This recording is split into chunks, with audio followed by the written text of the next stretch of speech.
You are now tuned into Then Radio. If you enjoy our videos, we ask that you consider joining our Patreon to support our channel. Don't forget to like and subscribe so that you never miss a new video. We hope you enjoyed today's episode, and as always, thank you for watching.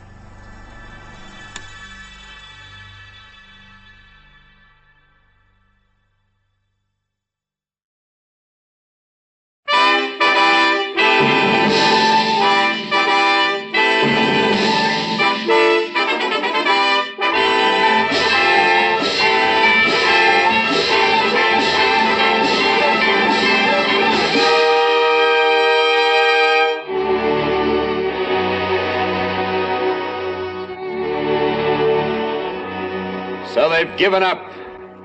They're finally done in, and the rat is dead in an alley back of the Wilhelmstrasse. Take a bow, G.I. Take a bow, little guy. The Superman of tomorrow lies dead at the feet of you common men of this afternoon. This is it, kid. This is the day, all the way from Newburyport to Vladivostok. You had what it took, and you gave it, and each of you has a hunk of rainbow round your helmet. Seems like free men have done it again.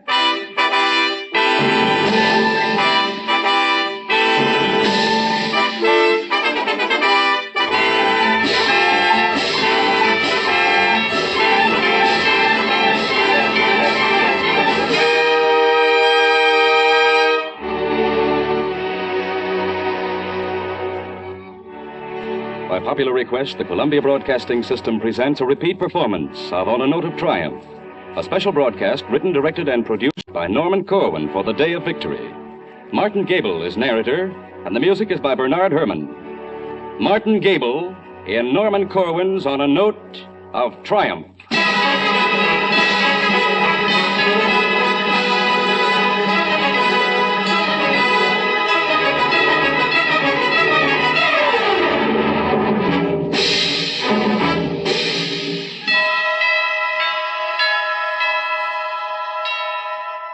Is victory a sweet dish, or isn't it?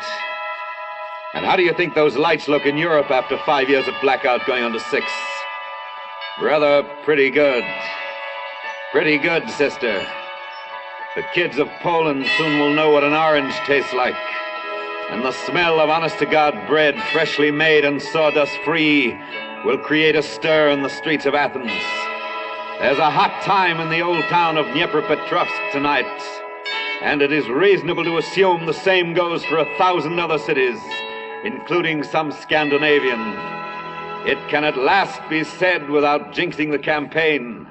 Somehow, the decadent democracies, the bungling Bolsheviks, the saps and softies, were tougher in the end than the brown-shirt bully boys, and smarter too, for without whipping a priest, burning a book, or slugging a Jew, without corralling a girl in a brothel or bleeding a child for plasma, far-flung, ordinary men, unspectacular but free, rousing out of their habits in their homes, got up early one morning, flexed their muscles, learned as amateurs the manual of arms, and set out across perilous plains and oceans to whop the bejeepers out of the professionals. This they did. For confirmation, see the last communique bearing the mark of the Allied High Command. Clip it out of the morning paper and hand it over to your children for safekeeping. We're gonna tell the postman next time he comes around that Mr. Hitler's new address is the Berlin burying ground. Round and around Hitler's grave, round and around we go. Gonna lay that feller down so he won't get up no more.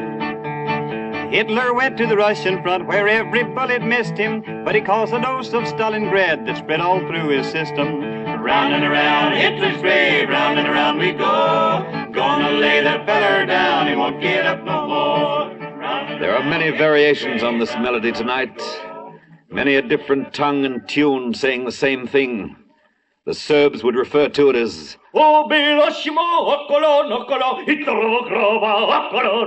and the Danes. The Greeks have a word for it. Obviously, the occasion calls for a round of cheers and a toast with the very best you have in the house. and it is entirely appropriate to make a joke and laugh at it. But fix your eyes on the horizons. Swing your ears about. Size up the day and date. Look in on prayer and thanksgiving, song and laughter. Dated planet Earth, May 1945. You, mother, in St. Louis on the Mississippi, whose firstborn is a visitor in Magdeburg on the Elbe. Thank God I'll get my boy back instead of a telegram. You patient wife of Bridgeport, whose husband sat it out inside a Nazi camp.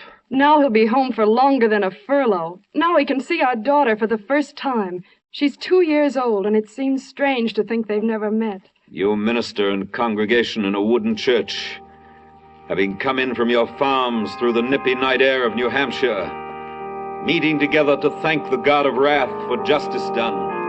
Oh, sing unto the Lord a new song. Let the congregation of saints praise him. Let the praises of God be in their mouth, and a two-edged sword in their hands, to be avenged of the nations, and to rebuke the peoples, to bind their kings in chains.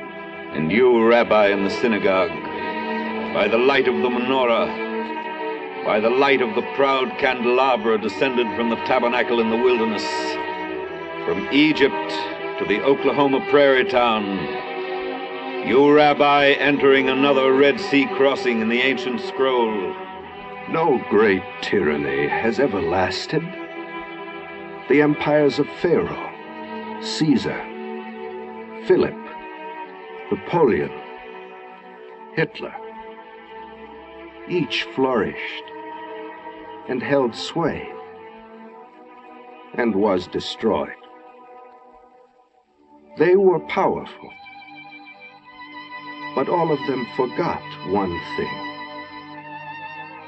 that the only civilization which can endure is a free one. And you, bishop in the cathedral, singing Te Deums to him who has again delivered man. Te Deum laudamus, Te Dominum confitemur, Te Aeternum Patrem, omnis terra veneratur, Tibi omnes angeli. Have you time right now, listener, to stop in at 100 million homes? Some of them with plaster loose from the last bombing.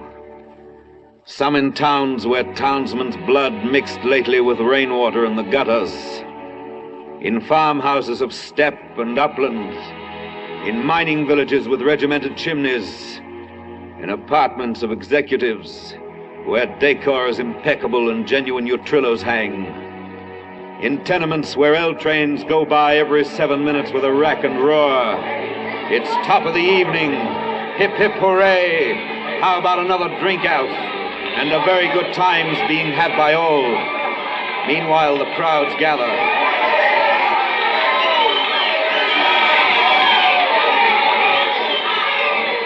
Crowds in Times Square, Piccadilly, Nevsky Prospect. Crowds in the Loop, crowds on the Boulevard. Gaiety and neon, laughter and the blare of horns. Headlines cheerful as a Christmas poster. Noise and glitter. This is it, kid. This is the day. This is what we've been waiting for.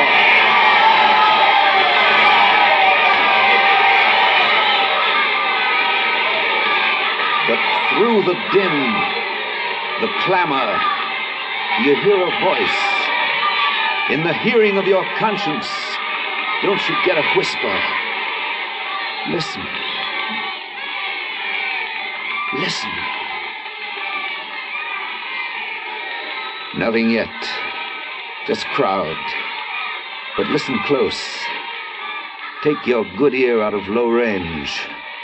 Whisk it high. Hoist it up to Ciro's Stratus country. Up to where a B-29 has wing room. Flash across a dark Atlantic heaving under the sway of a victor's moon. Listen for intimations of wind and water in a rush of fog eastward of the Grand Banks. Below these waters, strewn beneath the lanes of porpoise and whale. The bones of how many good men lie. But never mind, running as we are eastward against the grain of time. We are over the isles and a hop and a jump. We're established now on the continent. So listen closely.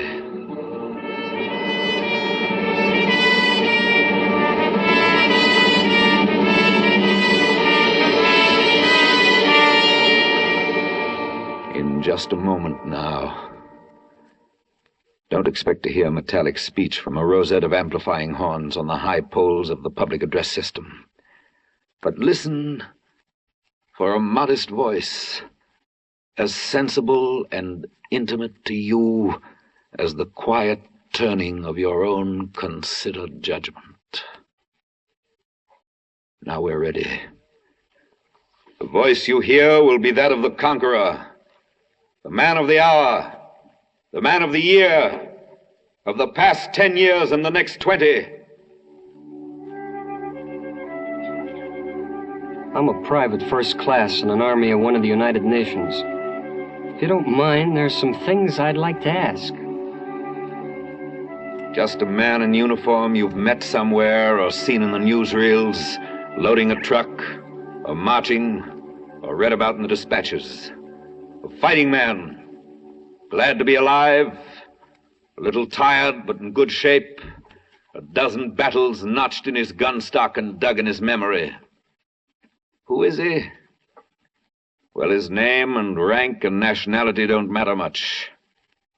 Just picture him where he may be tonight in Europe, perhaps in his cot in a barracks, his hands behind his head thinking things over.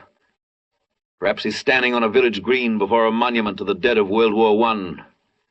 Perhaps he's strolling in a history-weary valley under the same stars which 2,500 years ago watched a Persian brand of Nazi take a beating in the hills of Marathon. Close your eyes, and it could reasonably be this boy, that boy, any boy at all with war still thumping in his ears. Close your eyes and concentrate and listen. If you don't mind, there's some things we guys would like to ask. First of all, who did we beat? How much did it cost to beat him? What have we learned? What do we know now that we didn't know before? What do we do now? Is it all going to happen again?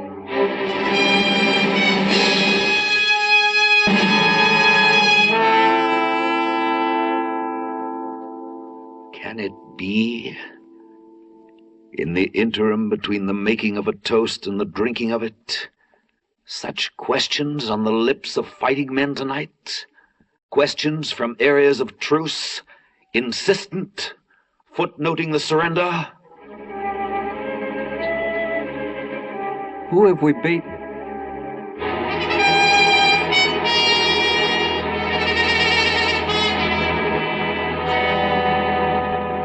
Who have you beaten? Well, let's get hold of him and see. Lead him in and prop him up before our microphone. Now, look at this rubble of a man. Ragged, broken, blonde Nordic hair matted with pure Aryan blood, deaf from blast and blind from smoke, chin down, tail between his legs. Pity the poor beggar? I was ordered to do it. You hear? He was ordered to do it.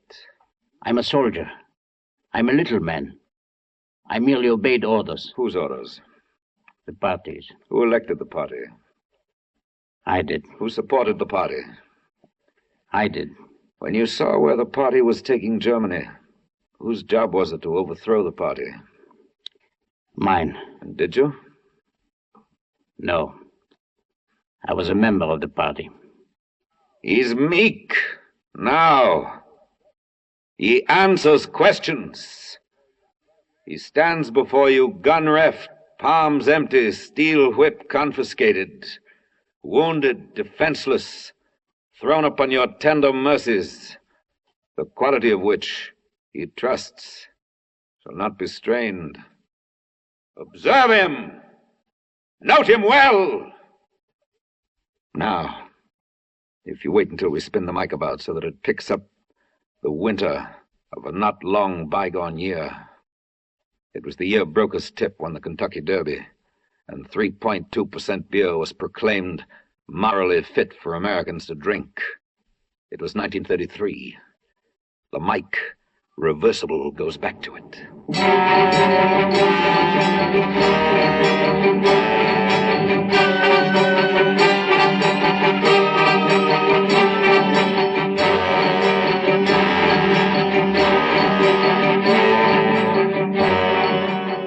Look at our German now. Fat and sassy, swastika on his armband, cobblestone in hand, ready to advance the cause. Another Jewish store window is broken, the stock will presently be looted, and the state is happy. Hey, nani, nani, Achtung, and well-a-day. This has been a good week for the little man who obeys orders, and prosperity fills his jowls and biceps. For his Fuhrer was appointed Chancellor last Monday, and on Wednesday... Open the door! Open! Raids on the homes of leaders of the opposition parties, and on Thursday... This is what we think of your newspaper. You're forbidden by decree to publish any further editions as of today. Suppression of the opposition newspapers, and on Sunday... Attention! An official government decree.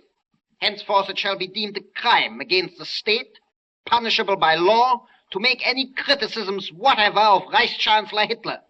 Heil Hitler!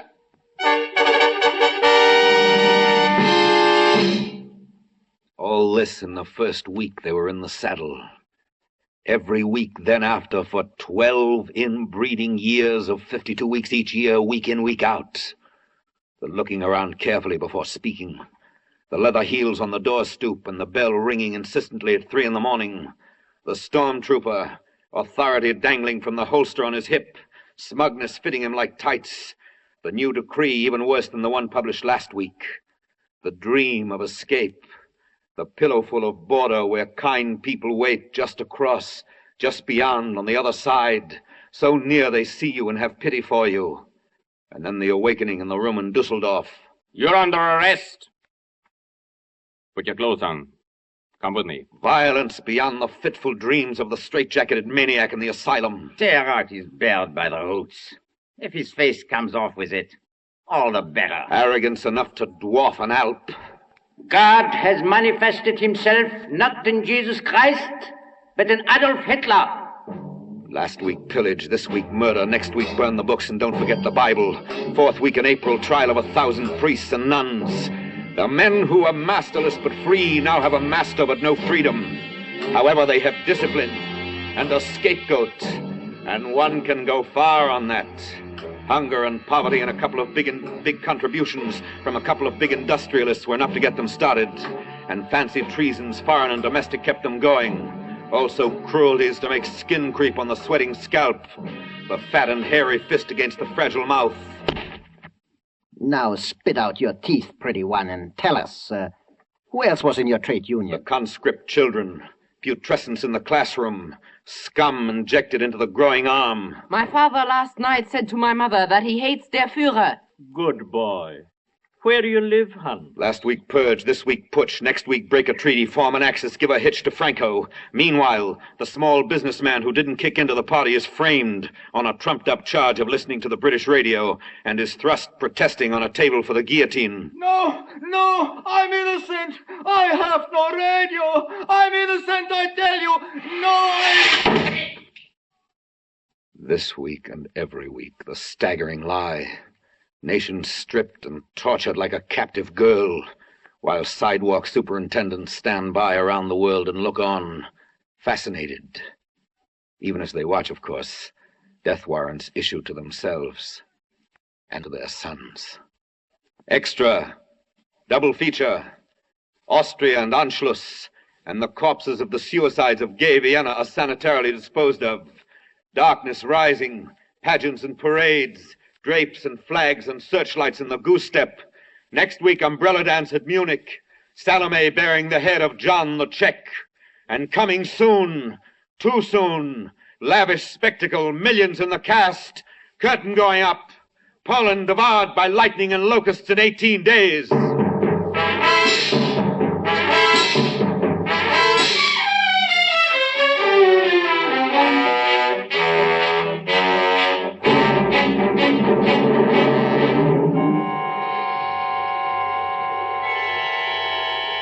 Eastward look. The land is bright. You can read an occupational order by the flare of the burning church. 1,600 of the townspeople are locked in there, but their screams have sizzled out, the children's being the first to cease. In the ruddy-complexioned evening of Bydgoszcz, study, if you will, the reflected glow on the face of the little man who obeys orders. He hasn't had as much fun as this since the day he split open the professor's head in the well-planned scuffle on Freubelstrasse. Now, if you will permit us to move the mic along, being careful not to trip either over the rubble of treaties or the ruins of Rotterdam, we'll have a word with the same little man who last month pasted Denmark and Norway in his scrapbook. Heil! Will you explain why Rotterdam was bombed and thousands of its people killed after the city had surrendered? Yeah, sure. Schrecklichkeit. What's that? Frightfulness, it means. Frightfulness? Yeah. That was our plan. You mean Schrecklichkeit is an official policy of the German High Command? Yeah. You seem to be feeling pretty chipper. Holland fell to us in 4 days. Denmark in 1. And France? We will be in Paris before the end of June.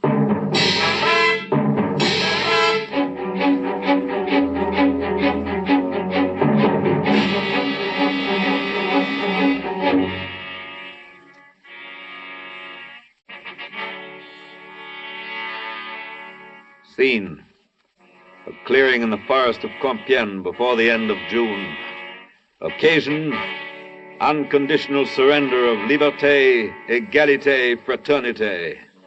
Cast, in order of appearance, Hitler, the sunshine boy, Goering, of the splendid Nordic belly, von Brauchitsch, the man who looks like a rat, Ribbentrop, the rat who looks like a man, assorted admirals, generals, flunkies, plenipotentiary. Shirer, the reporter, stands at the edge of the clearing, watching the party advance to the armistice car. His eyes are on the face of the Fuhrer, who the other day did a little dance for the newsreel cameras when he learned the good news of the death of France. He glances slowly around the clearing, and now, as his eyes meet ours, you grasp the depth of his hatred, revengeful, triumphant hate. Suddenly, as though his face were not giving quite complete expression to his feelings, he throws his whole body into harmony with his mood. He swiftly snaps his hands on his hips, arches his shoulders, plants his feet wide apart. It is a magnificent gesture of burning contempt of this place. The gloating hour is to be remembered. File it away in a bomb-proof corner, if such there be, against a better time, if such can possibly arrive. Meanwhile, other gestures of contempt soon fill the night skies over London. The cocky pilot, little man with wings, smiles in German, and the bombardier spits on his punctual hands, in forewarning of which below the news is published on the blacked-out air. And the workers of Britain, in bed with the aches of a long day at the factory, overtime, no Sundays off, roused now from their body-warm blankets in the cold room, shuffle along to the damp shelter, bleary, pooped out, hoping not to catch a direct hit or a sore throat. And, inevitably, in some postal zone or other, the hit is a direct hit. And the kid with the bright blonde hair and the turned-up nose moans all night among the rubble because his left leg hangs in blackened tatters. And he cries to his mother, who is dead.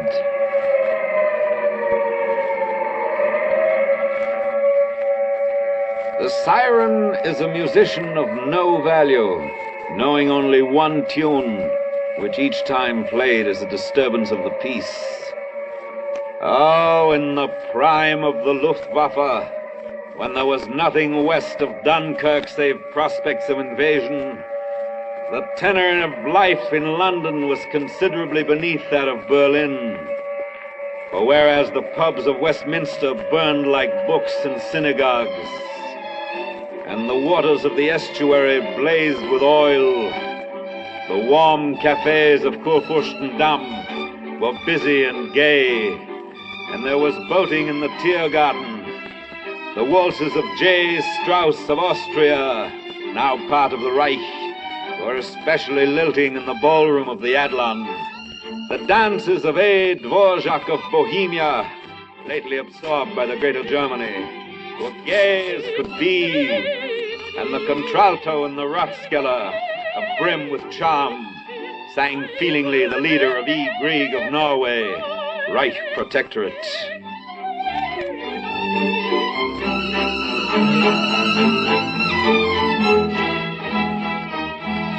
And war was glorious, and the best champagnes of France were poured on the tables of the Schutzstaffel. The finest grades of Danish bacon sputtered in the skillets of loyal party workers. Paintings from the Louvre hung tastefully on the walls of Berchtesgaden, and the iron ore of Sweden alloyed well with the bauxite of Spain. The music was but stimulating, and the performance but continuous, with a minor fanfare for the pushovers in the Balkans in the month of April. A flourish for the Isle of Crete in May. And in June, summer coming in with the sound of another broken treaty. Yea, on the dawn of the second day of summer, the little man who could be relied on to take orders took yet another order. Proudly, he advanced chin up, Stuka high, chest out, tanks pointed east, into the Soviet Union. And it was a great morning, and war was glorious, and it was exalting to kill and destroy for der Führer, as always. And the fanfares soon came every hour on the Reichssender radio.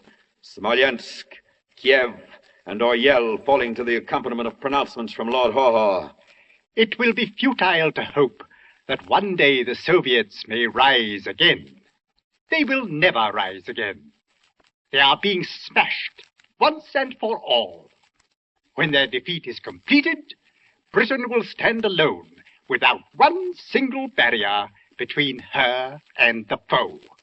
Bryansk, Odessa, Rostov, encirclement of Leningrad, siege of Moscow, Russia staggering under the bulletins of DNB, and the sale of Russian-German dictionaries boomed in Leipzig, city of books and culture.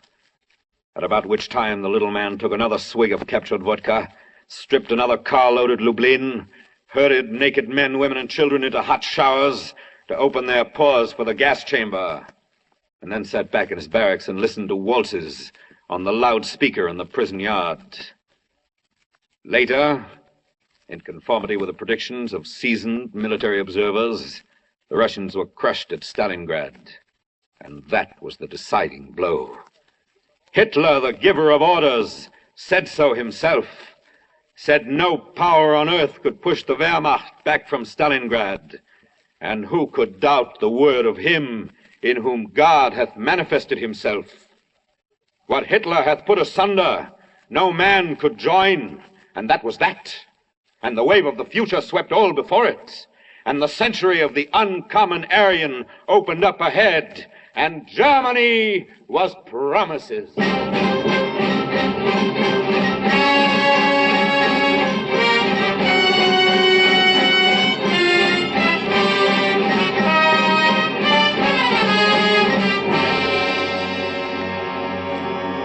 The little man no longer was a little man. He was a colossus who stood with one foot in Rhodes and the other in Finland. He clapped his hands and a tanker went down off Atlantic City aflame. He blinked his eyes and there ensued mighty thunder, and Tobruk was his in a day. He inhaled and 1,000,000 slaves trembled in his galleys. Nothing like him ever was. He was organized from the womb, often illegitimate with state approval, to the grave of his enemy. His brand was on the soul of his victims, and the planet fitted in his palm.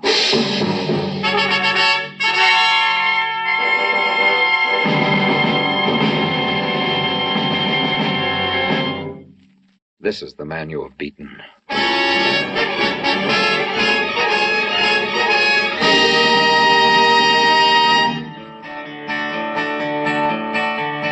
German Army General Staff, I guess they missed connections. They went 100 miles a day, but in the wrong direction.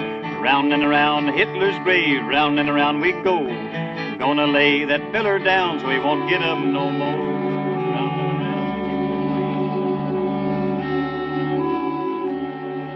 We return you to the conqueror, to the boy with the questions on his mind, to the man of the hour, the man of the year, the man of the next 20 years.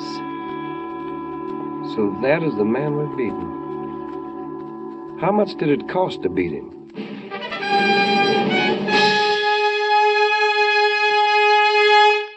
How much did it cost? Well, the gun, the half-track, and the fuselage come to a figure resembling mileages between two stars.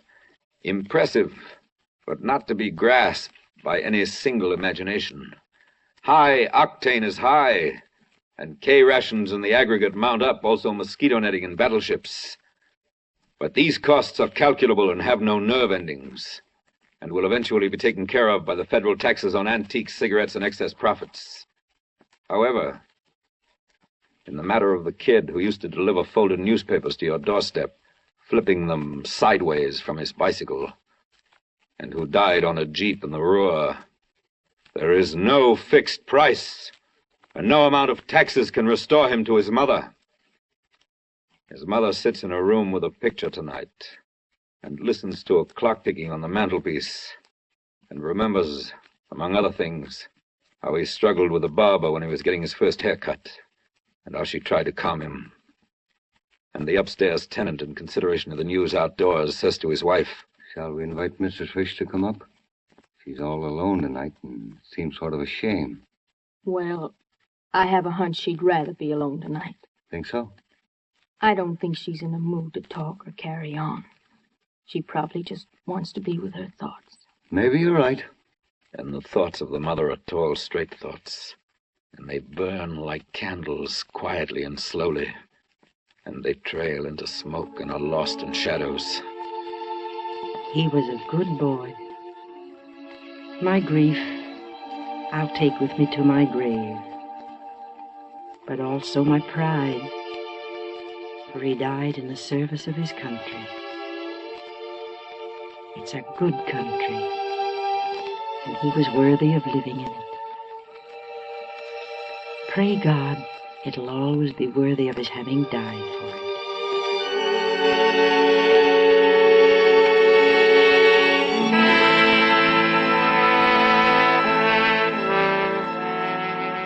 And most of the fallen young leave mothers and fathers alive and awake tonight. And if you wish to assess the cost of beating the fascists, you must multiply the closed files in the departments of war by the exchange value of sorrow, which is infinite and has no decimals. Not to be overlooked either in such reckonings tonight is the international character of the love of human beings, since this phenomenon never has been bounded on the East by Eastport.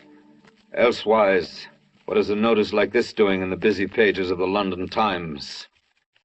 To my dearly beloved boy, Donald H. Collins, fighter pilot RAF, on this your 21st birthday, reported killed in action, September 6, 1941. Sadly missed, Mother. Elsewise, why the young mother in Baranovici, Poland, writing to relatives in Orange, New Jersey? My dear Moishkele, and all my dear ones. On the 25th, there was a massacre here. People were thrown like dogs into privies. children were thrown alive down wells. We are still among those who have been able to survive. But for how long?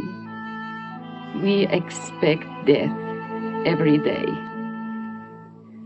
Moshkele, your family is no more. Not one of them was left alive. But I envy them. Must close this letter now. It is impossible to describe our torments. The one thing that you can do for us is to revenge yourselves on our murderers someday. Alas, even a little revenge. Shall the balance sheet be balanced? By whom? How? No combination of savants and learned cogs, holes punched in cards and electric motors. No brow containing Euclid could be else than baffled by the simplest problem of the cost of hunger in a baby's bones. Have you paid something of the cost? Well, you're not through paying, and the bill's not settled. For in this way and that for the rest of your days the cost will appear. It will present itself in the form of deductions from the paycheck, in a surplus of widows and fatherless children, in the remembering eyes of the sweetheart, in the tubercular lung of the stunted girl, in the stammering speech of the shell-shocked boy, in babies never to be conceived on love beds never lain in. Shall the balance sheet be balanced? By whom? How?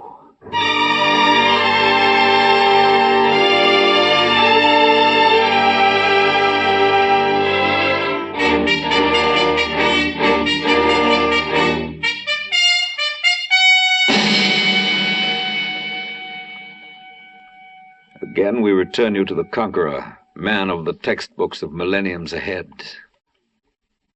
But what do we know now that we didn't know before? What have we learned out of this war?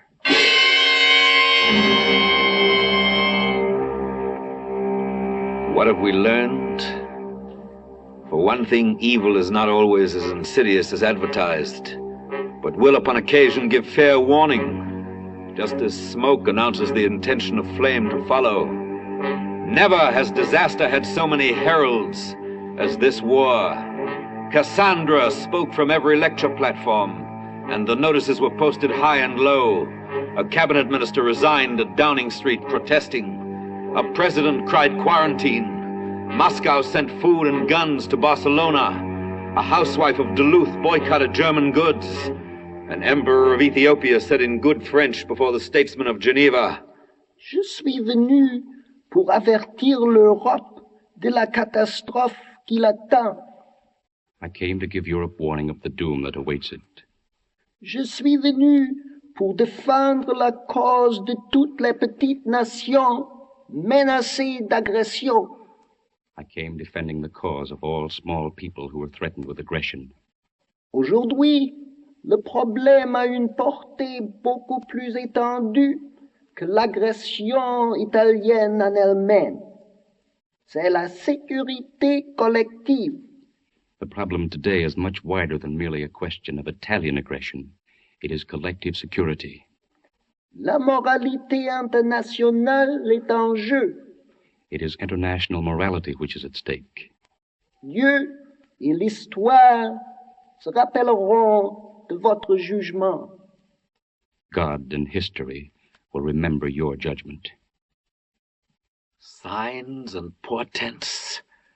It was no furtive tapping on the windowsill at night, but clamorous pounding in the public square, blow after blow like a monstrous drop forge, beating into shape the time to come. And the time came, and the prophecies matured.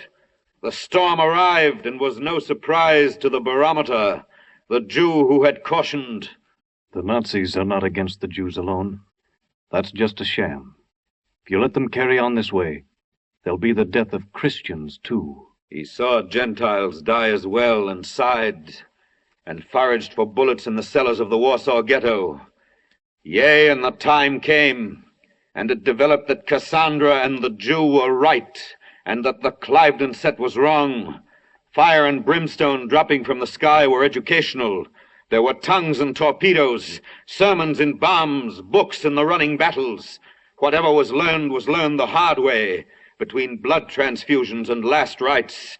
Each lesson fell trip-hammer hard, with a bang that killed a citizen or two somewhere. We've learned out of World War II that we'd learned nothing out of World War I. We've learned that nations don't know what they want will get what they don't want. We've learned that our east coast is the west bank of the Rhine, and the defenses of Portland begin in Shanghai. Soft answer doesn't turn away wrath. And if you offer your other cheek to a fascist, you'll get your head blown off. We've learned that a newspaper with a big circulation right at home can lie with a straight face 7 days a week and be as filthy and fascist as a handout in Berlin. We've learned that those most concerned with saving the world from communism usually turn up making it safe for fascists. We've learned that women can work and fight as well as look pretty and cook. We've learned the Germans came close to winning the first time, even closer the second time, and might damn well win if we give them a third time. We've learned the value of allies in a world where any war is sooner or later a world war.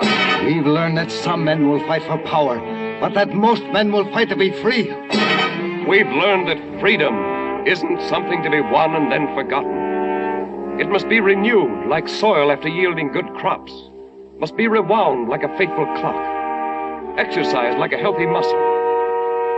Free men who forget that lose their freedom.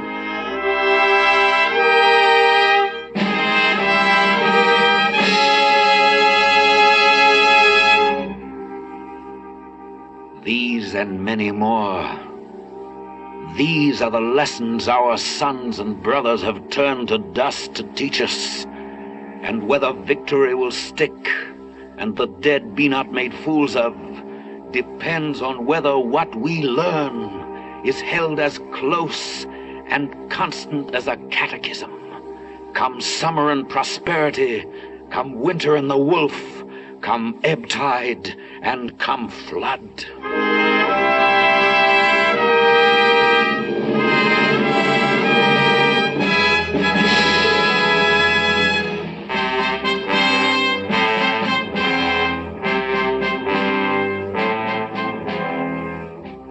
Again the Conqueror, where he patrols in Germany tonight under a streetlight.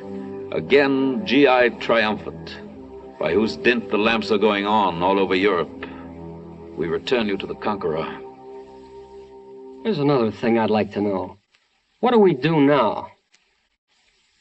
What do we do now? Why, the war goes on. And you yourself, man of the hour, start out upon old worlds to conquer. For though the swastika comes down and is trampled under shoes made in Massachusetts and Lancashire, though the ovens of Lublin are avenged, the war goes on, and peace stands off stage waiting for a cue at the end of a Japanese drama. Meanwhile, unfinished business in Asia, killing to be done among the archipelagos. The cruiser turns about and makes for wider waters. The garrisons of China check the hour. Shall those of us who never quite believed that war could come now hasten to believe it over? We here at home, who safely tidied battles into books, spliced the counteroffensive into a feature film, and went to see it together with an Andy Hardy picture at the Orpheum, shall we who followed the bloody tracks on maps and took assurances from pins that tanks had gotten through, shall any of us celebrate beyond the compounds of this night? Look here. We hoist our microphone again, 50 feet higher than Everest, and listen to items blowing toward us on the west wind over unpacific oceans. Listen. You hear it? The report of young men from Nebraska dying. Yes, this night. Word that Kentuckians are navigating coral seas. Texas Rangers bombing in pagoda country. Run with us westward now in pursuit of a sun last seen on this continent an hour back. Westward with the grain of time over an afternoon of ocean, over humid isles where the situation is in hand, and into tropic skies to overtake a young American on vigil. Ahoy there! Hey! Have you heard the news? Yeah, pretty wonderful, ain't Run on among the Indies. Look below you now, sunlight fretting the surface of the sea, horizons tentative in haze, islands a-lee, and the smell of vegetation mixing with ocean air. In a flicker, banks of cumulus ahead now fall behind. Leagues rush past. Noonday is caught up with. Straight below, like beetles in a pond, warships out of Newport News, destroyers on patrol. We plummet to the leader, and through a ventilator on the port side aft, lower our microphone until it touches bottom in the engine room. Ahoy there, engineer! Hi! Have you heard the good news? We sure have! What do you think of it? 2 down and 1 to go! Now, hoist you up and overboard and dive with your equipment well in hand into the sea and under it. 5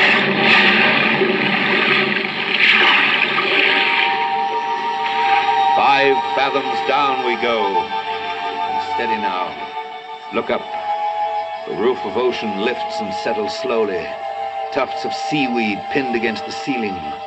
This is the boundless green estate of upper ocean, where the mine and the submersible perform, where tin fish swim among the fauna. Unreel the cable of this mic and light your headlamp, for we're diving deeper. Past schools of angler fish and sail fins, down to zones where greenness goes to blue and blue to black. Careful now. Look sharp. Push hard against the crushing water. Can you make it out? A shape, long and slender, lying on a hummock of the bottom, almost covered by a drift of mud. Alas, it's not an ancient hulk. It is a submarine made in Wisconsin. The Scorpion, perhaps. The Amberjack. The Argonaut. We beat upon her hull. Ahoy there! Have you heard the news? Listen! Can you hear us? Listen! It's all over with the Nazis! We've beaten them! Can you make that out? You who are these long months unreported. You who have been out of touch of any but the deep-sea angels of the Lord's Leviathan reserves. You who are resting. Rest assured of this. Over your heads and above the sea, victory has risen like a sun and moves west as we tell these things to you. Your brothers going down to sea in ships sail toward the settling of a score. Here with you on this ocean bed lie fighting comrades, men of the Cisco and the Perch, the Yorktown, the Chicago, and the Liscombe Bay. Each shall be vindicated in good time. The names of Hornet and of Wasp have been fitted with new stingers, and on trim battle wagons, sailors from Northampton, Houston, Helena, and Lexington set out to resurrect the glory of proud sunken ships who bore those names. The Japs in conference tonight may well consider the latest news from Europe, and while they're at it, please to note the weather forecast for tomorrow. Dawn coming up like thunder.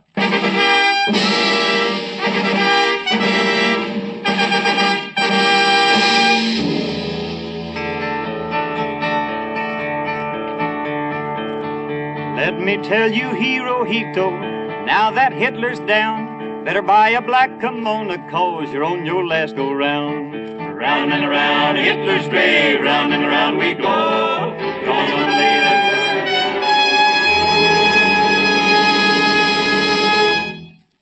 We return you to the Conqueror. Yeah, the war goes on, that's understood all right. But when we've finished with the Japs and the whole thing's over, well, what then? Is it gonna happen again? Soldier, when the sweet morning comes and you're mustered out, when you get paid off and there's a ticket in your wallet that guarantees delivery to street and number and the faces that you've dreamed about in foxholes, You must not forget to take along your homework in the barracks bag. For there's no discharge in the war. You're on probation only. You and the faces you've dreamed about, and all the rest of us. Henceforward, we must do a little civil thinking every day, and not pass up the front page for the sports page as we did before. Vigilance pays interest and compounds into peace, whereas bland unconcern and the appeasing cheek draw blitzkrieg as a lightning rod attracts a thunderbolt. A little civil thinking every day. That is the homework. Yes, shooting your mouth off against the bad appointment and the shoddy referendum, storming the redoubts of the local schickelgruber, voting in season, and demanding of your representative that he be representative.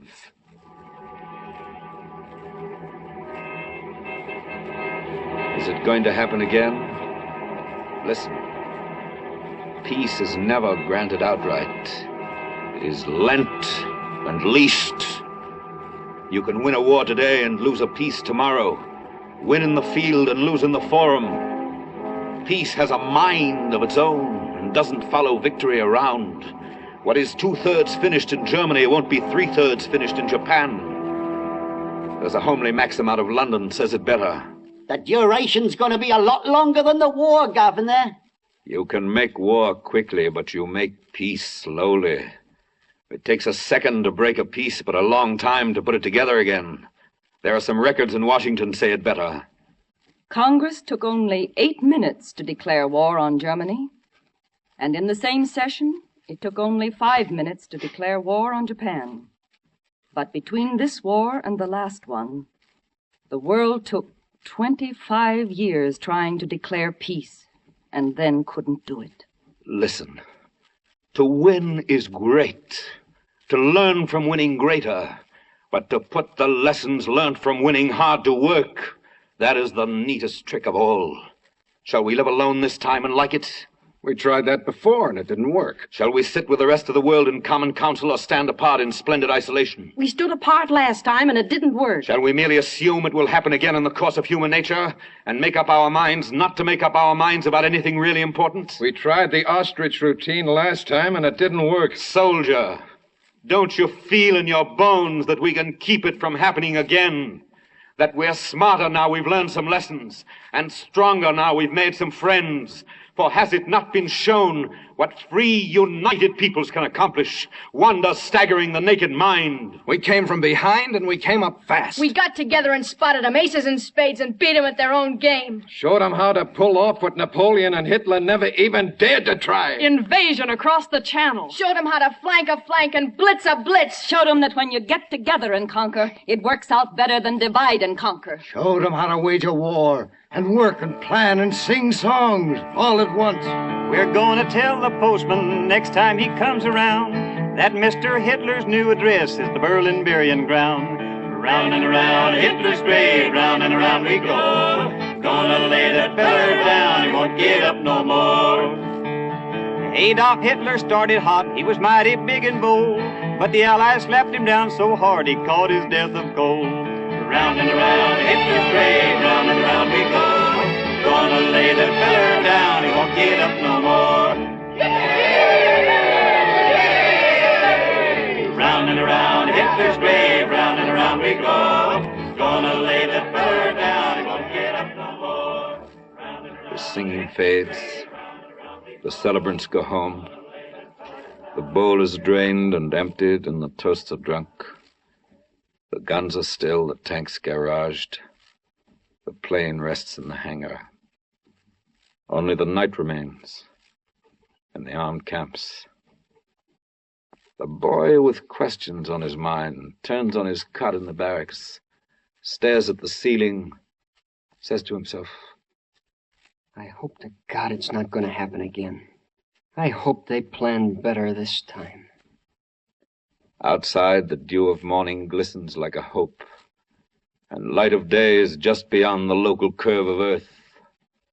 The plan gets ready for tomorrow. Tomorrow is ready for the plan.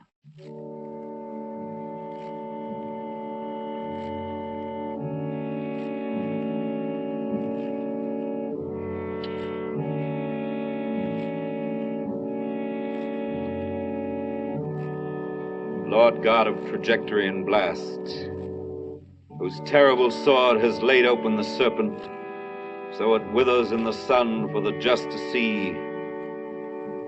Sheathe now the swift avenging blade with the names of nations writ on it, and assist in the preparation of the plowshare. Lord God of fresh bread and tranquil mornings, who walks in the circuit of heaven among the worthy, deliver notice to the fallen young men. The tokens of orange juice and a whole egg appear now before the hungry children.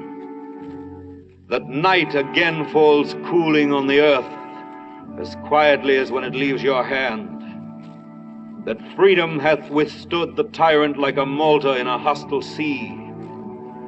And that the soul of man is surely a Sevastopol which goes down hard and leaps from ruins quickly.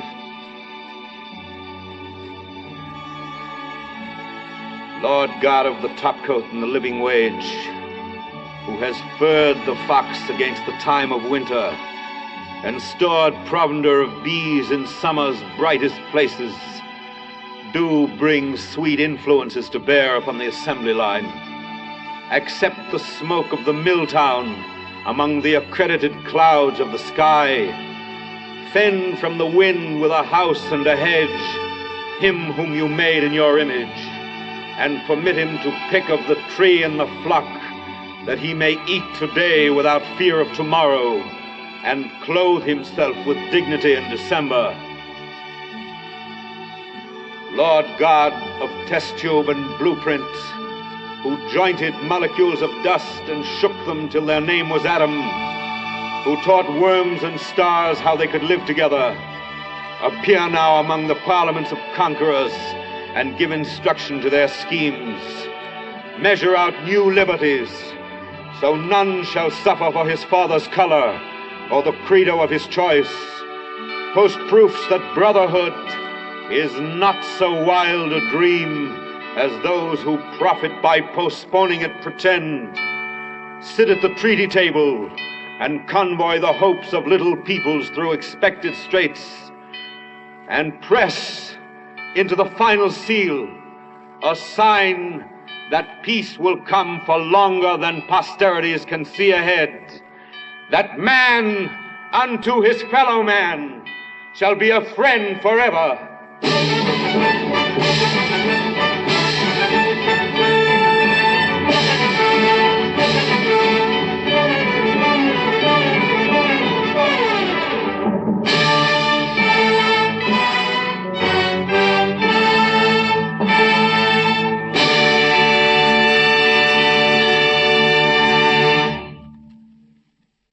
You have been listening to Columbia's presentation of On a Note of Triumph, a special broadcast written, directed, and produced by Norman Corwin for the Day of Victory in Europe.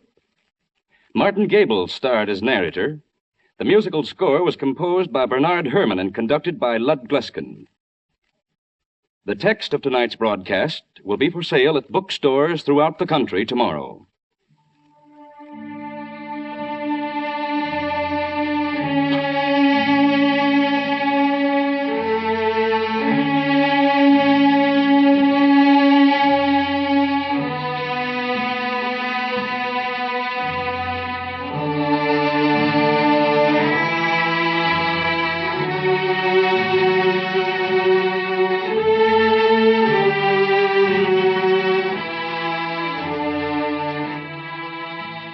This is CBS, the Columbia Broadcasting System.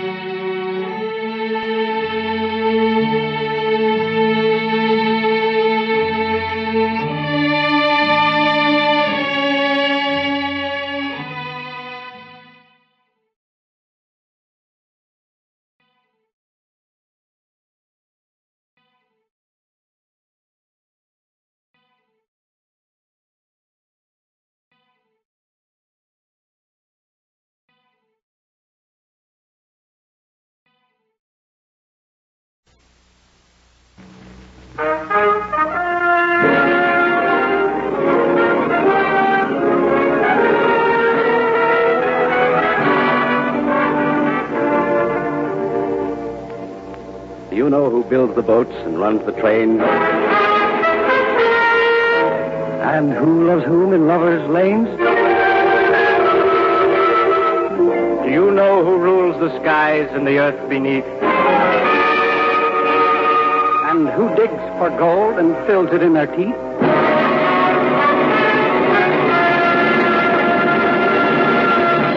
Ladies and gentlemen, if you wish answers to these and other questions, stay tuned to this station for the first program of Columbia Presents Corwin.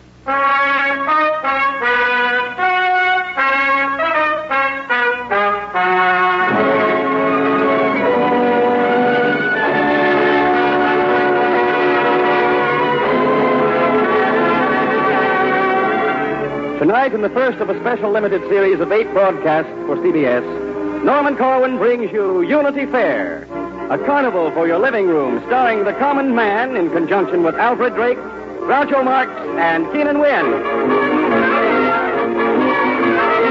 Yes, Unity Fair, featuring rare exhibits never before seen on the ground or heard on the air, including music by Burton Lane and Earl Robinson, with special lyrics by E.Y. Harburg.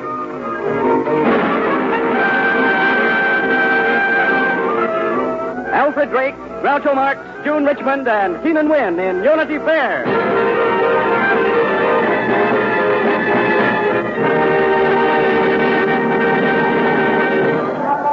All right, step right up here, folks. Move up close here. Get right on top of that old loudspeaker, folks. We're going to introduce to you the unparalleled phenomenon, the indomitable and undefeated champion of the 20th century. The management of Unity Fair is fortunate in the extreme to be able to make available to you, absolutely free of charge, no obligation whatever, that Colossus of Colossi, that world-famed fighter and lover, builder of ships, farmer, athlete, scientist, taxpayer, speaker of languages, winner of wars and elections, the common man.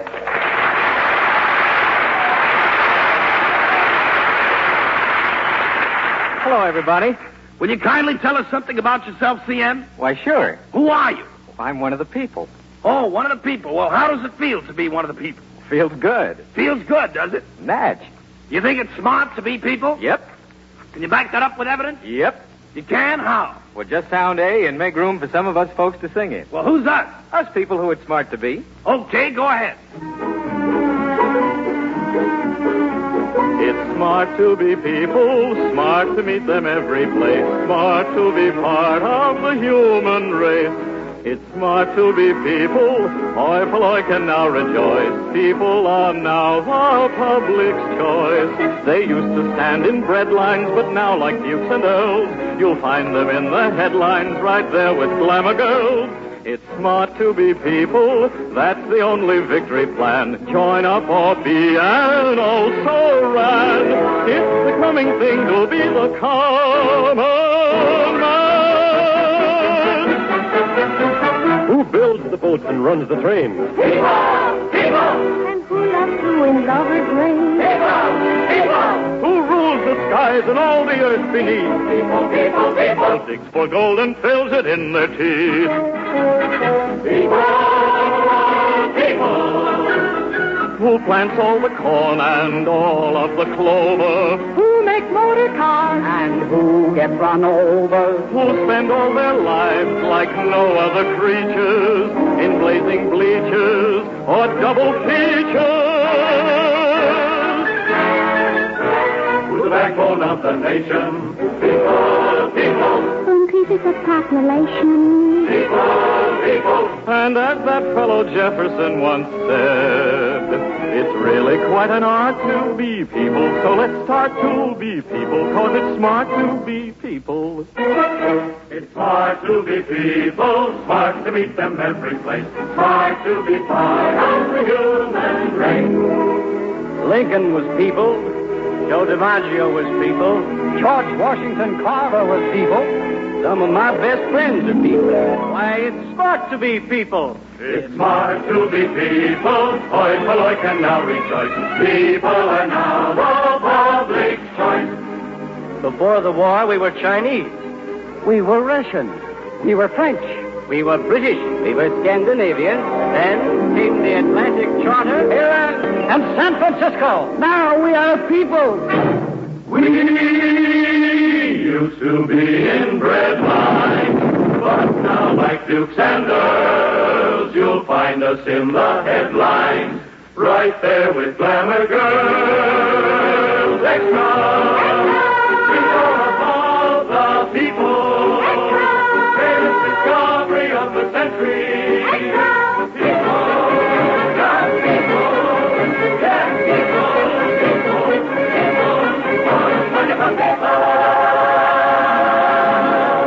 It's smart to be people, that's the only victory plan. Join up or be an old soul ran. It's the coming thing to be the man. It's the coming thing to be the common plain man.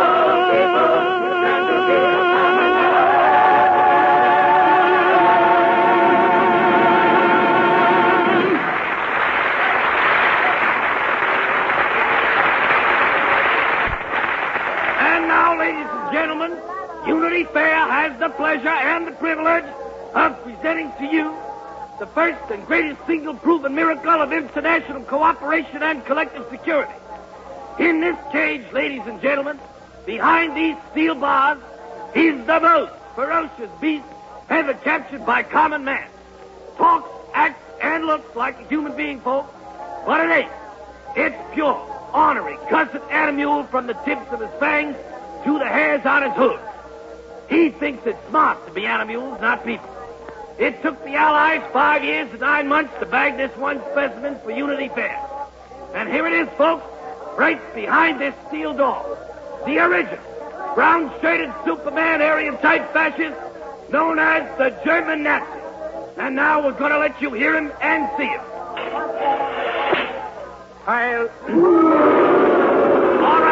All right, folks, quiet down. All right, Herman, you can speak for 1 minute. Then you have to get back into your cage, Herman. It is untrue what he says. I was not a Nazi. Anybody who says I was a Nazi is a dirty Jew, Bolshevik, Democrat, imperialist, plutocrat, international banker, and a red. The war was discontinued due to conditions beyond our control.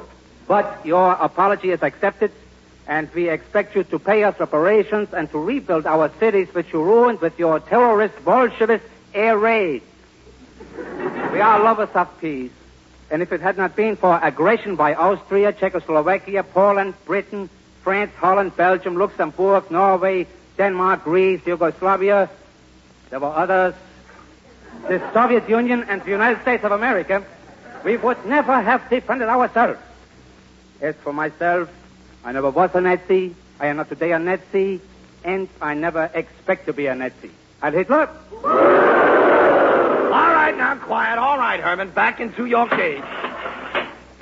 And now in this next cage, ladies and gentlemen, the Oriental-type fascist, equally vicious, original originator of the improved Greater East Asia Coast Prosperity...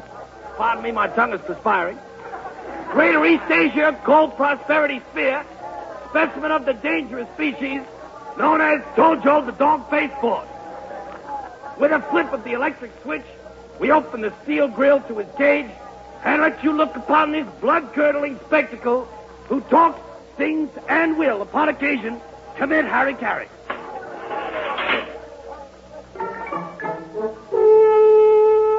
From Paramashiro's rocky coast to Kagoshima Bay, we would be pleased if all Americans kindly stay away.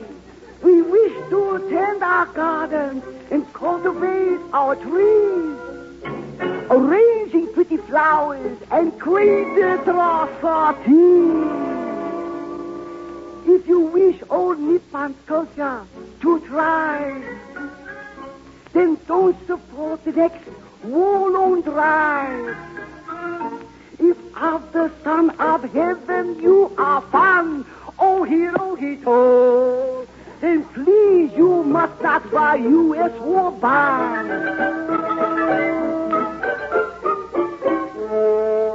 From Kobe's Navy Yard clear up to Yokohama, We are a peaceful land of geisha girls and farmers.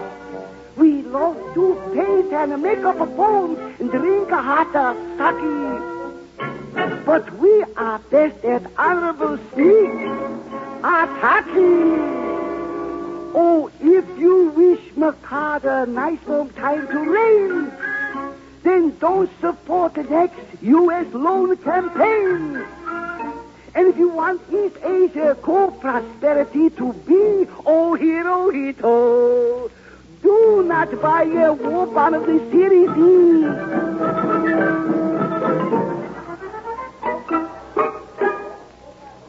And now, ladies and gentlemen, if you'll just step across the midway, we'll take you inside the exotic temple of the oracles of doom, home of the experts of the crystal ball, greatest prophets since Joshua and Jeremiah, the fabulous species of men who eat their own words. You will see them studying the crystal ball and making predictions based on word from high authoritative circles, unimpeachable sources, and spokesmen close to official quarters. Come in here behind me, folks. Now, as soon as your eyes get accustomed to the gloom, you will see a backfield of oracles huddled over a large crystal ball in the center of the diet. They have not taken their eyes off this ball since 1938. At any moment now, you will hear the inside dope. I have an important announcement to make. The Maginot Line is impregnable. I foresee that Hitler cannot start a general war because Germany is close to bankruptcy. I predict a phony war. The British will fight to the last Frenchman. The Germans will never get to Paris.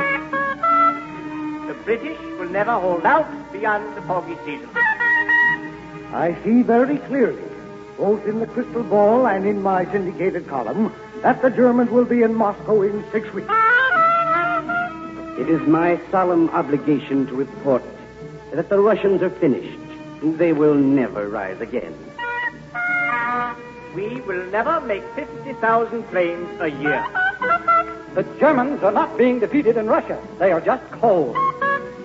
The Germans are not being defeated in Russia. They are withdrawing according to plan.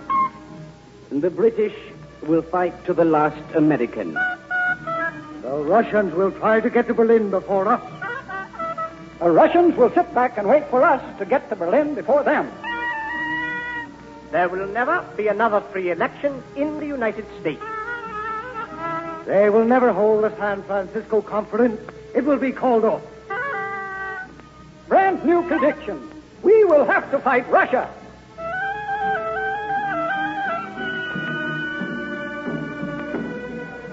And so we leave the temple of the oracles of doom, where the experts are prophesying the world of tomorrow, just as they prophesied the world of yesterday. All right, folks, just follow the zigzag lines past the temple of oracles to the main exhibit. I referred to that titanic attraction, pride of the Western Hemisphere, gem of two oceans, spectacle of the age, the great American melting pot. The Army likes to take a crack at the Navy, and the Navy likes to kid the blooming Marines. But the Army and the Navy and Marines will put the B on the son of a gun against democracy. Capital may take a wallop at labor. The CIO may rap the A of the bell. But the A of the bell and the CIO are ready to aim their sights on a son of a gun and fight the Bill of Rights. Though our melting pot may boil red hot with 1,000 different types, though we left and right may have our fights, we all stand out on the crisis and be little to swords and stripes. Oh, public may roast the old Democrats, but 130 million strong will be. But 130 million strong will be very merrily in the love who hates democracy. The son of a gun against democracy.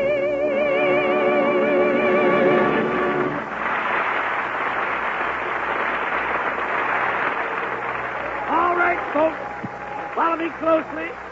The management of Unity Fair has arranged to bring you one of the outstanding exponents of international picayunity. A man whose shrewd and penetrating analysis of handwriting, psychology, bumps on the head, dreams, visions, and world affairs is generally conceded to be not only acute, adroit, adept, but unauthoritative as well. Here he is, folks, the man who knows the story behind the times, the originator and perfecter of picayunity. Good evening. If you were listening to the radio earlier tonight, you no doubt heard a song entitled It's Smart to Be People, a song glorifying the common man, which, while innocent enough on the surface, is in reality subversive. I can safely say, without fear of contradiction, that this song constitutes a menace to the peace of the world. Now let's look into the facts. The words of this tune were written by E.Y. Harburg. So far, so good. But if you will take the trouble to spell Harburg backwards, what do you get? You get Grubla. And Grubla, ladies and gentlemen, if you will take the trouble to look it up in any unabridged Sanskrit English dictionary, is an old Babylonian term meaning sphere of influence. Yes, sphere of influence. But whose sphere of influence? Well, let's just investigate the facts. You will notice that Harburg is spelled H-A-R-B-U-R-G. This is freely admitted by parties close to Harburg. But anybody who is at all familiar with the international scene, and I once spent 2 weeks in England and 4 days in the Soviet Union, anybody, I say, can tell this is merely a flimsy device for concealing a secret agreement among the powers. The H obviously stands for Holland, the A for Australia, both R's, note that I say both R's, for Russia, B for Britain, U for the United States, and G for Greenland. Now, what does this mean? The two R's plainly mean 2 seats for Russia as against 1 for us. But even more peculiar, what is Greenland doing in this combination? What is Greenland doing in any combination? And under whose sphere of influence is she? If you will recall the Versailles Treaty, Greenland was left out of the reparations plan. At Locarno, she was again ignored. I was there at the time. She was snubbed at the London Naval Conference. I was there at the time. I've repeatedly voiced a prophetic warning. Snub Greenland often enough, and she will coalesce.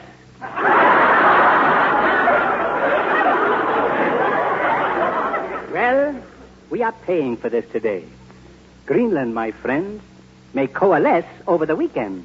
I was there at the time. But that's not all. When you couple the Greenland threat with a report that Molotov crossed Market Street in San Francisco against a red light, you can readily see that the whole structure of the United Nations is in a very precarious condition. Furthermore, at the conference, a North American delegate, who shall be unnamed, said upon taking leave of a South American, quote, "You go Uruguay and I'll go mine." Unquote. Peruvian, beyond the shadow of a doubt, a split in the original Pan-American bloc. And a split off the old bloc would be playing right into the hands of Saudi Arabia, historic rival of Bessarabia, and the one economic entente in the Balkans whose cordon sanitaire came through the war unscathed. This means danger. At week's end, one thing was clear. The song entitled It's Smart to Be People is no mere ditty. It is a Trojan horse wrestle. And now for a word from our close friend and advisor, an Egyptian mummy. Umji Farouk Kartush. Mumjik Hashbimi. Siegfried line is impenetrable. Ashmara Kirosh.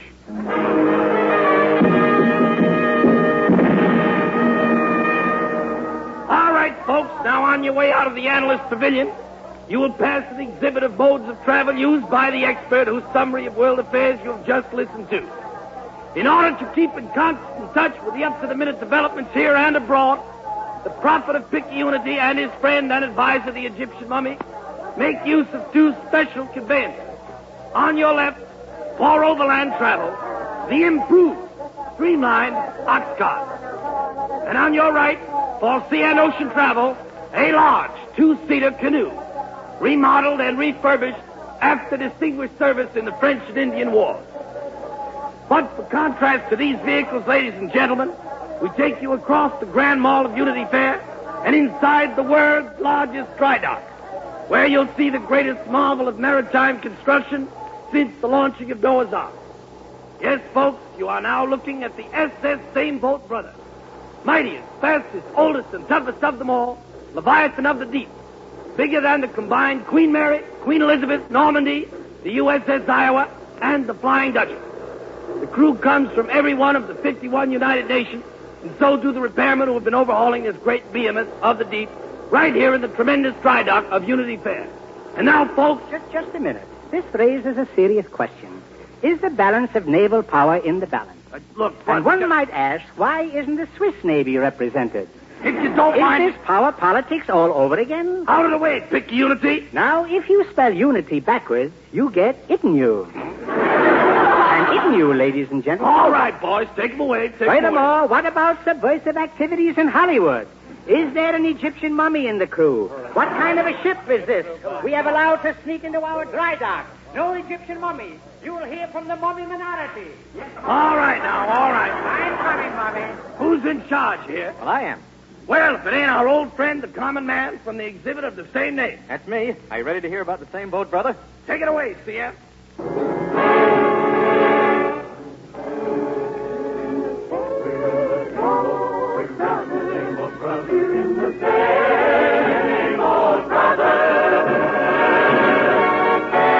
Oh, the Lord looked down from his holy place, said, Lordy me, what a sea of space, what a spot to launch the human race. So he built him a boat for a mixed-up crew, with eyes of black and brown and blue. And that's how come that you and I got just one world with just one sky. We're in the same boat, brothers. We're in the same boat, brothers. And if you shake one end, you're gonna rock the other. It's the same boat, brothers. Oh, the boat rolled on, storm and breeze, past many a rock and many a reef. What kept them going?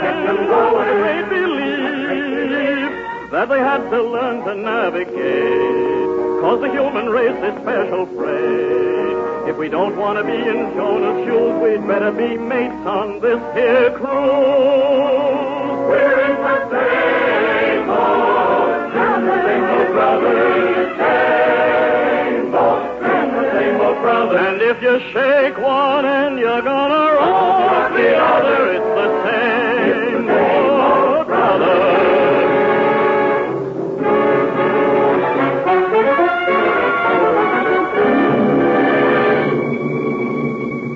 When the boilers blew somewhere in Spain, the keel was smashed in the far Ukraine, and the steam poured out from Lorry guns to men. It took some time for the crew to learn what's bad for the bow ain't good for the stern. If a hatch takes fire in China Bay, Pearl Harbor's deck's gonna blaze away.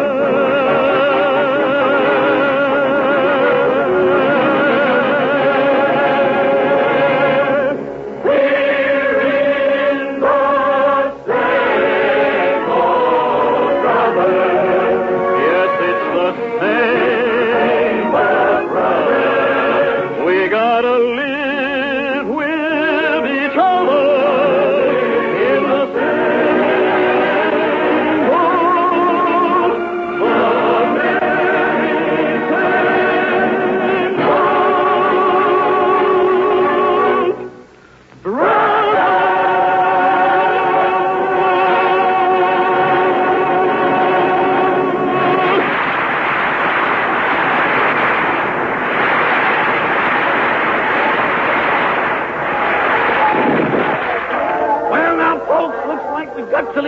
the National Lab pretty soon, so we suggest you take home a souvenir of the fair.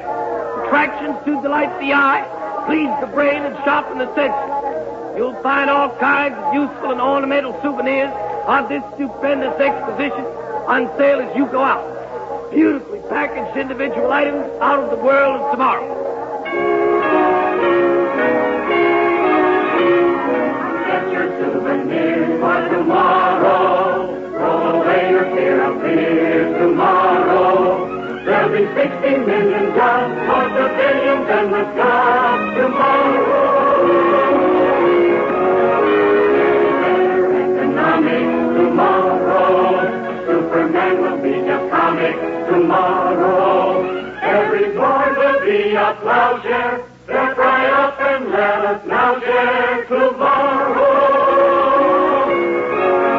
Every bells in every steeple, ringing out for all the people.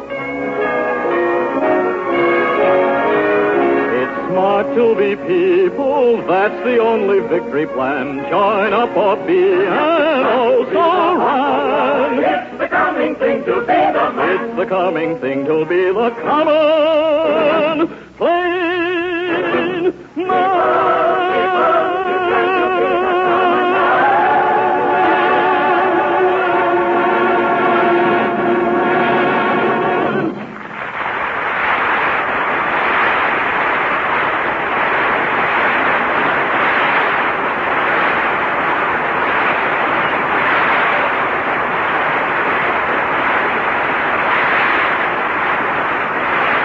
Studios in Hollywood, you've been listening to Norman Cohen's production of Unity Fair, first of a limited series of 8 CBS broadcasts under the familiar title Columbia Presents Corwin. Keenan Wynn, who performed the role of a barker, is one of the stars in the forthcoming MGM picture Weekend at the Waldorf. Alfred Drake, soon to be seen in the Columbia musical Cars and Spars, is heard in songs by Burton Lane and Earl Robinson. Groucho Marx will soon be seen with his brothers in A Night in Casablanca. Lud Gluskin conducted the orchestra and chorus.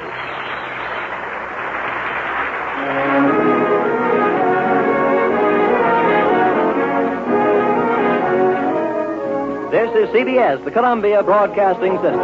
WBNS Columbus. WBNS Columbus. WBNS Columbus. WBNS Columbus. Ronald Coleman in Norman Corwin's Daybreak.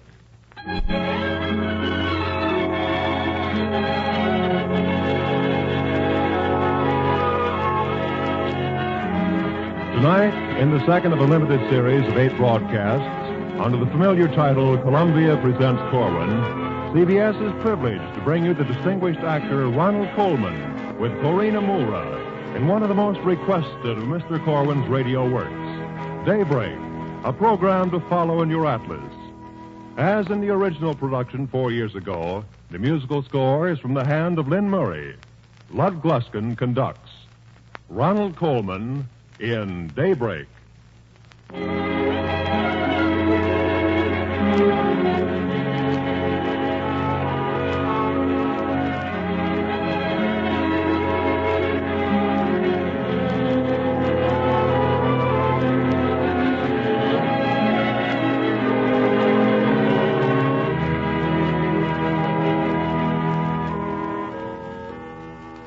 A day grows older only when you stand and watch it coming at you.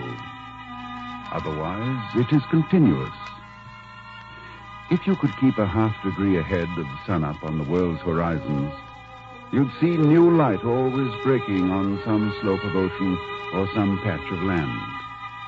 A morning can be kept up with by trailing night. This we shall do. Where we begin, we shall return to, circling the earth meanwhile.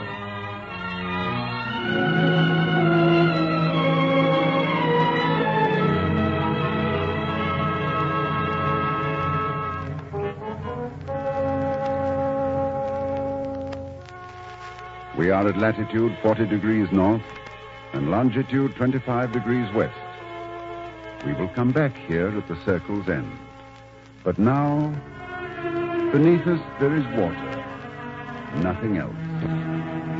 The long Atlantic flowing to the north, cirrus clouds resembling herringbones high up. Along the curving fringe, 10,000 miles from top to bottom of the globe, are only islands, very far apart. Some atolls in the South Atlantic, icebergs off the Sandwich Archipelago. Of all the mainlands it will overtake today, the rim of light is touching now one continent alone, the eastern shores of Greenland. Southwest of the Cape Verde Islands, there's a thunderstorm. Not much. A little rain, some grumbling from a cumulus. Through it, unruffled, plows a Liberty ship from Cape Town, headed for the Caribbean. There is a hint of day to starboard, and the smudge of night to port. Thunder above. The striking of the hour is expected momentarily inside the wheelhouse. Meanwhile, the course is west-northwest. See for yourself.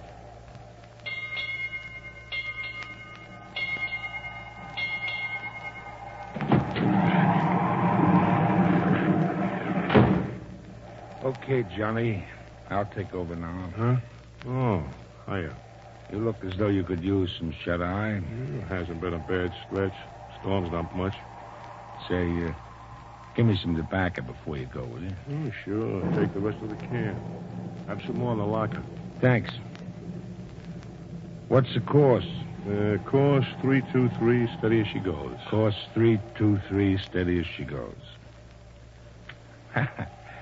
Well, I hope the old man's in a better humor than he was on my last watch. Thought he was going to eat the glass right out of the binnacle. Yeah, he's been on the prod for the last 3 days. Well, see you later.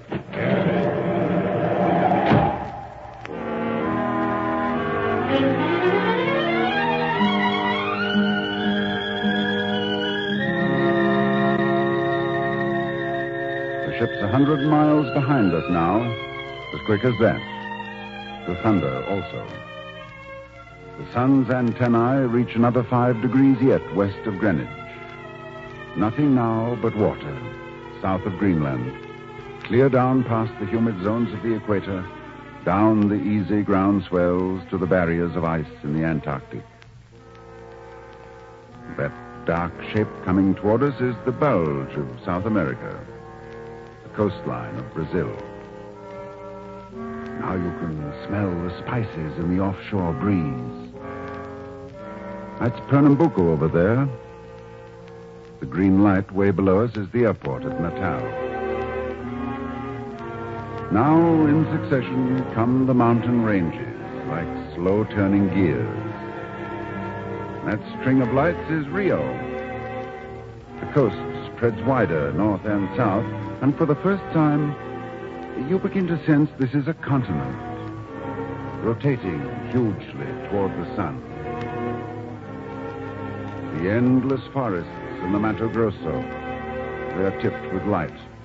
The jungle life's astir, the birds a-twitter.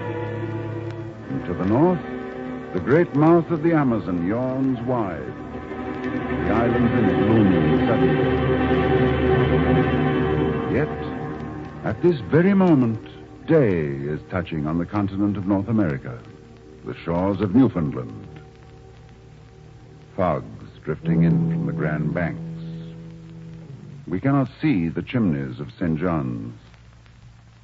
The whole Atlantic seaboard, Eastport to Key West, is still in darkness. Further down the hemisphere, light picks its way among the Lesser Antilles, spreads out down Venezuela, down the Gran Chaco, the pampas of the Argentine, stirs sleepers in their sleep in Buenos Aires. In the Sertallo of Bahia, beyond the reach of tourists and authorities, the forbidden dance of the Macumba pauses, while a priestess invokes the spirit of the dawn.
Further in the jungle, where the Negro River cuts a swathe, the tropic black is still unbroken.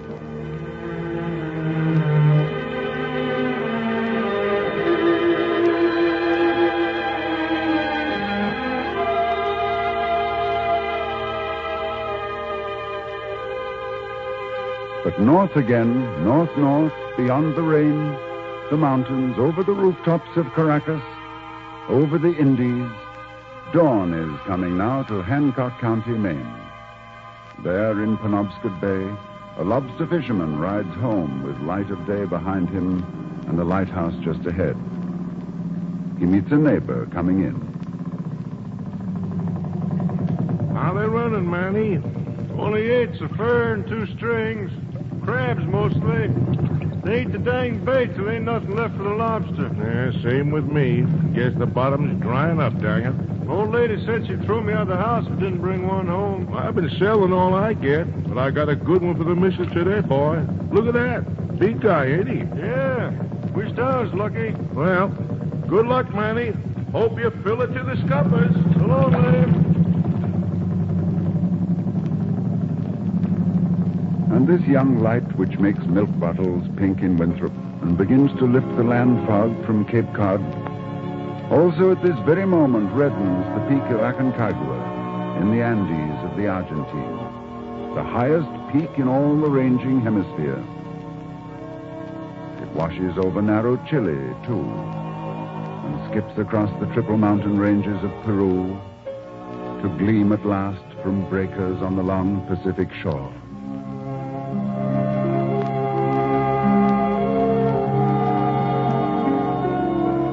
Cape Horn and Sandy Hook are tinctured now.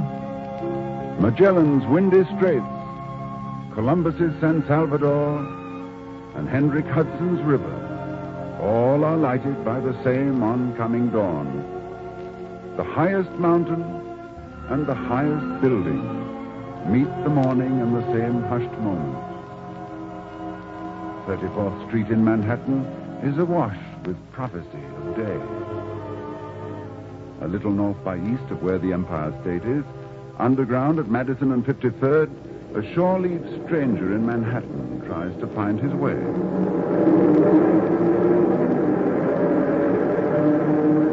Can I have some change, please? Can you all tell me what train it takes for the George Washington Bridge?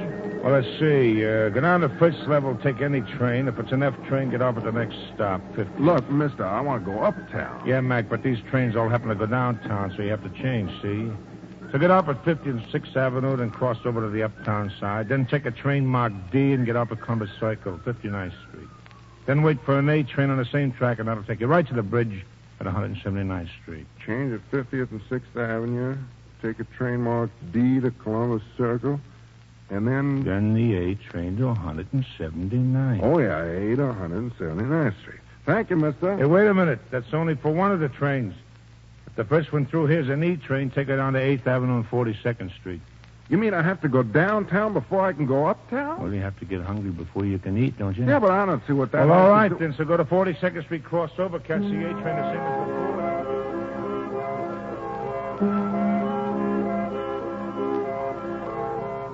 The morning is beyond the bridges of the Hudson now, and slanting through the passes of the Appalachians. The seaboard's brightening. A wind is playing with the tide off Hatteras. Miami looks alert. Street lamps are turned off in Ottawa, and there's drizzle over part of Lake Ontario. Day rises now on two canals. The Erie in New York State and the Panama. It's the same slip of morning to both ditches, though they lie 2,000 miles apart. Now Detroit lights up on the Smoky Mountains and Key West. 3 of the 5 Great Lakes have caught the fire, but just as dawn arrives in Dayton, Ohio, it departs beyond the western shores of South America into the waiting sea. The lakefront of Chicago is deep purple. So is the coast of Yucatan. The Mississippi's winding out of darkness from top to bottom of the land. The saints are all awake. St. Paul, St. Louis, St. Joe, St. Francisville. And down the very same meridian, cross-cut by the equator, sharp in the inclination of the fragile light, is the dry archipelago of the Galapagos.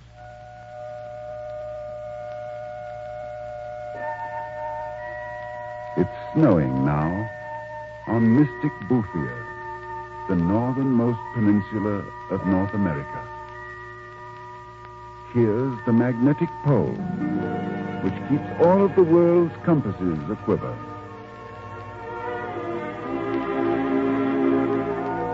While Boothia is freezing, there's a light dew brewing west of Omaha, warm winds of Dallas, and gray-green reflections in the water at the docks of Vera Cruz.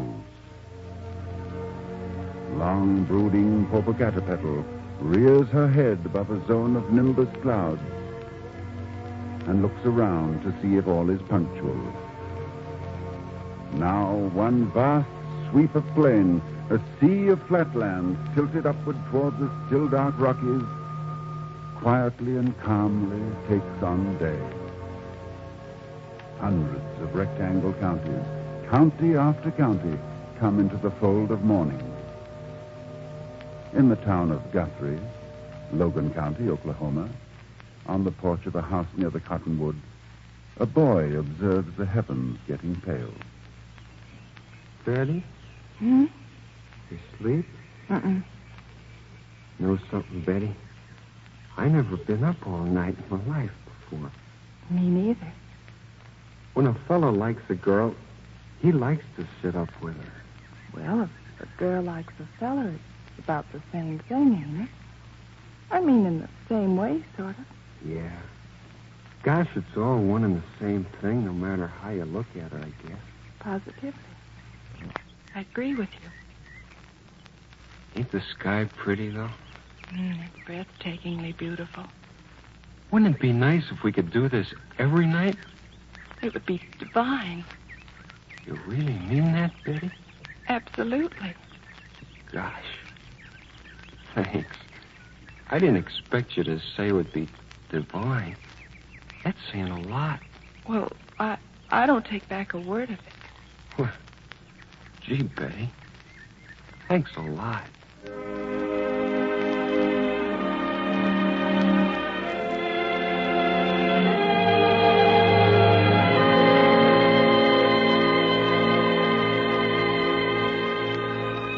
While love awakens on a porch in Guthrie, the somber Rocky Mountains watch the stars burn out above the great plateaus. Ranges rise to block the passage of the day, but not for long.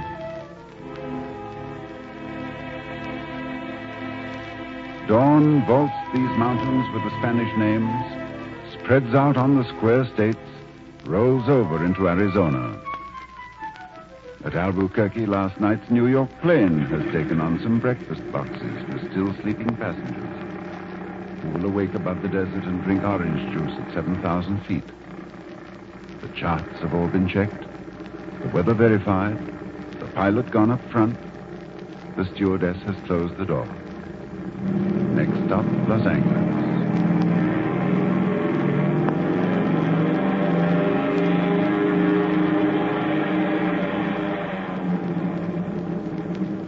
The plane is fast, but not as fast as we, for even now we're over the Grand Canyon, riotous with reds and purples.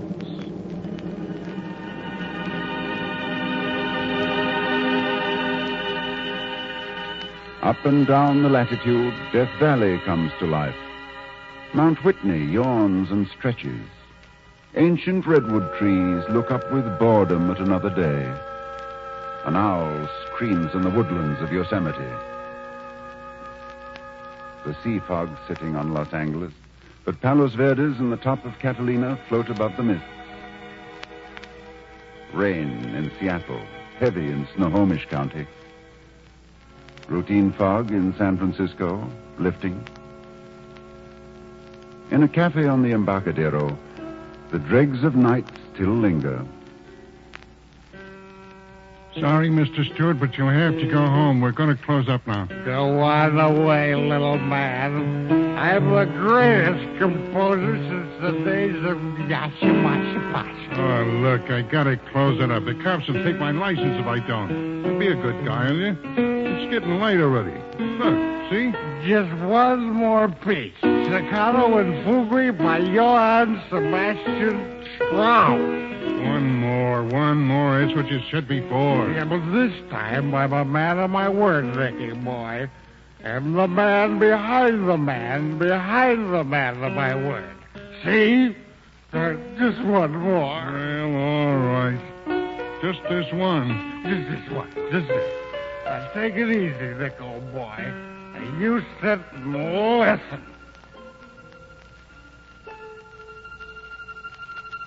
The snowfields of the Yukon and the Klondike Mountains lie face up, interpreting the soundless and mysterious code of the Aurora Borealis. The streamers, green and orange, shimmering in the black Arctic night, yield occultly to new light from behind the frozen ranges to the east. The dawn is peaked and pinched here in Alaska. It is fuller on the endless swells of the Pacific to the south. The Pacific, flowing now in space so prodigal that only stellar seas could understand. The hemisphere is falling back. McKinley passes in the great processional. Alaska's Valley of 10,000 Smokes turns steaming to the sun from which its planetary fire was drawn down. The roar of Katmai, angriest volcano of them all, abates none, scorning the eruption of such placid stuffs as mornings.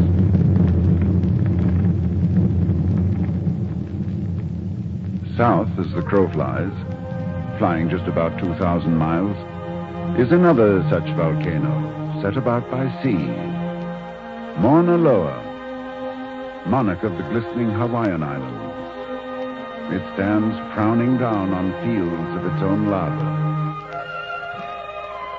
These islands are romantic at night to all romanticists. But now at dawn in Honolulu, where the trade wind stirs the cocoa palms, a practical operation's taking place inside a military hospital. Beneath the white glare of the lamps, an army surgeon works against all hope on a wounded soldier flown in from somewhere eastward in the zone of war. Major, pressure's falling rapidly. Pulse is becoming steady. Get that transfusion set ready. Captain, you scrub for transfusion. Right, sir. Is the donor outside and has he been cross-matched? Yes, sir. All right. Start the transfusion. Give him a hypoadrenaline. Get the Lord's kidney clamp and the heavy ligature ready. Suction. Clamps. Sponge. Pulse is becoming imperceptible. Heart sounds very feeble. Inject some Coromin into the veins. Yes, sir. Major, heart sounds are barely audible. Massage his heart. Sponge. Pupils are contracting, Major. There's a better response from the heart. Patients rallying. Yes, well, this boy will be okay.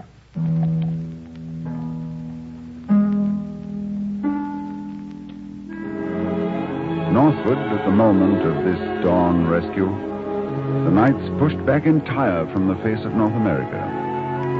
It's west of Bering Strait now, and Soviet Siberia, pursued across the stepping stones of the Aleutian Islands. Daybreak has reached the 180th meridian, where man, in spite of all his quarreling, agrees by international accord that here his calendar divides today from yesterday. A transport headed for San Pedro crosses this imaginary line. On B deck, the Australian bride of an American infantryman heading east to her new country is alert to greet the moment. Do you mean we're crossing at this very moment, Lieutenant? Yes, ma'am. Oh, it's so thrilling. Just think, a minute ago it was Sunday. Now, it's Saturday. Yes, ma'am. International Dateline. Well, does that mean we're a day ahead of the rest of the world? No, where'd you get that idea? Well, that's true, isn't it? No, it merely means Well, that... 5 hours ago it was midnight Saturday, and so it became Sunday, and now it's Saturday again. Is that fair? Well, you see, madam, it works like this when you... I don't understand it very well. I think I can explain it to you. Now, a 10-day voyage from San Francisco to Yokohama will show 11 calendar days. But on the return trip, when we cross the international dateline eastbound like we just did, we go back 1 day on the calendar into the old day, so that means a 10-day trip eastbound will show 9 calendar days, whereas the westbound voyage shows 11 calendar days. But doesn't the 10-day trip ever take just 10 days? No, ma'am. Now, let me begin again. I think I can explain it all.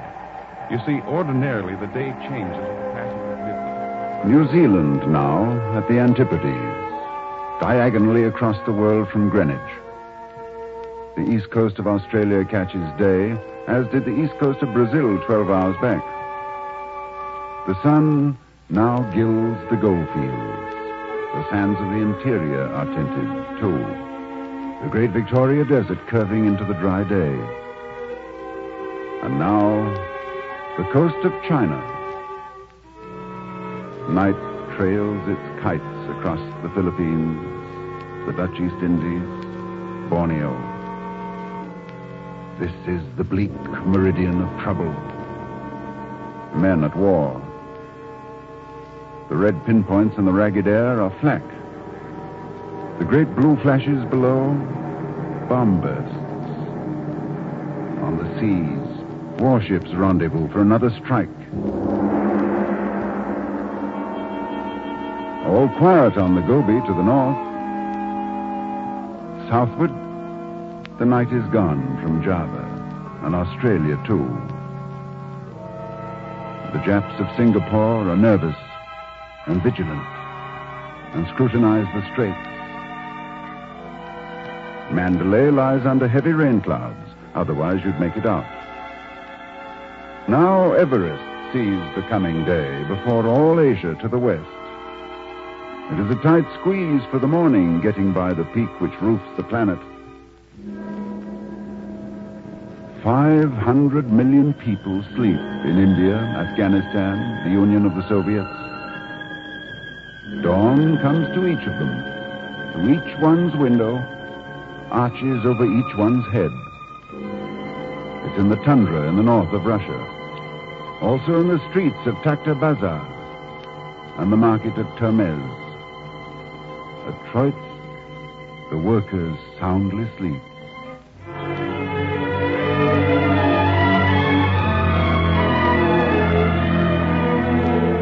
Now in a sweeping arc, the dawn cuts through 3 continents. Still Asia in the Urals, Europe, where the Russians draw a line, and Africa, at easternmost Somaliland. The same light spans the Caspian, the Persian Gulf, the wildest desert of Arabia.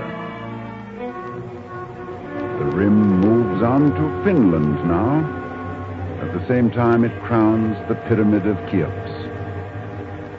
In the scarlet break of day, the tombs of the Egyptian kings are tipped with red lights, warning airplanes. Civilized Europe starts up from a fitful sleep, still haunted by the agonies of war. Yet at the same time, the primitive Congo in the heart of Africa awakens tranquilly. The morning, being a celestial thing, cannot begin to comprehend. But this was the bloody corridor. Norway, Poland, Germany, the Balkans, Libya. Great camps and barracks in each land anticipate the day. But to the fields and lakes and rivers and the partly stormy sky, it's all the same. It always is the same. Slip down the middle length of Africa. Far at the southern tip, 2 albatrosses circle lazily above the sparkling waters off Good Hope. Cape Town looks at night across the South Atlantic. Night. The very night now solid in Brazil. two farmers meet in Switzerland, where their adjoining pastures slope down toward the valley. They say the same thing they've been saying now for 27 years of mountain morning. Morning, Pierre. Morning, John. Nice day. Yes, very nice. Or where? I can't complain. And you? Fine, fine. Good. See you later. See you later, Pierre. The North Sea and the Mediterranean are both lit now, and London comes up out of cover. Greenwich gives the day a careless nod and signals it the go-ahead to climb the West Meridians. In vasty hushes, the fresh morning cleans the traces of the dark out of the mid-Sahara. Off the Gold Coast of deep brooding Africa in the wide Guinea Gulf, there is a fight between two sharks, just at the mighty intersection where longitude and latitude each reach zero. Here the equator meets the mean meridian.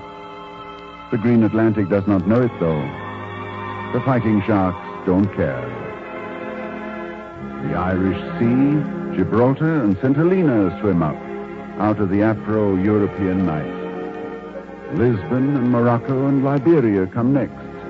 Dakar and the Canaries. And now, all of those continents are in full day. It's all in the Atlantic now, this far-flung fringe of daybreak. We're moving west of Greenwich once again.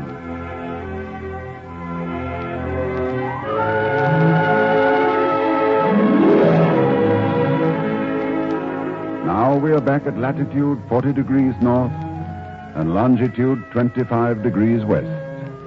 And this is where we started. Beneath us, there is water, nothing else. The long Atlantic flowing to the north.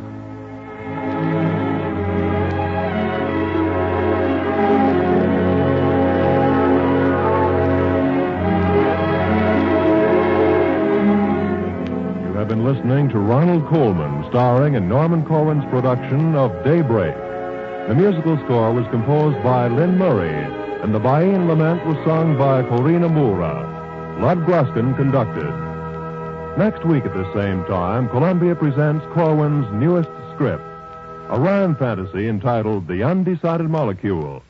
This play, first of its kind since the famous Plot to Overthrow Christmas, will present in its leading roles Robert Benchley, Groucho Marx, Vincent Price, and Sylvia Sidney.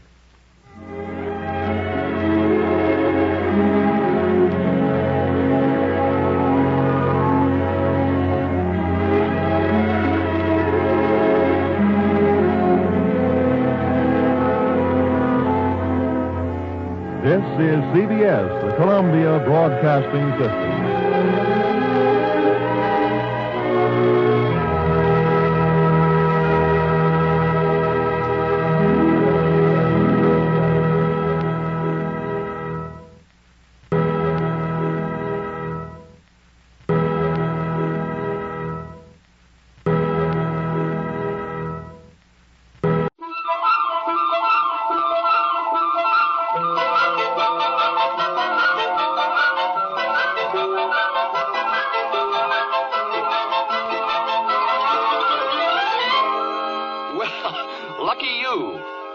To dial this program in time to attend a trial stranger than any since we first learned the knack of breathing.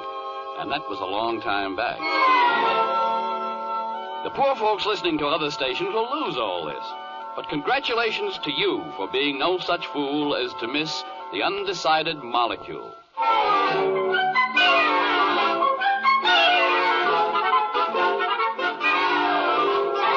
Columbia presents Corwin. Tonight, in the third of a limited series of 8 broadcasts for CBS, Norman Corwin brings you The Undecided Molecule, a rhymed fantasy concerning dangerous developments among the elements, as disclosed by Robert Benchley, Norman Lloyd, Groucho Marx, Vincent Price, Sylvia Sidney, Keenan Wynn, and the music of Carmen Dragon, conducted by Lud Gluskin. The Undecided Molecule.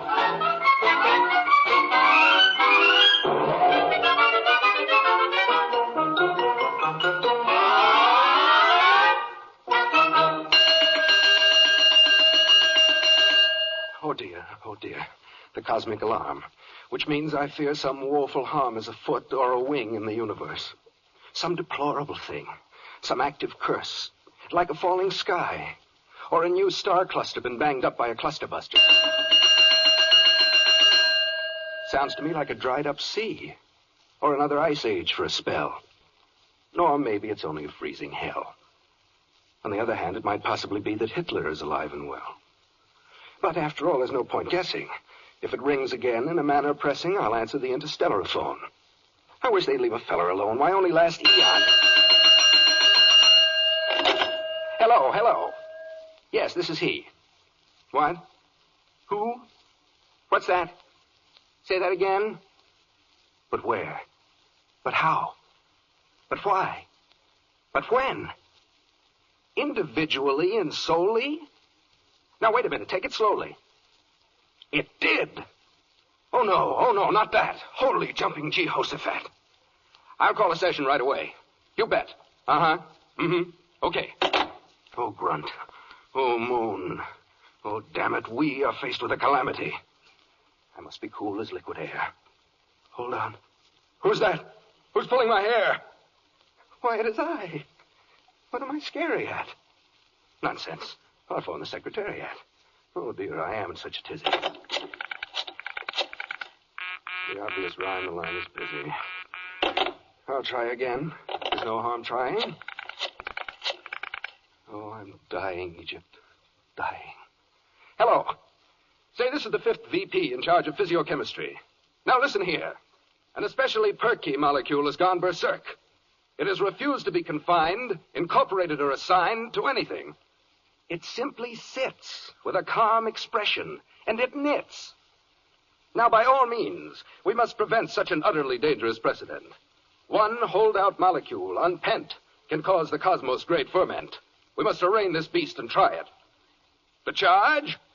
Inciting particles to riot. Okay, arrange. Arraign. I mean all three. I mean the twain. No, never mind. Just get it booked. Or else the universe is cooked. Oh, me, oh, my. Goodbye.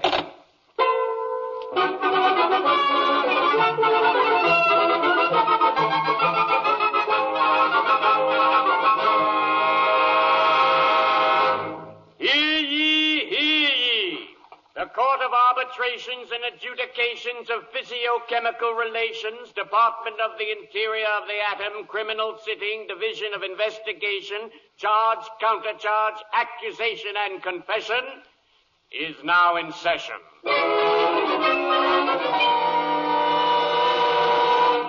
The court will rise and face the justice who will adjust this case. See that your concentration centers on His Honor the Justice just as he enters. Which he is doing even now. Everybody bow! Everybody bow! To wit, contrary notwithstanding, you may sit. Clegg, read the charge. May it please the court, et al. To wit. It pleases the court. Get on with it. Whose versus whom? The cosmos and all the spheres, systems, clusters, galaxies, orbits, planets, satellites, together with all species of animals, vegetables, and minerals appertaining thereto, of all conditions of age, social standing, and sex, versus the anonymous molecule hereinafter referred to as X. What's the charge against said molecule? Unwilling to be named, rebelling when defined, declining to be blamed, objecting when assigned, protesting when selected, resisting an attack, refusing to be directed, and talking back. Most serious, most dangerous, so strange it's almost strangerous, insidious, precarious, a shade below nefarious. The possibilities in sight are frightful, meaning full of fright, and rueful, meaning full of rue, and gruesome, meaning... rather grew. Providing, Your Honor, the charges are true. Oh, why, yes, they must be proven true. Which is something we have yet to do. Quite right, but who was asking you? Now, is the prosecutor here? Present. Well, then, appear. The trial's on. Try not to miss it. Step up and state your case and be explicit. May it please the court, this case involves a very small matter. By this I don't mean mere trivia or idle chatter, but a particle of matter best described as little. Smaller than a jot? Even smaller than a tittle. Are you referring to molecule X? Yes. And why don't you say so? I will, if I may so. The point, Your Honor, is that should X be acquitted here, catastrophe will follow, since it must then be admitted here that all control of elements has given away to anarchy, and every substance will perforce be jittery and panicky. Thus, when we wish a molecule to join up with some other, to make a cup or lemon drop, or the Karamazov brothers, to be a fog or a catalog, or a lawn to be idyllic on, a beagle or a bagel, or a mountain made of silicon, they may refrain, they may desist, and if enough of them should do so, there'll never be another tenor singer like Caruso. No dog to bark, no lark to hark, no grand old man like Talleyrand. No bee will be, you'll see no sea, no ostrich fanned for Sally Rand. It's staggering. It's awesome, the damage X could wreak. By simply playing possum, it makes me rather weak.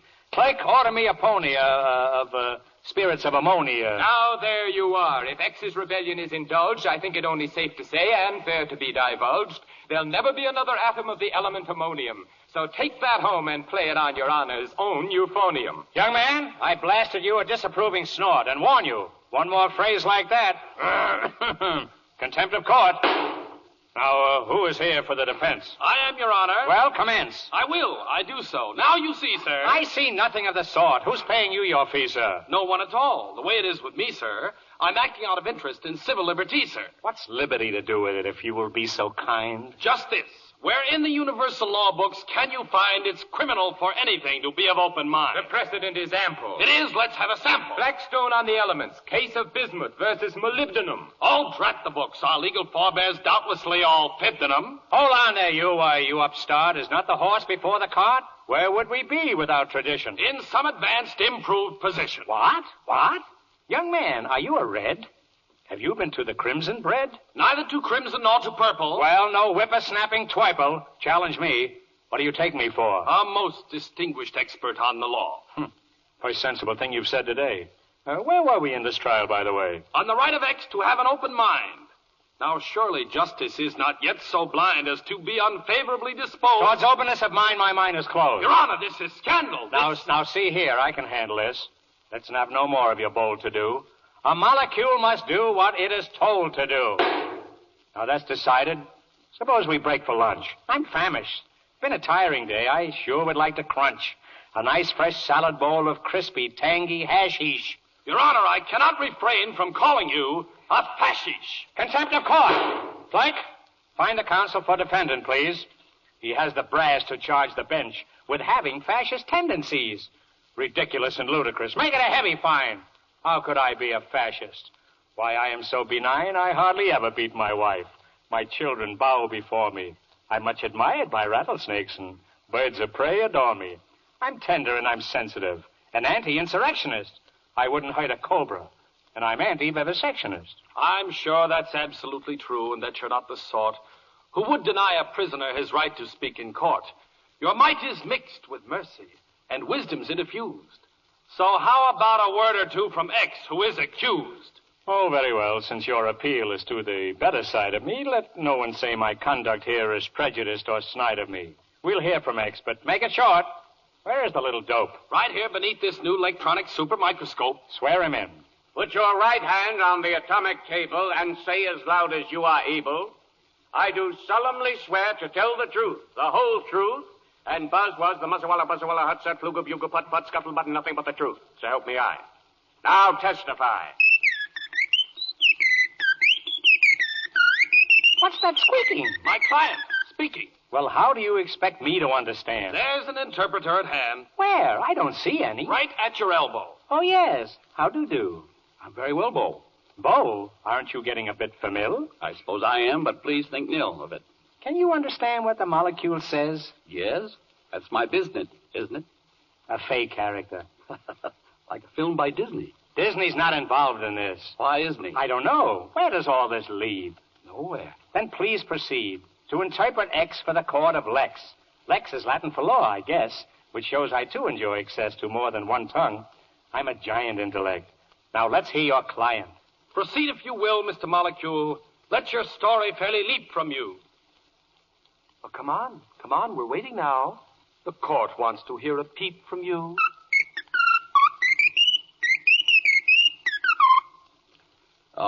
X says as follows.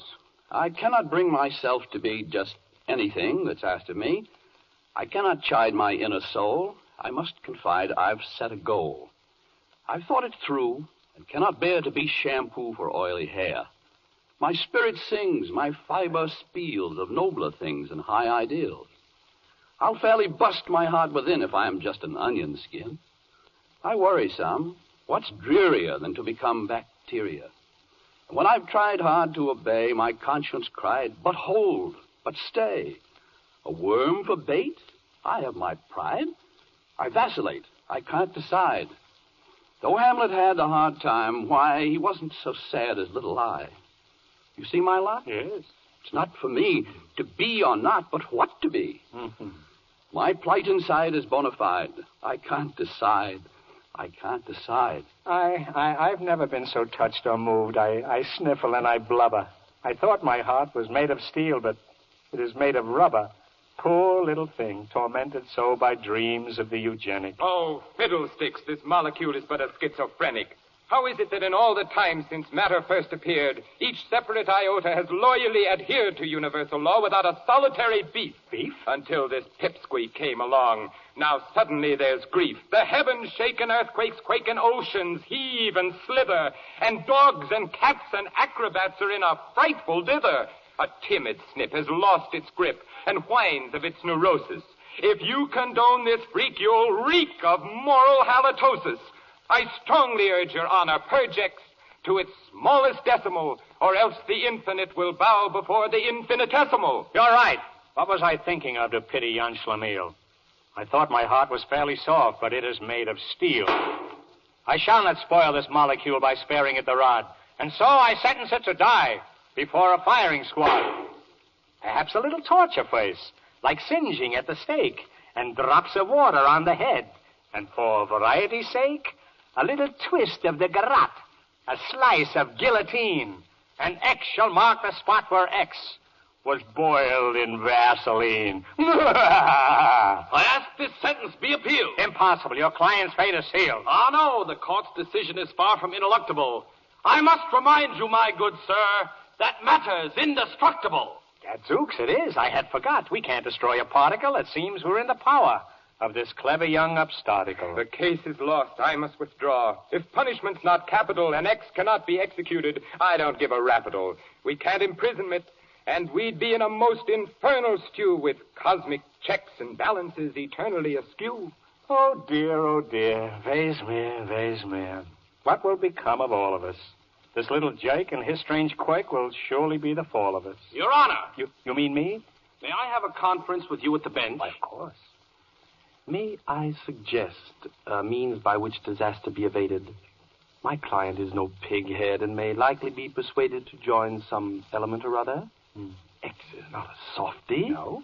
It merely wishes to belong to something fairly lofty. Its point of view is forward. Its attitude is global. Its heart is set on being part of something good and noble. How righteous. So I suggest you demonstrate, and this will never hurt you, that being this or that or t'other has a point of virtue. Well, how do you propose we do it? I have a plan. I was coming to it. Invite a representative of each important kingdom. You mean like Dempsey for the ring, or Artie Shaw for swingdom? No, but you're warm. A lion for the jungle, or an eagle for all wingdom? Keep on. Remember, 3 of them, and 1 for every kingdom. Oh, I know. Animal and mineral and, I forget the third. The vegetable kingdom. Why, yes, of course. Absurd. That's splendid. We could get them here, and each could make a pitch. And X could then make up its mind to which it wished to hitch. I'll call a recess in this trial while we round up a trio. Meanwhile, some music. Clark? Yes, sir. Can you sing Solo Mio? No, but the court musicians would be very glad to play for you. Where's the conductor? I'm right here. Is everything okay for you? You bet. Shall I begin, Your Honor, with a prelude by Stravinsky or toccata for the G-string by the famous brothers Minsky? Have you anything around that Dmitri Shostakovich wrote? Oh, yes. A Passacaglia, and I'm sure that you will love its note. I've changed my mind. I'll have a slug of music by Lynn Murray. The one he calls Wer leerde Nacht, One Chicken Mitten Curry.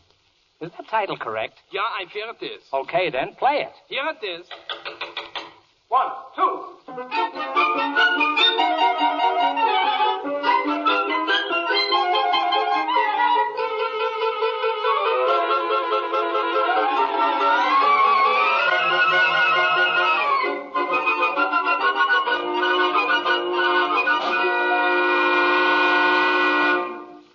Hear ye, hear ye. The spokesman for the vegetable kingdom will rise and address the court concerning the advantages to Molecule X of joining this classification, with handy allusions to paleontology, plant psychology, stems and flowers, roots and fruits, and outstanding examples of horticulture and botany, if he's got me. I doubt that X shall ever see an atom lovely as a tree. Why, nothing has got quite the charm of the most ordinary palm, with coffee beans and turpentine, and grapes which make imported wine. And as for molds and types of fungus, we have some noted ones among us. Penicillin is a spore, noble beyond metaphor. Life is earnest, life is sweet, for the common sugar beet. Cotton, spinach, hemp and hop. One could really never stop singing vegetary praise for years and months and weeks and days. Well, X says that trees are chopped for wood and that he sees no special good in being a beet which people eat. X says a palm, though fine in Maine, can come to harm in a hurricane. The grape's a curse, since drinking is evil, and cotton is worse for the boll weevil. X does not wish to look for trouble. It's not his dish, the vegetable. For a molecule that's supposed to be meek, the choosy Mr. X has a lot of cheek. Step down, vegetable. Let minerals speak. The spokesman for the mineral kingdom will address the court concerning the advantages to Molecule X of joining this classification, with allusions to metallurgy, gypsum, filiform silver, motor cars, nickel bars, pickle jars, and manganese. Please. Now, the way that X can best ensure his choice of substance will endure is to stop his flopping about and settle down to being a respectable metal. Oh, fiddly-dee, fiddly-dum, yum-yum. Oh, boy, aluminum. If he likes the work of iron, he can be the iron in irony. That sounds to me like pure, unalloyed non sequitur. If he wishes to be a worker, he can serve in a column of mercury. And if he'd rather be gay and giddysome, there's radium, uranium, iridium. Oh, tantalum, tungsten, talcum, tin, ipsy, pipsy, bitterson, gin, alpha, saxon, copper, tax, raxily, rax, borax, borax, merrily, barely, chili by gin, triple I, zinc, and kale. Team. Oh, I beg. Are these football yells necessary? Yes, sir. Very. Well, what do they mean? Well, amphibolsphine and pyroxene, being amygdaloidally idiochromatic, may create a stalactitic static, affecting the scalahedral speed. Mm-hmm. On this, the experts are fully agreed. Well, that clears it up very well indeed. Proceed. If X wants glamour, need he be told of silver, platinum, and gold? And the safest job on any planet is to be a nice, strong rock of granite. If he likes good cooking, a dinner will boil very nicely over mineral oil. Does he cry to be a wagon hitched to a star, then apply to be a Hollywood motor car? Oh, I could pour mineral law before you forever and a day, if it wouldn't bore you. Well, X says he, that any jury'll find mercury somewhat mercurial. Iron gets rusty, bare rocks too nude, talc is too dusty, oil is crude. The automobile is not his bent. One elliptical wheel means an accident. Gold you can keep. He simply balks at lying deep beneath Fort Knox. I've never heard such utterly rash, hypercritical balderdash. If I weren't so stately and dignified, I'd take that molecule outside and bop him right in his little beezer. Who does he think he is, Little Caesar? Let the animal kingdom present its spokesman. Come on. Where is the gent? Right here, but, Your Honor. All right, begin. It's a her. Never mind. Swear him in. Swear him in. Very well. The spokesman for the animal kingdom, etc. Species of bird, bee, dog, flea, hen, man, does solemnly swear, etc., in the name of the llama, gnu, orc, yak, kangaroo, slippery Dan, Charlie Chan, the common man, and so forth, that he or she will please go forth and testify to the legal cause. Thank you. I gladly take the floor. Rather pretty. Eh bien? Hello? I could fascinate X with the mystery of our considerable natural history. I could tell him the fame of each colorful name. Go on. I'm goose pimply and blistery.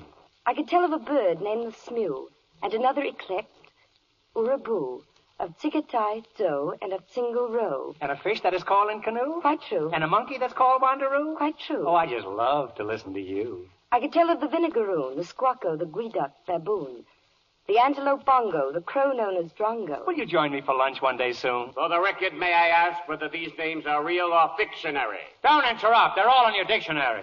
Now, the capakai has a whistle, Of course. distinct from the ling and dixisel, the zebu and zivet, enteric of Tibet. I cling to your words like a thistle. I urge X to join the toucan or some other nice animal clan, like the beautiful cootie or charming agouti. But what of the species of man? Oh, that's another subject entirely. I do not recommend that X get involved in the affairs of mankind. Is that because you believe in the principle of matter over man's mind? No, but being human would surely hex a sensitive molecule like X. Just how do you mean, Queen? Well, it's not so easy to be a common man. No matter how much you work and plan, it's still a neat trick to live the span commonly allotted to the common man. A wandering breeze will affect your pump. If not a measle, then a mump. You can pull a tendon, get roundly hissed, or have to depend on an analyst. How true. You can get ptomaine or be undersold. Then there's Franco Spain. Fui. And the common code. A review can stink. You can miss a guess, or be told how to think by the yellow press. Did I tell you I greatly admire your dress? No. There's water on the knee and athlete's toes, the doctor's fee and the running nose, aching bursitis, rashes and rickets, colitis and bursitis, and parking tickets. Not in this court. You can get diabetes or caught in the rain. Not in this court. You can run out of Wheaties or into a train. You can get neurasthenia. A blizzard can chill you. Your wife can be mean. A dentist drill you. A plaintiff can sue you. A bite give malaria. If no lover woo you, alas, miseraria. Very legal embroilments. Just let me take care of you. Thank you. A fascist will fight you. And then there is asthma. Vampires can bite you and whine on your plasma. You can be badly reared and flunk out in Latin, or tangle your beard in spaghetti au gratin. It's fattening. You can get a flat tire, drop teeth in the drain, or suffer a dire escutcheon stain. You can drown in the Dnieper or suffer the bends. You can wind up a leper and lose all your friends. Hard to wind up a leper. You can settle in Philly, or step in a pail, or feel willy-nilly and cease to inhale. How morbid, depressing, in fact suicidal. By the way, have you ever an hour that's idle? Your Honor, my client has something to say. I could meet you, what's that about X again, eh? He's ready, I said. Well, let him go ahead. X says as follows. I'm glad to know the awful truth. Man has such woe, forsooth, forsooth. What philosophy. Yet what he's done, proud hands can clap. He's beaten the Hun and Will the Jap. He flies the air just like a smew and swims for fair like the Canoe. Yes, like the Canoe. He has a soul. He reads Descartes. Like me, his goal is a thing apart. He's learned to kill the harmful bug by serum, pill, and sulfur drug. He beats the band and goes to school to understand the molecule. You're the rascals. In face of odds, he makes his way. Gives birth to quads, builds TVA. Displays his charms, plays blindfold chess, listens to Brahms and CBS. CBS, of course. The common guy both thinks and feels. Nothing's too high for his ideals. Though it cost him sadly to put down jerk. Please. He's not done badly. Look at his works. For all his pains, we owe him thanks. And I do gladly join his ranks. The human flock has golden fleece, grace to its stock and lasting peace. Oh, splendid. What a moving speech. I had thought X a worm, a leech. But now I see he's a regular fellow. He's twanged me so I quiver like jello. Oh, joy, oh, rapture, fields of clover. Looks to me like trial's over. Quite so. My dear X, forgive the digression, but I'm sure you'll be happy in your chosen profession.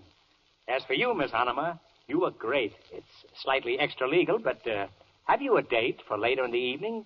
Do you like to dance? Have you any marked tendency toward romance? I have. But what about the wife you seldom beat? And the children you have mentioned who grovel at your feet? Ho, ho, ho! Mere rhetoric and figmentary frippery. The legal mind behaves this way. It's very smooth and slippery when arguing. I have no wife or any such a fixture. In that case, I will marry you, as in a Class B picture. We'll create a happy ending, plus 2 children of each sex. To be a part of one of them, shall we invite friend X? Magnificent idea, that. Is our future child agreed? X says indeed. And asks you speed your visit to the Reverend so we can have a life to lead and bring this to a clever end. Hooray, I thought you'd never end. Will the court musicians kindly advance to the mic and play a wedding dance? And then after that, please segue and sally into a sort of a kind of finale. 1, 2, 3.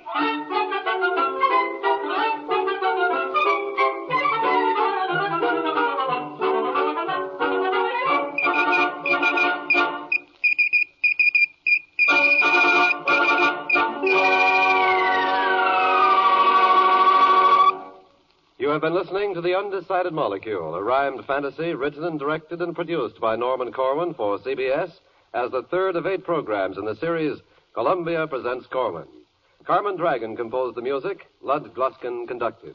That gifted man, Robert Benchley, appeared as the interpreter for the molecule. And you can see me soon in the Paramount picture, Duffy's Tavern. It was Norman Lloyd who did that wonderful work as the highly competent official clerk. Quiet. Oliver Wendell Groucho Marx appeared as the judge. And I'm going to be together with my brothers on the stage and screen again in A Night in Casablanca. Some one of these nights. Good night. Vincent Price as the prosecutor was convincing and smooth and even slick. And you can catch me soon in 20th Fox's Dragon Wick. It was Sylvia Sidney who convinced the molecule that being a human being can be fun. And if you'd like to see more of me, I'm appearing in a new film entitled Blood on the Sun. I, Keenan Wynn, in sound mind and body... I object. Performed as the counsel for the defense of Molecule. And to give you an idea how versatile I am, I was also the spokesman for the vegetable minerals.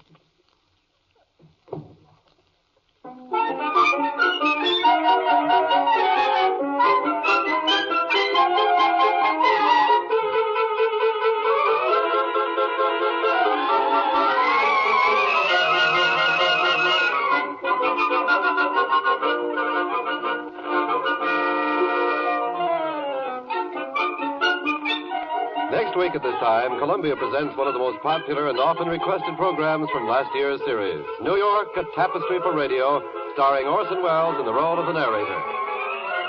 This is CBS, the Columbia Broadcasting System.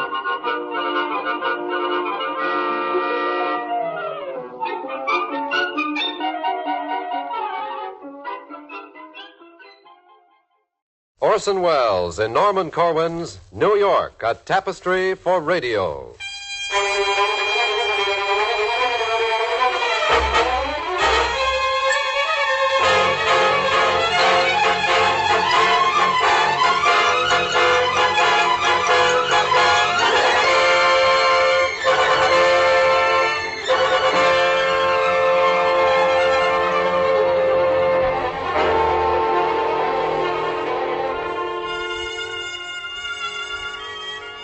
Tonight, in the fourth of a limited series of 8 broadcasts for CBS, Norman Corwin is privileged to bring you Orson Welles as narrator of one of the most widely requested of all Corwin's programs, New York, a Tapestry for Radio. The original musical score is by Frederick Steiner, and the orchestra is conducted by Lud Gluskin. Orson Welles in New York.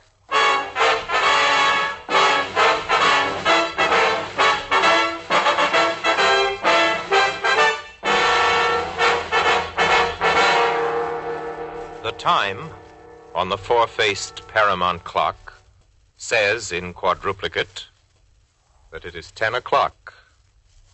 And so good evening to you, Queen of the Hemisphere. 4 times good evening. And by this time tomorrow, may the enemies of all free men's cities be more desperate and damned than ever. End of salutation.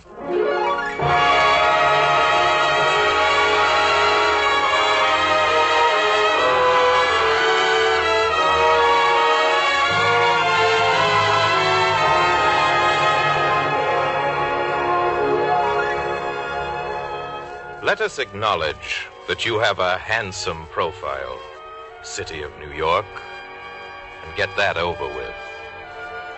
Long ago, you were voted the city most likely to succeed. And tonight, the 12th generation of Americans salutes you with special reference to the populace, which takes you for its lawful address.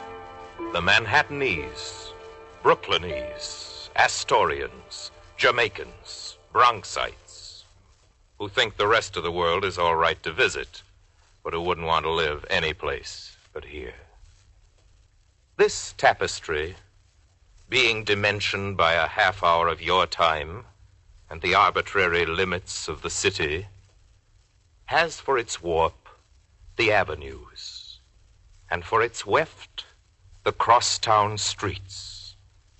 The shuttle traveling back and forth, as you'd expect, between Grand Central and Times Square. As for loom, that's what ships do on the horizons of the city practically continuously, in which connection, God bless our Navy and the ships of the Merchant Marine, as well as the Port of New York Authority and sailors of the National Maritime Union, 346 West 17th Street. So much for shuttle, loom, and weft. Regarding individual threads, you will have to follow them by listening acutely. For there will be excursions and motifs, snatches of native song and speech, time signals, bulletins, reflections, and footsteps, to say nothing of the retirement of batters at first base and of ballerinas from ballet at the age of 40. However, the main design is in the middle and will be clear enough when you stand back and see the whole. The people of the city are the main design. The names in the directories, but for the grace of whom the place becomes an empty mesa and a pincushion of stone, a petrified island of forgotten dividends and cobwebs in the elevator shafts. What that design is, you citizens of sister cities, you hearers on the plains and uplands, sit still and listen. It well may be a special hope, a pattern of felicity to you and to your kids, to fetuses conceived this month and next, and ever after. That, as I say, comes later. But it's in the weave if you will stay and look it over with us in a certain light.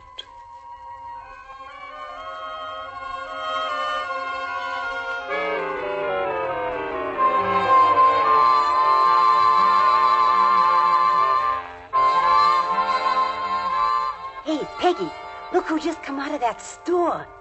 Tyrone Power in a uniform. So what do you want me to do? Break a leg? Pick any street in the city from 1 to 241 and take it over to the laboratory for an X-ray.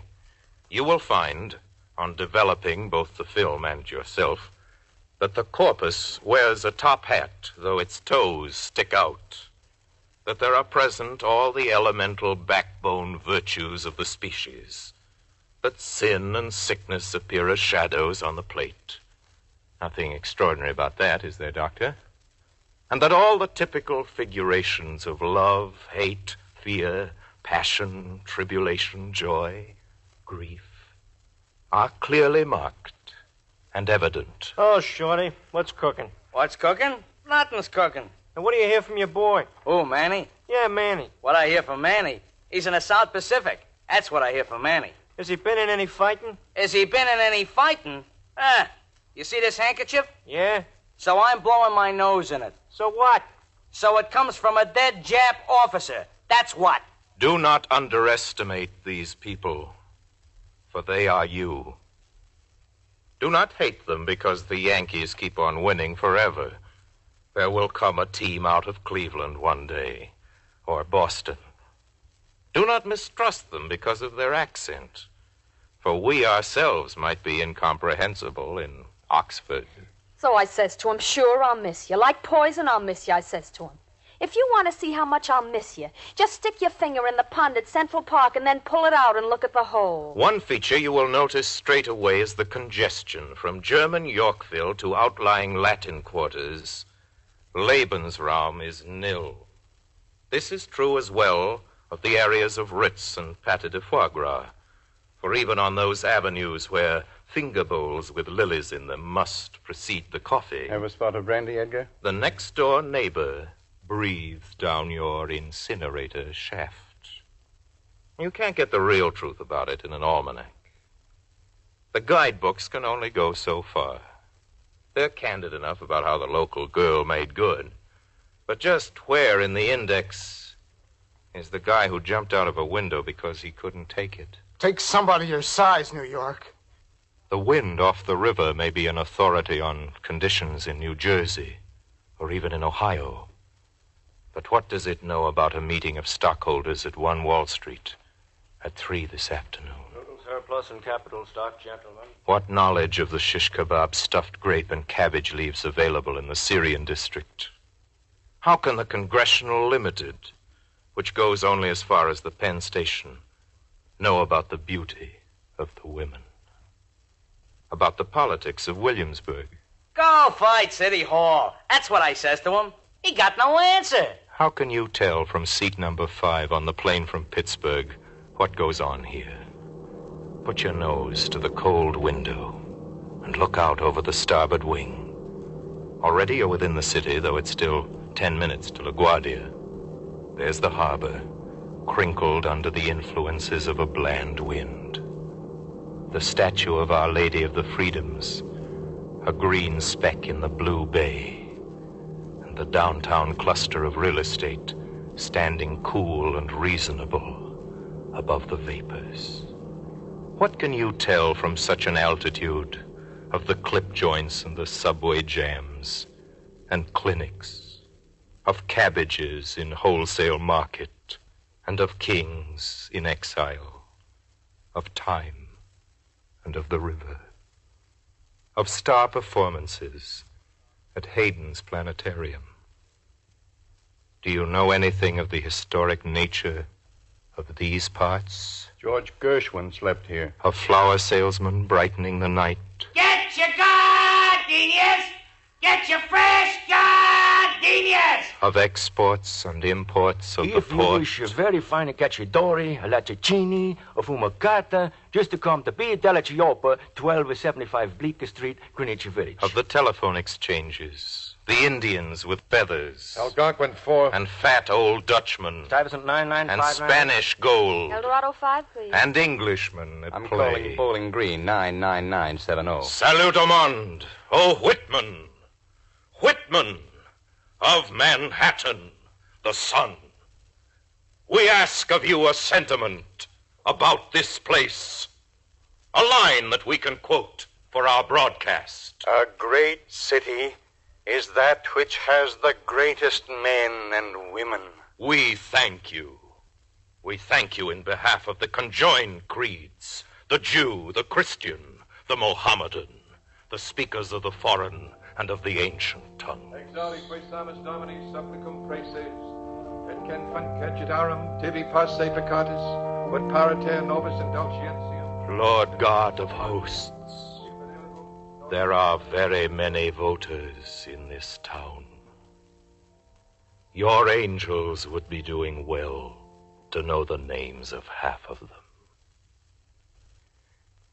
It is beyond the power of certified public accountants to follow all the comings and goings of the people, to and fro and up and down, especially on weekends and around October 1st.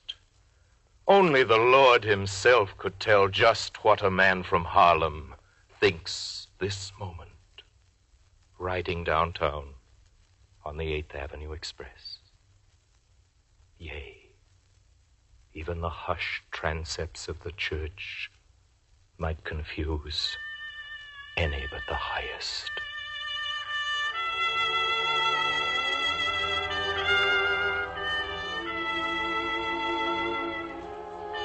Good night, darling. Will you call me in the morning?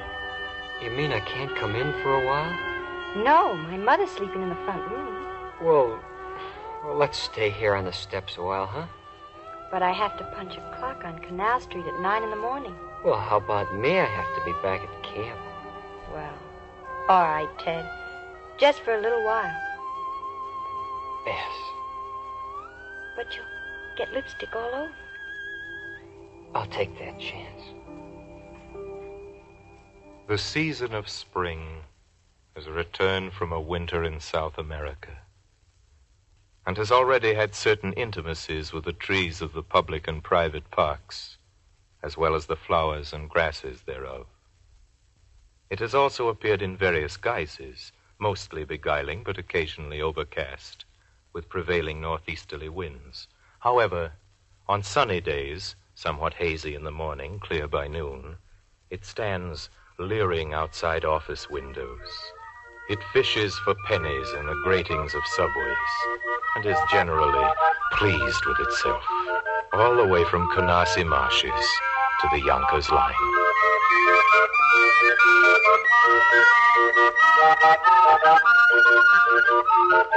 Go down to Kew Gardens in lilac time. It isn't far from Manhattan, and it can be reached easily by taking an E train on the independent 8th Avenue line or a BMT from Times Square. If you want to spend more than a nickel, you can take the Long Island Railroad from Penn Station. Well, I finally told him. What do you mean you finally told him? He says I only develop an interest in an individual if he happens to be socially conscious. Believe me, that's some nerve. Personally, I think it's a compliment. It's a privilege to be socially conscious. Certainly. After all, it's a very important time in history. Of course. History's being made. Every day. So I said to him, I told him, Harry, you should read more.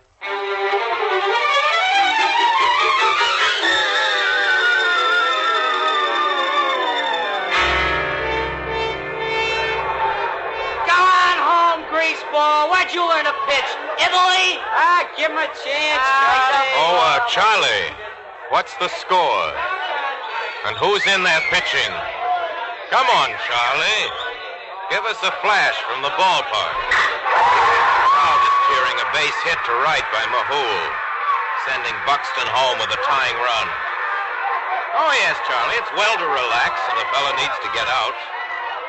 But will you not turn to the young Jew beside you, he being a flyer of the Bronx home on convalescent leave, and cheer him for making a base hit, too?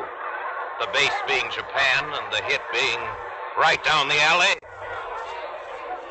Did he not send a bombing run across the plate? How can you tell the players without a scorecard, Charlie? Look at the ribbons on his chest and drop that subscription to the Brooklyn fascist paper you've been reading. The game is almost over, Bud, and the All-Stars are ahead.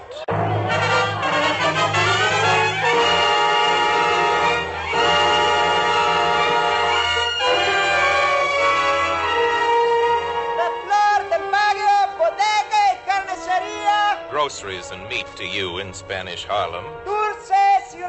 Little Spain out of islands, Caribbean and southerly from here. Brazil, Nicaragua, Colombia, the Argentine.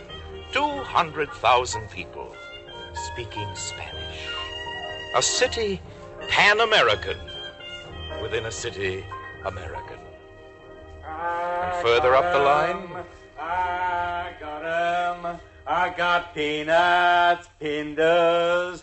I got goobers, ground beef. Negro Harlem listens to a street cry, and it hears a boogie-woogie piano playing a little original composition down there in the Rhythm Club.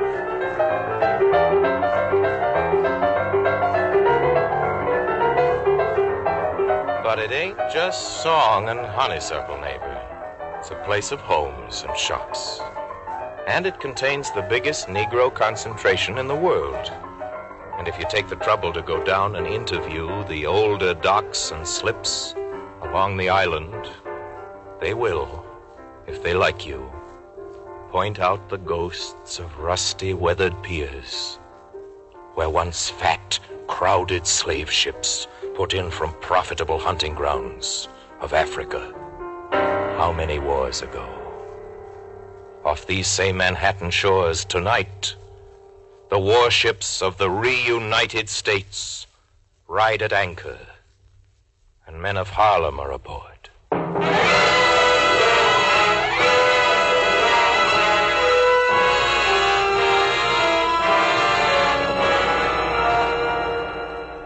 Got a beep letter from my boy in India yesterday. Said he visited the Taj Mahal.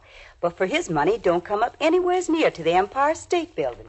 In 750,000 New York windows of all sizes and conditions, the service star gives notice to the passerby that each has sent a delegate to the Convention of the Nations with instructions to shoot on sight.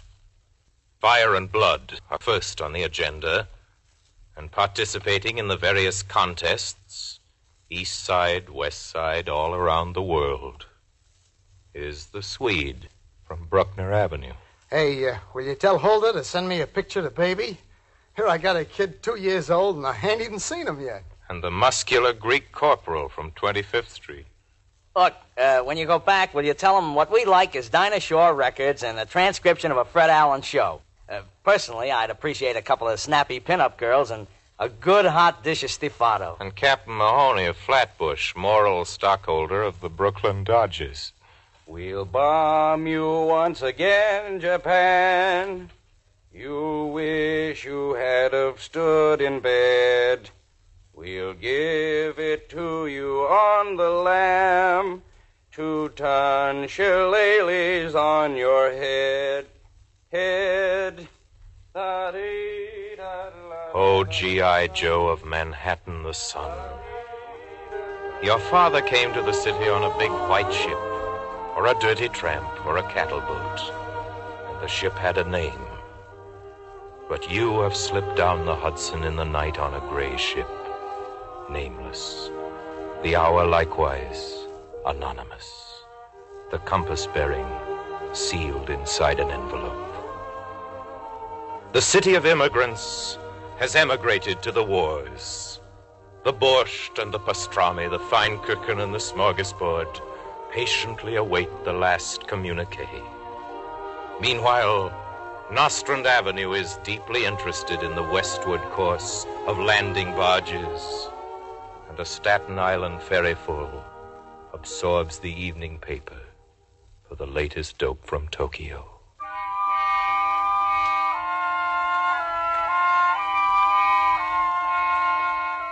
Americans on this wavelength, can you make out the bright green threads among the lesser colors in this tapestry? The interwoven hopes of those who turn the turnstiles?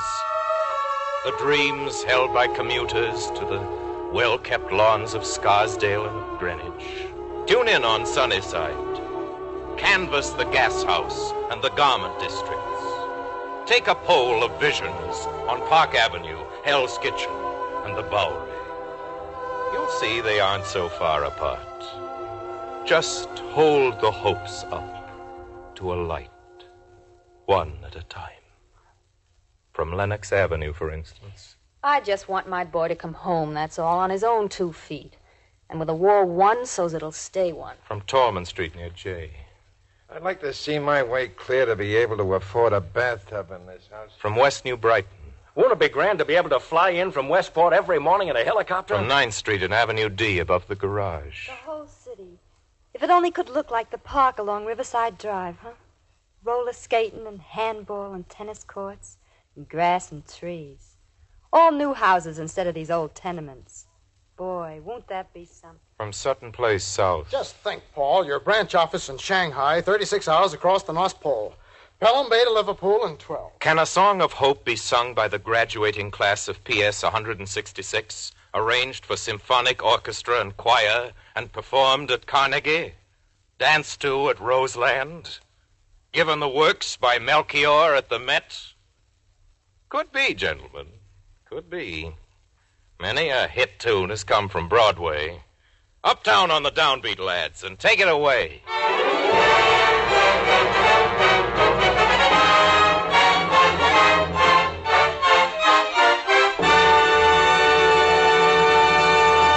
City of Ginsberg and Garibaldi, Kozlovsky and Lopez.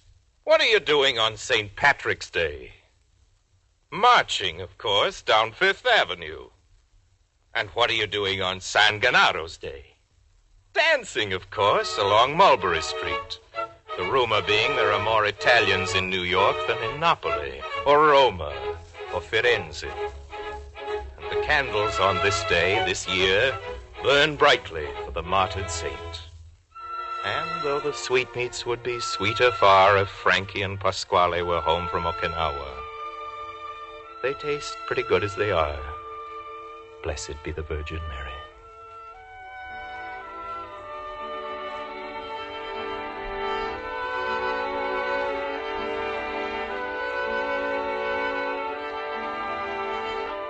And on Bastille Day, the French Republic's Independence Day, hardly a fortnight further into summer than our own, the tricolor is flown beside the flag that Lafayette, a Lend-Lease general, helped us to get started. Whereas Hungarians and Czechs and Germans, Hindus, Balkans, Portuguese and Danes, they have their little cities within the city, too. Their churches and their restaurants and gift shops, movie houses, newspapers and foreign language programs on the radio.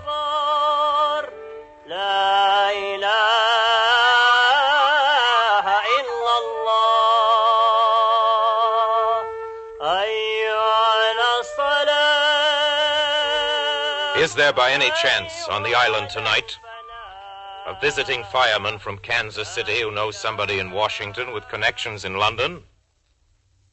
If so, would he kindly take a message to the peace conference, the one that G.I. Joseph of 82nd Street is at the moment still fighting to arrange, and see that there is smuggled in among the representatives the mere hint of the barest memorandum of a notion, something for their scratch pads to be scrawled upon and doodled over during deepest thought, a mark, a democratic imprint, a U.S. figuration, a Yankee doodle.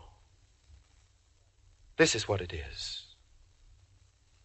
Here, in the tall city with a British name, the people of all nations, checkering the numbered streets, having come from Warsaw, having come from Plymouth, Kleinwardein and Chongqing, having come from Africa and Oslo and Caracas, having worked and played and voted, loved and listened to the radio, fought in the wars and paid for them as well, having kept their customs and their languages, played their own sweet music on the fiddle and accordion, did, nevertheless, find time to rear and populate the greatest city in the world, and make of it a symbol celebrated up and down the longitudes.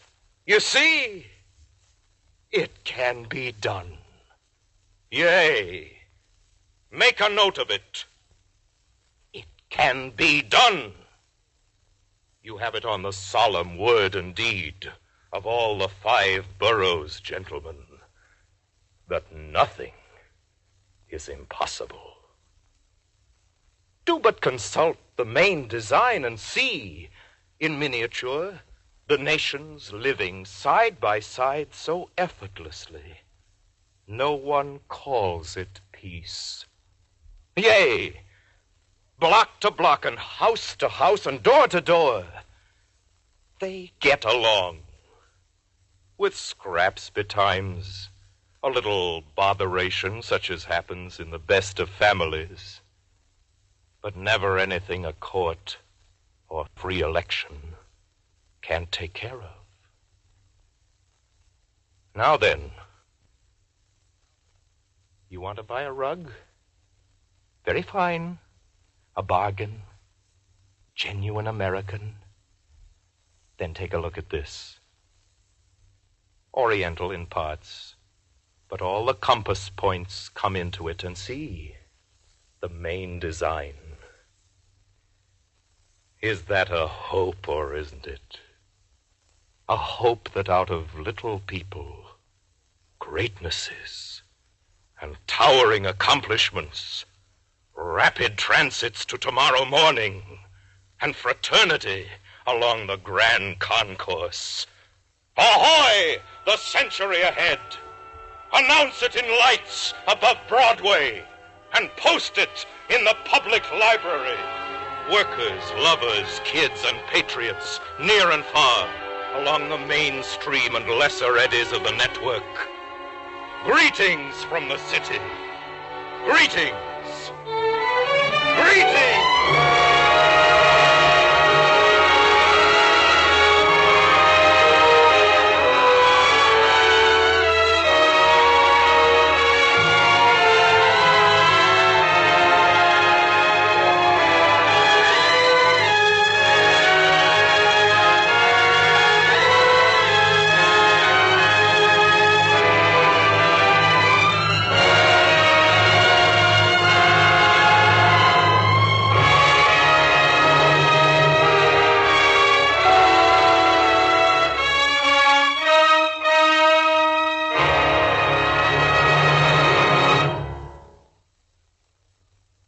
You have been listening to Orson Welles, an especially requested repeat performance of New York, a Tapestry for Radio, written, directed, and produced by Norman Corwin as the fourth in the current series of Columbia Presents Corwin. Mr. Welles is soon to be seen in international pictures, Tomorrow is Forever. In tonight's production, Charles Lewin and Lou Ashworth assisted Mr. Corwin in the production. The musical score was by Frederick Steiner, and the orchestra was directed by Lud Gluskin. Next week at this time, Columbia presents Corwin's newest play, A Walk with Nick, co-starring two of the screen's most accomplished young actors, John Hodiak and Joan Loring. This is CBS, the Columbia Broadcasting System.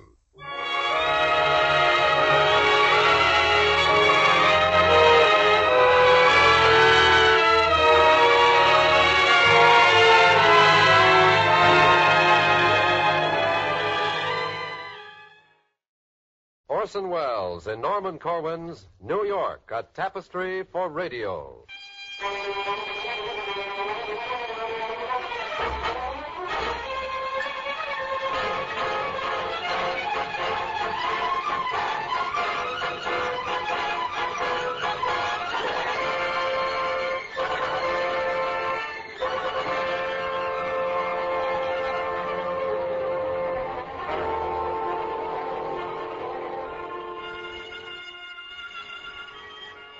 Tonight, in the fourth of a limited series of 8 broadcasts for CBS, Norman Corwin is privileged to bring you Orson Welles as narrator of one of the most widely requested of all Corwin's programs, New York, a Tapestry for Radio. The original musical score is by Frederick Steiner, and the orchestra is conducted by Lud Gluskin. Orson Welles in New York.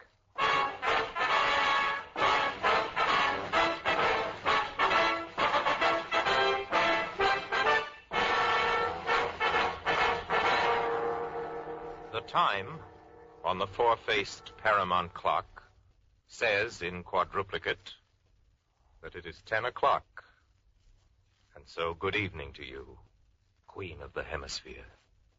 4 times good evening. And by this time tomorrow, may the enemies of all free men's cities be more desperate and damned than ever. End of salutation.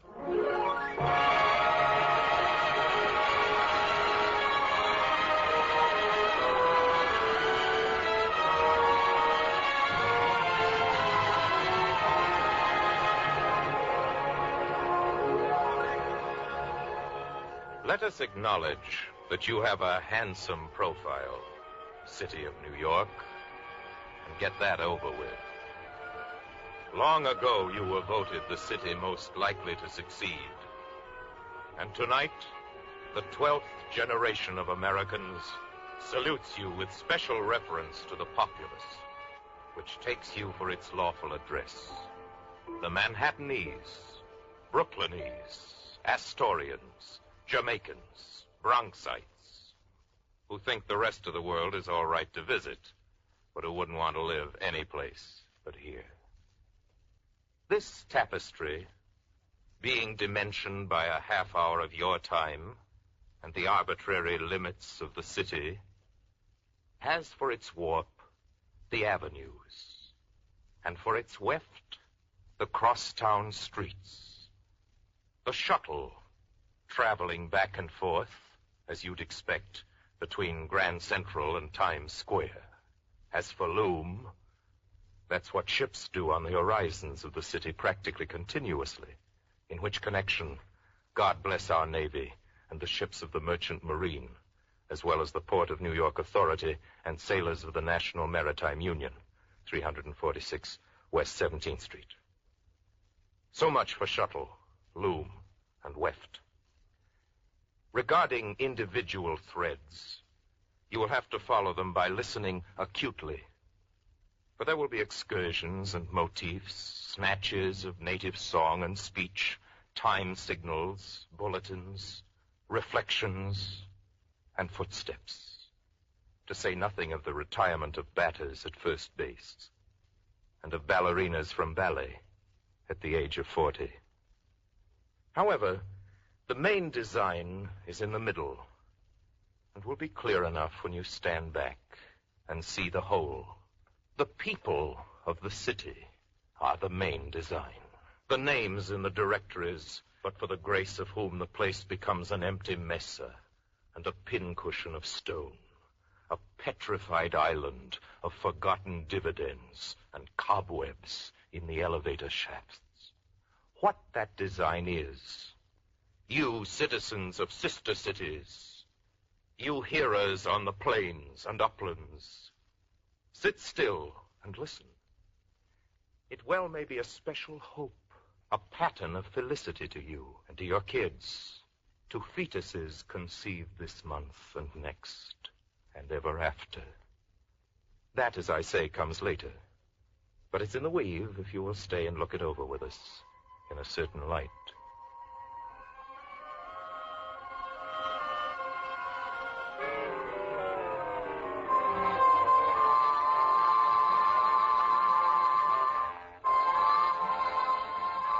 Hey, Peggy, look who just come out of that store.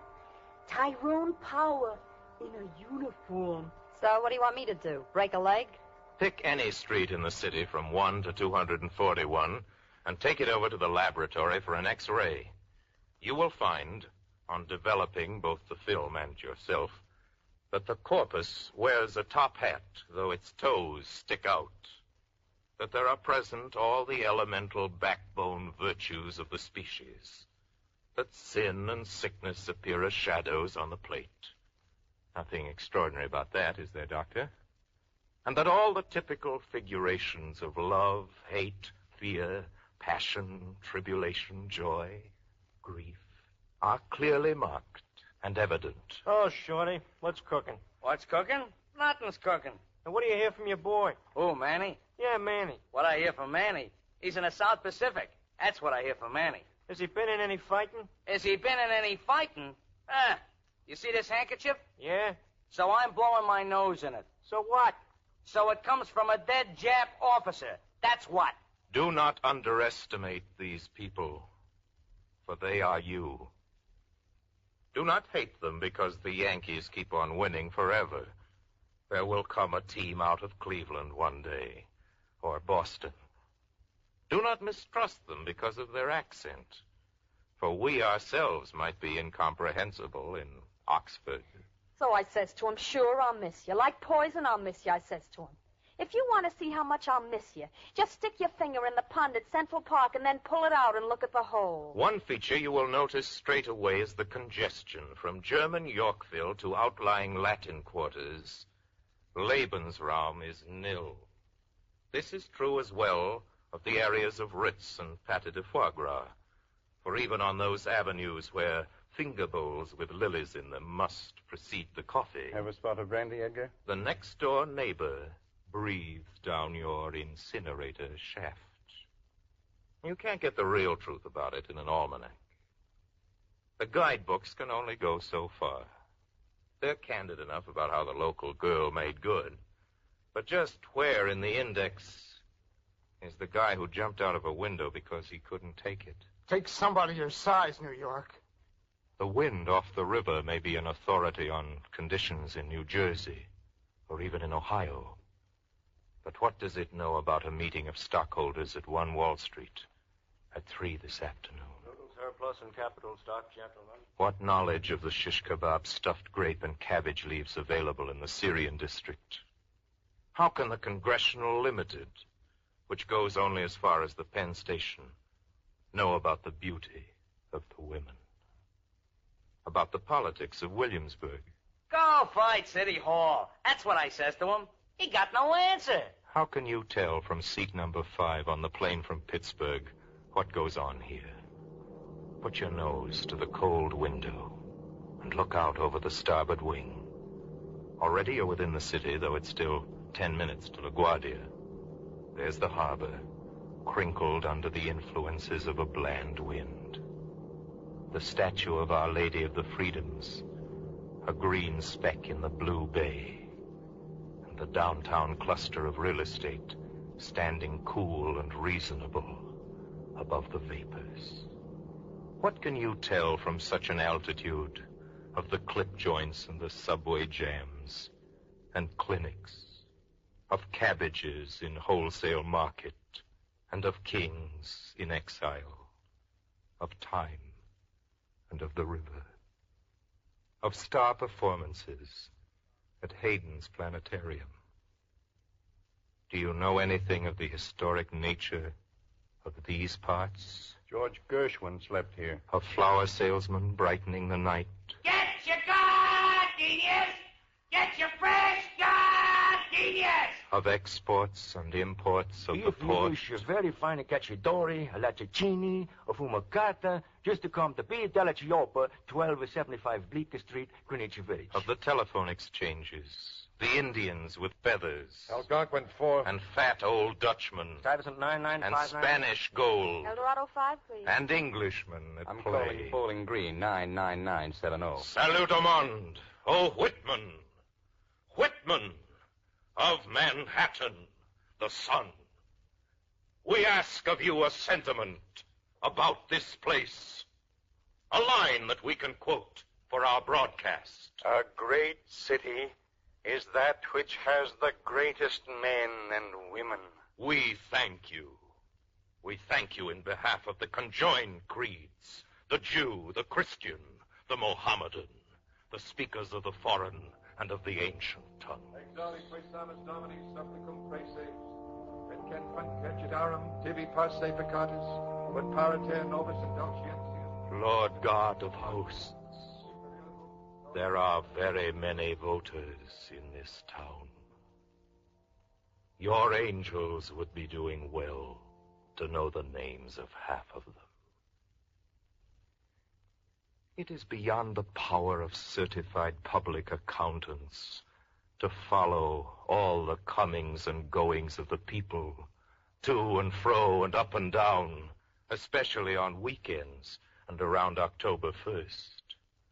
Only the Lord himself could tell just what a man from Harlem thinks this moment, riding downtown on the 8th Avenue Express. Yea, even the hushed transepts of the church might confuse any but the highest.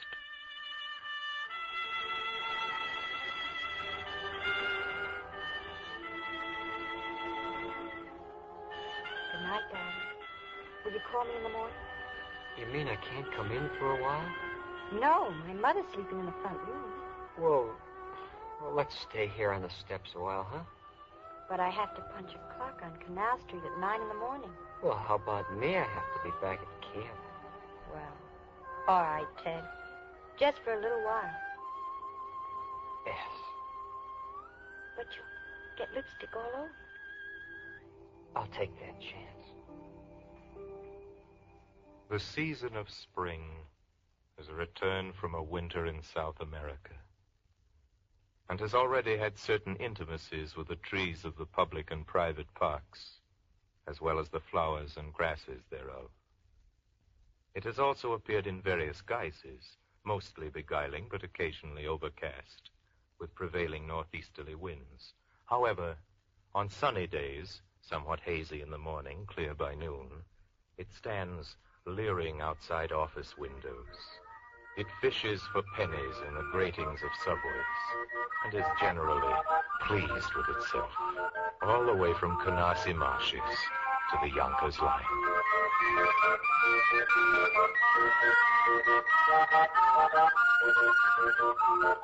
Go down to Kew Gardens in lilac time. It isn't far from Manhattan, and it can be reached easily by taking an E-train on the independent 8th Avenue line or a BMT from Times Square if you want to spend more than a nickel. You can take the Long Island Railroad from Penn Station. Well, I finally told him. What do you mean you finally told him? He says I only develop an interest in an individual if he happens to be socially conscious. Believe me, that's some nerve. Personally, I think it's a compliment. It's a privilege to be socially conscious. Certainly. After all, it's a very important time in history. Of course. History's being made. Every day. So I said to him, I told him, Harry, you should read more.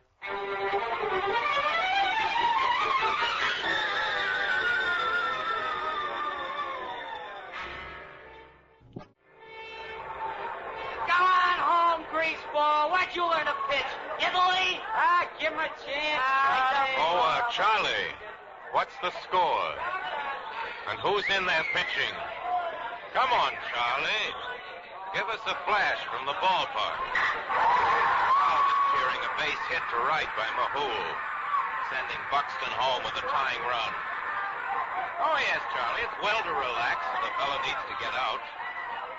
But will you not turn to the young Jew beside you, he being a flyer of the Bronx home on convalescent leave, and cheer him for making a base hit, too? The base being Japan and the hit being right down the alley? Did he not send a bombing run across the plate? How can you tell the players without a scorecard, Charlie? Look at the ribbons on his chest and drop that subscription to the Brooklyn fascist paper you've been reading. The game is almost over, Bud, and the All-Stars are ahead.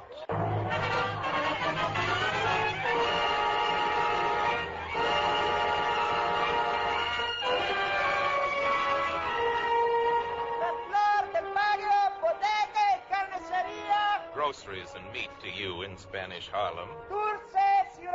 Little Spain out of islands, Caribbean and southerly from here. Brazil, Nicaragua, Colombia, the Argentine. 200,000 people speaking Spanish. A city Pan-American within a city American. And further up the line... I got peanuts, pindas, I got goobers, ground beef. Negro Harlem listens to a street cry, and it hears a boogie-woogie piano playing a little original composition down there in the rhythm club.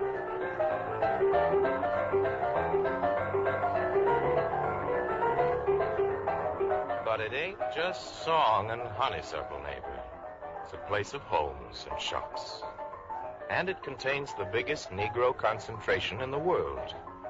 And if you take the trouble to go down and interview the older docks and slips along the island, they will, if they like you, point out the ghosts of rusty, weathered piers, where once fat, crowded slave ships put in from profitable hunting grounds of Africa. How many wars ago? Off these same Manhattan shores tonight, the warships of the reunited states ride at anchor, and men of Harlem are aboard.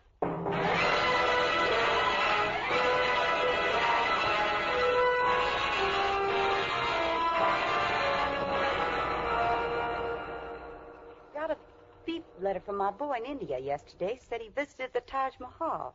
But for his money, don't come up anywhere near to the Empire State Building.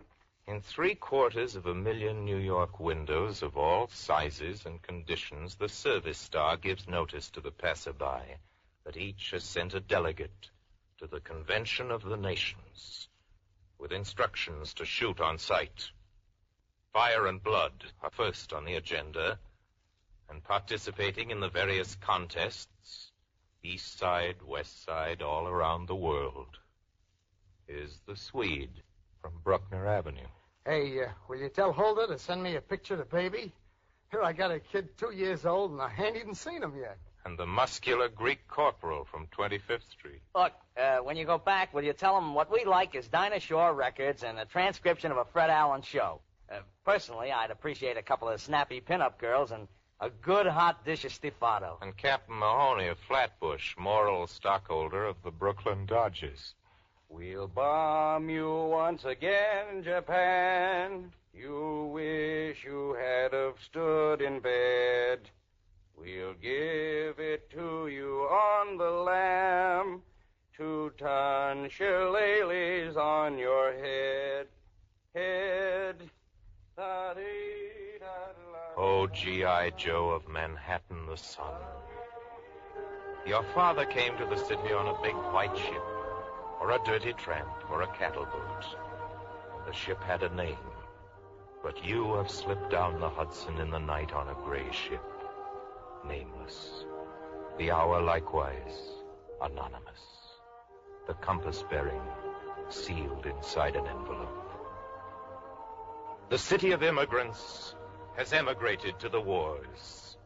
The borscht and the pastrami, the fine kuchen and the smorgasbord patiently await the last communique. Meanwhile, Nostrand Avenue is deeply interested in the westward course of landing barges, and a Staten Island ferryful absorbs the evening paper for the latest dope from Tokyo.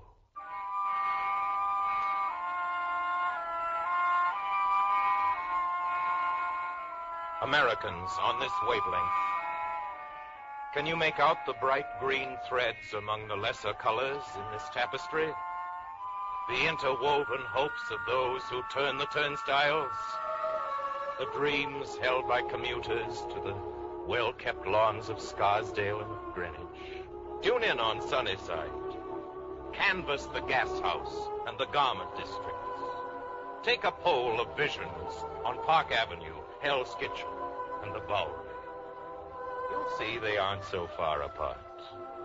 Just hold the hopes up to a light, one at a time. From Lenox Avenue, for instance. I just want my boy to come home, that's all, on his own 2 feet. And with a war won so's it'll stay one. From Tallman Street near Jay. I'd like to see my way clear to be able to afford a bathtub in this house. From West New Brighton. Wouldn't it be grand to be able to fly in from Westport every morning in a helicopter? From 9th Street and Avenue D above the garage. The whole city. If it only could look like the park along Riverside Drive, huh? Roller skating and handball and tennis courts and grass and trees. All new houses instead of these old tenements. Boy, won't that be something? From Sutton Place south. Just think, Paul, your branch office in Shanghai, 36 hours across the North Pole. Pelham Bay to Liverpool in 12. Can a song of hope be sung by the graduating class of PS 166, arranged for symphonic orchestra and choir, and performed at Carnegie, danced to at Roseland, given the works by Melchior at the Met? Could be, gentlemen. Could be. Many a hit tune has come from Broadway. Uptown on the downbeat, lads, and take it away.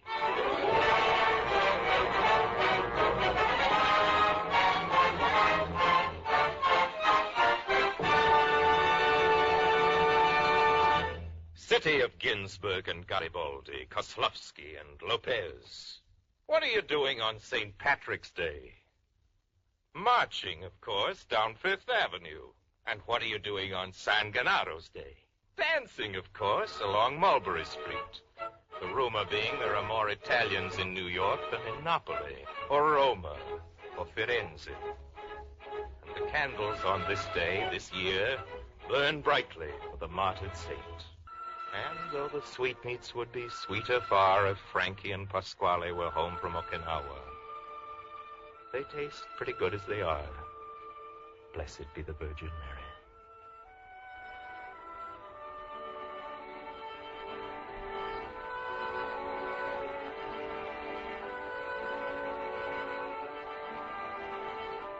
And on Bastille Day, the French Republic's Independence Day, hardly a fortnight further into summer than our own, the tricolor is flown beside the flag that Lafayette, a Lend-Lease general, helped us to get started. Whereas Hungarians and Czechs and Germans, Hindus, Balkans, Portuguese and Danes, they have their little cities within the city, too. Their churches and their restaurants and gift shops, movie houses, newspapers and foreign language programs on the radio.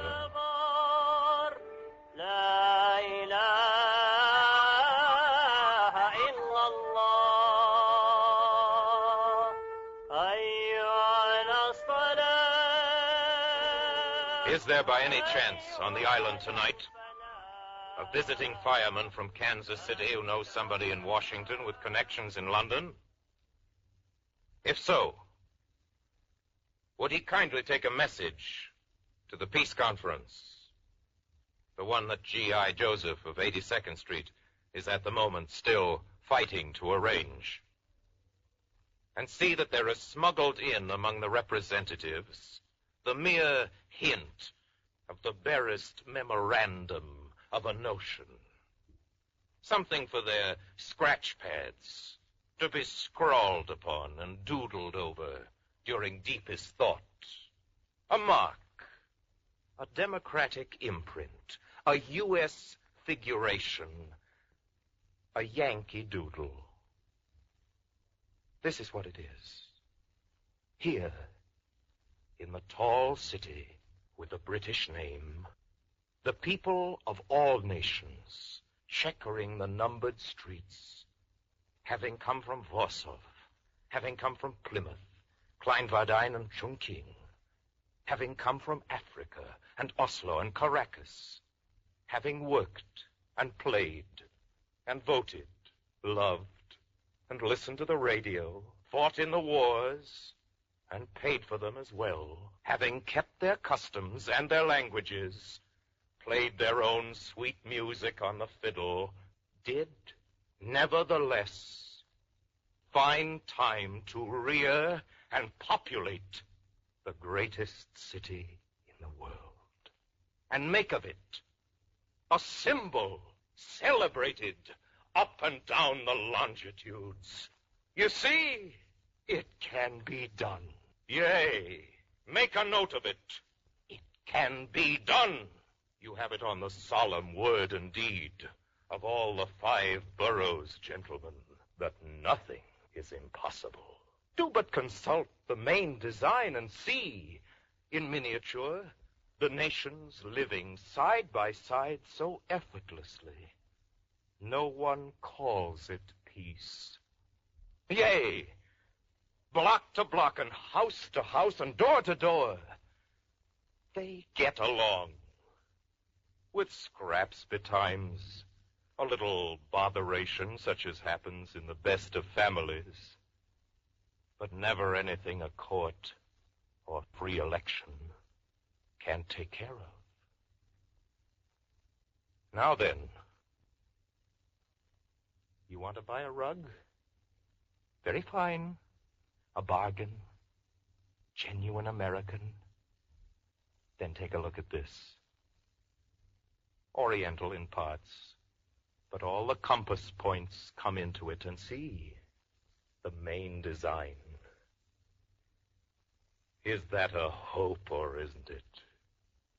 A hope that out of little people, greatnesses, and towering accomplishments, rapid transits to tomorrow morning, and fraternity along the grand concourse.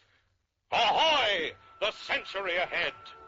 Announce it in lights above Broadway, and post it in the public library. Workers, lovers, kids, and patriots, near and far, along the mainstream and lesser eddies of the network. Greetings from the city. Greetings. Greetings.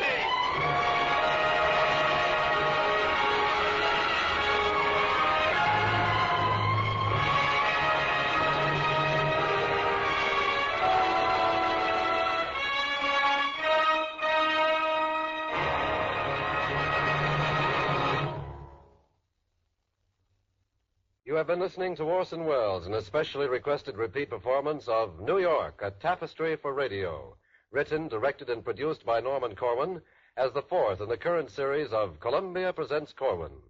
Mr. Welles is soon to be seen in international pictures, Tomorrow is Forever. In tonight's production, Charles Lewin and Lou Ashworth assisted Mr. Corwin in the production. The musical score was by Frederick Steiner, and the orchestra was directed by Lud Gluskin. Next week at this time, Columbia presents Corwin's newest play, A Walk with Nick, co-starring two of the screen's most accomplished young actors, John Hodiak and Joan Loring.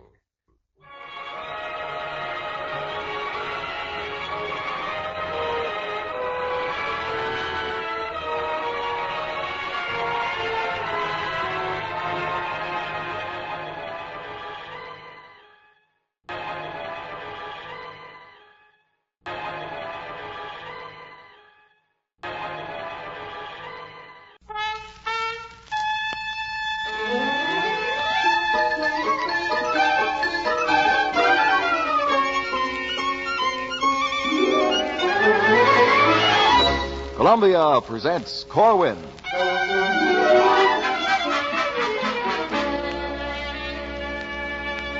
Nobody has yet explained the case of Charles E. Gumpert. There have been many theories about him, and you may have read some of the magazine pieces attempting to debunk his experiences.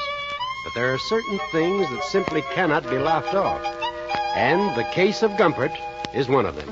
It still baffles science. We'll tell you what we've been able to find out about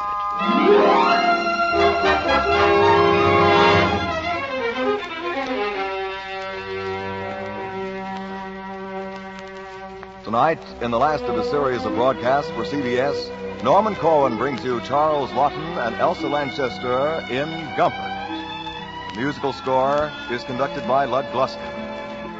Charles Lawton and Elsa Lanchester in the Norman Corwin production of Gumpert.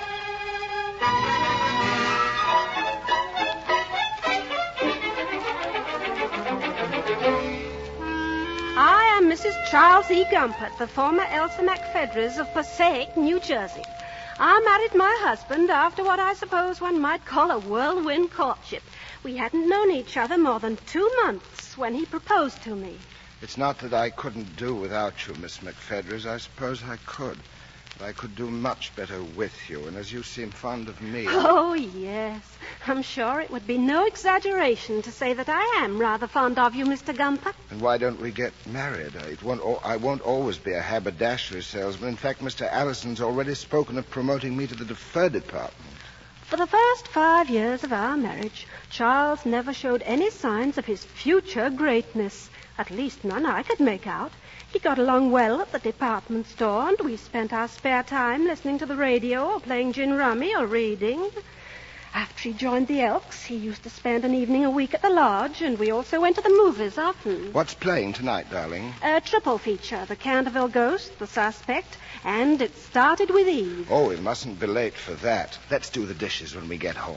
He was constantly reading the classics, too. For example, he read The Robe all the way through 3 times and Forever Amber 5 times. He was shy and retiring, and he knew his place in the home. Yes, darling. It's just as you say, my sweet. Do you mind if I read a little longer, Elsa? He was so timid, he would practically faint if he had to get up and speak before a meeting of salesmen or any such public gathering.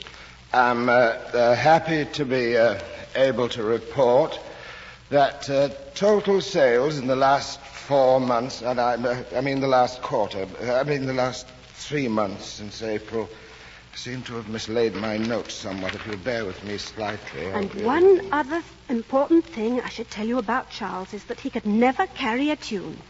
He seemed to have no ear whatever for music. Way down upon the Swanee River, far, far away. It was this lack of a musical ear which made all the more surprising what happened on that unforgettable spring morning. We were sleeping, and around about 6 a.m, he awakened me. Elsa, wake up. What's the matter? Do you hear a voice? Yes, yours. No, listen. I don't hear a thing. But I couldn't have dreamt it because I've been awake for a half hour. I heard a voice just as clear. Charles E. Gumpert. There it is. Listen. I don't hear a thing. Charles E. Gumpert. Somebody is calling me. You're hearing things. Charles E. Gumpert, you have the honor of being the reincarnation of Niccolo Paganini. Niccolo Paganini. Charles, what's come over you? You look so strange. Now look here. Who are you? What are you doing in my bed? Are you talking in your sleep, darling? Aren't you being fairly bold for a chambermaid? Get along and fetch my breakfast, and let's have no more of this impertinence. What do you mean, Charles? Oh, dear, I don't like that peculiar look in your eyes. Oh, my. Stop wringing your hands and remove yourself to the kitchen at once, do you hear? Go now, get along! I'll call a doctor right away. Oh, this is awful. Have my violin here alongside my breakfast so I can put down my coffee and pick up my music. Violin, did you say? You she-cloud, have you never heard of my violin? Violin, yes! Violin! Charles, are you sure you're feeling Take that, you idiot! Oh, you tried to hit me, and with the vase Alice Nielsen gave us for a wedding present. Breakfast, and my violin! Yes, Charles, yes. Breakfast and your violin. I thought Charles had gone quite mad.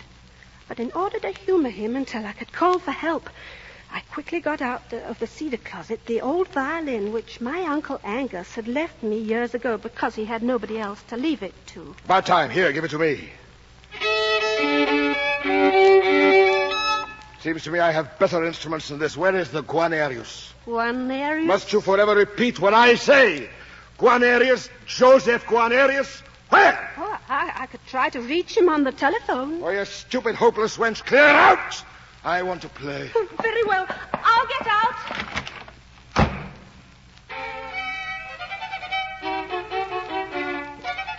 I have to say, in all honesty, that I was terrified by the way Charles handled that violin without ever taking a lesson.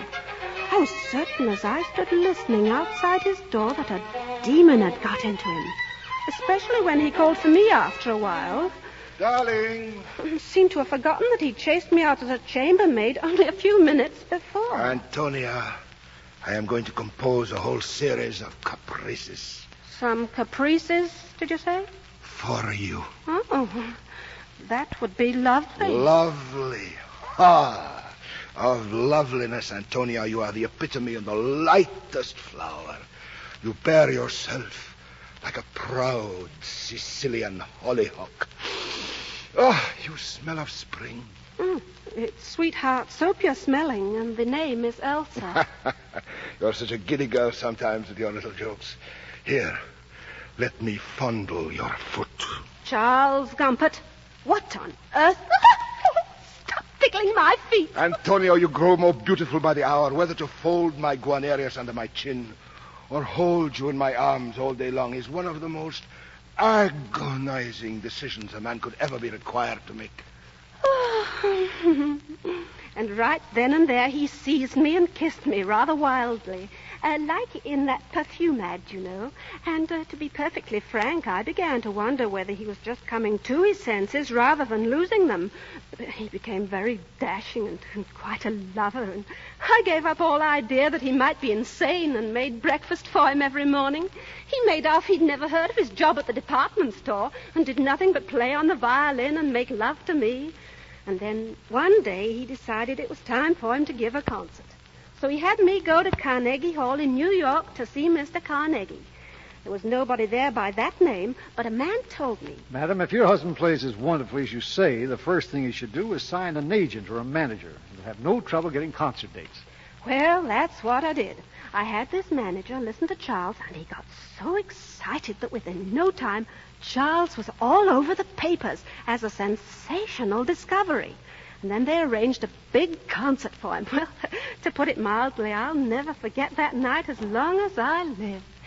Everybody was there, and my picture was taken by photographers with flash bulbs and devices of that sort. And then at last, Charles came out.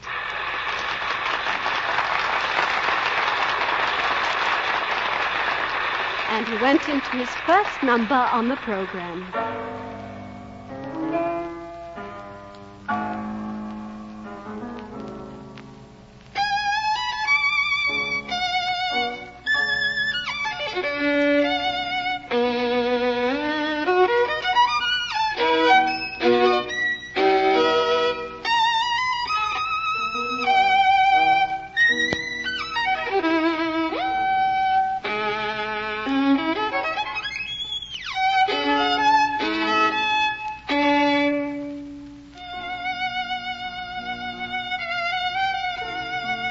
Charles E. Gumpert, your tempo does not please the spirit of Niccolo Paganini, and therefore you shall be deprived of his genius forthwith.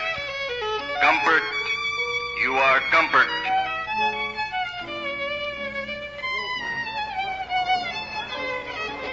Oh, fudge. I can't seem to remember what comes next.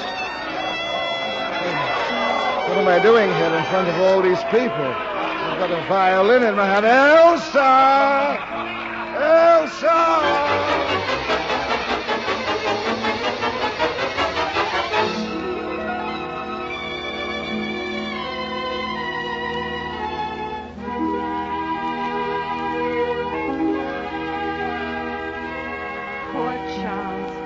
The report of his concert in the newspapers was treated so humorously that, as you can well imagine, he became the victim of coarse jokes and the cause of much laughter. And even back in Passaic, I should say, especially in Passaic, he was hooted at by ruffians on street corners. Why don't you try the trumpet, Gumpert? That, as I see it, is none of your concern. And rude children on our street corners made up rhymes about him. Little diddle piddle, answer me a riddle. Who plays the fiddle and stops in the middle? Dumpy Gumpy Gumpert, that is who. Theo plenty stinks, and so do you. Poor Charles. He took it hard. Elsa. Yes, Charles? I tell you, it's getting to be more than I can bear. Look at this. What is it now? Oh, it's Winchell. He says here that I performed like a pagan nincompoop. Is that good or bad? Oh, it's bad, of course. Don't you know what a nincompoop means? Yes, but I've never heard the phrase pagan nincompoop before. What is Mr. Winchell's point, darling? Oh, never mind, Elsa. Well, the fact is that we'll never live this down here in Passaic. We'll just have to move. There's no other way out. We'll just have to move. So we just had to move. We moved to Chicago, where Charles got a job in the complaint department of a water company. Things went along fairly well, and after a while, Charles seemed better. Although I rather missed the passionate outbursts of his musical period, if you know what I mean. And then one night, while we were at dinner, he was saying... And the young woman named Jane Bookbinder called up and wanted to know whether we were contemplating adding water to the chlorine in the drinking pipe. So I said, well, now, miss, I said, if it weren't for the chlorine... Charles E. Gumpert. Yes, Charles? Go on. If it weren't for the chlorine... There it is again. There's what again? Charles E. Gumpert. You have the honor to be the reincarnation of the spirit of Caius Julius Caesar. Julius Caesar. Charles? What are you staring at? There's nothing on that wall at all. Out Kaiser, out nihil. What's that again, dear? I just said either a Caesar or nothing. What a clever answer. And what did Miss Bookbinder say to that? Cogito ergo sum fronti nulla fides. Silly of her to try and win you over with baby talk. I hope you gave her a piece of your mind. I just said I think, therefore I am. No reliance can be placed on appearances. I warrant that stopped her. Calpurnia? Who? What? Calpurnia. Are you referring to the Golden State, to Hollywood Calpurnia? No, I am talking to you, Calpurnia, my dear wife. Oh, Chuckles. There you go again with your silly talk. Are you with me? There is much to be done. Like cleaning the house? Cleaning the house, indeed. Well said. In partibus infidelium carpe diem. Calpurnia, the state is overruled, is ruled by democratic weaklings. There are men in the Senate who believe in representative government. No tyrant is safe. I must be up and about in the world. The house will be cleaned indeed. Where are my fasces? Where's my toga? I think you left them in the bathroom. Mummus is the word. I shall meet tonight with friends, Chicagoans, countrymen. Oh, well, Jaffies are coming over, and also Mr. Ginsvogel, Out and... Kaiser, out nihil.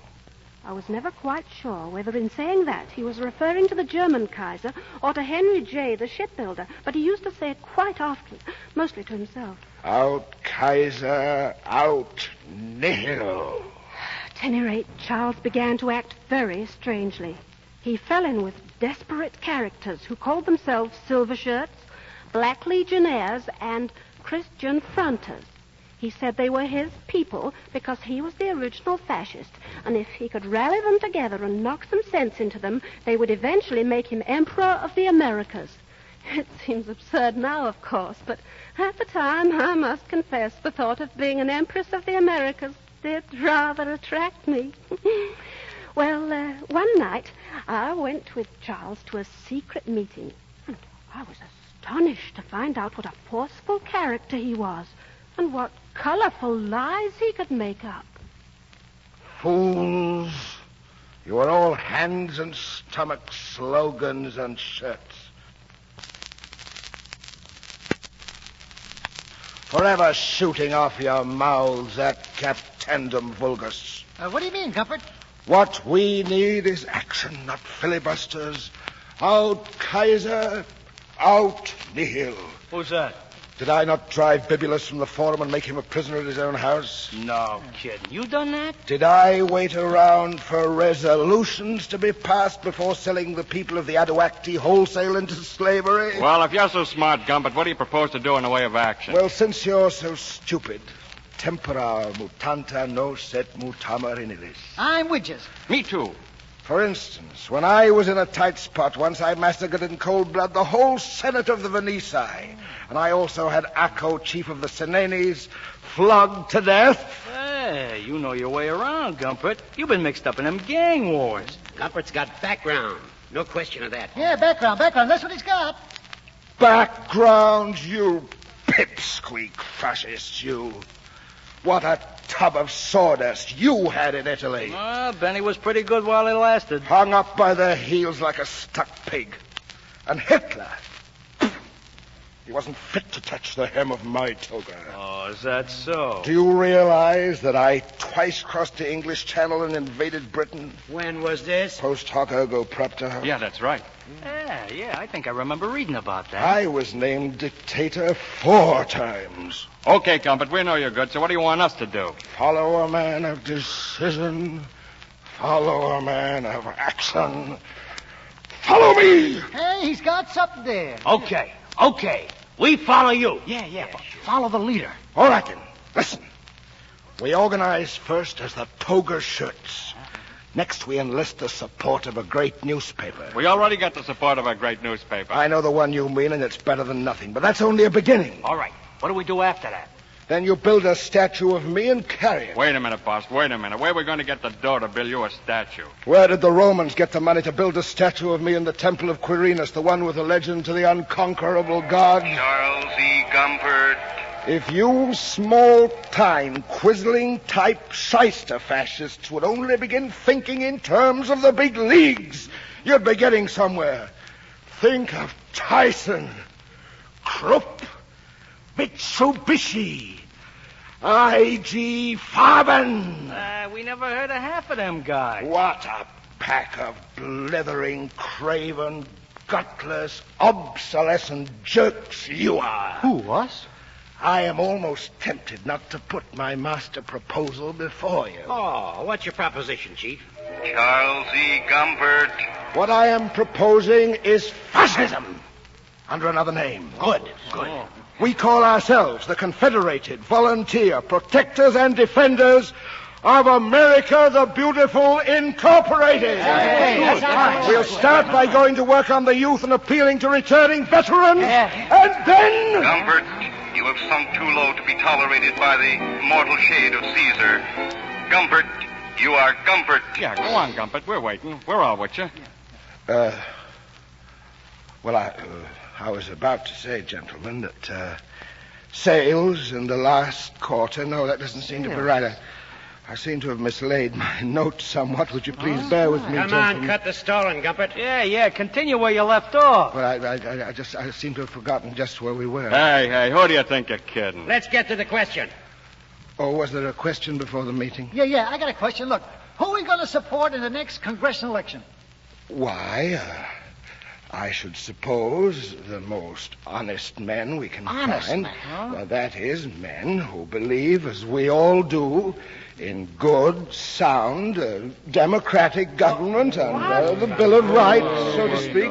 Why, you dirty red double-crosser, you. Did I say something wrong? Wait a minute. Come on. Just a minute. Let me out. Let me get out of it. Elsa!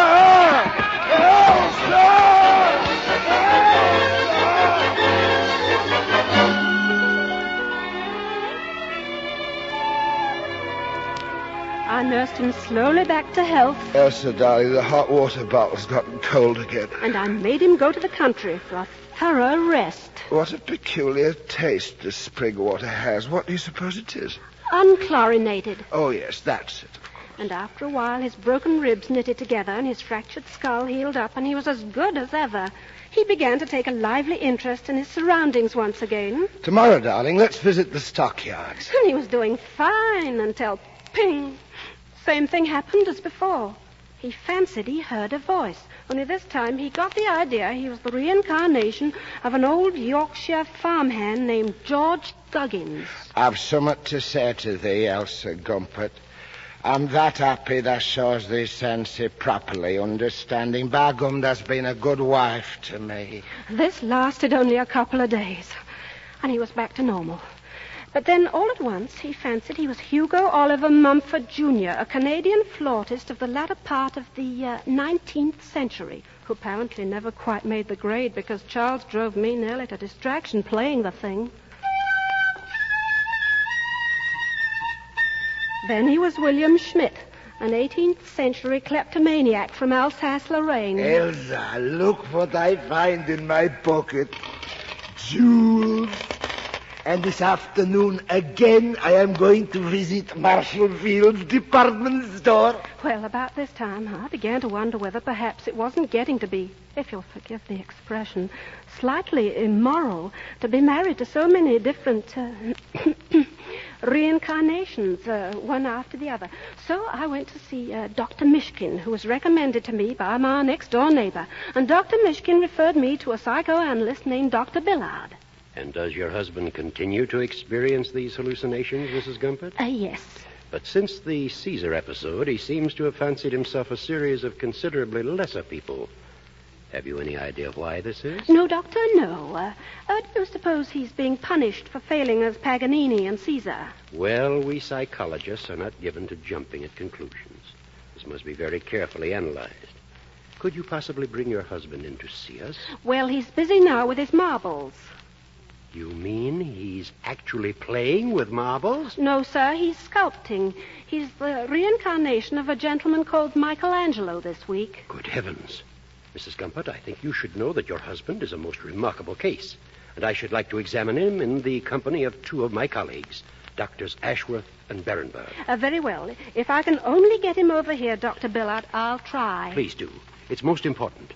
The symptoms would indicate paranoia, but of course some schizophrenics... I waited until Charles was discharged from being Michelangelo, and when he was Gumpert once again, I induced him to come with me to visit these psychoanalysts. I'll never forget that day. All the way over on the interurban, he was very silent and thoughtful. Never opened his mouth beyond saying rather warm, isn't it, a couple of times. Rather warm, isn't it? I think it's the heat more than the humidity. Charles E. Gumpert, You are the incarnation of the spirit of Sigmund Freud. Sigmund Freud. Temperature must be up around in the 90s, wouldn't you say, offhand? Yes, warm. And so we got to the doctor's office, and they sat him down and began to ask him a great many questions. He answered them with a sly kind of smile on his face. And after a while, I could see that the doctors were beginning to feel very uncomfortable. Now, Mr. Gumpert, to get back to our questioning, when you hear these voices, aren't you ever afraid? Afraid? Most interesting slip, Dr. Billard. Are you by any chance nervously under the apprehension that Dr. Freud is somewhere in this office and perhaps overhearing you? Not at all, not at all. Now let's get on with the subject. Come along, be frank, for the sake of science, Dr. Billard. Yes, Millard. Gumpert has a point there. Do you harbor any such apprehension? Well, as a matter of fact, yes. What about you, Dr. Berenberg? So do I. And the same for you, Dr. Ashworth? This is really astonishing. I, too. Not at all astonishing. In fact, Dr. Ashworth, I call your attention to the lapse in reading which you made when you were examining the transcript of your colleague's interview of the other day with the good Mrs. Gumpert here. My lapse in reading? Yes, quite. Where it reads... figment of the imagination. You unconsciously said Sigmund of the imagination. Yes, I noticed that too, Ashworth. Once again demonstrating that you gentlemen have had Sigmund Freud on your minds ever since I first stopped your questioning 10 minutes ago to correct a misquotation from Dr. Jung's work on the psychology of dementia praecox. Do you recall that? You're quite right, Dr. Gumpert. I mean, Mr. Gumpert. So, willy-nilly, in defiance of all logic and judgment, you are unable to put down the suspicion that here, sitting before you in the person and body of Charles Evan Gumpert, is the spirit and mind of the late Sigmund Freud. Am I right or wrong? I never know my experience. Uncanny, the man is We're right. forced to admit you're correct in assuming that this is so. Well, now you have something to think over. Gentlemen, I must go now. This has been most pleasant. And before I go, I should like to recommend to you, Dr. Berenberg, the essay by Buschenschutz entitled Traum und Traumdeutung im Altertum. But, Dr. Gumpert, now, just a moment. We're only just beginning. You, Dr. Billard, may be interested in pages 60 to 94 of Bloiler's book entitled Affectivity, Suggestibility, Paranoia. I am speaking of the Halle Marhold edition published in 1960. Now, just a moment. Let me write that down. But you're not leaving, are you, Mr. Freud? Dr. Gumpert. Oh, I mean Mr. Gumpert. And to you, Dr. Ashworth, may I recommend a rereading of the basic writings of Sigmund Freud? Good day. Come along, Elsa, my dear.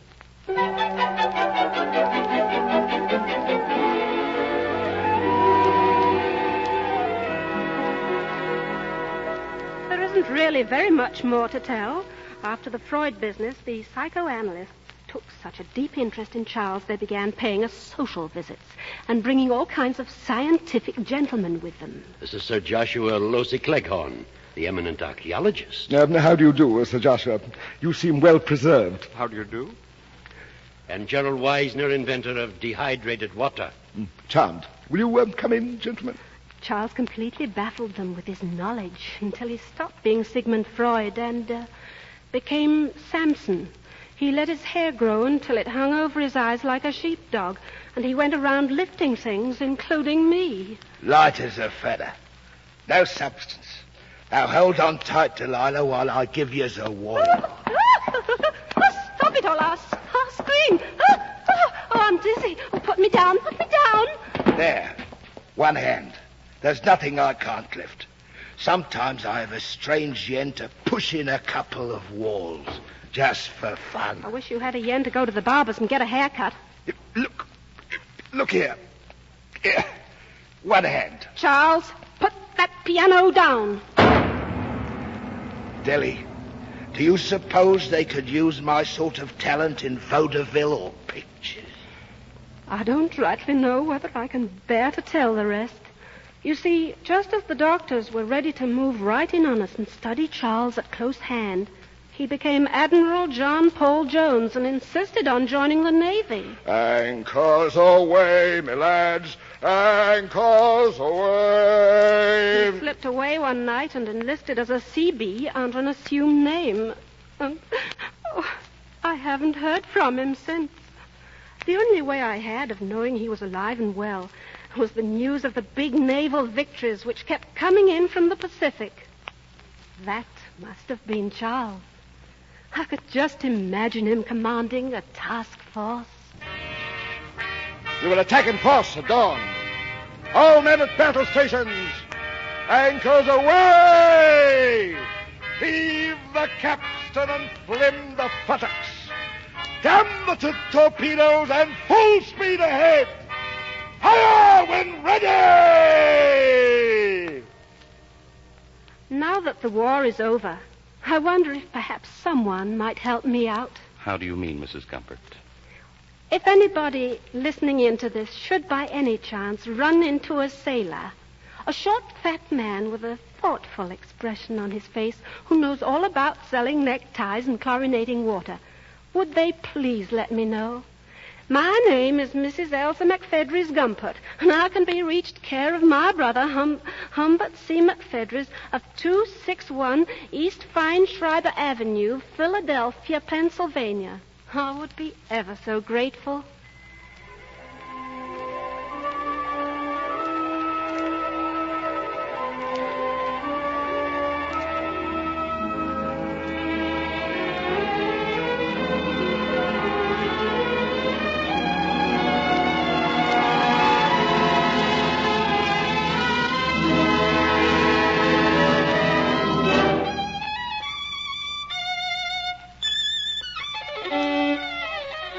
Oh, fudge.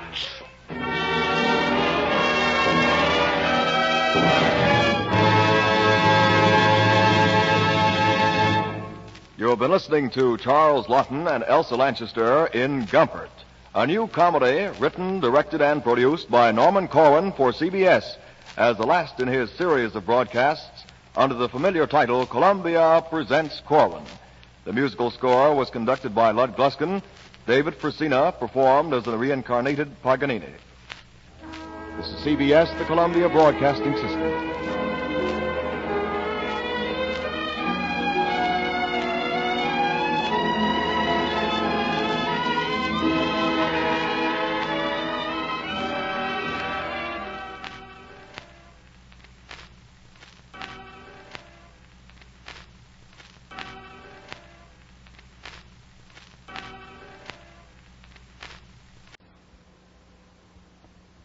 The Columbia Workshop returns to the air. Radio's foremost laboratory for new writers and production techniques begins a new series of broadcasts to be heard each week at this time.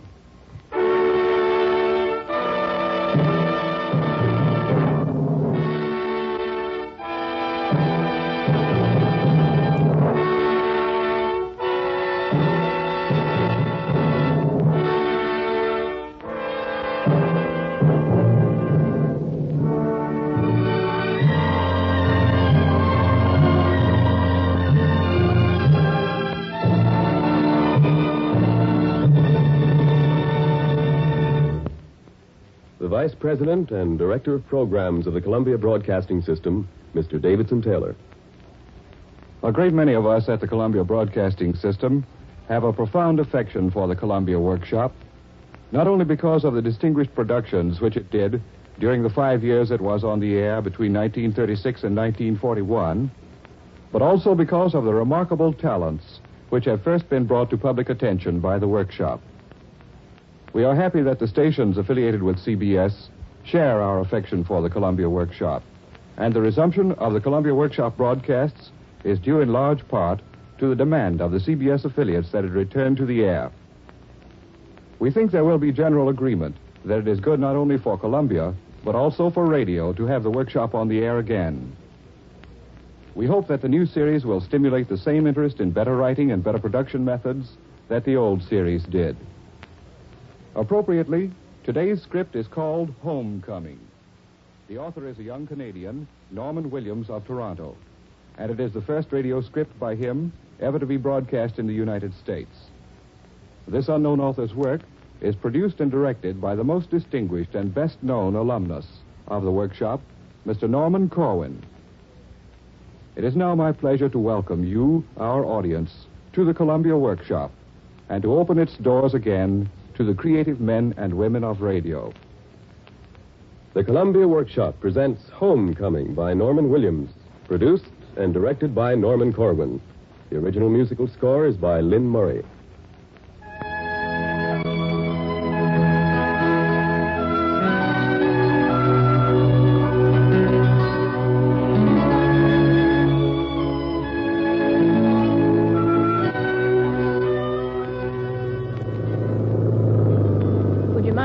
That window up, Ted. I got a draft on my neck. Sure, Ma.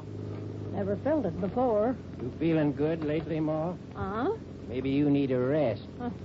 Maybe you've been out in the hot sun that's addled your head. I was only wondering. Don't want you to be sick. Yeah, I'm not sick. Ain't a-going to be.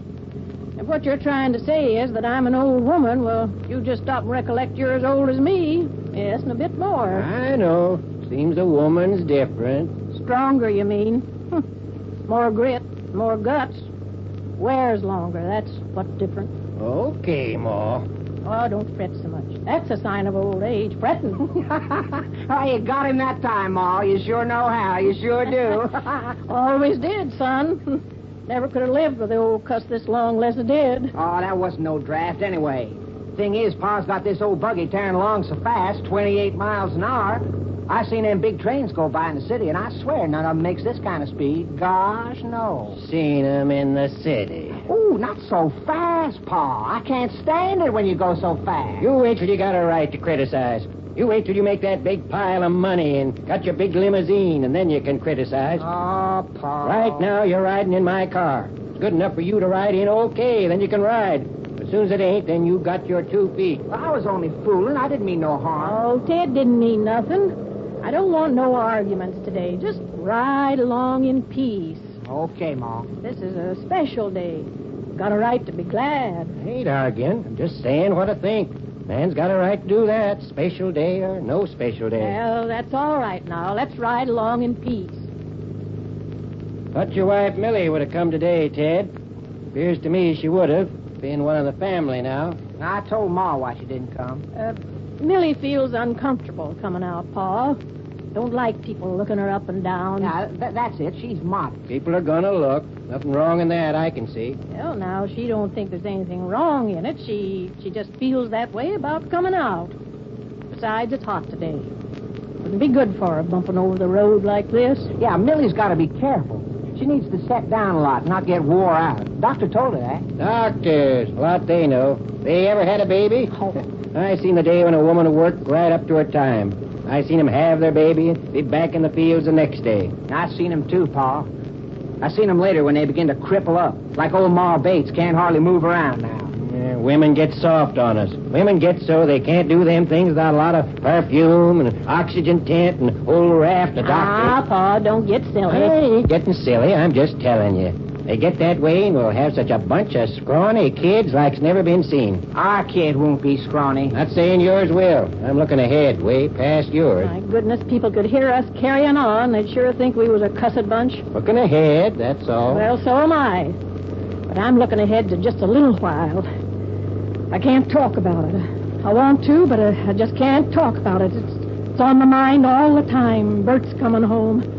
Can't think sense. Oh, there ain't no need for sense, Ma. Bert's coming back. That's sense enough. Oh, what's that on the road? Where? Oh, now you run over something.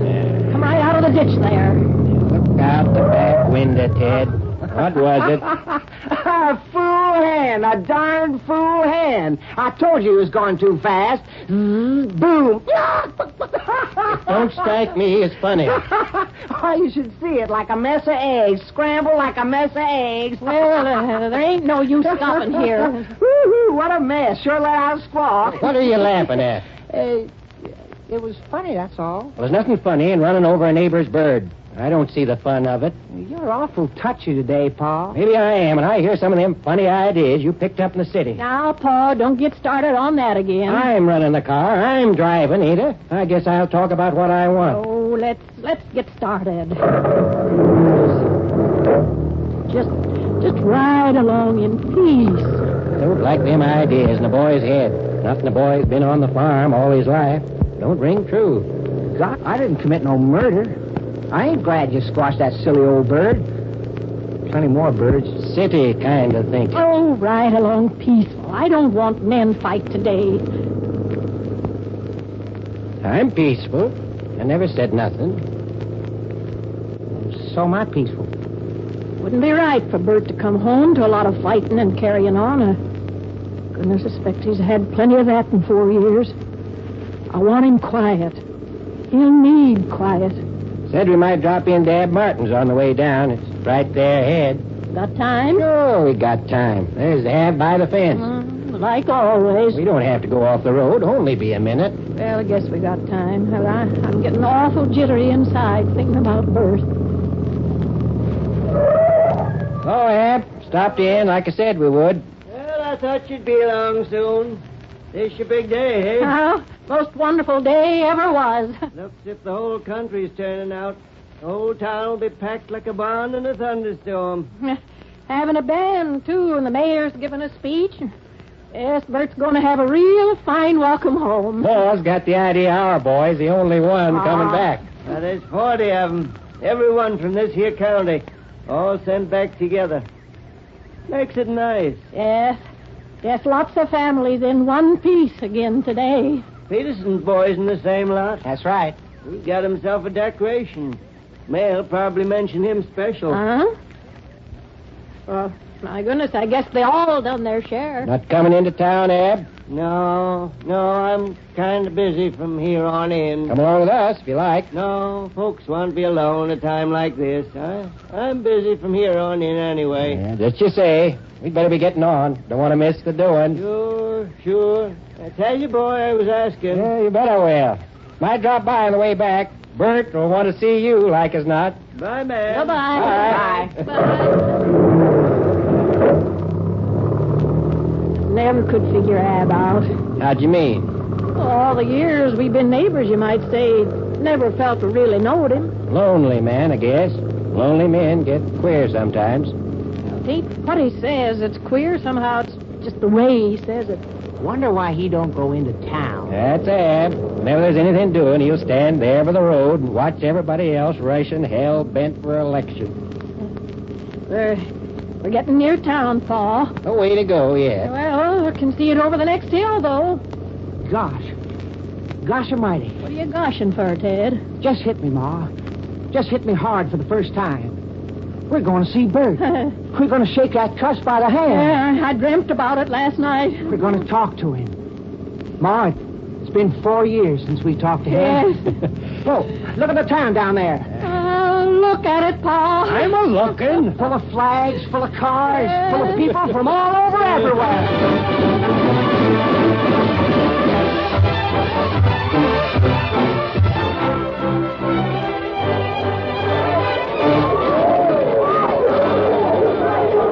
Here? Well, no sense going down to the station. Just have to march all the way back. All the ceremony is going to be right here. Well, this is a good spot. The mayor will spout off on that platform. Oh, don't it look nice? All draped in flags that way. You know, flags always give me a nice, safe feeling. They ought to when you won a war. And, you know, I remember waving them same old flags way back in school. Singing my lungs out and then patriotic songs they had. My. I used to do that myself. Yes. Oh, look at that old man Williams, drunk as a coot. Goodness. White, old pal, it's good to see you. Take it easy there. Hey, White, you old thief, you old pirate, you old son of a... Nope, I ain't going to say it. I promised my old woman I wasn't going to swear no more at all. Where's your old woman, Tom? I lost her in the crowd. Yeah. I don't know how it ever happened. It's a terrible thing. Terrible thing losing your old woman, ain't it, huh? Sure must be. Oh, it's a terrible thing. It ain't so hard to duck her anymore. The old girl is slowing up. Hey, White, old man, the whole regiment's coming back today. Yeah. Left, right. All them smart boys marching back. They beat them to the ground. And they killed the dirty rats and they're coming home. The old regiment's coming home. We ought to be in the parade. We done our bit. Remember? They're coming over the ridge, White. Get your fool heads down. Hey, Stinky, let's go see the bird. Hey, quit your hollering so much. What's the matter with you? Keep your heads down. Keep your heads down. It's a long way to Tipperary. First time I ever seen him so liquored up in a long time. Sakes alive. You know, a man like that scares me. I'm sure glad you never took to drink. Well, I just wouldn't have lived with you, that's all I can say. He was gassed bad in the first war, Ma. You gotta make allowances. When he gets lit up that way, he gets the wars mixed up in his head. Well, then he shouldn't get that way. I remember 2 years ago they shot off a cannon on November 11th, and Williams got it in his head it was the Germans and charged right through old Groggin's cake shop. Never did see such a mess in my life. Tends his land good most all year, though. Well, ain't none of my business what he does. Oh, mercy, I wish I hadn't wore these shoes. Burning my feet something terrible. Want to sit down? Where is there to sit? Well, we could park on the monument in back of it. Huh? Can we sit on that? Well, other people is. Oh, it's mostly kids, though. That don't make no difference. Kids is people. Well, There. Climb up to second roost. Can you see over all them heads? This is fine. Wonder other folks didn't think of it. You settled? Yes, I'm settled. Yeah. Got a real view now. What was that? The cannon, Ma. They fired off the cannon. Train must be in. Yes, the train must be in. I sure hope old Williams wasn't near no bakery when they fired that off. I'm just beginning to realize what's happening. Yeah. I'm scared. Well, I'm a bit dicky feeling myself. How do you feel about it all? Bert's coming home. Well, you ain't gonna laugh. Oh, I don't think so. Well, I feel about the same as I used to when I was waiting around outside and you was having the kids. Oh. Waiting for the first holler. Waiting to see you. I got that same funny feeling in my stomach I had then. You think he'll be the same? You know, I read a piece saying how much war changes, boy. Yeah, they get money right in that tripe. Don't mean a thing. Well, all the same, Now, don't worry yourself sick. Bert's come through all right. And we got to be thankful and glad. We got no right sitting here with long faces. It's the band, Bagosh. They're coming. Oh, mercy. I knew this would happen. I just knew I'd start crying. You go right ahead and cry, Ma. You got a right to cry. Stand up, Ma. Stand up and you can see the band. Yeah, Ma. Look at him coming down the street. Oh, can you see him? Can you see Bert? Well, Bert will be further back after the band, I guess. There he is. Look, there he is. Oh, where? I can't see him. Where? Oh, Ma, look, right there. See him, Pa? In the middle row, right there. I'm a looking, Ma. Hey, Bert!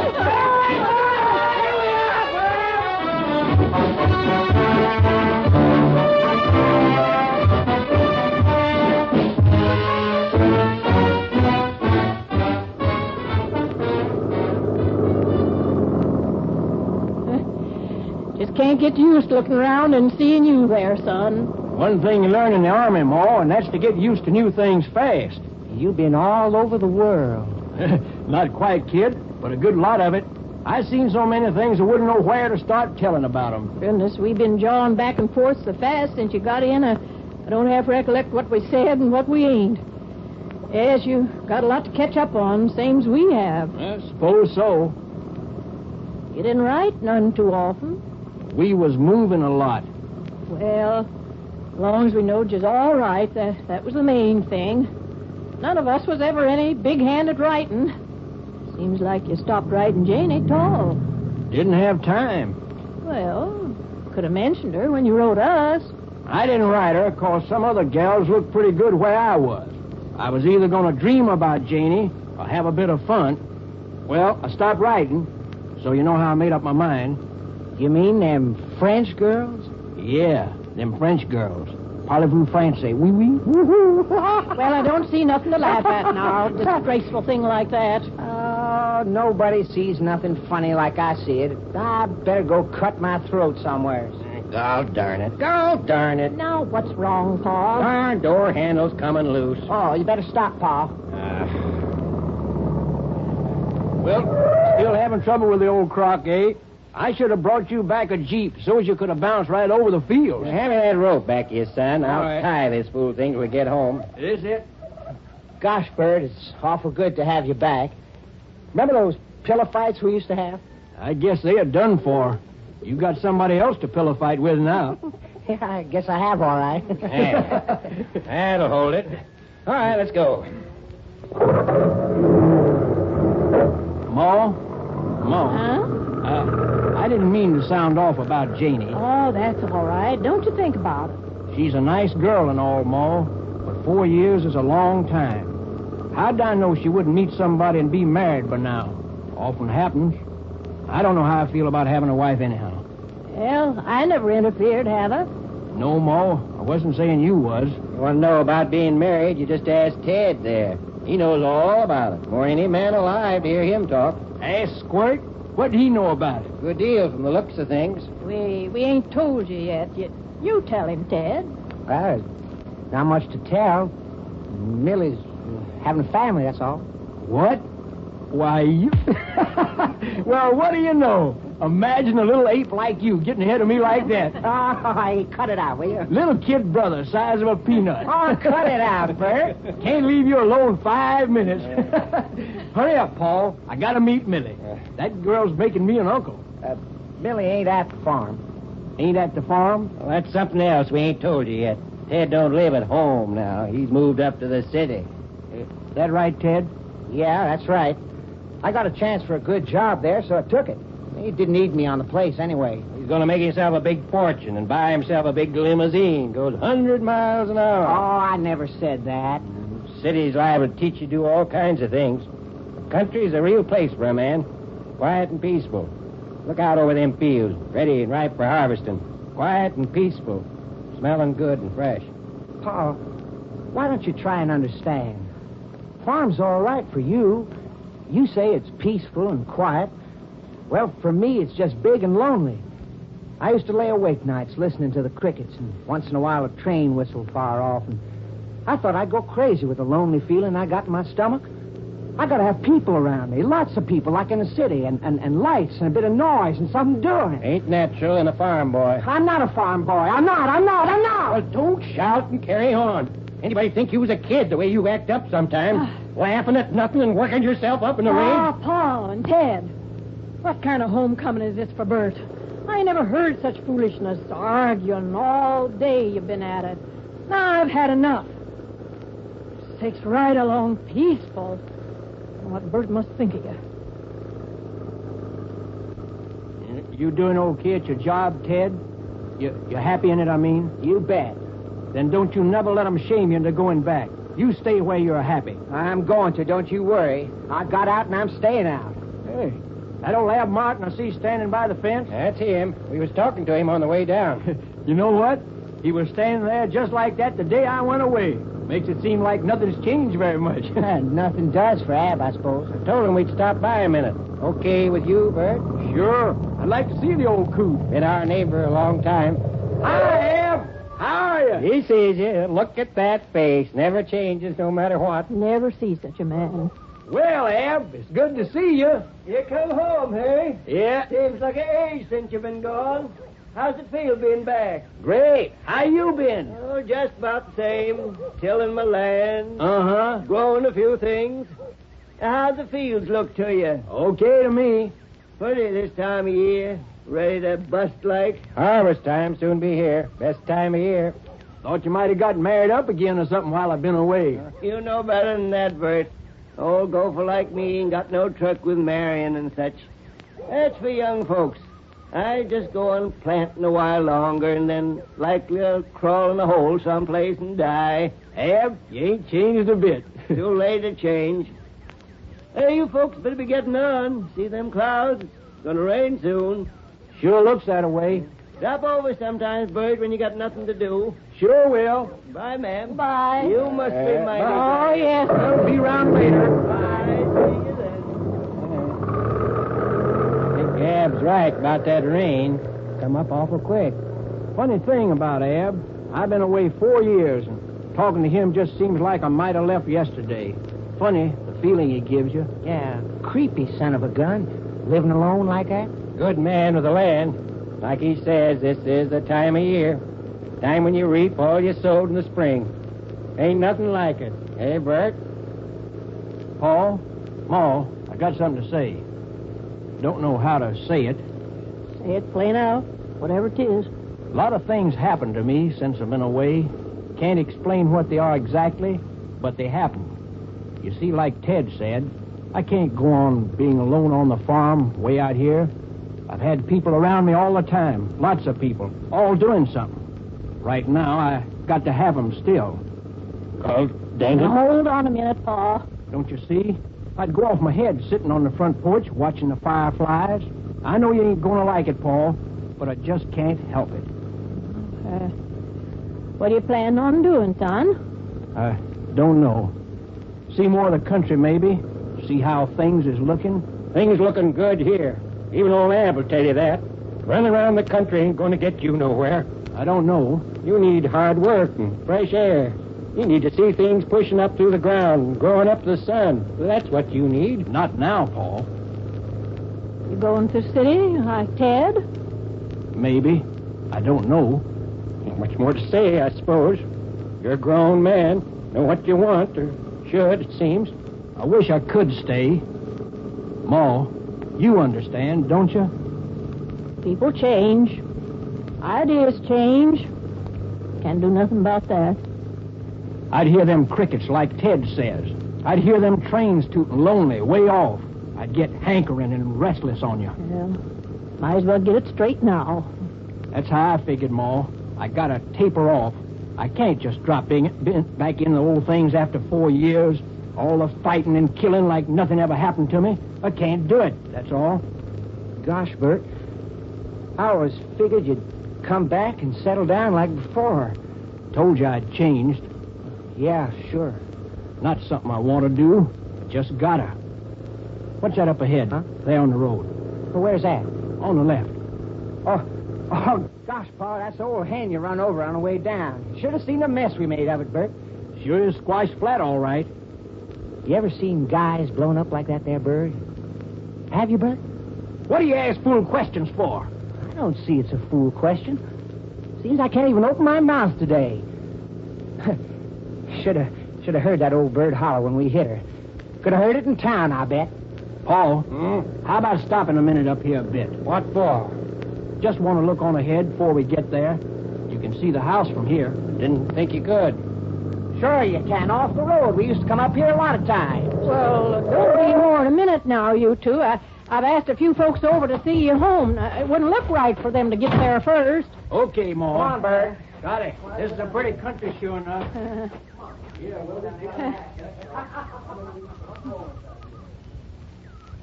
Pa, don't set your face hard like that. Well, he ain't come home, is he? Don't seem like it. But he's safe, and that's something. Ain't gonna worry over it. Ain't gonna fret about it. No use to. He'll do what he's got to do. This is some homecoming.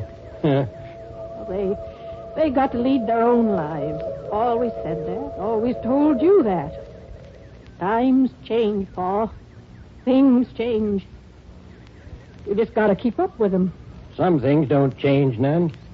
Don't care where men been or where they go to. I heard of some gone clear around the world. Even them men had hankered and hankered. Finally come back where they was born. Natural thing. I ain't gonna worry. Magazines said war changes things like they've never been changed before. Told you some things don't never change. Them two boys is farm boys. Pretty soon they'll get sick of the noise and smell of the city. They'll get lonely like they never been lonely before. They'll get to know what lonely means. I ain't trying to figure nothing out. I'll just wait. Never forget I ran away once. I thought I was the biggest cheese ever. Ain't never gonna forget either how when I was way up there in the city, I got the itch to plant a crop. Got the itch just to see a crop standing in the field, nice and yellow and gold, like them over there. They are pretty, them fields. Run 10 miles from the bus home. Now, Paul. Did, too. Just stood and I looked at that grain. I saw the wind run right over the top. Made it look like big waves of sun, clear across as far as you could see. I ain't gonna worry. Here they come back. Looks just like I remember. Awful good. Hey, Thompson's car's at the house, Ma. You can tell that old rattletrap miles off. It gets him there. Well, maybe we ought to get moving, Paul. Thompson's is there ahead of us. Now, it ain't polite company to get there first. You asked many folks over, Ma? Oh, not so many. Just a few neighbors. You'll see. Ask Janie over, Bert. Thought it only fitting. That's okay.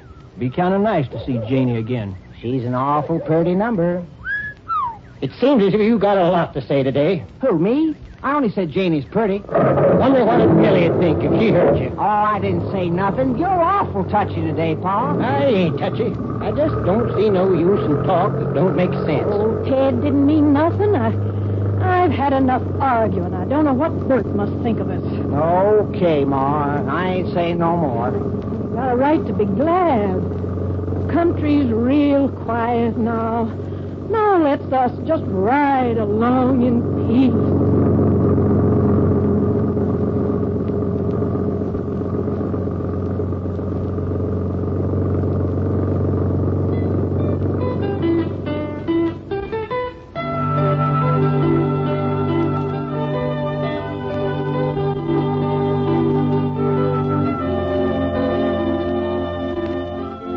You have just heard the first program in the new series of Columbia Workshop broadcasts. Today's show, entitled Homecoming, was written by Norman Williams and was produced and directed for the workshop by Norman Corwin. And the special musical score was by Lynn Murray, and the orchestra was conducted by Jeff Alexander. The players included Will Gear as Paul, Elsie Mae Gordon as Ma, Robert Dryden as Ted, Edgar Staley as Ab, Alan Drake as Old Man Williams, and John Mitchell as Bert.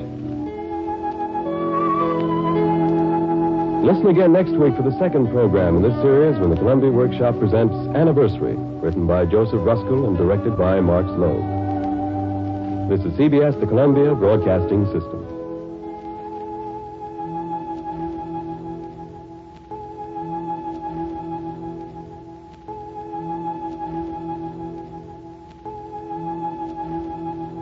The Columbia Workshop is on the air, presenting the second program in the new series of radio's foremost laboratory for new writing and production techniques.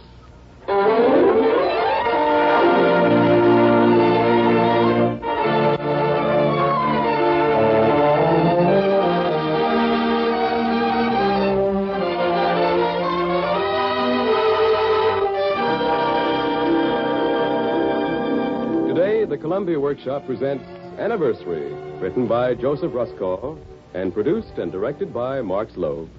The special musical score is by Charles Paul. Anniversary.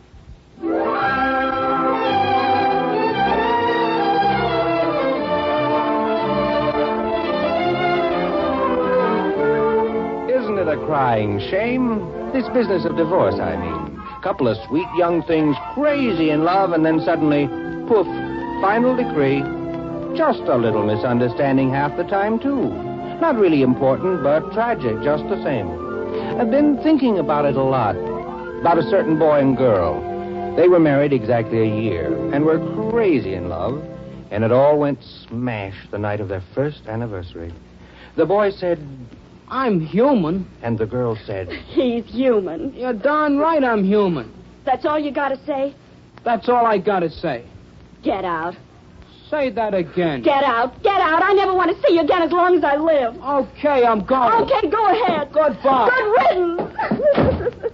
Oh, too bad. Pride. And then came the divorce. The end, Finney. And somewhere she is remembering, and somewhere he, too, is drinking his grief away. Now, it seems to me that when the boy said, "I'm human," and she said, "He's human." You're darn right I'm human. That's all you gotta say? That's all I gotta say. Get out. that the boy should never have said. Say that again. For under the circumstances, what else could the girl say but... Get out. Get out. But if instead he had said, Mary? Or... Gosh, Mary. Or simply... Mary. Right. See what I'm driving at? Who knows? This would have happened. Come over here to the couch, Paul, and tell me about it. Whew. You had me scared. Well, tell me about it, honey. It's 12 midnight. Where were you? Oh, I'm sorry, Mary. Honest, she's winter. I would have come home early and brought you a present and taken you out and stuff, but... But? should have, naturally, but... But? Look, sweetheart, what a day I had. It's almost time to knock off. My eyes are getting glassy. And Marango, who says he's been waiting about 6 months for it. A woman wants a glass of water. All right. I give the guy his pie. The young girl with the lady also wants water. The couple next to them figure they could go some water, too. And a half a dozen other monkeys start crying for it and getting my goat. So what's all this got to do with why... Steve Miller shouting to me, pick 'em up, 6 hamburgers, take 'em away. Bunch of other people are through roofing their grub and asking me how much. A guy with a sawed-off nose... So what? Come to the point. Well... Well? Darn it all, Mary, I just plain forgot all about this being our anniversary. So you admit it? No, Mary. He admits it. Take your feet off that couch. So where you been all evening? Come now, Mary, don't get excited. This never really happened. Huh? You're not really talking to Paul. No? No. You're divorced. Say, what is this? Hey, what's going on here anyway? Trying to see what would have happened if you'd had a second chance. Look, Paul, make like this. Like this? That's right.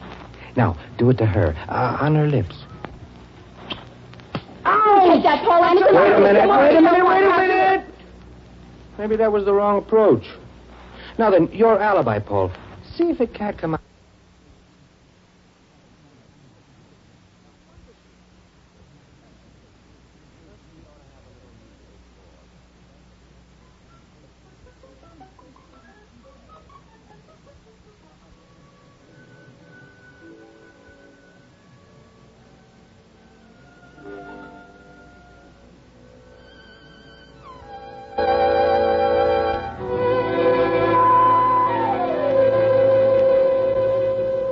Honest, Mary, you can kick me from here to Macy's window, but I didn't for 1 minute forget it was our anniversary. Not for one tiny minute. No kidding? Of course, I should have brought you something. I know. Flowers and stuff. Well, why didn't you? Well, Go on. You know, baby, I've been saving up dough for months, just for this occasion. I don't know any such thing. And so, hooray. I finally this morning got $25 in my pocket all in one lump. You sure that wasn't what I gave you to pay the rent last week? And so I'm feeling fine, and I get to the job. Go on, I'm listening. Baby, you know, you got Steve Miller all wrong. He's a swell guy. He thinks the world of you. Yeah, that's smart, Alec. Well, what's all this got to do with why here's how it is. There's a lull in the afternoon, and we're talking about this and that, and all of a sudden he says to me out of a... Paul, I want you should lend me 5 $5s. What, are you crazy? You think I'm a millionaire? Oh, sure. I don't believe a word of it. Paul, I want you should do it for me, at all costs. It's life or death, you might say. Well, Steve, it so happens I happen to have on me just the amount in question, but Sure. Tell me another. Paul, you can't let me down. Look, my wife's sister's friend's dog got run over by a streetcar, and we got to buy her another. The poor little girl's crying her eyes out. She just sits there and cries and cries. Good Lord. Your wife's sister's friend? My wife. Oh. I ain't humanitarian, she says, and it's up to us. Besides, Paul, what a gorgeous redhead she is. Your wife? Since when? No, her sister's friend. Paul, you just got her. Steve, much as I'd like to, this rent money I got on me... Aha. I mean, this dough I've saved up is headed for a special purpose. Tonight's our first anniversary, me and the missus. Well, hey, congratulations, Paul. Thanks. I'd never go and forget our first anniversary, you know. Fine thing. Oh, sure. I'd be a heel to. Sure. How is the sweet little woman? She's the sweetest little woman in the whole wide world. Oh, hey, she's sure some sweet little woman. Oh, can it? So you see, Steve, as soon as I knock off today, I'm really going to town and buy her an item that'll knock her eye out. Believe you me. Paul, I don't blame you. Now, you take my Norma. She is downright ugly. She's my wife, but I got eyes if I want to be frank about it. But Mary, a sweet little woman. Boy, do I envy you. It ain't true I ever called her dumpy. It's exaggerated, including I ever knocked her cooking. I don't know about that. Well, so far it's a choice between a rhinestone brooch and a Hedy Lamarr lounging robe. I got to decide today. And tonight we step out for a change from our 2-room rat hole, as she calls it. Boy, will she be surprised. You said it. Paul, I appreciate all that. Hold on a minute. Paul, I've been listening to all this, and what I want to know is, what in the world is a Hedy Lamarr lounging robe? Huh? I'm asking Paul. Oh. Well, I don't know. I seen it advertised. Why? Just curious. Well, it's cut, a Hedy Lamarr lounging robe, like I said. But how's it differ from an ordinary one? Do you know, Steve? I never heard of it. My wife wears a kimono, I think. Ask someone in the kitchen there. Okay, I'll ask the fry cook. He's got 12 kids. Hey, Dominic. Yes, Steve. Hey, come out of the kitchen a minute. Please, I'm busy. What do you want? Hey, Dominic, you ever heard of a Hedy Lamarr lounging robe? Huh? A Hedy Lamarr lounging robe. Steve, you make good joke. Woman. That's all you got on your mind. Hey, I remember one thing. Comes to me now. Yes? It's fluffy. It's fluffy? It's fluffy. Oh, let's have a little soft music.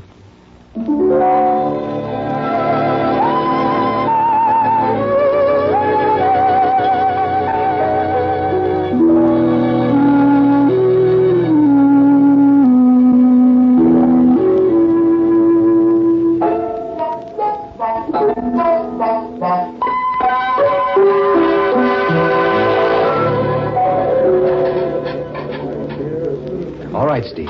Let's get back to that loan. Now, Paul, I appreciate all that. But knowing you and your little woman as I do, I'm sure you ain't got the heart to refuse me, Paul.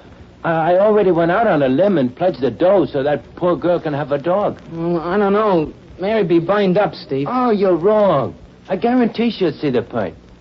Paul, I want you should do it for me. Besides, I got a lot of drag around here, remember?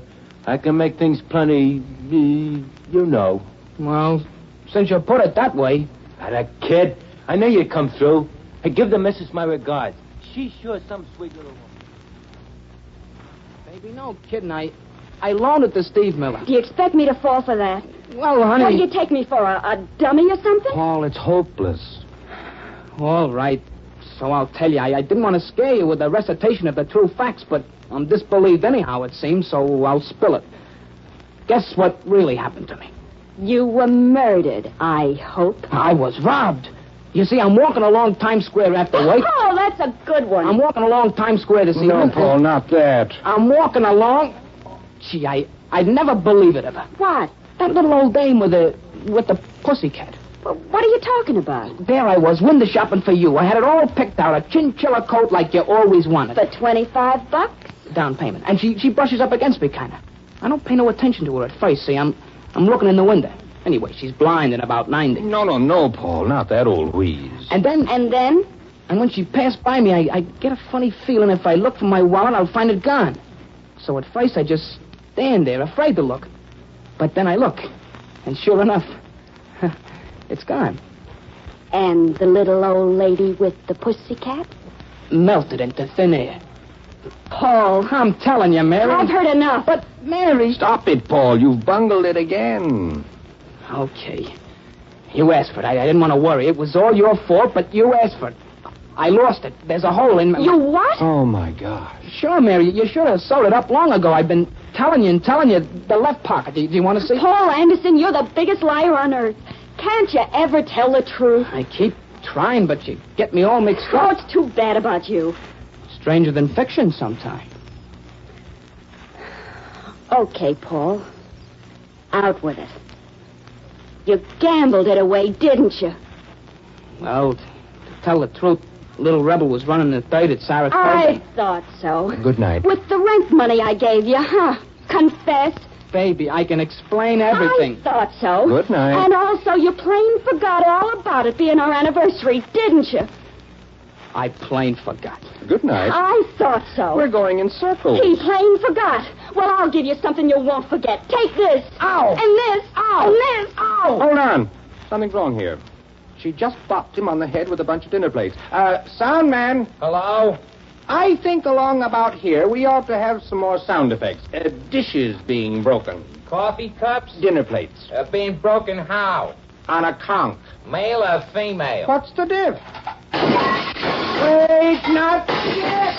IQ. Huh.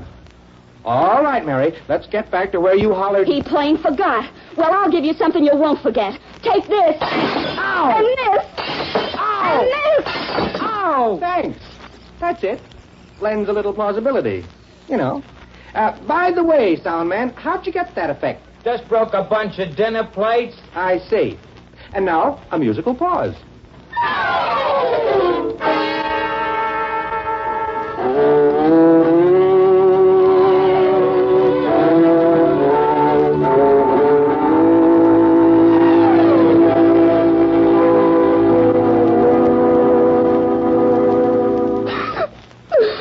And here I've been sitting, all alone, sitting, right on my anniversary. Don't cry, Mary. I can't stand it. Oh, I could just lay right down and die. Please, honey. You haven't even answered me once. Where you been all evening? It's past midnight. Haven't I told you? No, you haven't. You've been evading. I thought I told you. Where were you? Here's a handkerchief. I don't want your darn old handkerchief. Your nose is red. You got through work at 5:30. Where were you since then? Tell me. I was with, With who? With, It's a lie. I ain't even told her yet. Whatever it is, it's a lie. Now, if you'd only listen and don't jump the gun. All right. With who? With, with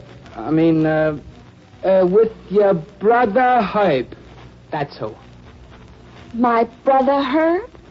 Your brother Herb. Her brother, Herb. You're sure about that? You want to lay a bet? My brother Herb. Your brother Herb. Where? In Brooklyn. At your mother's. At my mother's. Sure. I had to see him about maybe giving me something to do in his garage. I'm not mechanically inclined, but gosh, I'm fed up with the restaurant racket. I says to him, look, Herb. Now, let me get this straight. You were at my mother's house. Hey, what's eating you? You were at my mother's. Hey, stop it, Mary. Cut it out, will you? I'm getting sore. Was my pa home? Your pa? Oh, yeah. Yeah, he was there, too. Did you have supper there?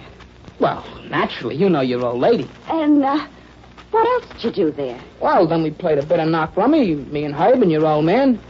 Your old man came out about 2 bits ahead. Yeah, what else? Look, hon, I know what you're thinking, my hopping out to Brooklyn all of a sudden without first coming home to pick you up, but honest, I thought it'd only take me about an hour at most. I'd see Herb a minute and then shove off.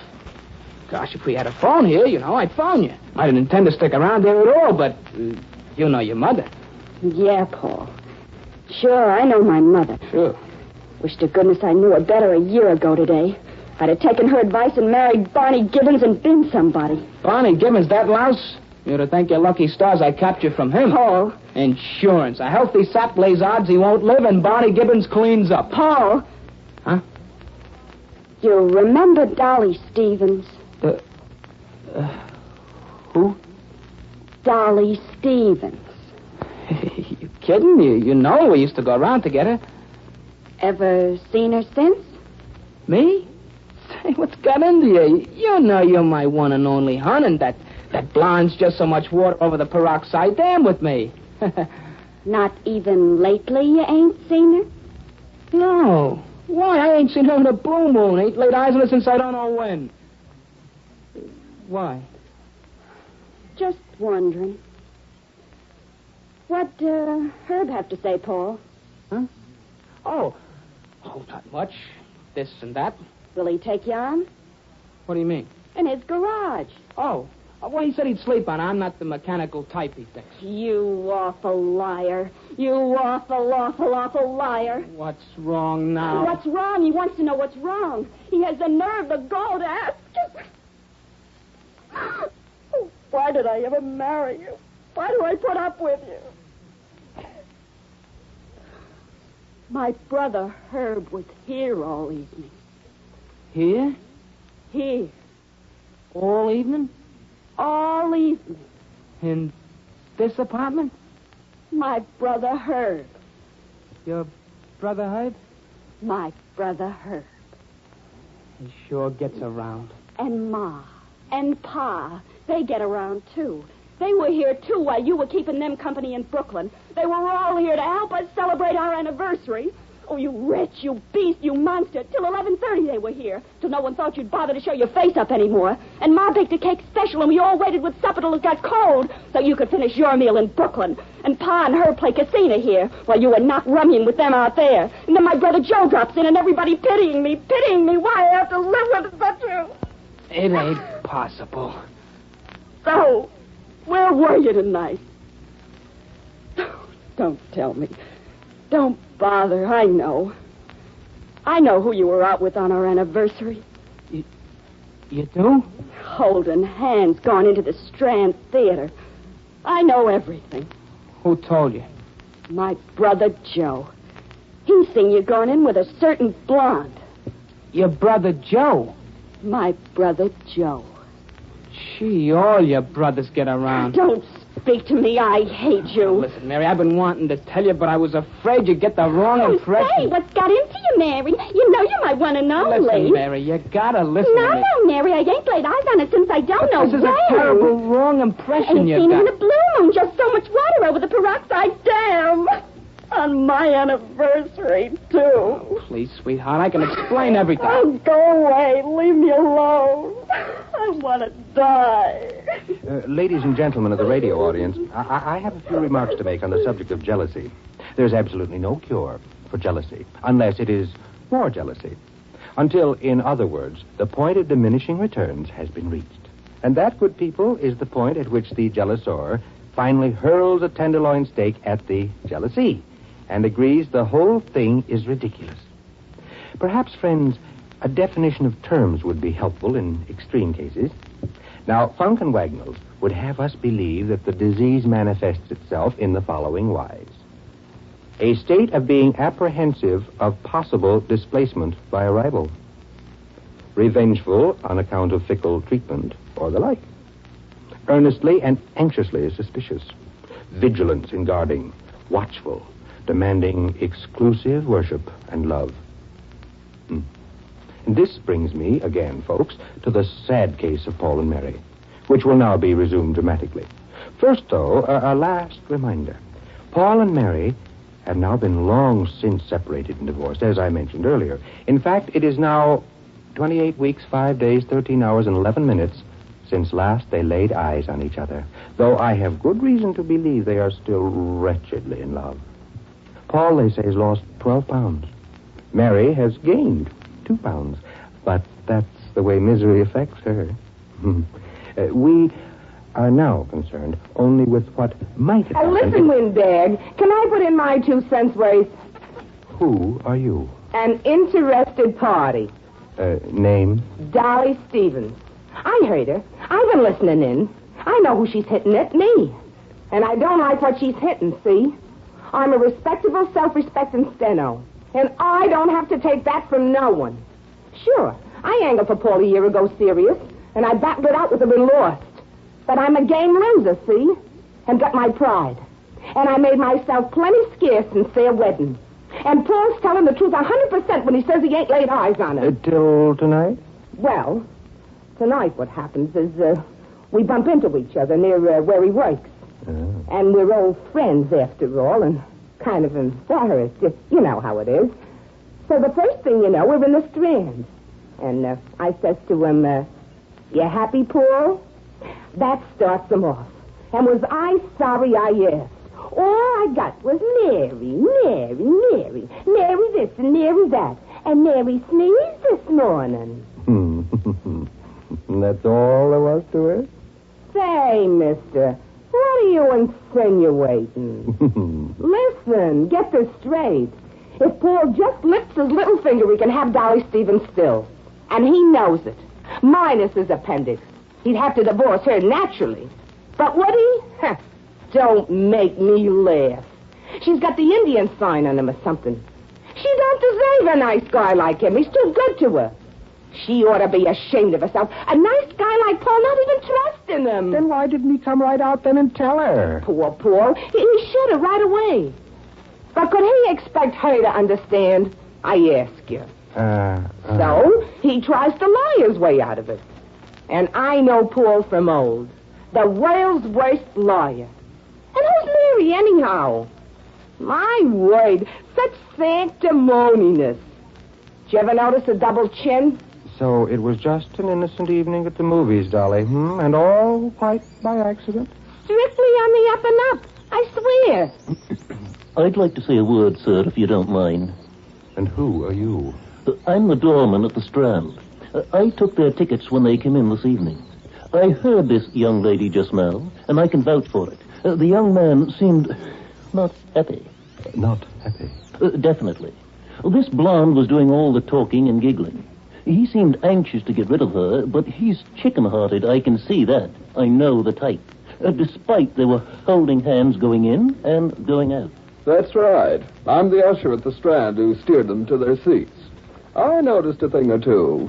She chewed his ear off through 2 features and path A, but she couldn't get to first base with him. I sell gardenias in front of the Strand. He didn't buy one for the lady, the piker, though I already pinned one on her. A lot he cared about her.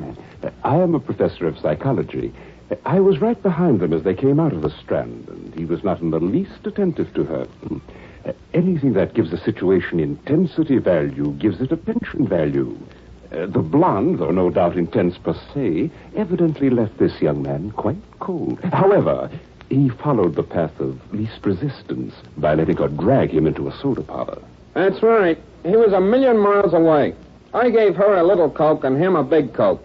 She was giving him the wakes, but he looked right through her. He took a few sips and screamed. Leaving her there? High and dry, without even paying a check. He flew out so fast he was just a hunk of wind. Oh, that's important. Could you go into a little detail, I wonder? Just what were his last words? Well, he all of a sudden looks at his watch and says something like, "Holy smokes, what time is it? Mary'll be... Gosh, I shouldn't have done this. She'll be worried stiff. Don't know what got into me." Honest, Mary. And then I made a beeline for the door, and that's how it ended. And that's all there was to it. I don't believe it. Mary, you got it. I wouldn't believe it if you stood on your head. Please, Mary, don't be like that.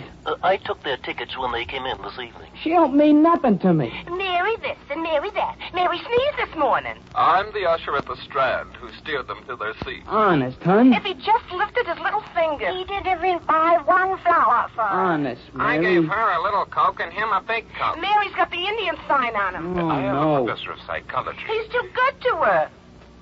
Honest, Mary. May I drop if I'm not telling you... Oh, well. What more can I say? I'm sorry. I plain forgot all about it being our first anniversary. After all, today seemed a Friday like any other Friday. Not too hot, not too cold, not too different. How was I to remember? Well... Gosh, Mary. Well, I shouldn't, but... Okay, Paul. I forgive you. Oh, baby. You do? How can I resist that tone of voice? Boy, am I happy. Give us a little kiss. Paul! Come on. Paul, stop! Well, I'm a son of a gun. Look what would have happened if they'd had another chance. Well, what do you know? It's good to hear you giggling again, honey. Oh, it's good to be made up. Relaxing. Your teeth are like a pile. Oh, you big lug. Where would I be without you? I hate to think. Yeah, vice versa.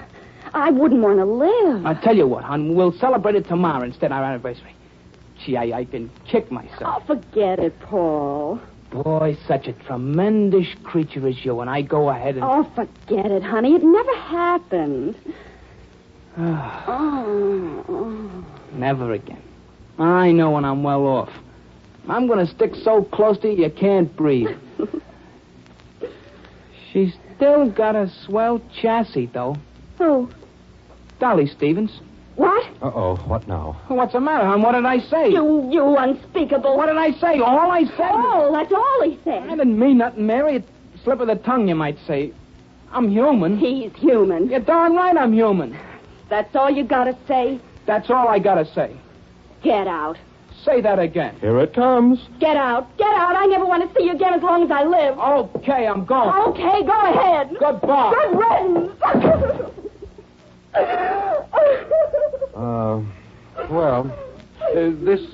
I came in. And what's the use? The situation couldn't be saved, even if they had another chance. And somewhere she is remembering, and somewhere he, too, is drinking his grief away. Well, so long, folks.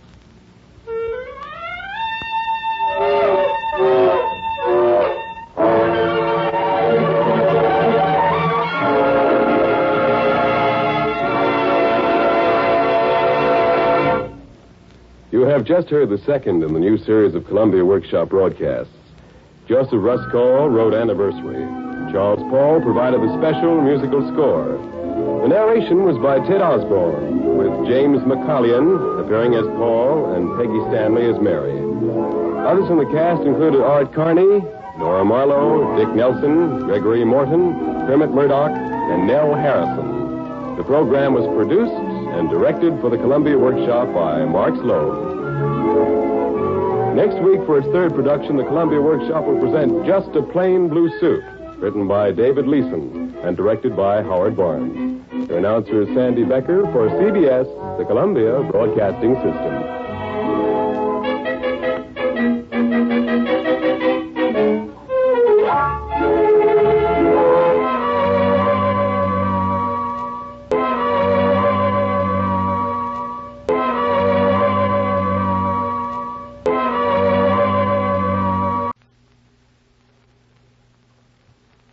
The Columbia Workshop is on the air, presenting radio's foremost laboratory of new writing and production techniques.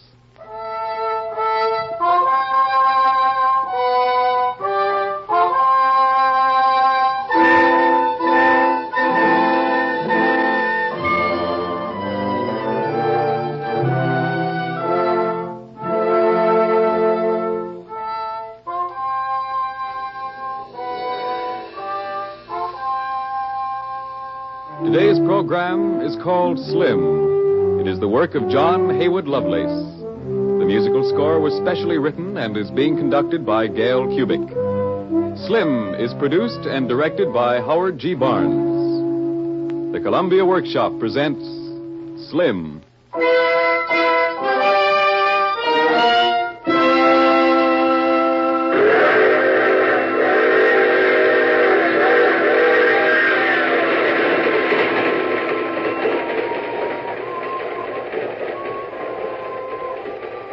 He came from over the horizon and stood strangely against the sky like a cloud, a rain cloud lost from the storm.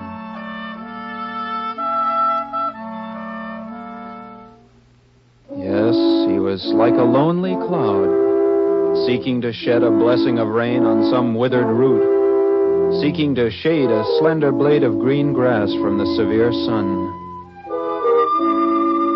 It was in September, early September, before the fall frosts had spread their chill across the California mountains. Unpicked grapes had shriveled on the vine and hung dry in the soft breeze. It seemed funny as I stood there and picked a handful. It was the only thing I had to eat all day. I left San Francisco early that morning and headed east. Hitchhiking was bad, and it wasn't until evening that I reached Colfax at the base of the Sierra Nevada range. The afterglow of the sunset made the sky overhead a dull, lingering red. The surrounding mountains were black monsters, silhouetted against the coming night. Lights began to flicker on in many of the houses, and in the distance, I could hear the wheeze of locomotives in the railroad yards. I made my way across the maze of silver rails and boxcars until I stood near a warehouse. I dropped my pack on the platform and sat down to ease my weary legs. Going over? Huh? Going over the Great Divide? Gee, I must have fallen asleep. I didn't hear you. Yeah, I'm going. You look like you've been traveling. Yeah, trying to hitchhike east, but the going isn't so good. Never ride in automobiles myself. Stick to trains. Always sure where you're going. Well, sit down. Oh, thanks, kid. When is the next train going over? Oh, around 9 o'clock. I don't have a watch. Never worry about the time, kid. There's plenty of that. I'd say it's about 8. Well, how do you know? Oh, I just look at the stars. They're never wrong. The stars? Mm-hmm. That's right. I looked at the man beside me. Even though it was dark, I could see the gaunt features of his face. His cheekbones punched a tight skin, and there was a light in the hollowness of his eyes that reminded me of the last glowing coals of a warm fire. His hair was long from lack of care and stained from being washed in smoke of 1,000 freight trains. He shifted and looked across the yards at a signal light, and I heard the tolling of a church bell. I remembered then that the day was Sunday. Evening services were about to begin, and the bell was ringing out the time. 6, 7, 8. It was 8 o'clock. The figure beside me was dark against the dark. There's a bit of a chill in the air tonight. Are you going over? Yep, I'll be on that train. Where do you catch it? This your first time, ain't it, kid? That's right. Well, you just stick with me. We'll make it. I've never ridden on a freight before. It's not so bad. Maybe a little cold up in the mountains. Say, I just remembered. I have some sugared figs in my pack. Do you want some? No, thanks. Don't seem to be hungry right now. I got them in Frisco this morning before I left. Been saving them. You go ahead and eat. Don't mind me. Well, you can have some if you want them. Had a set down last night. Never ate so much in my life. Well, yes, but that was last night. One regular meal about every 2 days, my limit. By the way, I guess we might as well introduce ourselves. My name is... Names aren't important, kid. It's what you are that counts. Oh, yeah, but if we're going to... I've found that some of the best names are on the worst kind of people. Some of the best people have no name. So I'll just call you Kid, all right? And what'll I call you? Folks call me Slim. Well, glad to know you, Slim. Where are you from? Oh, I ain't from no place in particular. Got a recollection of some sunsets. Been around a number of watering holes. I can't tell you just where. Have you traveled much? I've seen a lot in my day. Some pretty, some not so pretty. Saw a kid fall off the rods. Watched a dame knife a beau for a dime. Best jail I ever was in was in Key West. But you stay away from the chain gang states. The rats won't even live in them holes. Yeah, the cops picked me up in Los Angeles. Don't get me wrong, I ain't kicking. Been around quite a bit, some of it not so pretty, but I ain't beefing. Yeah, have worn denim so long that the stink in 'em would make a skunk fade. Had cinders so thick in my hair I couldn't comb it. And I've been so hungry that my stomach wrapped itself around my spine. Yeah, I've been around quite a bit. I'm from Chicago myself. Yeah? Ridden many a hotshot to try. Drags in the panhandle. Picked up a lot of loose change in D.C. Stood in plenty of soup. Hey, they must be making a train. Yeah, that's ours. They put on about 100 cars before they highball. Might as well walk over that way, kid. Hey, don't forget your pack. He turned as he spoke and motioned for me to follow. There was experience in his walk as he made his way through the shadows. Once or twice he seemed to disappear, and then I discovered that he was just ahead of me. My nervousness at the idea of riding a freight train became less as I followed him. She'll be pulling out soon. They're waiting for the pusher. Pusher? Mm-hmm. They put a locomotive on behind to help push her up the grade. They're taking out the slack. Careful, don't get out in the light. Might be a railroad detective around. We'll catch it on the right side, kid. No danger of falling in between the cars if you miss. Well, aren't we going to ride inside? This is a fruit train. All them cars sealed tighter than tombs. I must be having trouble with the brakes. Quiet, kid. Here comes someone.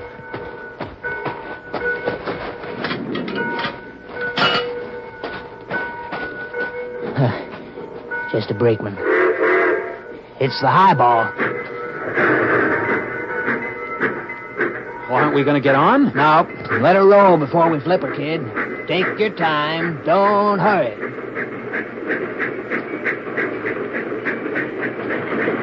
When? Not yet. Now, kid. Run alongside. Yeah, that's it. Grab the ladder. Get a grip. All right. Jump. Come on, Slim. Get aboard. You'll miss it. All right, kid. All right. Slim!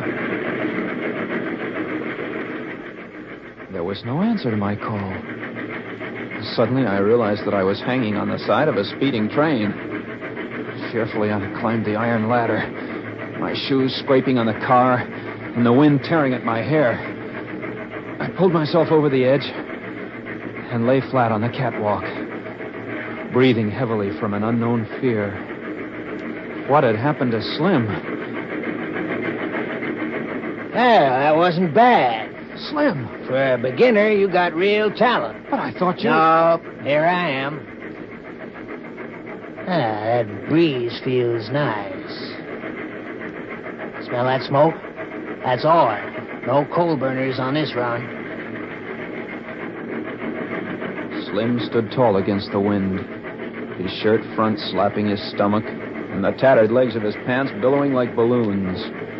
There was a smile on his lips as he watched the black smoke of the lead engine swirl into the night air. Sorry if I scared you, kid. There's no use getting on too close to the front engine. If you do, you eat smoke instead of watching. It is pretty, isn't it? Yeah. Man-made clouds. And blacker than the night. Riding tops isn't the best thing in the world, but you sure do get to see the scenery. You always ride tops? Mm-hmm. Most of the time. I've ridden on flatties and in reef. Well, I guess maybe I'm green, but what's a reefer? Yeah, that's what we're riding. When they don't put ice in them, you can ride in the ice compartment. Yeah, speaking of ice, that wind is getting colder. Yeah, we're starting up the canyon. Oh, that's the lead engine. Everything okay. That's the pusher. How high do we go? Oh, about a mile. Of course. Yeah, I guess it will help. Look to the east, kid.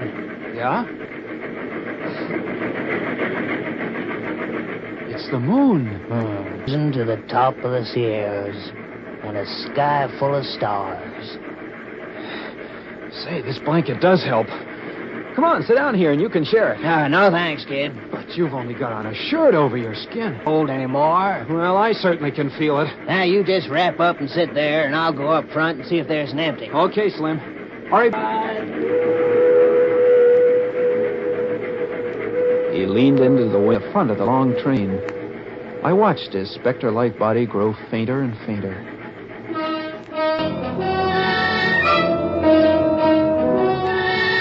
For long moments I waited, my body quivering with its first chill. I drew the blanket tight about me and looked once again in the direction Slim had gone.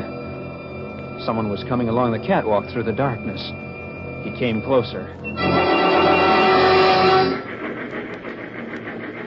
Slim, did you find it? What's that? Did you find the empty? No empties on this train, Bo. Oh, I thought you were Slim. Oh, just the brakeman. It's a cold night to be riding on top. Why did you wait till tomorrow? Well, The way things look, it's going to be below freezing by the time we reach the top of the range. I've got a blanket. Well, you'll need it, and then some. Hey, you must be in an awful hurry to make this trip tonight. Where are you going? Chicago. Well, you still got a long way to go. Tell you what you might do. Try taking the spur line at Bory, Wyoming. Get off at LaSalle Junction, Colorado, and catch a hotshot cattle train from Denver. That'll get you home in 31 hours. Where did you say? Bory. That's, just west of Cheyenne. Still a long ride. Well, gotta check on things. Say, you seem to be the only hobo on this train. I guess the cold scared most of them off. But Slim is up front someplace. Slim? Yeah, the fella I'm traveling with. On this train? He went that way to see if he could find an empty. Oh, there ain't anyone on this train besides you. Not up front, anyway. No empties, either. But he just went that way a little while ago. I didn't meet anyone. Didn't see anybody. Are you sure? He's a tall fella. Well, if he did go up that way, he's not there now. Might have fallen off. Rough trip. Take it easy, Bo. I sat there, stunned, fallen off. Oh, no, Slim couldn't have. Slim knew the ropes. The air was becoming colder. The moon had risen higher over the mountains, and its crescent spread a pale light through the canyon. I looked over the side of the car, and then I pulled back in fear. The train was now creeping along the edge of a jagged cliff. A river lay far below. That's the American River, kid. Slim! Looks like a silver ribbon down there. But the brakeman said Didn't find any empties, but there's a car up ahead that's not as high as these regular reefers. We can lay on it and let the front car buck the wind. Oh, yeah. The brakeman said it was really going to get cold. I've seen it colder. Say, where were you when he passed? He said he didn't see anyone. The smoke was kind of thick. He really scared me. He said you probably fell off. No, not me. We must be climbing. We'll be hitting the snow shed soon. Getting high. The air seems as clear as crystal. Well, let's go, kid. Where? That car up front. Now, don't mind the moving train. You'll be all right. Yeah, but I might fall. No, you won't. Just follow me. Well, wait till I roll this blanket. Make sure what you're going to do, then do it. All right, I'm ready. Lead the way. Take your time. Let's go. Just lean into the wind. Right. On your face, kid. What? Fall flat. Down, kid, down. What do you mean? On top of the car before it's too late.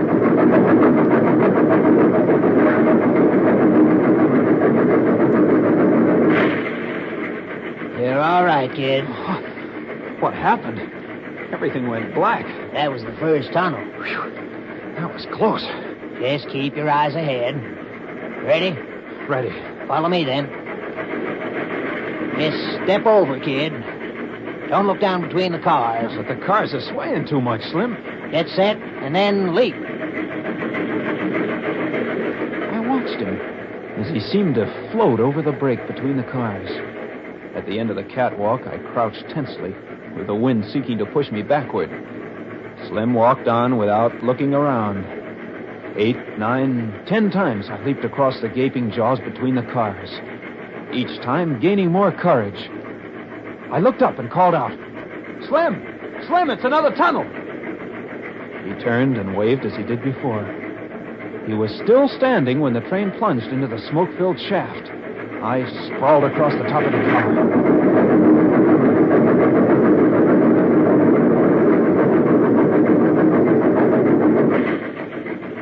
Slowly, I rose to my feet as I rubbed away the burn of the smoke from my eyes. It's the next car, kid. I rubbed my eyes again. Slim seemed to be drifting with the clinging smoke. Yeah, it gets mighty stuffy in the tunnel. He motioned me forward to the end of the car. This is it. It's about 1.5 feet lower. We jumped down and walked to the front. The wind wasn't as strong there, and I laid down along the catwalk. Slim stood tall and refused to listen to my plea to get down out of the cold wind. His answer was always the same. It ain't cold. Time and again, I puzzled over his words.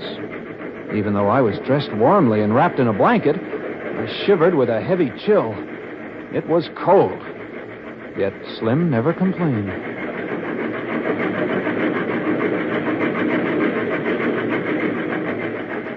Snow shed ahead. Where? Along that curve over there. I looked in the direction he pointed.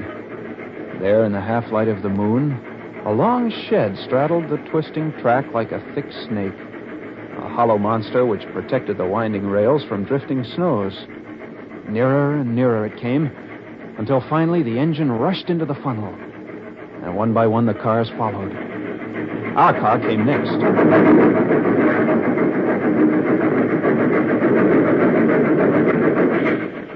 We'll be stopping soon, kid. Where are we? Almost on top. Oh, I hope it doesn't get any colder. There ain't no heat in the moon at midnight. That ain't pretty anymore, either. Looks like a curved piece of cold steel.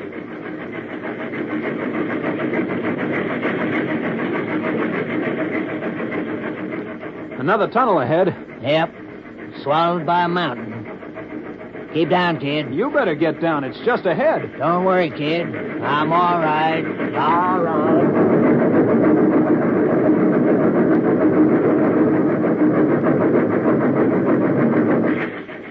There were 3 more tunnels and 2 snow sheds. Each time, my body would yield to the warm air about me, and then the train would shoot out onto the frost of the mountainside. I'd see Slim still standing with the wind tugging at his clothes. His hair fought with the cross currents of cold until it became matted. Lights ahead, kid. We're coming in. The top of the divide, huh? Uh-huh. We can pile off up here. Sure hope there's some heat. There's a roundhouse. I don't know if I can move or not. I'm so cold. Better stand up and move around a little bit. Yeah, that should help. Oh, am I stiff? Now, watch it when we pull into the yards. Keep down and stay out of the light. When do we get off? Let her stop first. Okay, kid. Careful now. Oh, my legs. This way, into the shadows. Over here's the door into the roundhouse. Wait. Flatten yourself against the wall. Someone's coming.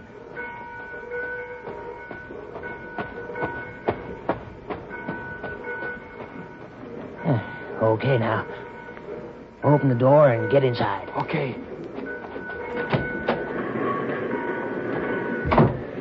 There's a boiler over there, kid. That means heat. Now be quiet. We can stand near that pile of sand. What's the sand for, Slim? To make the wheels grab for starting on slippery tracks. Say, does this heat feel good? Quiet, kid. Gotta be careful in here. Yeah. Boy, I couldn't have taken much more cold. Well, better be getting back, kid. Oh, Slim, I'm just beginning to get warm. Well, that freight will highball soon. I sure hate to leave. Come on. Stay in the shadows. Wait.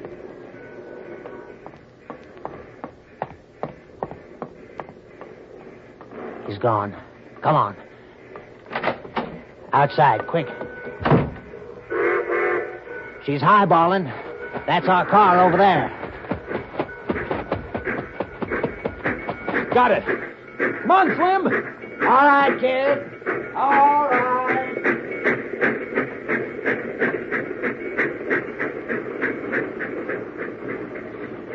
It's downgrade from here to Reno. Any more tunnels? Yep, one long one. And it's a bad one. Yeah, it couldn't be any worse than those others. A lot of loose rock in this tunnel. Hey, Slim.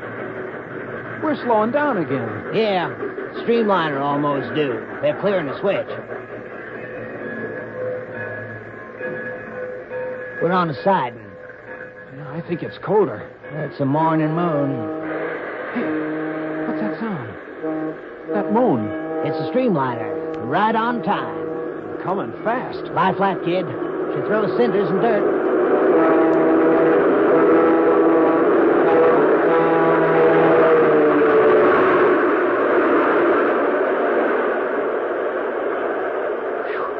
She sure did raise a dust. She'll be in Reno at 5 this morning. Oh, that's the way to travel. Too fast, kid. You never see anything. Well, it ain't a cold way to ride. No, it ain't cold. And it ain't a hungry way either. But I like this better. You see more. Slim was strangely quiet after the streamliner had passed. The expectation that had been in his face as the train climbed the western slope was gone. He didn't speak until minutes later, as the train began to twist around a curve. This is the one, kid. The train sped into the long tube, and I put my head down on my arm. The feeling of being buried alive seized me, and as I screamed against the roar, I gagged on the warm cloud around me. Suddenly, above the sound of the speeding train, I heard a crash. Something dropped in the car ahead and bounced over me. It careened along the catwalk and then dropped over the side. Once again, we were in the clear, cold night. I looked up and saw Slim standing as he had been before. He looked ahead. You never prayed in my life. Slim, what was it? A rock fella on the car ahead. I looked to where he pointed and saw a dent on the roof of the next boxcar. And the catwalk beside me was splintered. They never prayed out loud. What's that smell? Hot iron. The brakes are beginning to smoke. How long before the next stop? Oh, soon. They check for hot boxes. Brakes get red hot going down grade into Truckee. Oh, I can't stand this cold much longer. We'll get off there. I don't remember much coming down into Truckee. The train stopped several times to check the brakes, and the moon began to disappear in the west. I lay like a shivering puppy and hoped. And all the time, Slim was there near me. Yet he, too, seemed to drift like the smoke trail of the train. He talked less and appeared to be in deep thought. The same warmness I'd seen in his eyes before came back once in a while. It was the fire of life. But it didn't linger long, and the lines of his face were softer now. He stood up and shook the smoke from my clothes. We're almost there, kid. My hands are numb. You'll be all right. I can just get warm. They're pulling in. What time is it? 3:30. 3:30. It ain't cold anymore. Careful, kid. I lost my grip halfway down the ladder and fell with a thud on the gravel right away. Painfully, I got to my feet and started to follow Slim across the yards. The many signal lights confused me and my feet stumbled. I rubbed my eyes and approached a double set of tracks. Slim had already crossed the first tracks when he turned quickly and yelled, "Wait, kid! Wait! Watch out! Watch out!"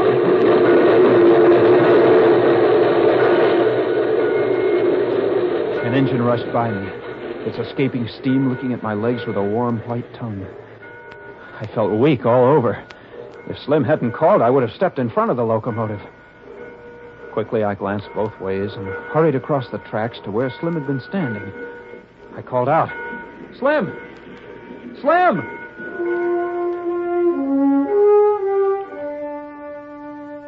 There was no answer. He was gone.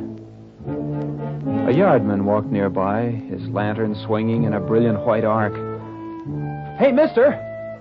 Mister!" Yeah? What do you want? Which way did that fella go? What fella?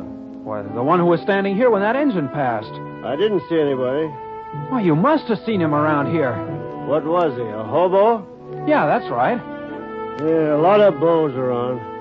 He was a tall, slim fella. Slim fella, huh? He was wearing a white shirt. And a pair of ragged pants and no socks? Yeah. Yeah, that's the fella.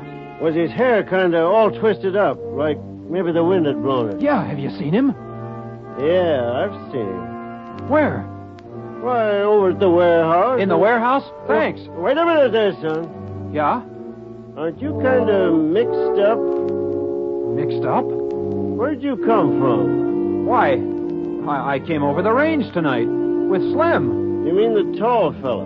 That's right. You're sure he's up at the warehouse?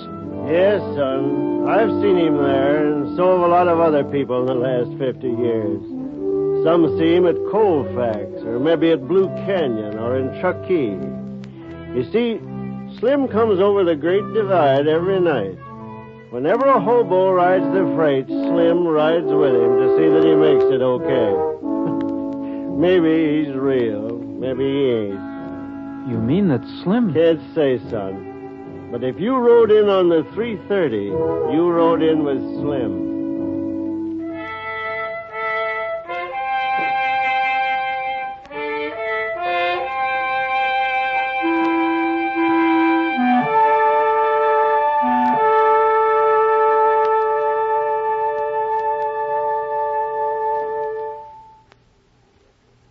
You have just heard the Columbia Workshop production of Slim by John Haywood Lovelace.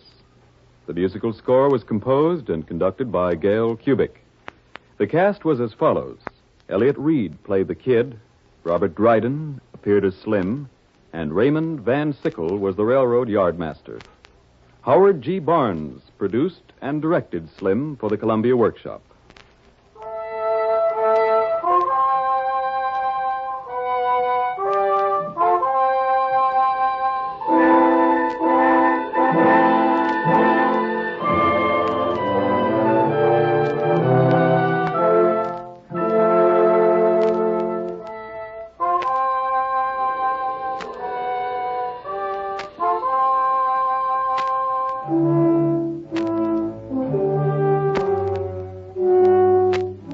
Next week, the Columbia Workshop will present an original script by Bruce Stouderman entitled Thanks for the Memories, and Guy de la Chapa will direct.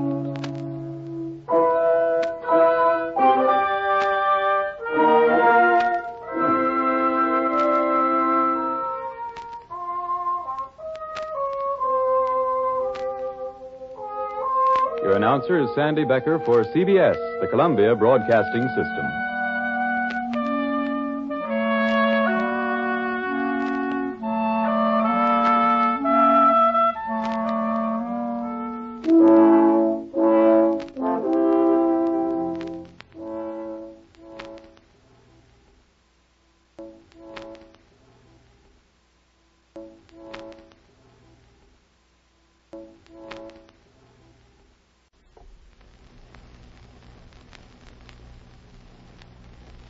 Presenting radio's foremost laboratory of new writing and production techniques, the Columbia Workshop.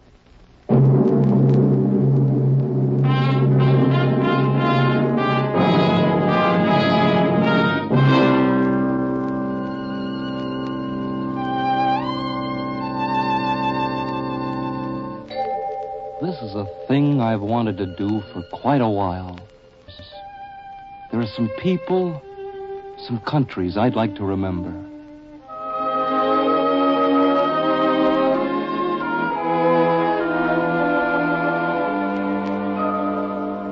The Columbia Workshop presents Thanks for the Memories, written by a young lieutenant of the cavalry, Bruce Ford Stouderman.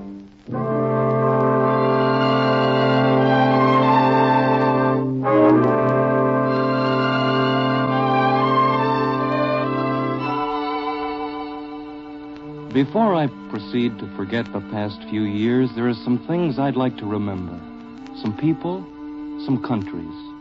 Friends a fellow meets in his travels overseas. I happened to be in a part of the war that started from England and was fought in France, and I hung around those countries off and on for 3 long years. You know, America is quite a place, only it's good to get outside it once in a while and look around.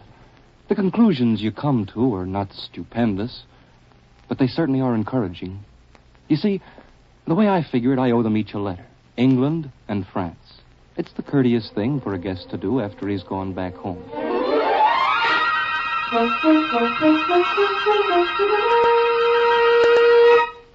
Dear England, this is my bread and butter note to thank you for the weekend, Friday, 1942, till Monday, 1944.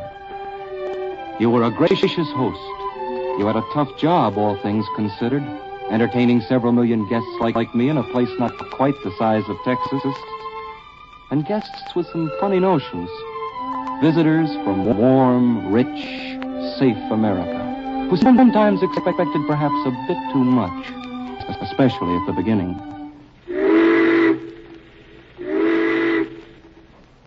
There it is, you guys. Take a squint through the porthole. So that's merry old England, huh? Country gardens, my eye. Nothing but fog and barrage balloons. Did you ever see such a dump? It sort of shook the boys at first. The beautiful gardens were planted with vegetables. And the funny old buildings, a lot of them, are nothing but broken stones. It shook us to see that this was a place where war had struck and was waiting to strike again. But we got used to the idea, and you got used to us. And I must admit, our American exuberance takes a lot of getting used to.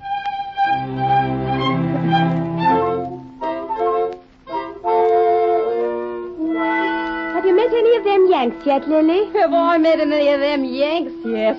Not off, I ain't.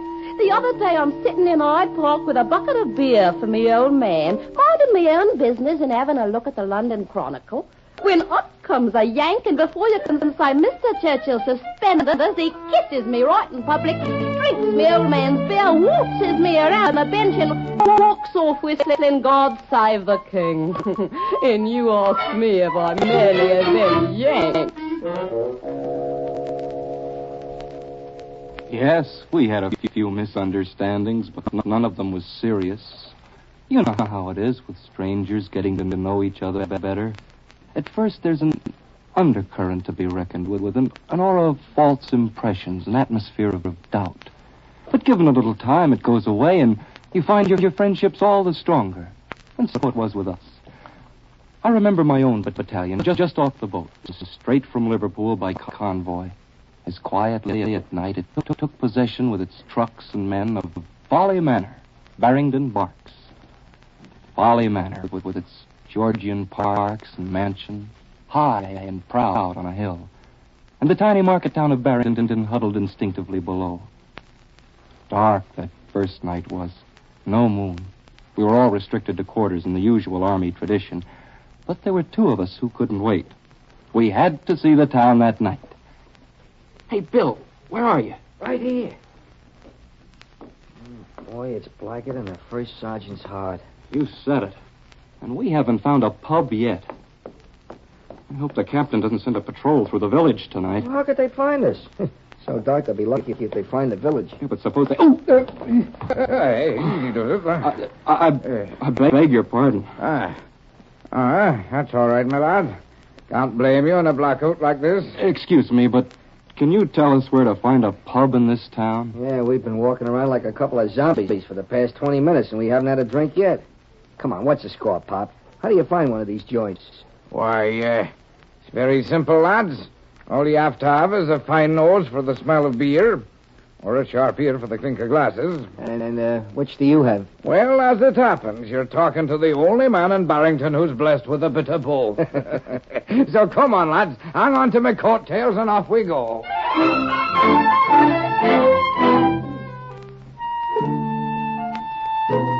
Well, here we are, lads. Hey. Evening, Tim. Evening, Mr. Bailey. All alone tonight? Yes. The missus is off to her auntie's. Well, I see you brought the American Army with you. Welcome to Barrington, boys. What'll you have? Got any scotch? We're all out of that. We'll be till Tuesday next. How about a couple of pints of mild and bitter? Mild and bitter? What's that? Why, it's... We'll take it. What's the difference so long as it's liquid? Right you are, my lad. Make mine the same, Tim. Righto. Now, I know you boys haven't had a chance to change your money yet, so this is on the house. Oh, well, thanks a lot. Yeah, thanks. And I'll join you myself. Well, cheers. Aye, cheers. When you're right. Bit of all right, eh? Now, who could that be? Nobody in Barrington would knock on the door of a public house. Uh-oh. I got a funny feeling that's for us. Where can we hide? Quick. Hey, what's the matter, lad? We're not supposed to be out. That's probably a patrol. Get in this coat closet. Here, hurry. Come in. Come in. Good evening. Evening. I'm Captain Decker of the American Army. Oh, evening, Captain. Evening. We just moved in at Folly Manor. I'm checking to see whether any of my men have been around here. Aye. Mm-hmm. Well, I haven't seen one. Have you, Tim? Not a one. They're not supposed to be out, you know. They're all restricted. Is that so? Yes, the town's off limits for 2 days. We always do that as a precaution. Well, there's none been here. Good. Say, you don't happen to have any scotch, do you? Why, that's phony. What's that? Well, what's what? I thought I heard an American voice just then. That was probably me practicing my imitations. I'm rather good at them. Now, here's one of Cyril Fletcher. It seemed to come from that closet. You mind if I have a look?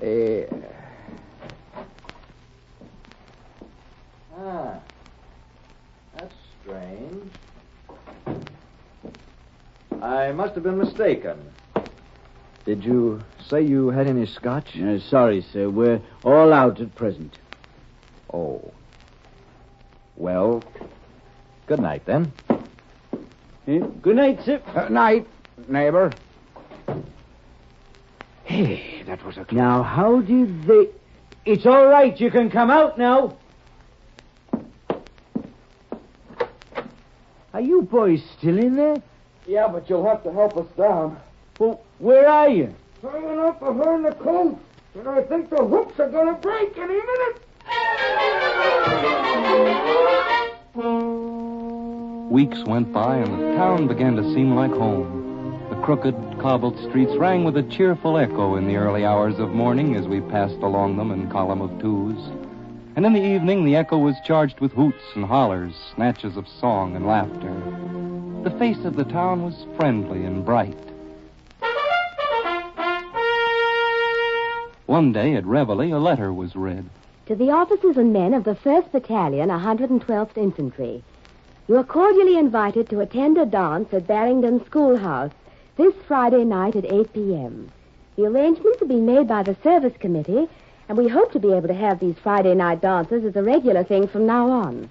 You will always be more than welcome. Yours sincerely, Mary Dean, Committee Chairman. Mary Dean, the bookseller's daughter. Gracious and fair as an Easter sun. The truth came out as it always does. She was the committee. Musicians, door prizes, refreshments. She got them all with a tireless energy. And Friday evening always found her there, smiling and dancing with everyone, making us all forget for a couple of pleasant hours the drag of the dog-faced day behind and the monotonous march of tomorrow. There were others, too. The pattern of humanity, when looked at in the light, is warm with color. The simple tokens shine in the cloth and are remembered. The road to Oxford? Well, used to be a signpost, but what with the invasion scare, they've taken them all down. Folks about a mile up from here. Then there's another turning after that. It's kind of hard to find when you don't know the way. I'll tell you what, if you'll wait while I fetch me cap and pipe, I'll walk you down and set you on the road. Just ordinary things, perhaps. Gestures to be taken almost for granted. And certainly not to serve as topics for discussion in the barrack room bull sessions of the 1st Battalion. The Christmas season came, and long-faced GIs stored under their bunks the packages from America, chopped a baby evergreen and trimmed it in the hut with bits of cotton waste, trying grimly not to think too much of home. But the long arm of English hospitality reached out even unto the Nissen hut. Hey, you guys. The sergeant wants a 50-man detail. A 50-man detail? Yeah. For Christmas dinners. Anybody want to go? The invitations fell like welcome rain on the desert. It even happened to me, the young dentist and his wife. I scarcely knew them. Come for Christmas dinner, won't you? Yes, please do. And bring a large appetite. Those, then, were the people of Barrington, caught in the act of making certain taken-for-granted gestures of goodwill, caught in the midst of their own tribulations, their bombings, their shortages, their fears, their sons with Monty in Egypt, some of them, and others with God at Dunkirk. Those were the people of Barrington Barks, making no noisy banners of their distress and finding still a smile for strangers. But the testimony of a friend of mine can tell it better. My name's John Washko, private first class. I was on guard that night. A little after midnight, and I had just come on. Mine was post number 2, a road leading up to the camp beside a church. It was raining like cats and dogs. My slicker had a hole in it. The water ran off my helmet down my neck. I went around the corner of the church and stood in a doorway to the back to dry off a little. My eyes got used to the darkness. I could see somebody in the churchyard, kneeling by a marble tablet in the rain. It was a girl. I could hear her crying. After a while, she got up. When she left, she had to pass close to the doorway. I could see her face. It was Mary Dean, the girl who runs the dances. I couldn't understand it. Because at the schoolhouse, she was always smiling. Concerning your countryside, there's another debt I owe. For services rendered anonymously, on numerous maneuvers, convoys, and marches, down your winding little roads in the sun and in the rain, past the autumn berries, and your willows, and your streams. Thank you, England, for your helpful earth, your good cooperative ground. It made a bed as soft as many, without benefit of mattresses. It was also thoughtful of you to supply those stars for lonely nights on bivouac. Yes, there's no disputing it. By and large, we got along together very well. In the end, perhaps, it will be seen that this made all the difference. A spirit of something, intangible, of course, prevailing in little places of no importance, at moments unattended by ministers of foreign affairs.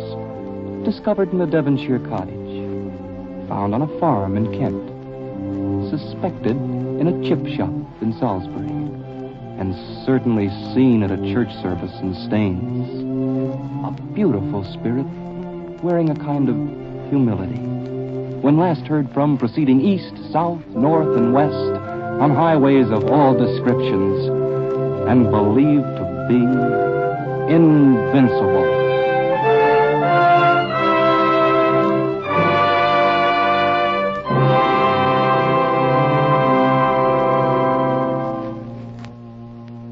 Then, one cloudy day, we slipped from the shipways of the English coast, simply, with no fanfare, easing off in the darkness quietly, using the prerogative of haste to skip goodbyes. There was a churning of the channel waters, the likes of which the fish had never seen. There was a tense procession, too, that moved in mass precision through the morning dusk, ready for a hot reception.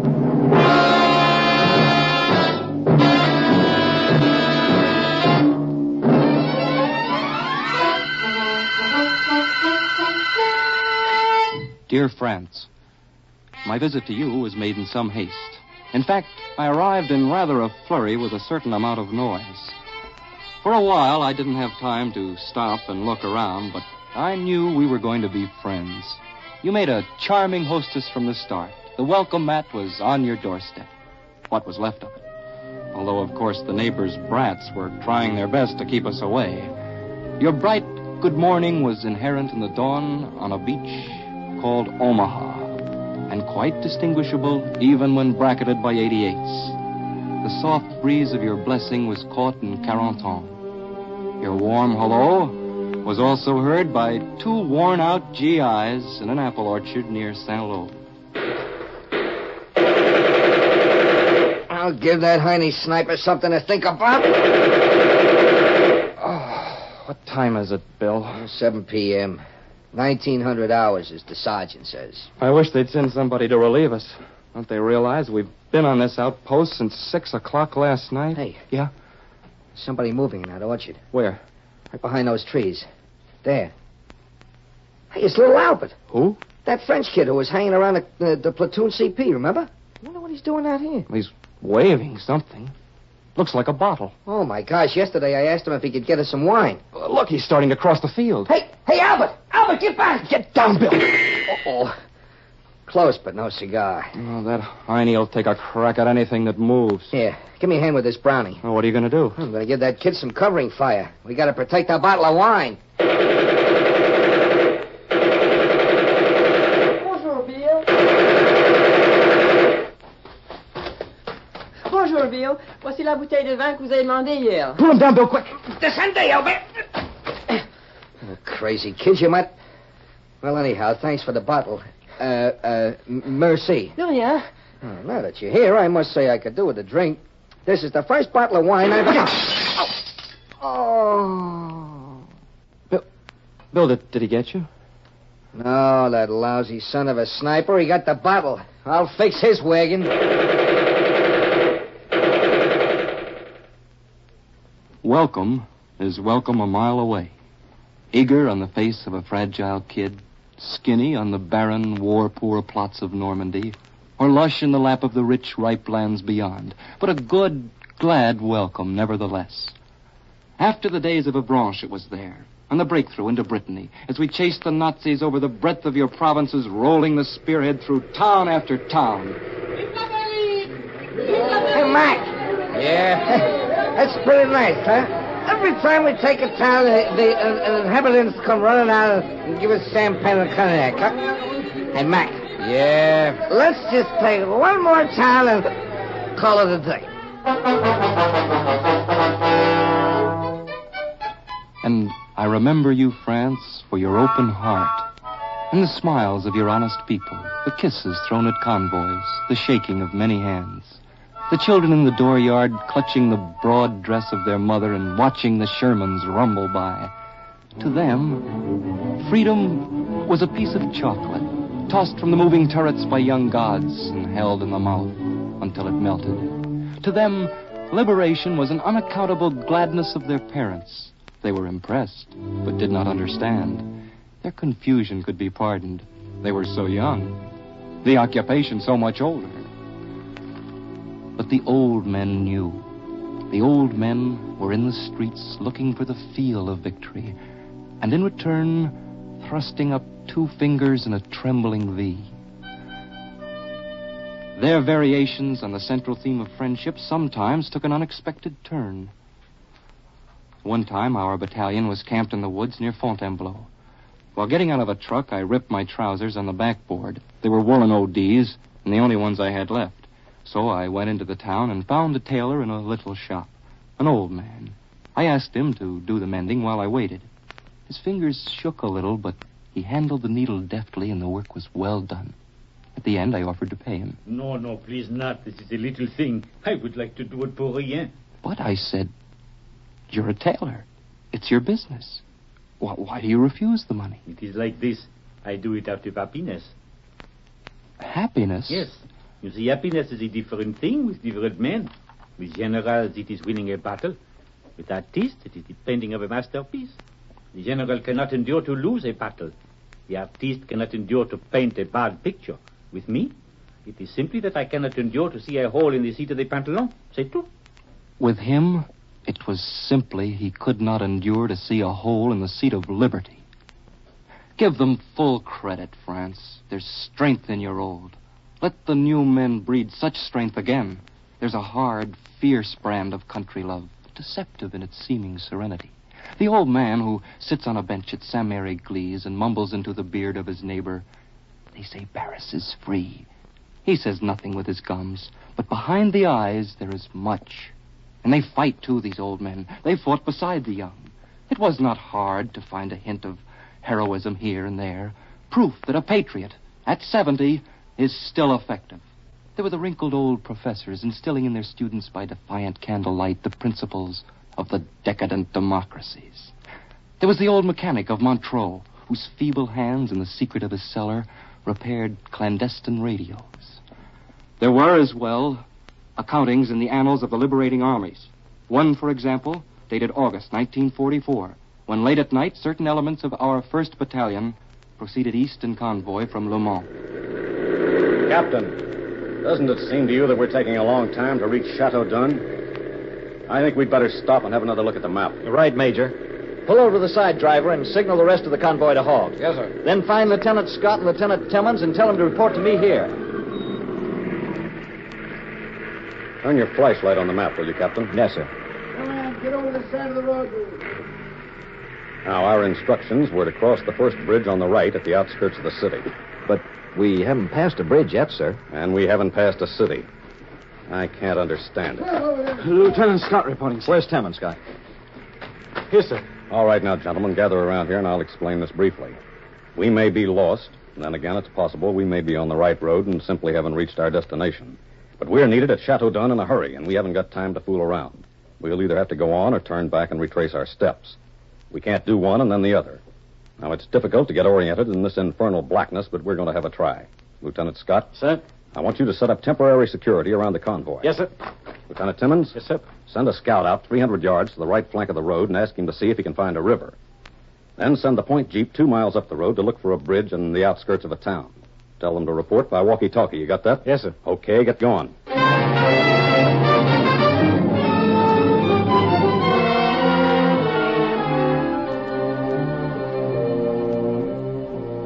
Men have reported, sir. Well, what did they find? There is a river off to the right, about 200 yards behind the trees. And the point Bantam said the outskirts of the city are about 1.75 miles up the road. They're at the bridge now. Good. Tell them to wait there for us. Mount up. Yes, sir. Mount up! So we're on the right road after all. Yeah, it looks that way. I still don't get it. Turn him over.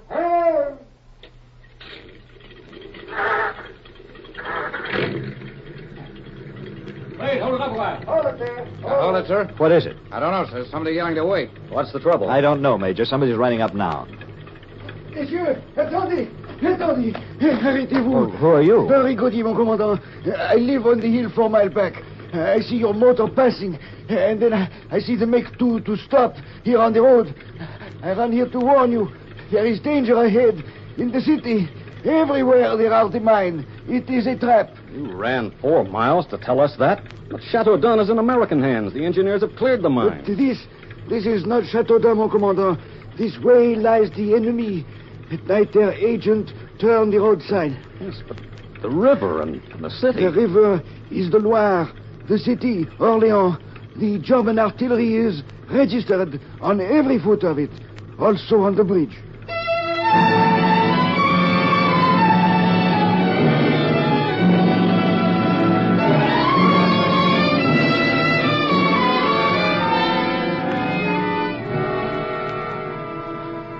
There are those who will say that the running of 4 miles at night does not constitute an act of heroism, being merely a question of lung capacity and such. Well, Henri Gaudier was a man of 70. He found the strength to run 4 miles from other things than his legs and lungs and heart. You can thank God for the rough stock of your people, France, the proud patriarchs of the peasant towns. Give them my greetings, and tell them I have not forgotten. A hearty handshake also to the division of Leclerc, and the men of Tassigny, the Free French, the Maquis, the FFI. They helped us when we needed help the most.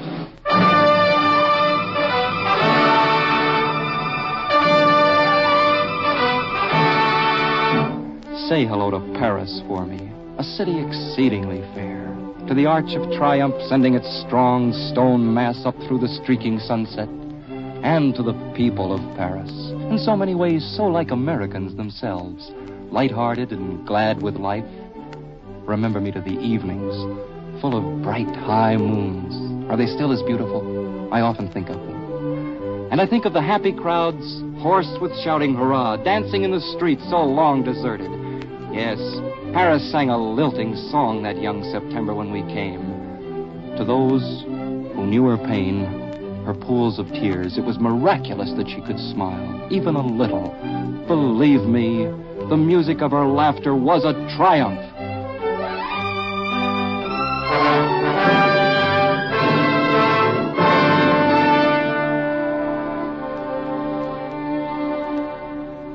Dear England and dear France, in closing, I would like to say that not too many peacetime years from now, I hope to visit you both again, wearing a suit of my own choosing and a tourist tie.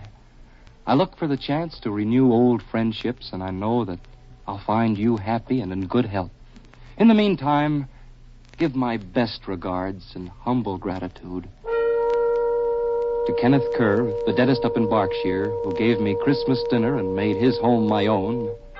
To Tim, the publican, who bought me a beer on the house. To Duncan Reed, the farmer who walked me to the Oxford Road. To young Albert of Normandy, who tried so hard to bring us a bottle of wine. To an unknown tailor in Fontainebleau, who patched my pants for free. To Henri Gaudier, who saved the 1st Battalion.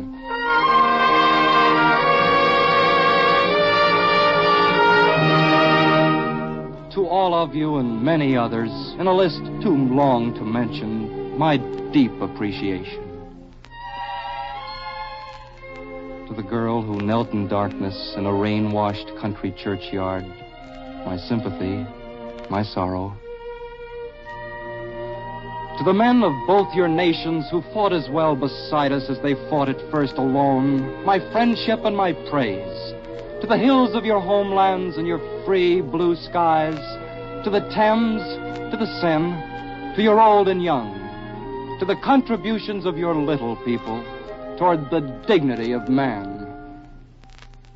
To England and to France, thanks for the memories.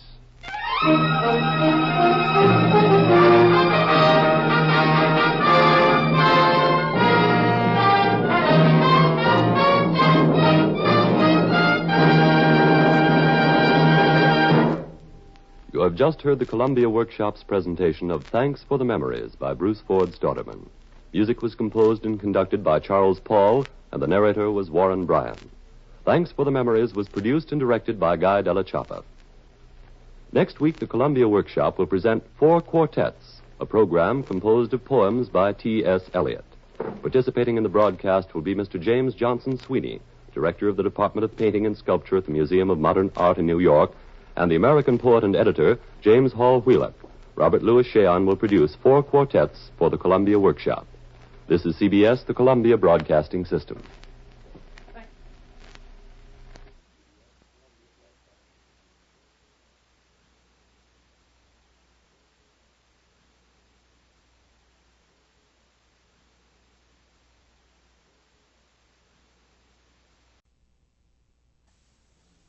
Presenting radio's foremost laboratory of new writing and production techniques, the Columbia Workshop.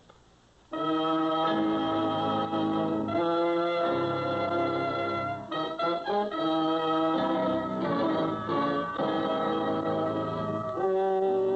Columbia Workshop presents Irwin Shaw's story, Act of Faith, as adapted by Charles S. Monroe and produced and directed by John Dietz. Act of Faith.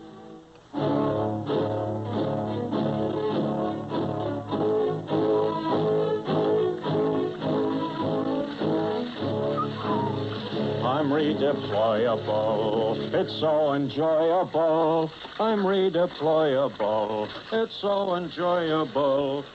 The war had come. In time, they had joined up. They had fought to the end somewhere in Germany. Now here they were, still in France, in the mud and the rain and the cheerless countryside. I'm redeployable. It's so enjoyable. Hey, there's the CO's turn up ahead, Seeger. So it is, Olson, so it is. Present the case to him in a pitiful light. 3 battle-scarred veterans who fought their way from Omaha Beach to... What was the name of that town we fought our way to? Königstein. Point out that we are the backbone of the Army, the non-commissioned officer. It's the captain's duty to see that you and Welch and myself get to Paris tonight. Mention our low state of mind, our lack of points, our need to have our morale improved.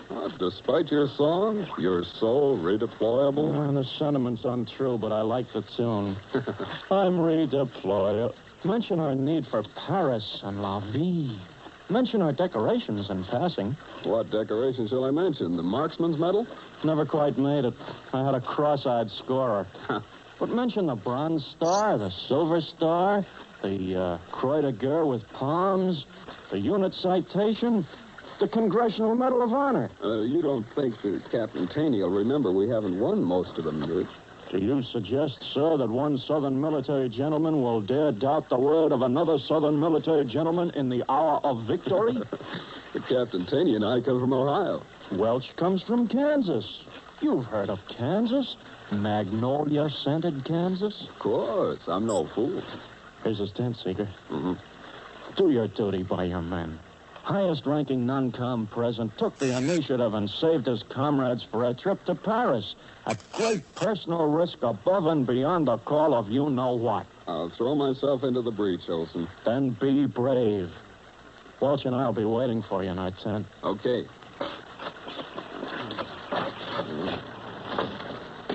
Hello, Sergeant. Hello, Sergeant. The captain's writing a letter. Oh, I can wait. What's that there? Oh, hello, Seeger. Come on in. Thank you, sir. What's on your mind? Am I disturbing you, sir? Oh, no. Just writing a letter to my wife. You married, Seeger? No, sir. It's very difficult. My wife complains I don't love her enough. Been married 15 years. You'd think she'd know by now.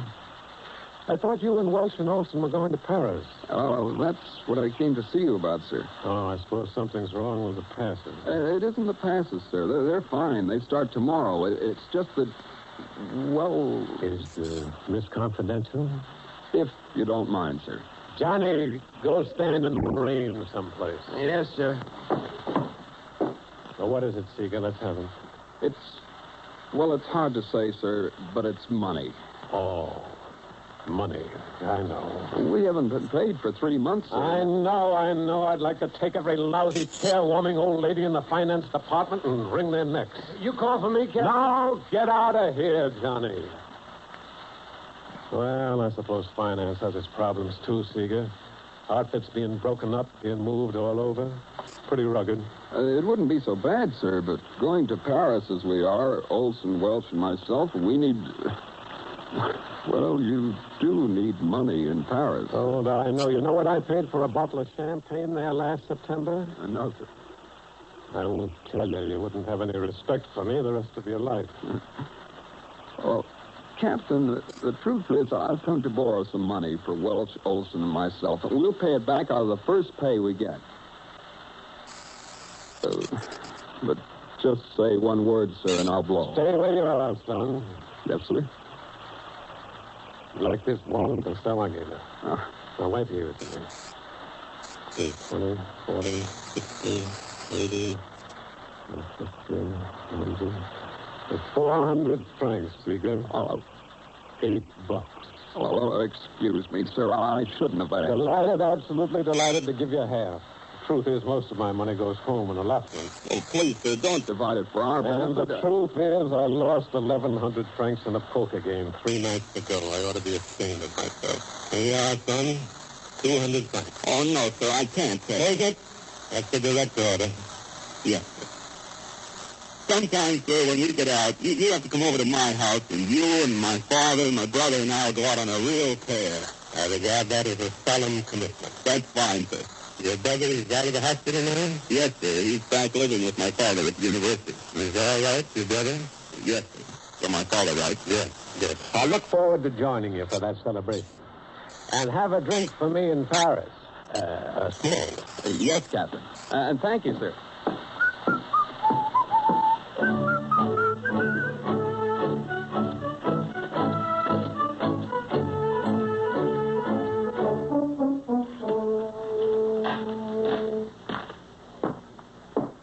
Well, Seeger, mon vieux. How much, Norman? 200 francs, gentlemen.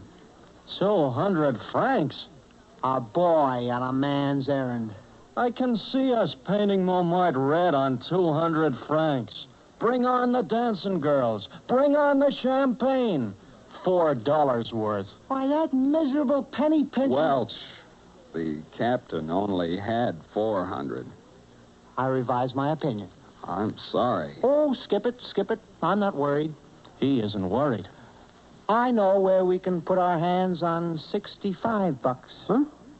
Welch, my friend, I'll kill you if you're kidding. Well, what's this about $65, Welch? Well, I got to talking with an Air Force captain, a little fat old paddle-footed captain who never got hired in the second floor of COMZ headquarters. And he told me that what he would admire to do more than anything else is to take home a nice, shiny German Luger pistol to show to the boys back in Pacific Grove, California. I see. That Luger means a lot to Seeger, Welch. A whole lot. Oh, I was there when he got it. But they've been selling for as low as $35. Yeah, I know. Lieutenant offered me 100 for it back in August. You know, I'll bet you could sell yours to this captain for $65 and later on maybe buy another just as good for $35. That'd give you $30 clear on the deal. The money would do a lot for our trip to Paris, wouldn't it? Well, there's no hurry. I told the captain I'd see him about 8 tonight. That's 5 hours. You got plenty of time to make up your mind, Seeger. Me, I'm not saying a word, Seeger.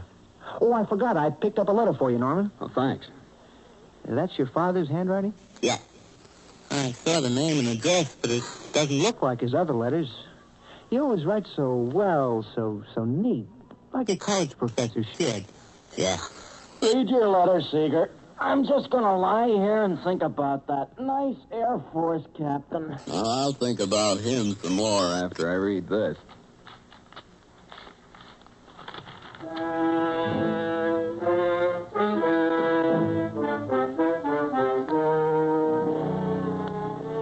Dear Norman, sometime in the future, you must forgive me for writing this letter. But I I've been holding this in so long, and there is no one here to talk to. Because of your brother's condition, I must pretend to be cheerful and optimistic all the time at home, both with him and your mother, who has never been the same since Leonard was killed. Norman, I need help. While the war was on and you were fighting, I kept this to myself. It wouldn't have been fair to burden you. But now the war is over, and I no longer feel I can stand up under this alone. And you will have to face it sometime when you get home, if you haven't faced it already. And perhaps we can help each other by facing it together. So what? If we don't get the $65, we can always go to the Louvre. I understand the Mona Lisa is back. Is it free, Olson? Sure, it's free. Did you ever hear of the Pantheon, Welch? No. It's free, too. I'll go. What else is there in Paris that doesn't cost anything? It wasn't until last Sunday morning that something happened to make me feel its full force. I don't know how much you guessed about the reason for Jacob's discharge from the Army. It's true, he was pretty badly wounded in the leg at Metz. But I've asked around, and I know that men with worse wounds are returned to duty after hospitalization. Jacob is suffering now from what I suppose you call combat fatigue, and he is subject to fits of depression and hallucinations. Your mother and I thought that as time went by and the war and the army receded, he would grow better. Instead, Norman, he is growing worse. Last Sunday morning, when I came down into the living room, he was crouched in his old uniform next to the window, peering out. Jacob, what's wrong? I'm observing, Father. V-1s and V-2s. Buzz bombs and rockets. They're coming.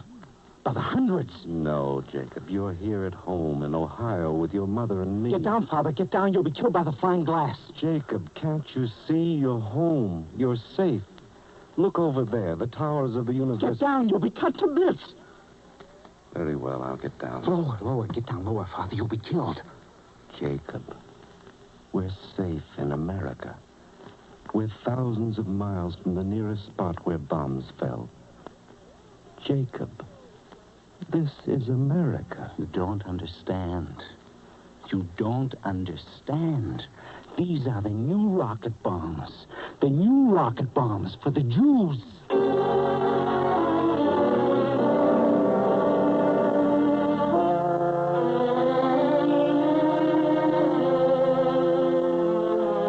One day, suddenly, he grew hysterical again and took the ribbon he got for winning the Bronze Star and threw it in the fireplace. And then he got down on his hands and knees and picked it out of the ashes and made me pin it on him again. And he kept repeating, "This is when they're coming for the Jews. This is when they're coming for the Jews."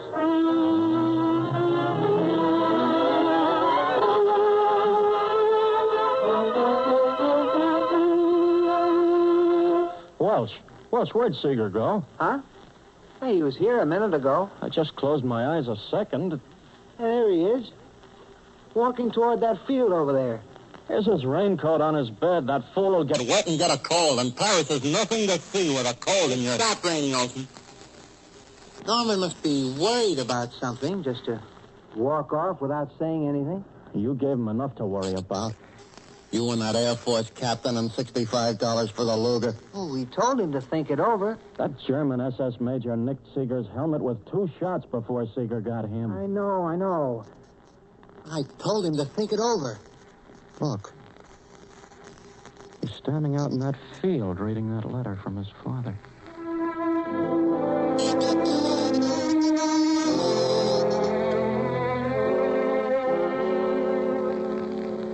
The terrible thing, Norman, is that I find myself coming to believe sometimes that it is Jacob who is the normal one, and I, going about my business, teaching economics in a quiet classroom, pretending that the world is comprehensible and orderly, am really the mad one.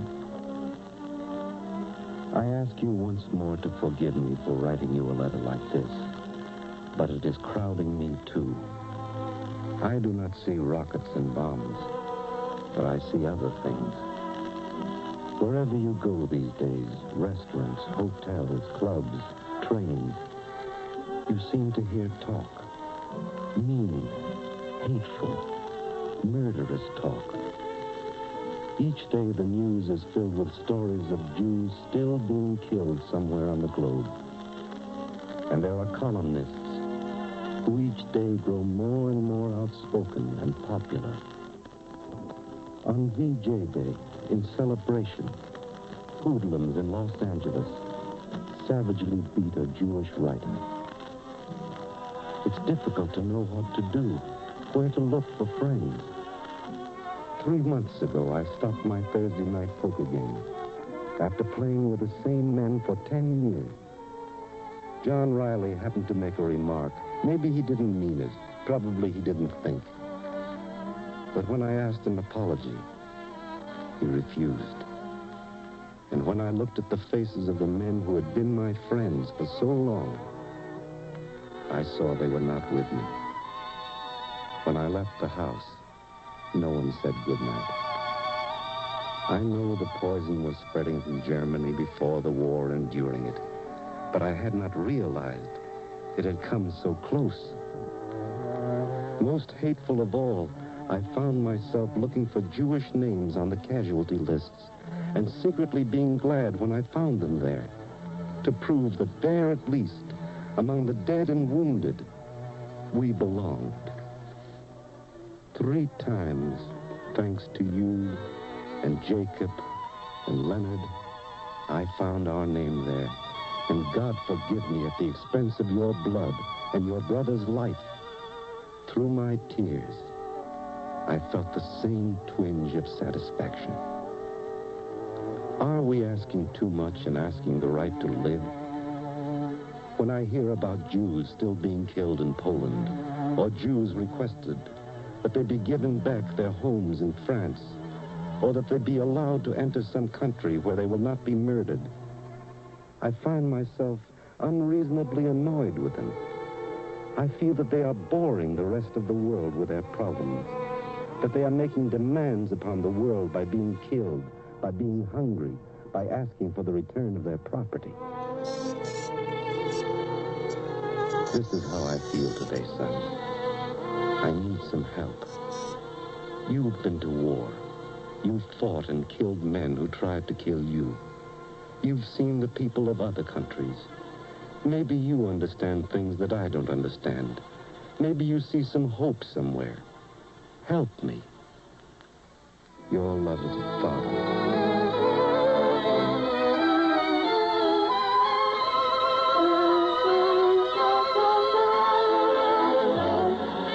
These are the new rocket bombs. They're for the Jews.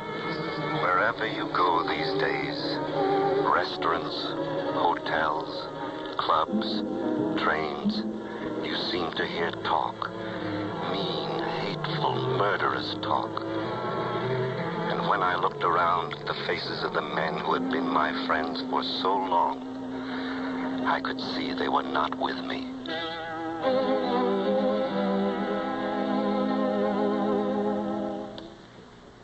Now, how you must think about it. No use being angry with your father for making it necessary to think about it. While you were fighting, you were too busy, frightened, weary to think. The rest of the time, you relaxed.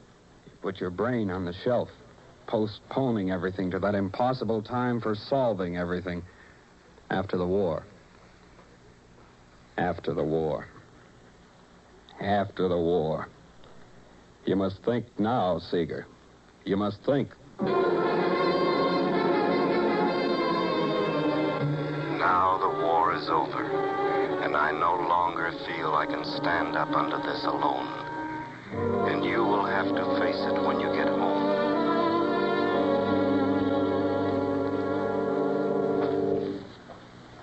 What was it like before, back home?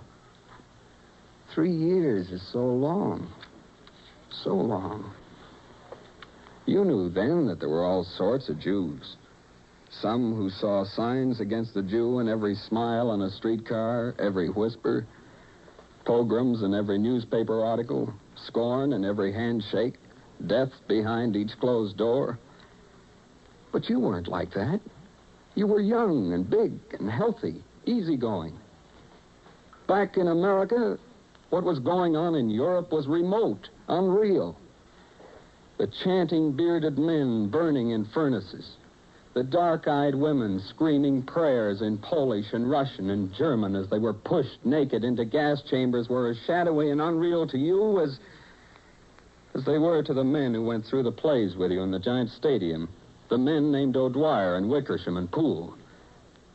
But these tortured people seem more related to you in Europe. When you went through the towns taken back from the Germans, gaunt, gray-faced men and women stopped you on the streets humbly. Unbelieving, they peered at you and whispered, "Are you a Jew?" You hadn't thought of yourself much that way.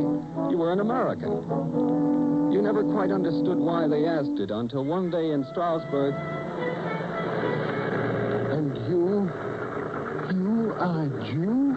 Yes. You hear, Martha. It is not true. It cannot be true. He is not lying, Martha. Why should this young American soldier lie? He is so big, so strong. He walks with the others. A Jew? May I feel your arm, soldier? Why? Well, yes. Go ahead. So strong, so healthy. And your rifle, soldier. It is a beautiful rifle. It's an M1. Here. Would you like to look at it? It's like the ones the others carry. Like the others carry. A Jew marching beside the others to liberate us. Did I have lived to see this?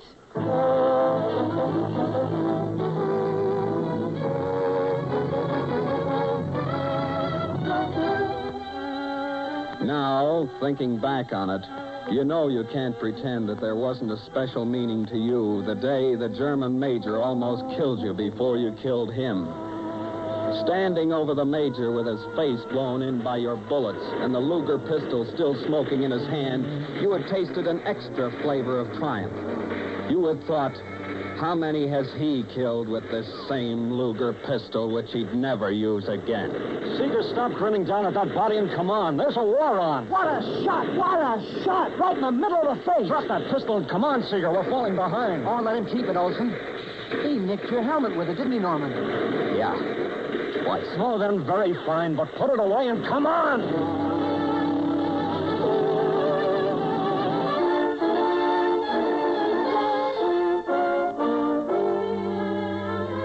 Neither Olson nor Welsh, who were like your brothers, had ever understood why you resolved in that moment there to take the Luger pistol back to America with you and keep it plugged in your desk.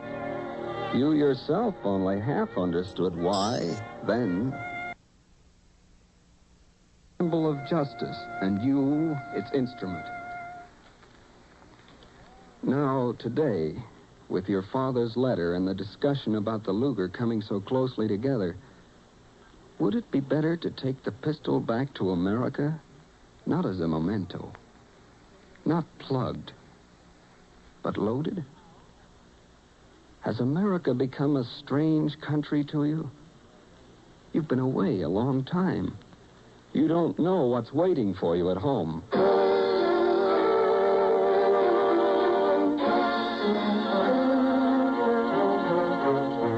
You remember the things you didn't want to remember while you were in the Army. The words of hate you overheard.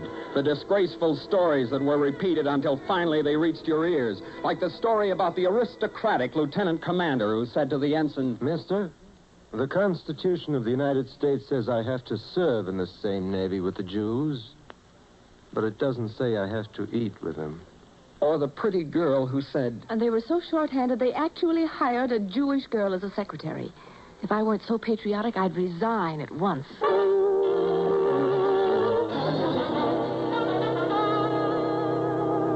The stories, the overheard snatches of conversation, half heard, half twisted, but forever repeated. So many of them, until at last you're forced to realize the German poison has spread. And you determine that maybe it would be better to take that Luger back to America. Not as a memento, not plugged, but loaded. If there are going to be mobs coming down the street toward your house, you won't go to your death singing and praying.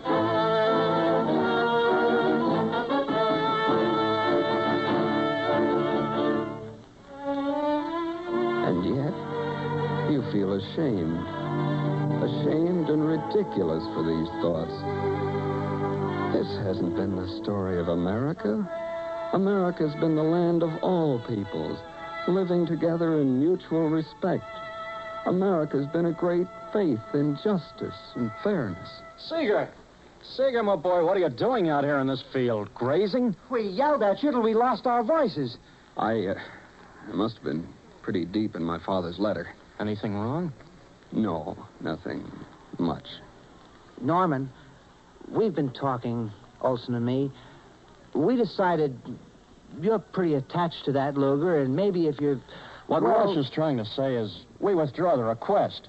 If you want to sell it, okay. If you don't do it for our sake. I haven't made up my mind yet. Anything you decide is perfectly all right with us. Perfectly. Thanks. No need to say more with these two.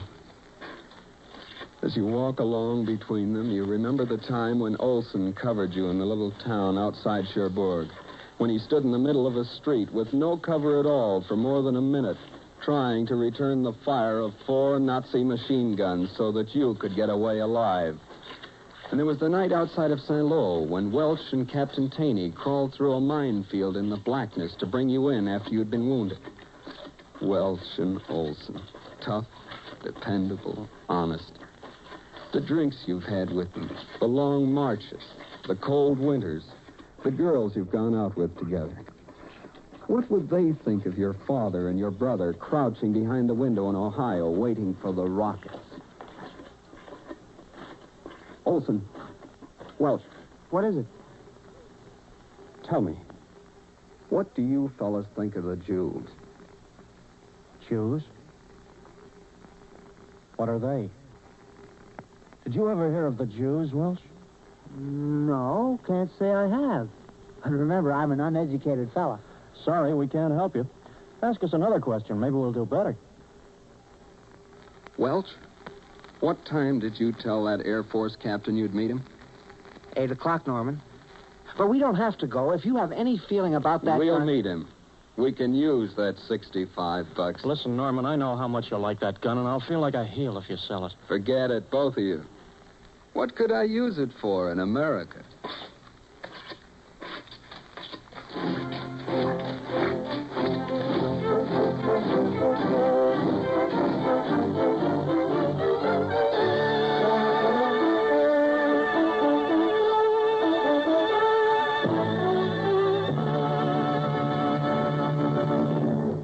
You have just heard Act of Faith. This was written by Erwin Shaw and appeared originally in the New Yorker magazine. It was adapted for the Columbia Workshop by Charles S. Monroe of the CBS Program Writing Division. The original musical score was composed and conducted by Alexander Semler. Today's cast included Richard Nelson, Martin Wolfson, Robert Dryden, and Frank Butler. Act of Faith was produced and directed by John Dietz. Next week, the Columbia Workshop will present a radio adaptation of Damon Runyon's story, A Very Honorable Guy. It will be directed by Jack Mosman. Listeners living in or near New York City are advised that for next week's program, the Columbia Workshop will, for that week only, have a studio audience. Those desiring to attend next Saturday's performance of A Very Honorable Guy should write to the Ticket Division, Columbia Broadcasting System, 485 Madison Avenue, New York 22. That's Ticket Division, Columbia Broadcasting System, 485 Madison Avenue, New York 22. Your announcer is Sandy Becker for CBS, the Columbia Broadcasting System. The Columbia Workshop, radio's foremost laboratory of new writing and production techniques, today devotes its coast-to-coast hookup to a program originating at station KNX in Hollywood and starring George Coulouris and Osa Masson. Mr. Coulouris is filling in with scarcely more than a moment's notice in the place of Mr. Paul Unreed, who was not able to appear because of illness. Also included in the cast are Lorene Tuttle, Lee Price, and Alan Hubbard. Entitled No Children at Play, this program was written by Ray Sollers and is presented by the Workshop through arrangement with the Hollywood Writers Mobilization and the Hollywood Coordinating Committee. It is produced by Chet Huntley, who also appears as narrator. The special musical score was composed and is conducted by Wilbur Hatch. No children at play. Over one-third the surface of the globe, there are no children at play. This is a story of dark and silent streets, shuttered windows and smokeless chimneys, of such things as dull and staring eyes, hunger-torn stomachs, and emaciated limbs. Its drama tells of no bread, no children at play, no meat and no men at work. The story of a weak and shaky and tremulous peace for the want of a peanut butter sandwich.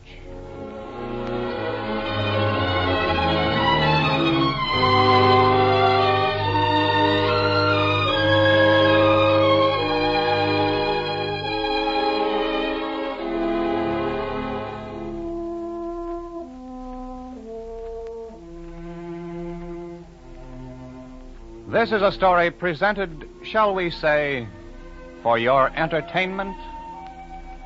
In it, there's a little girl named Jane who made 3 wishes, just like any other little girl. We don't know whether they came true or not. That's for you to decide. But we'll give you one little hint. There's no make-believe in this story. It's real. Real because while there are no children at play in many other countries, this is the United States of America. And it is Sunday afternoon. Real because the comic section is still lying on the floor where Janie read it, and the financial section is sitting in the big easy chair in front of Janie's father. Her mother is reading the special Sunday supplement on homes and gardens. All of this happens every Sunday, and usually about this time, Janie's mother lowers the paper to her lap and tries to start a conversation with the head of the house. Joe, do you suppose I ought to plant any garden at all this year? I don't know. Guess so. Oh, the war's over now, and I can get everything at the store that I'd raise in the garden. I suppose so. Of course, it does save money to raise our own vegetables. Yeah, I guess it does. Oh, but it doesn't save very much, and we're putting plenty in the bank anyway, aren't we? Huh? What'd you say? Oh, money. Sure, we're doing all right. Several dollars between us and starvation. How much money have we got, Daddy? Are we rich people? Never mind about how much we have. It's enough to feed you and buy clothes and shoes for you, even if you don't take care of them properly. I just can't figure out what she does to her shoes to wear them out so fast. A growing child plays hard. Of course, if she'd stay off the sidewalks more and play on the grass, her shoes would last longer. I do play on the grass almost all the time. Jane, dear, don't argue with your father. It doesn't matter, Evelyn. Like I said, I'm making enough right now that an extra pair of shoes once in a while won't hurt us. You're just encouraging her, Joe. And we may not always be this well off. We won't starve. I'm a pretty good architect, and people are going to build more and more houses all the time. If I was a little Dutch girl, I'd have wooden shoes. And they don't wear off. It says here in the paper that the building boom will last for at least 10 years. Do the wooden shoes wear out, Daddy? Oh, I suppose not. Soon as things really loosen up, I think I'll sell this place and build us a bigger one. Some of the little French girls wear wooden shoes, too. And I'll bet their daddies don't scold them either. Yes, dear. Well, I would like to have a larger living room, and, this kitchen is all wrong. I'll bet it will be fun to live in Europe and see all the famous places like Paris and Berlin and... Gee, could we go to Europe, Daddy? Huh? Oh, Europe. Maybe when you're older. Be a good education for you, but you're too young now to really appreciate it, Janie. Oh, no, I'm not at all. You know what I wish? I wish I could be in Europe now. Well, you just go right ahead and wish. It won't hurt you. I close my eyes and wish real hard. Now, Jane, you should imagine that you're in a European town and that you're walking down a quaint little street lined with cute little stone houses. And pretty soon you'll walk up to one of them and knock on the door, and then you'll go inside and meet the people who live there. But I don't want to just imagine it. I've done that before. I wish I was, honest to goodness, really there.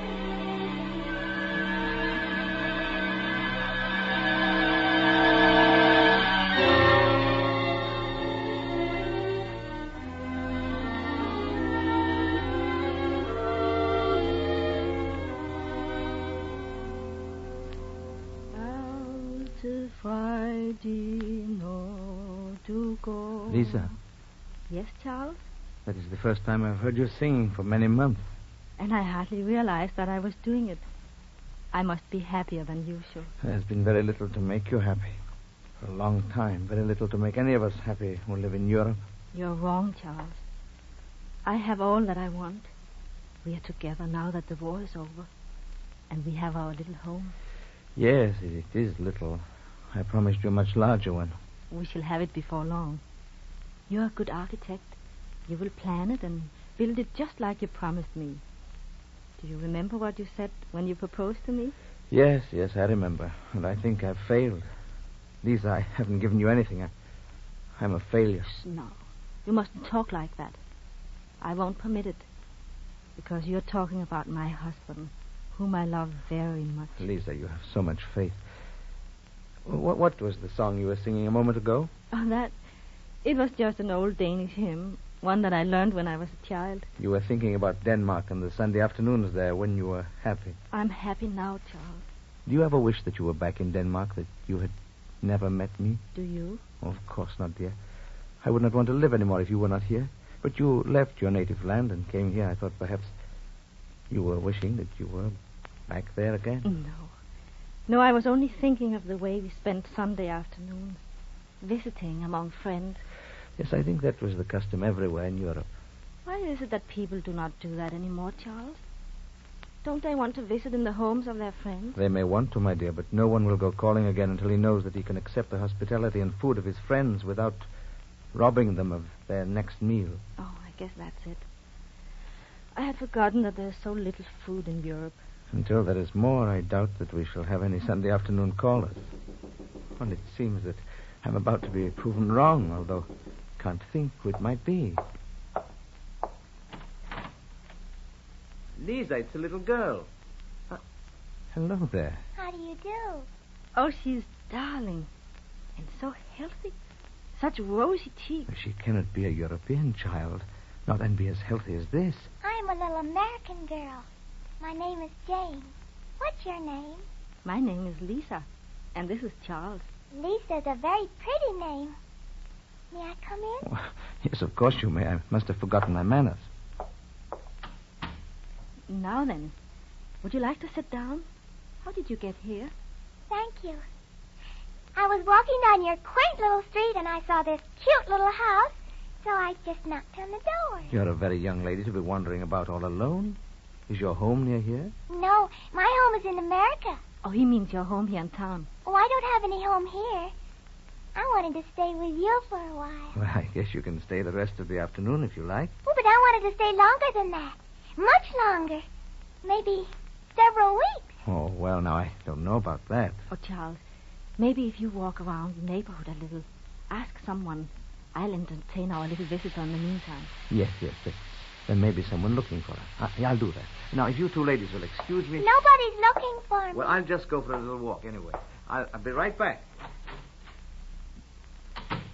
Now then, we can have a nice, quiet visit until Charles comes back. He sounded like my daddy when he said, well, now, I don't know about that. Oh, he did? And where's your father now? Oh, he's in America. Why don't you tell me a little bit about your father? What does he do? He's an architect. He draws houses. Oh, well, then he's like Charles, because that's what Charles does, too. Maybe my father's a little older than he is, but I like Charles just the same. Why, I could be your little girl, couldn't I? Well, yes, but... You don't have any little girl of your own, do you? No, I'm afraid I don't. Well, then I'll be your little girl for a while. And when I leave, I'll wish for you to have one of your very own. Do you think I could get one just like that? Oh, if I close my eyes and wish real hard, it'll come true. Oh, all right. But I don't think you'd better do it just now. We are not just ready for a little girl of our own yet. We'd want a larger house. This is a cute little house. And we'd want to have food. Yes, more food. Yes, 'cause little girls do get hungry. I know. They eat lots. They certainly do. I know what I did when I was little. Lisa. Yes, dear? Have you got any cookies? No, I'm afraid I haven't. 'Cause every afternoon I get a cookie and a glass of milk. That's to help me grow. A glass of milk every day? No wonder you're so healthy. Could I have some now? We don't have any milk either, Jane. It's been weeks since we had even canned milk. Oh, I don't think I've ever had canned milk. Oh, that's good for little girls, too. Especially for babies. But we don't have any of that either. Don't you have anything I could eat? 'Cause my tummy is just a little teensy bit hungry, I think. Well, let me see. We have no fruit. Oh, would you like a piece of bread? I can't give you very much. Just one piece, thank you. What can I have on it? Besides butter, I mean. Besides butter? Why, European children are happy if they can get even margarine. And I'm afraid Charles has finished all this month's ration already. Well, then maybe I could have jam or jelly on my piece of bread. Please? Jams and jellies take sugar, dear. And fruit. I'm very sorry. But I'm afraid that you'll have to eat your bread with nothing on it. Sometimes when I'm not allowed to have jam on my bread, I have a peanut butter sandwich. That's very nourishing. Yes, I know it is. But we haven't got any peanut butter either in Europe. Don't the little European boys and girls like it? Oh, they'd like it very much. And one peanut butter sandwich a day would be enough to save the lives of many of them who aren't getting enough to eat. Well, somebody better hurry up and get them some, because it's especially good for boys and girls. Oh, I guess maybe I'll wait a while before I have anything to eat, because I'm kind of tired. Maybe you'd like to come into the other room and lie down for a while, until Charles comes back. Would you like to do that? Well, only to rest a little. I won't really go sound asleep. Oh, certainly not. Just to rest, that's all.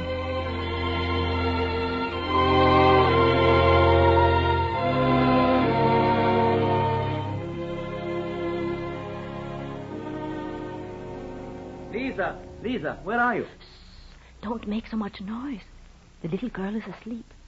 Did you find out anything about her? Not a thing. Nobody besides us has even seen her. You'd think she just dropped out of the sky. Oh, she's a darling child. He asked me if we would like to have a little girl baby someday. You would like to have a child of your own, wouldn't you, Lisa? Oh, Charles. More than anything else in the world. Then you did not tell me the truth this afternoon when you said that you have everything you want. Everything you need to make you happy. But it would not be fair to a baby to give it a poor start in the world. Any baby that is born in Europe today isn't getting a fair chance. They're dying by thousands before the age of 6 months. I think it would make me happy if I could just hold one in my arms for a little while. A choppy pink one. Yeah, I've seen some of them. Thin little things. They don't even have enough strength to do a good job of crying. And they're so little, so helpless. That's the only kind of baby we could expect to have, a sick one. Crying for food we couldn't give it. Then I wouldn't want to have a child. I don't want any. I hate them, Charles. Lisa, darling. I'll go and see what you want. No, I'm all right now. Here I am, Janie. What is it? I wanted to ask you. Oh, goody, Charles is home. Did I sleep very long? No, it really wasn't a very long nap. Well, it must have been quite a while because I've waked up very hungry.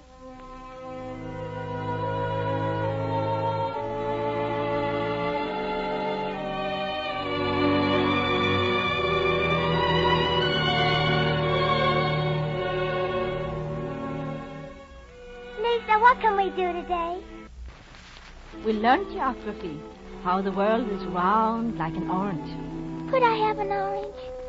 You didn't give me very much to eat yesterday.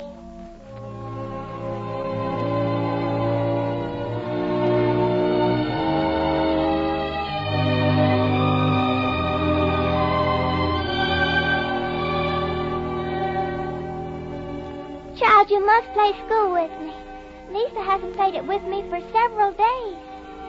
Teach me about America. America? America was discovered by a man named Columbus. He went to see Queen Isabella, and she said it was impossible. So he stood an egg on end to show her that he could do impossible things. Was it a hard-boiled egg?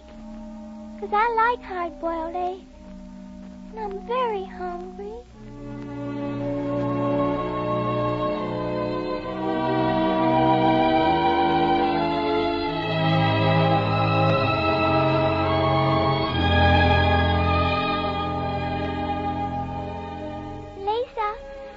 Explain to me about the law of gravity. Who wrote it? The law of gravity was not written, dear. It was discovered by a man named Isaac Newton when an apple fell on his head. I'd like to have an apple even if it fell on my head. I'm hungry, Lisa. My tummy hurts.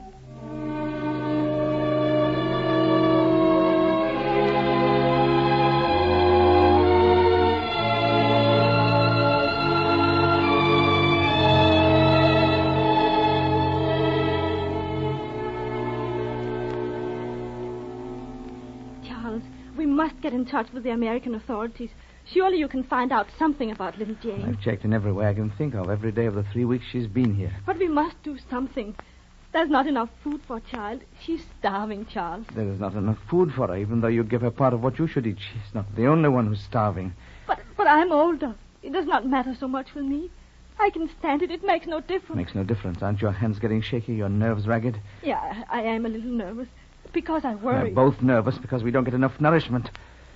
Oh, no, dear, you can't fool me. Not when I can see the marks of starvation on your face. Oh, I'm not beautiful anymore. You will always be beautiful to me. My skin is so dry. I cannot make it look nice. My poor dear Lisa. And my hair. It has no life to it. So straight and stringy. How can you love me anymore when I'm ugly? I can see only the beautiful girl that I married. My Lisa.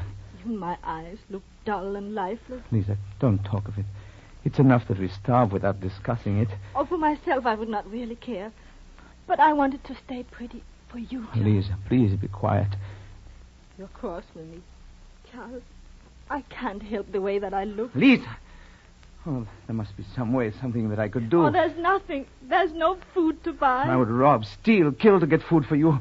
Oh, you would commit a crime? There's no other way. I'm not too proud to beg. I would even haunt the alleys for scraps, for potato peelings and crusts of bread if they were to be had. I would debase myself to the lowest depths if it would put life back in your eyes, my Lisa. Oh, Charles. That would do no good. How is a man to find food? How is he to get it when even the garbage pails are empty? Yes, I would commit a crime. A man becomes a criminal with ease when he knows that he and his family will die if he does not rob or kill. They would arrest you. Or they would just shoot you down on the street. I would lose you. I will lose you if I do not do something. Oh, we can't go on starving forever. Oh, now we have awakened the poor little Jane. I'd put her to bed very early so that she would not realize that she had been missing her supper. Well, you'll just have to get her back to sleep because there's still no supper for her. There is nothing in the house that is fit for a child to eat. I will go to her. Maybe I can quiet her down before she's really wide awake. Now then, you must lie down very quietly and go right back to sleep. Because it's very late. It's too late for me to have anything to eat. Yes. Yes, it's much too late for that. Close your eyes now and get started right back to Sleepyland. Lisa will tuck the covers in and stay right here until you are asleep. There now. Breathe deep and slow.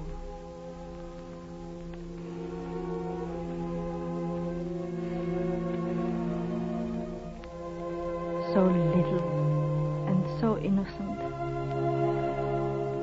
Dear Lord, please have mercy on this little child, on all the little children who cry for food tonight.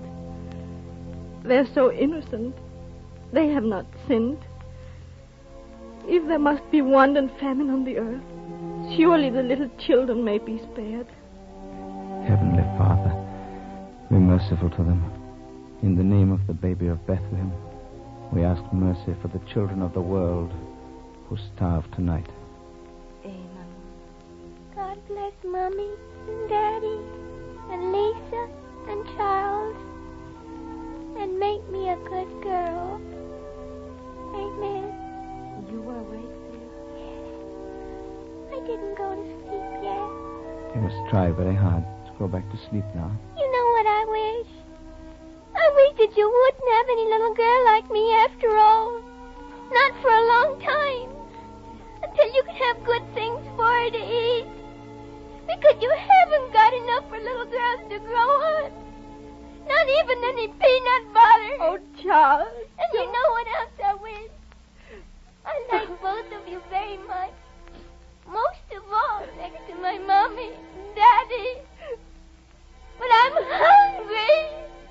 And I wish that I was back in America again.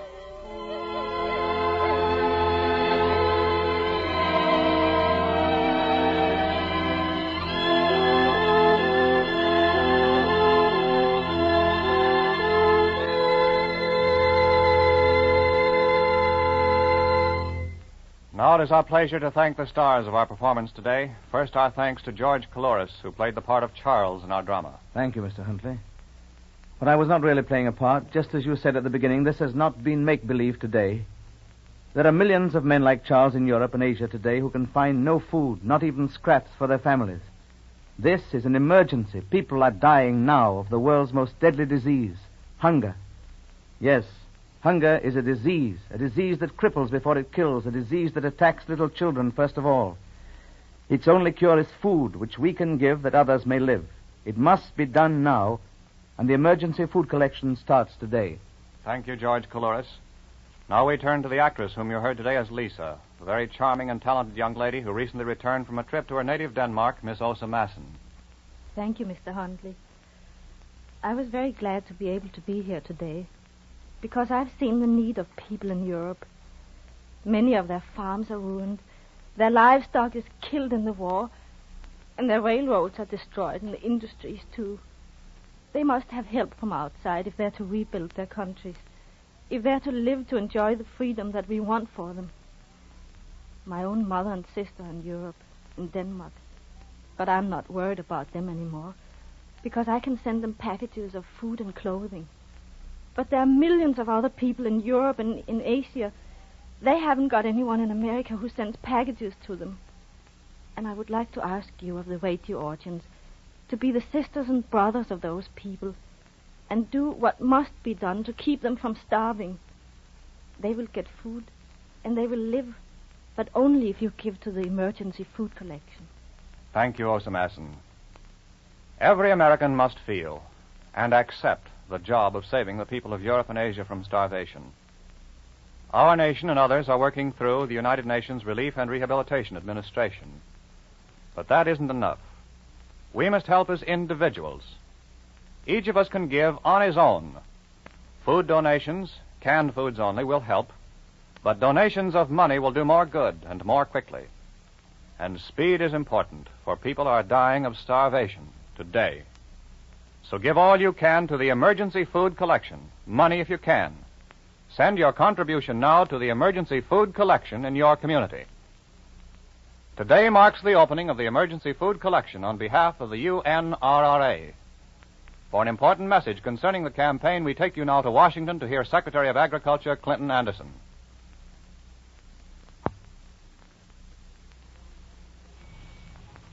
The government has taken within the past few days a significant step in our national effort to obtain more wheat for the relief of famine, which threatens the people of many other lands. Last Wednesday, the Office of Economic Stabilization, the Office of Price Administration, and the Department of Agriculture jointly announced higher price ceilings on the principal grains. The ceiling price on corn will be raised 25 cents. Wheat will go up 15 cents, with comparable increases for the other grains. This step is important not only to farmers, but also to consumers. there is every indication that the world food shortage will continue at least until the 1947 harvest. There should be some temporary relief of the critical famine situation near the end of the summer when the European grain harvest is completed, but only temporary. Most of the nations of Europe do not produce nearly as much grain as they consume in normal times, and the shortage of manpower, farm machinery, fertilizers, and tractor horsepower resulting from the war dooms their production this year to be even smaller than in the pre-war years. In order to avert another famine, they must have grain shipped to them during the coming fall, winter, and spring.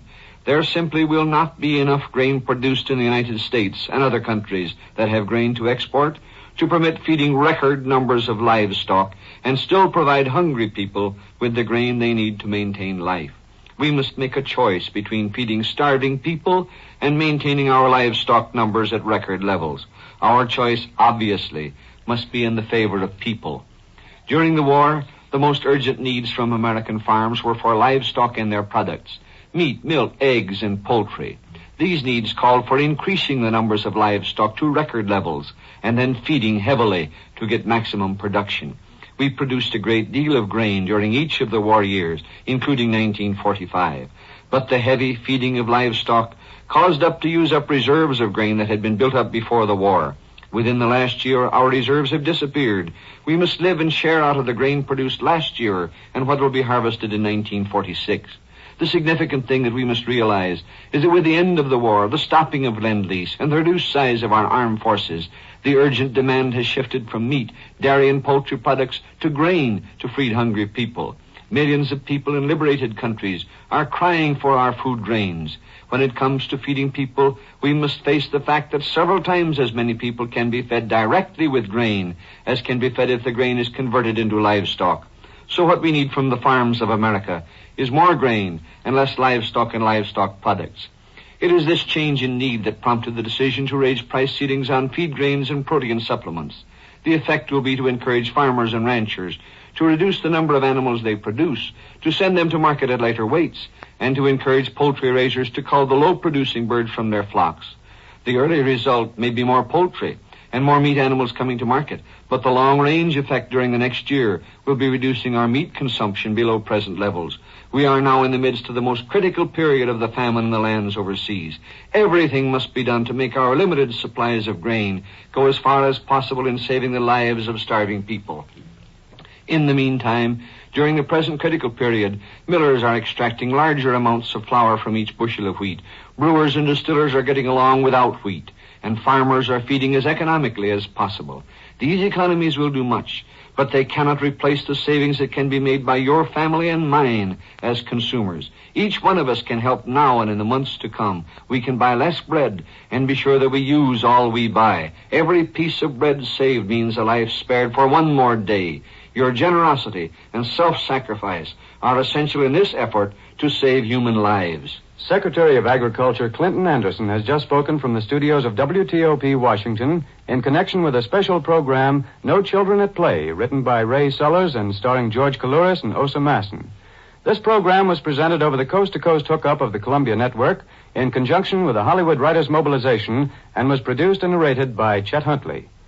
Next week, the Columbia Workshop will return to New York to present The Trial by Franz Kafka, adapted for radio by Davidson Taylor and directed by Guy Della Chapa.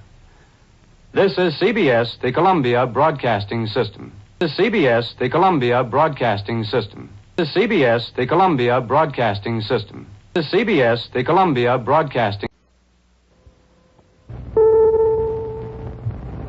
The Columbia Workshop, radio's foremost laboratory of writing and production techniques, presents Sometime Every Summertime.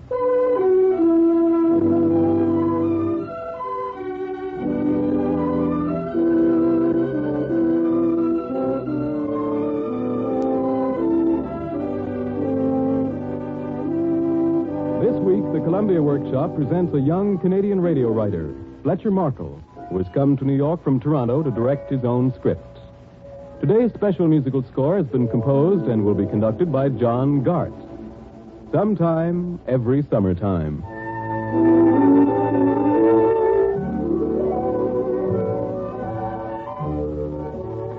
It was one of those unimportant affairs that you associate with a certain time of your life, a certain season, and a certain place.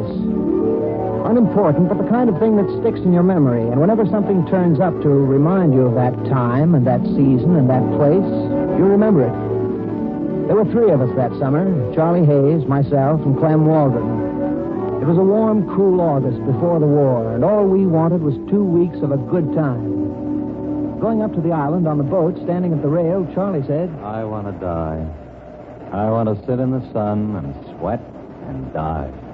For 2 weeks, brothers, all I want to do is die. That'll last about 1 day. Hey, look at the sloop.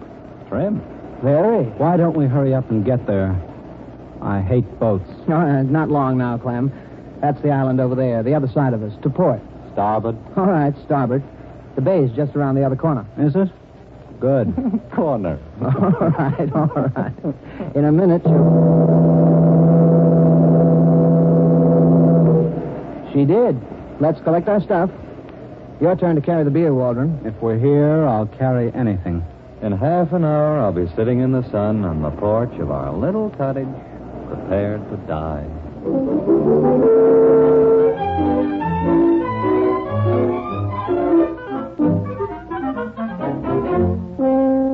It was that kind of summer, and we were feeling that kind of crazy.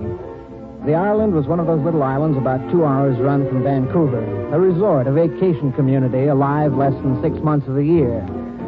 There were a lot of ordinary summer houses sloping up from a pocket harbor at the southern end of the island, a lot of ordinary summer noises and smells, and a lot of unbelievably wonderful summer girls wearing very little more than their suntans. The three of us worked in an advertising agency. It was a pretty soft routine, but empty and unsatisfactory enough to make it good to get away. We got 3 weeks every year, 2 in July or August, 1 at Christmas. And Charlie and I had always gone off someplace for those weeks and pretended we hated the advertising racket and acted like the foolish bachelors that we surely were. That summer was Waldron's first vacation since joining the agency. We asked him along because we'd lunched and partied together a few times in town. He was a nice guy, didn't know many people in Vancouver. After we'd cleaned out the cottage and had some supper and looked the place over, the stores, wharf, boathouses, hotel, open-air dance hall, picnic grounds, nothing changed, only grayer and older by one winter. We sat on the porch and smoked. It was about 10 o'clock and fully dark. Walter said, I like the cottage we had last year better. Why? This place is all right. Last year's had screens on the screen doors. Oh, we can fix that. One at the back's the only bad one. Where are we from the place you had last year? Well, not far. We're on the other side of the bluff. Cottages here are all the same. Operated by a syndicate. Rent's the same. Dirt's the same. Oh, female merriment. That sounds interesting. Next door, is it? No, the one ahead. To the left. On the edge of the bluffs, there's 3 of them. They're alone. How neat. And when did you get this encyclopedic information, Walter? Before supper, when I went out for cigarettes. And you didn't think it'd make worthwhile conversation at table? I forgot about it. Oh, are they that bad? I've only seen one of them. She was hanging out washing. We talked for a minute. Domestic tableau. What'd she look like? And how old was she? Wolves. Quite plain, as a matter of fact, but not unattractive. 25 or 6, I'd say. What'd you talk about? The island, the weather, vacations, neighbors. That's more like it. How long have they been here? They came yesterday. Shall we take our chances? We will. Where's the flashlight? Oh, ledge. Got it. Go ahead. Well, what's the matter with you? Sitting there mumping on that pipe. One of the others might be I naughty. came up here to relax, Charlie. Oh, for Pete's sake, Waldron. Go ahead. Don't let me stop you. You will cooperate, though, won't you, Clem? Sure, Mac. I'll talk to one of them. That's better. May not even turn out, you know. Go ahead. Do your stuff, Charlie. If they don't look intelligent, don't feel badly about coming back alone. You know me, Mac. I'm a trustworthy guy. Get out your prayer rug.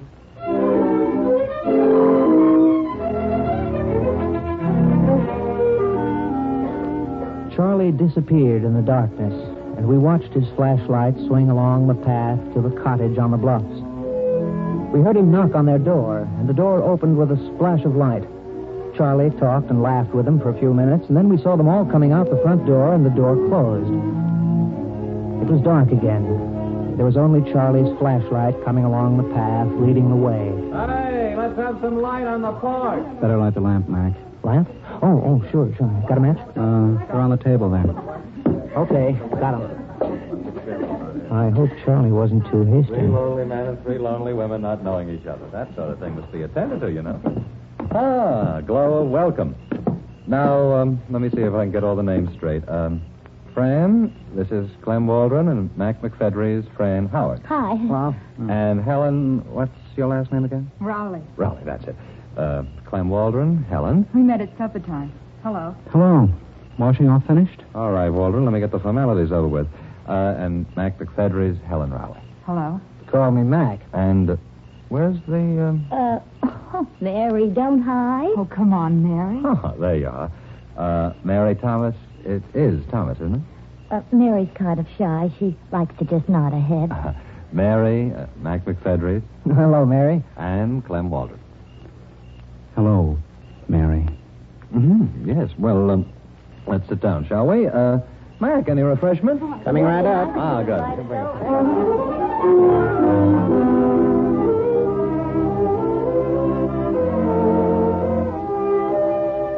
Mary was an Italian girl, 2 generations removed from the old land, and the Thomas was for Tomasino, her grandfather's gesture to citizenship in his adopted home.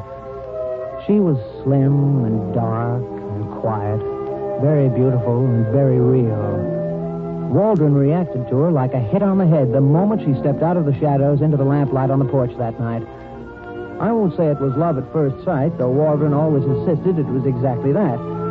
I think it was just a sharp awareness of a bachelor's loneliness and a sudden shock of finding unexpected beauty as a neighbor in a summer place like the island. Not much more. Mary and Helen were elevator operators in a Vancouver department store, and Fran, the third girl, was a waitress. Helen was only plain, according to Clem. We got along fine. Fran and Charlie hit it off, too, getting a kick out of trying to talk each other's language and laughing a lot, enjoying themselves without having very much in common. Both Charlie and I leaned pretty heavily on that easy intimacy that goes with romps on the beach, the shared preparation of meals, and warm summer nights with nothing on your mind but the weight of the stars. At first, it looked like a good holiday. Beginning the next morning, after a long night sitting out on the porch getting to know each other, we talked back and forth as if we were all living in the same cottage, ignoring the 100 yards that separated us. It's Fran. I'm ready whenever you are. Now? About 2 minutes. Right. Sure, Helen. Better get into your trunk. I'll be just a shake getting changed. We'll pick you up. Where's Waldron? Where do you think? He and Mary went down an hour ago. Oh, I wondered where he... Oh, it's going to be like that, huh? Well, looks like it. Will you keep me company, Mac, old friend? I'll keep you company.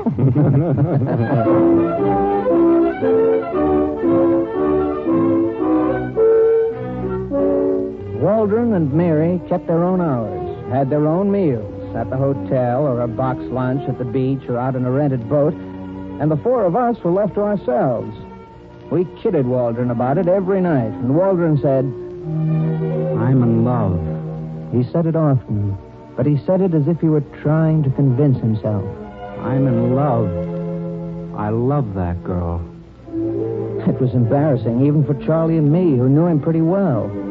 And Helen and Fran told us that Mary didn't say anything much about it at night when the girls went to bed. Just told them that Waldron had said he was in love with her and gave them no indication whatsoever of her own feelings.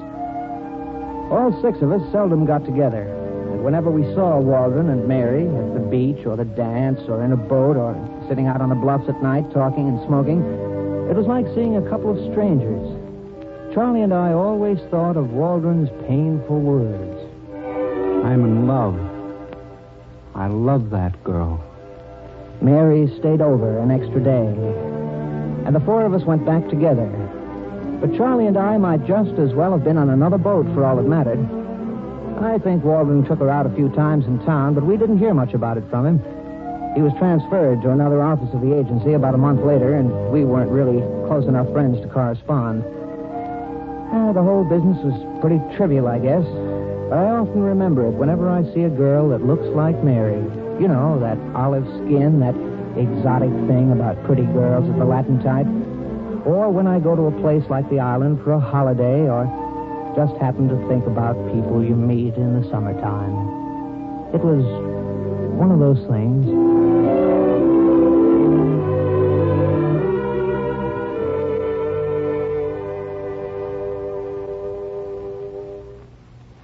Hello, Mary. Clem was tall.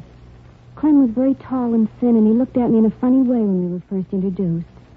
Hello, Mary, he said, only in a funny way, like he knew me before, was scared of me or something. It was at a summer camp I went to one year with Helen Rowley and Franny Howard. We took a cottage at the camp, the three of us, putting all our vacation money together to pay the rent, have enough for food for the 2 weeks and everything. It was a lovely cottage overlooking a lovely bay at the camp, and the 3 boys were in another cottage just back of us. Clem, I mean, and his friends. Clem talked to Helen one night while she was hanging washing, and then one of Clem's friends, I forget his name, come over later and talked to all of us and asked us to come and be sociable with our neighbors, and we all went. That was when I met Clem, when we all went over to their place, and he spoke to me in that funny way. We talked on their porch for hours and hours that night, and Clem's friends was really funny, telling jokes and asking crazy questions. Clem was very nice to me, and talked to me a lot more than he talked to Helen and Franny, and we had a lovely time. The next day, Clem took me to the beach and out to lunch at the hotel, and then out in a boat he rented for the afternoon, and then to the hotel again for supper. After that, we went for a long walk around the island, and we got cushions and a rug, and went and sat in the bluffs a little ways down below the front of our cottage, and looked down at the bay and the boats that were always there. It was a lovely evening. Clem was very nice. Clem was always very nice to me. I can remember almost everything he said. How old are you, Mary? Guess. I could, but I think I'd be wrong. Try. Oh, I'm sure I'd be wrong. Go on, guess. 22? 22, am I right? Yes. Oh, I spoiled it. I had to go and guess it correctly. Did you want me to think you were older? No. Younger? No. Well, what then? I guess I just didn't want you to guess right, that's all. It's no fun when somebody guesses right. I know. Well, I was going to say 23. I almost said 23. Did you? You're very, very beautiful, Mary. Oh, you. So brown, so... Where did you get all that sun? Well, that isn't just sun. Of course not. I forgot. What's the Thomas for? Thomasino. That's your real name, is it? Thomas is my real name now. Thomasino was my grandfather's name at home. Were you born here? Oh, yes. In Vancouver? Yes. Why didn't I ever meet you before? There's a lot of people in Vancouver. A lot of girls. I bet you know a lot of girls in Vancouver, Clem. Not many. None at all like you. Oh, you. Yes? Are you all right? Yes. Okay. Helen and Franny. Always worrying. How many in your family? A lot. How many? 7. That's not really many. You should hear them. Brothers? Sisters? 5 brothers, 1 sister. So noisy. Your sister? All of them. Do they tease you much? George. George does, and Tina. Is your sister older or younger than you?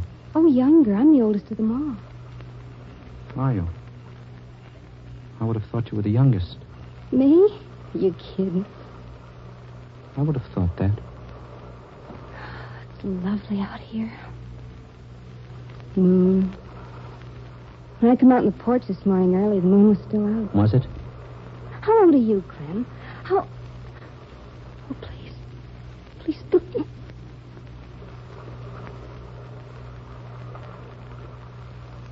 Mary. I shouldn't do that. Why not? I don't know you. I don't know you hardly at all. You shouldn't do that. You know me. I'm 29 years old, born in Grand Forks, British Columbia, went to school in Grand Forks and Vancouver and the University of... brother and 2 sisters, working in advertising. 6 feet 2 inches tall, 155 pounds, unmarried, unattached, unhappy. And I think you are. Kiss me again. Clem, no. Mary. Yes. You're bad.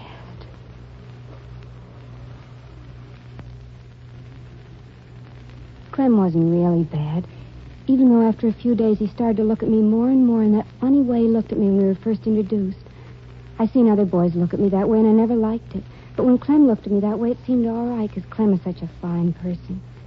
He took me everywhere on the island, and at the end of a week, there wasn't a place left we didn't go to. We just lay on the beach after that and went to the hotel for lunch and sat out in the bluffs at night after dancing. Clem told me he loved me one night and asked me if I loved him. I couldn't tell him if I did or not because I didn't know. And when I told Helen and Franny that Clem said he loved me, they asked me how I felt, and I couldn't tell them either one way or the other. I just didn't know. Summertime fools a girl about love, you know. And besides, I even had to remember to ask Clem how he spelled his last name. Waldron it was. The second to last night at the camp, we went down to the wharf and sat at the end and dropped matches in the water below us until very late. That must be a radio on one of the boats out there. It's lovely. Why don't we dance? Dance here? Why not?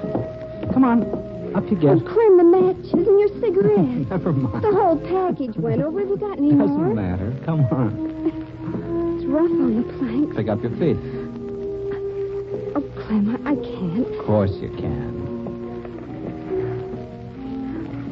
Oh. Sorry, darling. Don't you know that step? No,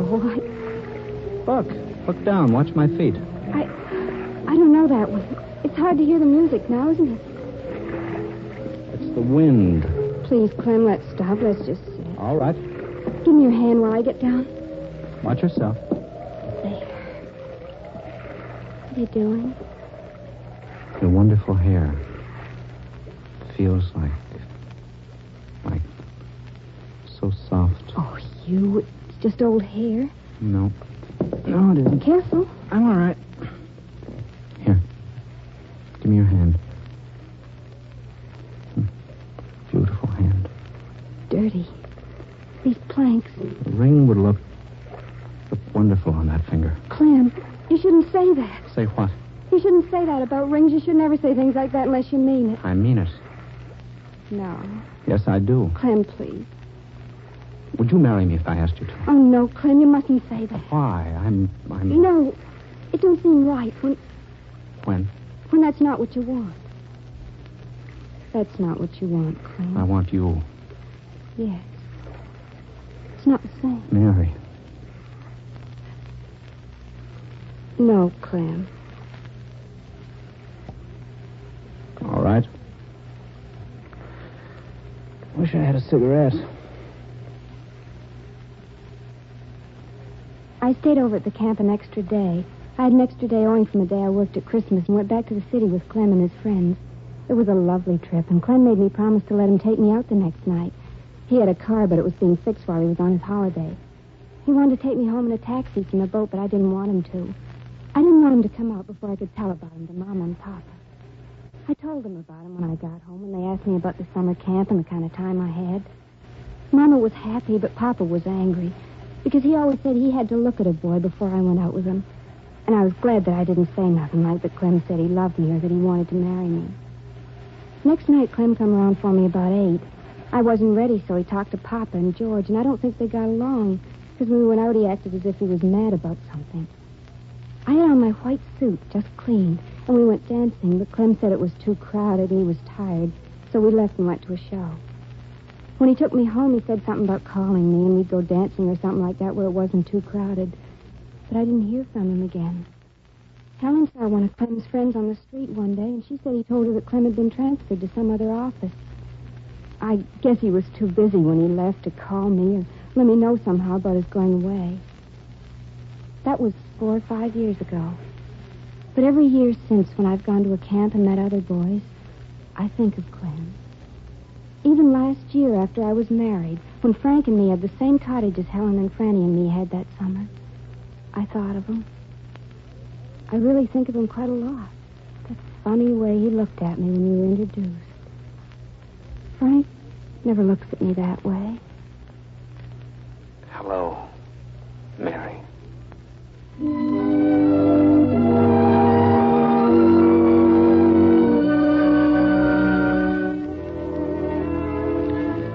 She was one of the most beautiful women I've ever known. She wasn't a woman, really. A girl. A beautiful animal. A wonderful gesture of nature. She was Italian, Canadian-born, and we met at a summer place, a West Coast island resort I went to one year with McFedries and Hayes when I was in the Vancouver office. I only knew her a little more than 2 weeks, but sometime every summer since then I've thought of her. In all honesty, I don't know how I felt about her. I think at first I was in love with her. At one point I even considered marrying her. Whatever it was, I wanted her, and it was like a fever. It wasn't normal. It was very foolish and untidy, and I went about it like a schoolboy. I remember overhearing McFedries and Hayes talking about it one night. They were out on the porch and hadn't heard me come in the back door. He says he's in love with her. That could mean any one of a dozen things. Sure. But not the way he says it. Oh, I don't know why he says it at all. He keeps saying it. That's the thing that confuses me. Keeps insisting on it. That's not like Waldron. She is beautiful, Mac. No, I'll give you that, sure. But hardly Waldron's type. What do you mean by that? An elevator operator. Maybe only a year of high school. Maybe not even that. If you say poor but honest, I'll leave this conversation. Okay. But you know what I mean. At least you know Waldron. Superficially. I suppose you're right. I don't know. What is it they say about summer romances? Couldn't tell you. Oh, you could make it up, I guess, for all that matters. A pretty obvious example with Waldron, I think.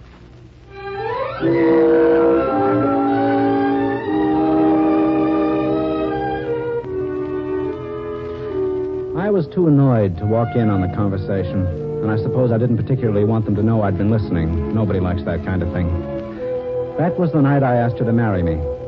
She refused, of course, and was very embarrassed with my asking. I must have sounded pretty hollow now that I think back on it. I felt something big and important inside me, and I made a mistake about it. I think it was simply a case of not being aware of that nice difference between love and desire. But she knew. She knew. Nevertheless, we had an exciting 2 weeks. Exciting for me, anyway. She was a thrilling kind of a girl. Long and... When she wasn't in her bathing suit, she wore bright blouses and slacks. She was one of the few women I've ever known who looked well in slacks. A lot of women must have hated her for her loveliness.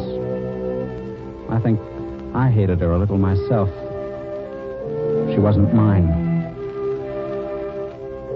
When we went back to town, we took the late evening boat, and the moonlight at sea helped to stretch out the last few hours of the holiday. It was more than a holiday to me, of course. It was another world, and I was afraid to leave it. She wanted to go home alone, refusing to let me take her out in a taxi, so I got her address and made arrangements to call for her the following night. It was an address in the far east side of the city, and when I drove out in my car the next day, I had trouble finding it. It was a narrow 2-story house between a confectionery and a metal workshop. It was still daylight, no lights on. You wouldn't have thought anybody lived there. I went loudly up the steps of the low porch to the door, trying to trample down with my feet the thoughts that were running through my head. How are you? Oh, good evening. You Mr. Walden? Well, yes. I'm George. We saw your car pull up. She just shouted down that she'd only be a minute. Come on in. Thank you. In here'll be okay. Good evening. George, beat it. Are you Mr... Sit down, Mr. Waldron. Excuse us the supper dishes. Mama took the children to the movie theater early. I seen the picture. It's lousy. Shut up. Nice to see you, Mr. Waldron. I don't think she'll be so long. Girls, you know. Of course. It's perfectly all right. Lots of time. What business are you in, Mr. Waldron? Business? I'm with an advertising agency here. Everett, Fuller, and... I'm in the grocery business myself. You happen to notice my store down the next block? Next door? No, that's all Wyszynski. I'm down the next block. No, I didn't notice it. No. What do you do in the advertising agency business, Mr. Walden? Billboards and all like that? Yes. Yes, all like that. Uh-huh. Business good? Yes. Yes, pretty good. We're doing good, too. Oh, yes. Here she is. All got up. All got up to go places. Gee, don't she smell good?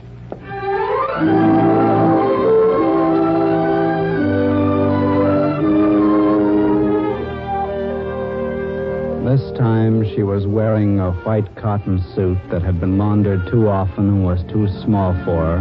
Her hair was done up in a sort of braid wound around her head, and she wasn't the same girl at all.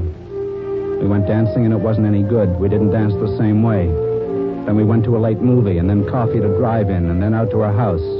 None of it was the same. None of it was any good. I told her I'd phone her and drove back to my apartment the long way.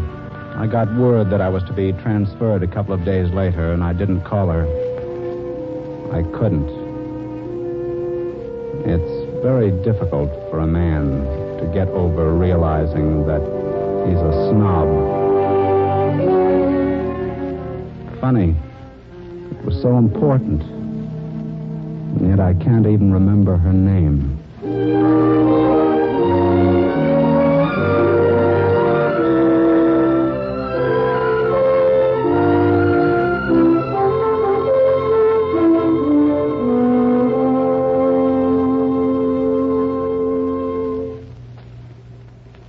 Sometime every summertime.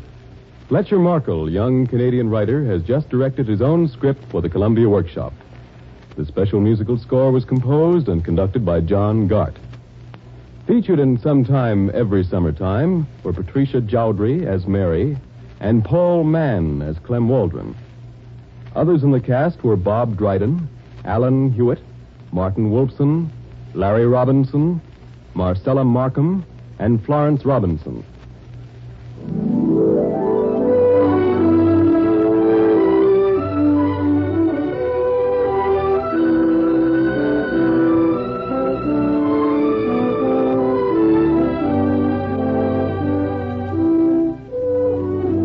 Your announcer is Sandy Becker for CBS, the Columbia Broadcasting System.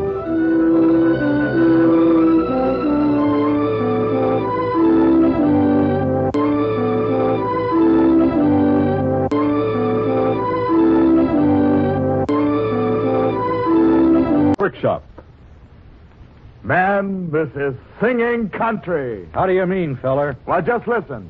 The 48 states come singing out the wilderness, singing out the wilderness, singing out the wilderness. The 48 states come singing out the wilderness many long years ago. Many long years ago. Many long years ago. The Columbia Workshop, radio's foremost laboratory of new writing and production techniques, presents This is Singing Country, written by Alan Lomax and directed by Howard G. Barnes for the Workshop. America has always been singing country. Cowboys, lumberjacks, railroaders, lonesome ladies, kids, the American people in every region and on every job all had their own songs and ballads. These songs of the people are part of our history. They tell the American story the way the people saw it. Oh, the biscuits that they give us, they say are mighty fine. One rolled off a table and it killed a pal of mine. I don't want no more of Barney life. Gee, but I want to go. Gee, but I want to go. Gee, but I want to go home. Well, the coffee that they give you, they say is mighty fine. good for cuts and bruises and taste like iodine. Americans have been singing soldiers from the days of Yankee Doodle to Mademoiselle from Armentières. We're the boys who sing all the patriotic songs and pretend we don't know what we're fighting for. We've always been civilian soldiers. Our chief motive was to get the whole thing over and get back home. Soldiers with a sense of humor who can laugh in the midst of the grim business of war, especially at ourselves. As, for instance, in... Yankee Doodle came to town riding on his pony, stuck a feather in his cap and called it macaroni. Yankee Doodle, the first song popular with American soldiers, the GI song of the American Revolution.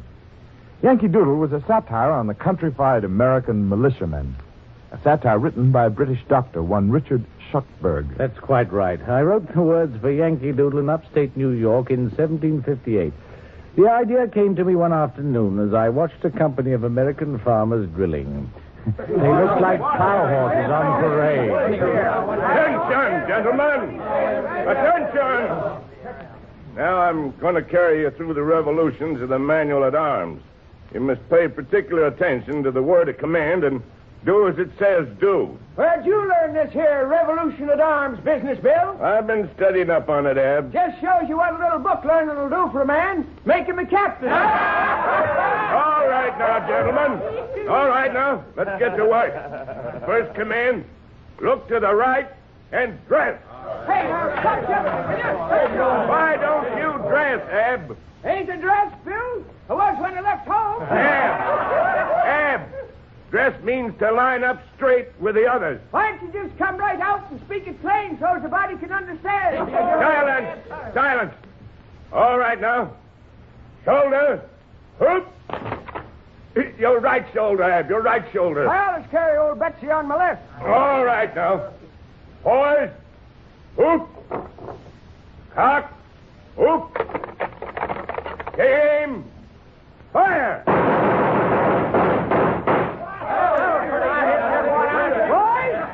Boys, this here manual arms is sure going to help the engines. By the time we get our shots off, they'll have us as full of arrows as my old turkey hen is full of feathers. That's the way they were, as contrary as mules and as awkward as plow horses. You just couldn't help laughing at them. And that night I wrote Yankee Doodle. Very trifling bit of verse. A trifling bit of verse, perhaps, but it caught on with Americans. It tickled their risibilities. And in the years of the Revolution, you could hear it wherever Washington's men marched. Father and I went down to camp along with Captain Good, and there we see the men and boys as thick as hasty pudding.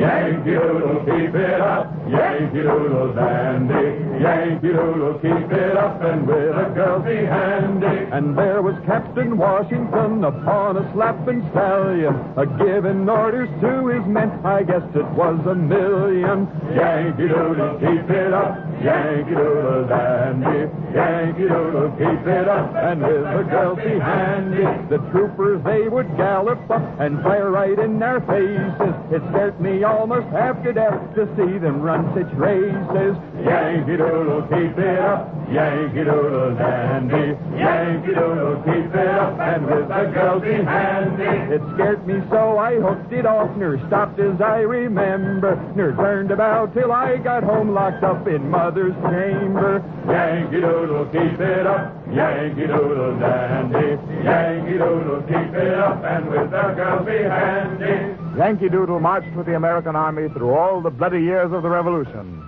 It was in the air at the Battle of Lexington when a captured Scottish officer said, "In the morning, the Americans fought like boys. At noon, like men. And in the afternoon, they fought like devils, sir." At Bunker Hill, they had a gill cup of powder, 15 rifle balls, and 1 flint. But we held them regulars for 2 charges. It stuck with Washington's ragged troops on their bitter retreat from New York City in the winter of '76. There was a sight of us didn't have no shoes, so we marched barefooted or laced cowhide on our feet. The ground was froze too hard for us to drive in 10 sticks, and we was obliged to lay down on the frozen ground. Yankee Doodle that year was ragged and naked and lousy. A scarecrow soldier who was beaten and retreated and beaten again. But Yankee Doodle, without uniform or much discipline, was hard to whip. He was fighting for liberty, and freedom-loving people everywhere, in England as well as other lands, were pulling for him. In the fall of 1777, he trapped and defeated Burgoyne at Saratoga, and he made a ballad to celebrate that victory.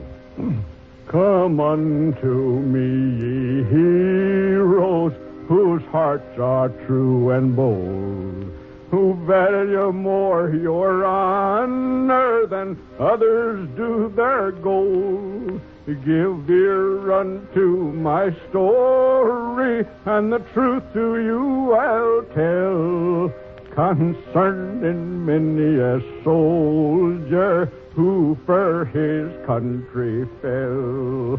Concerning many a soldier who for his country fell. The song was like a news story. It gave the facts to an army of men who had no camp newspapers or radio. The veterans listened hard and commented as the singer went on. 6 hours the battle lasted, each heart was true as gold. The redcoats fought like lions, and we like Yankees bold. I fit like a catamount. The leaves with blood were crimson, and then brave Gates did cry, 'tis diamond, now cut diamond, we'll beat them boys or die. 'Tis diamond, now I didn't just hear that myself, but they say that's just what the general said, and we held them. We held them all right.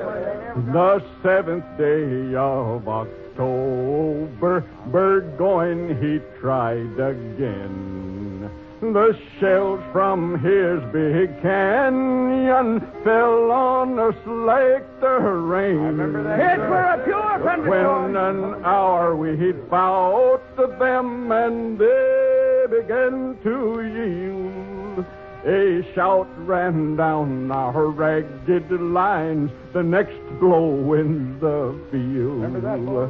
A shout What I ran said was, down our now's the time, boys. Gouge him. Gouge the him. next blow wins the field. Great God, who guides our battles, whose cause is just and true, inspire our bold commander the course he should pursue. He ordered Darnell forward and Brooks to follow on. The enemy are routed, our liberty is won. That's what it was like. That's just how it happened. Now that here's a song, my boys, that's just as true as steel. Right. I'm going to get me a copy of it and sing it off to my old woman when I get back home, so she'll know what I've been through. But Yankee Doodle had a long war ahead of him before he got back home to his wife and family.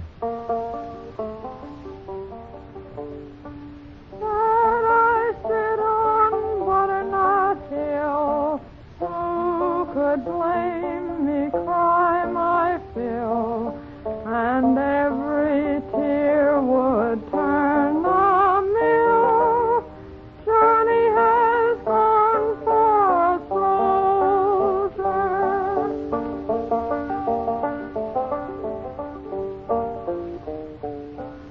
I'll sell my cloak, I'll sell my reel, likewise I'd sell my spinning wheel to buy my love a sword of steel.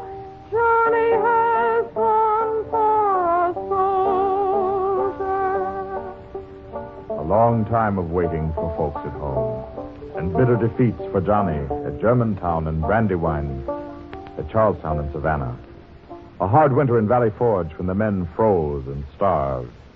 Yes, and they griped, as soldiers always do. What did you have for your supper, boys? Fire, cake, and water. Gentlemen, your supper is ready. More fire, cake, and water. And what will you eat for breakfast, lads? Fire, cake, and water. The Lord send that our commissary may live on fire, cake, and water till their glutted guts are turned to pasteboard. As for me, boys, you may stay here and starve if you like, but I'm going home. You don't mean that, do you, Dave? Just as sure as I'm alive. But looky here, Dave. It's a waste leaving now. It's a waste staying. No, sir, it ain't. I've put in 2 years of marching up and down, fighting them tax buzzards and Hessians.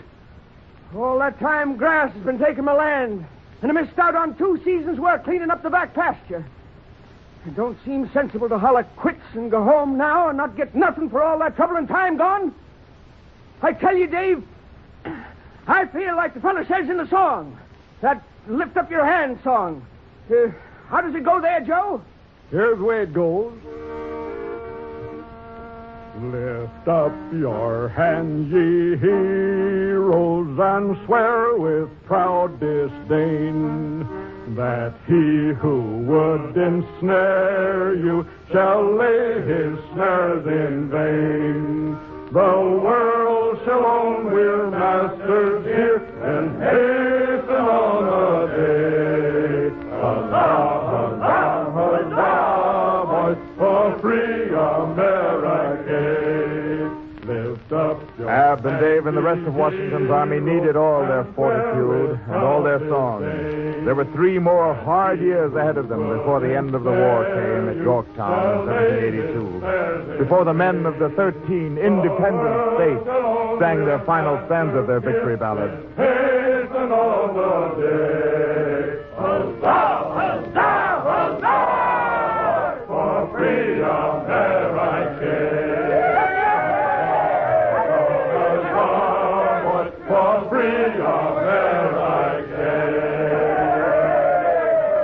America was free and young in her freedom.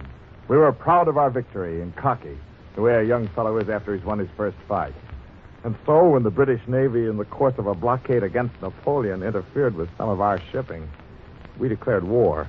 The War of 1812, a war that most American historians have felt was unnecessary. And the young American eagle screamed, Ye gentlemen of England, your lords and commons too, consider well what you're about and what you mean to do. If you go to war with the Yankees, you'll surely rule the day. You rouse the sons of liberty in North America.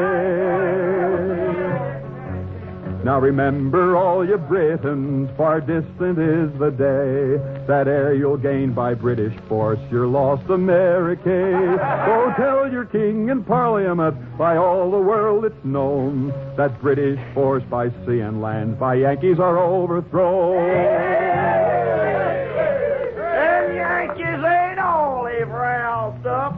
They riled up old Kentucky. Ain't that right, boys? And when they roused up old Kentucky, they got me started. Now I'm a poor man, and I smell like a wet dog, but I can't be run over. Is that true or ain't? And boys, I'm feeling all wolfish about the shoulders, 'cause I ain't had a fight in 2 days. Oh, day! Them aristocrats don't know me. I'm a land screamer. I'm a water dog. I'm a snapping turtle. I can lick 5 times my weight in wildcat. I can hit a lick like 4-proof light. I can outrun, out, jump out, drink out, lick anything east of the Mississippi. I can dive deeper and come up drier than any man in all creation. Hoop, holler, I'll jump down your throat faster than great lightning. Old Kentucky and the boys meant business. They stuck their hunting knives in their belts, hoisted up their long rifles, and joined Andrew Jackson's army by the thousands. They swore by Old Hickory, swore they'd follow him to Hades on one drink of water. They marched to New Orleans and freed the city with such dispatch, they set all America singing a new song.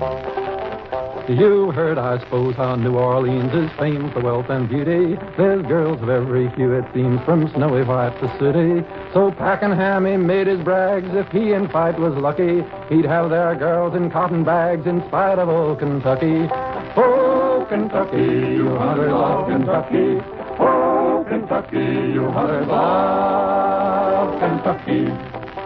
But Jackson, he was wide awake and was not scared a trifle, for Willie knew what aim we'd take with our Kentucky rifle. He only had a little force, none wished it should be greater, for every man was half a horse and half an alligator. Oh, Kentucky, you hunters of Kentucky. Oh, Kentucky, you hunters of Kentucky. They found at last 'twas vain to fight where lead was all the booty, and so they wisely took their flight and left us all our beauty. And now if danger e'er annoys, remember what our trade is. Just send for us Kentucky boys, we'll protect you ladies. Oh, Kentucky, you hunters of Kentucky. Oh, Kentucky, you hunters of Kentucky. The next two generations of Americans were busy with the job of opening up the continent for settlement. A little war in Texas, a couple of expeditions south of the Rio Grande, skirmishes with the Indians. The songs of these little wars were soon forgotten. But in 1861, a new tune was heard, a tune that rolled through the nation with the thunder of heaven's own drums. The Union of the Young States, split, was torn apart. Johnny Reb in the South sang, "We'll hang Abe Lincoln on the sour apple tree." And the Yankee Johnny replied, "We'll hang Jeff Davis to a sour apple tree." Glory, glory, hallelujah. A war between brothers. Brothers so near in spirit that they marched to battle singing the same tune. A war of such ferocity and such practical brilliance that ever since its campaigns have served as models of military strategy.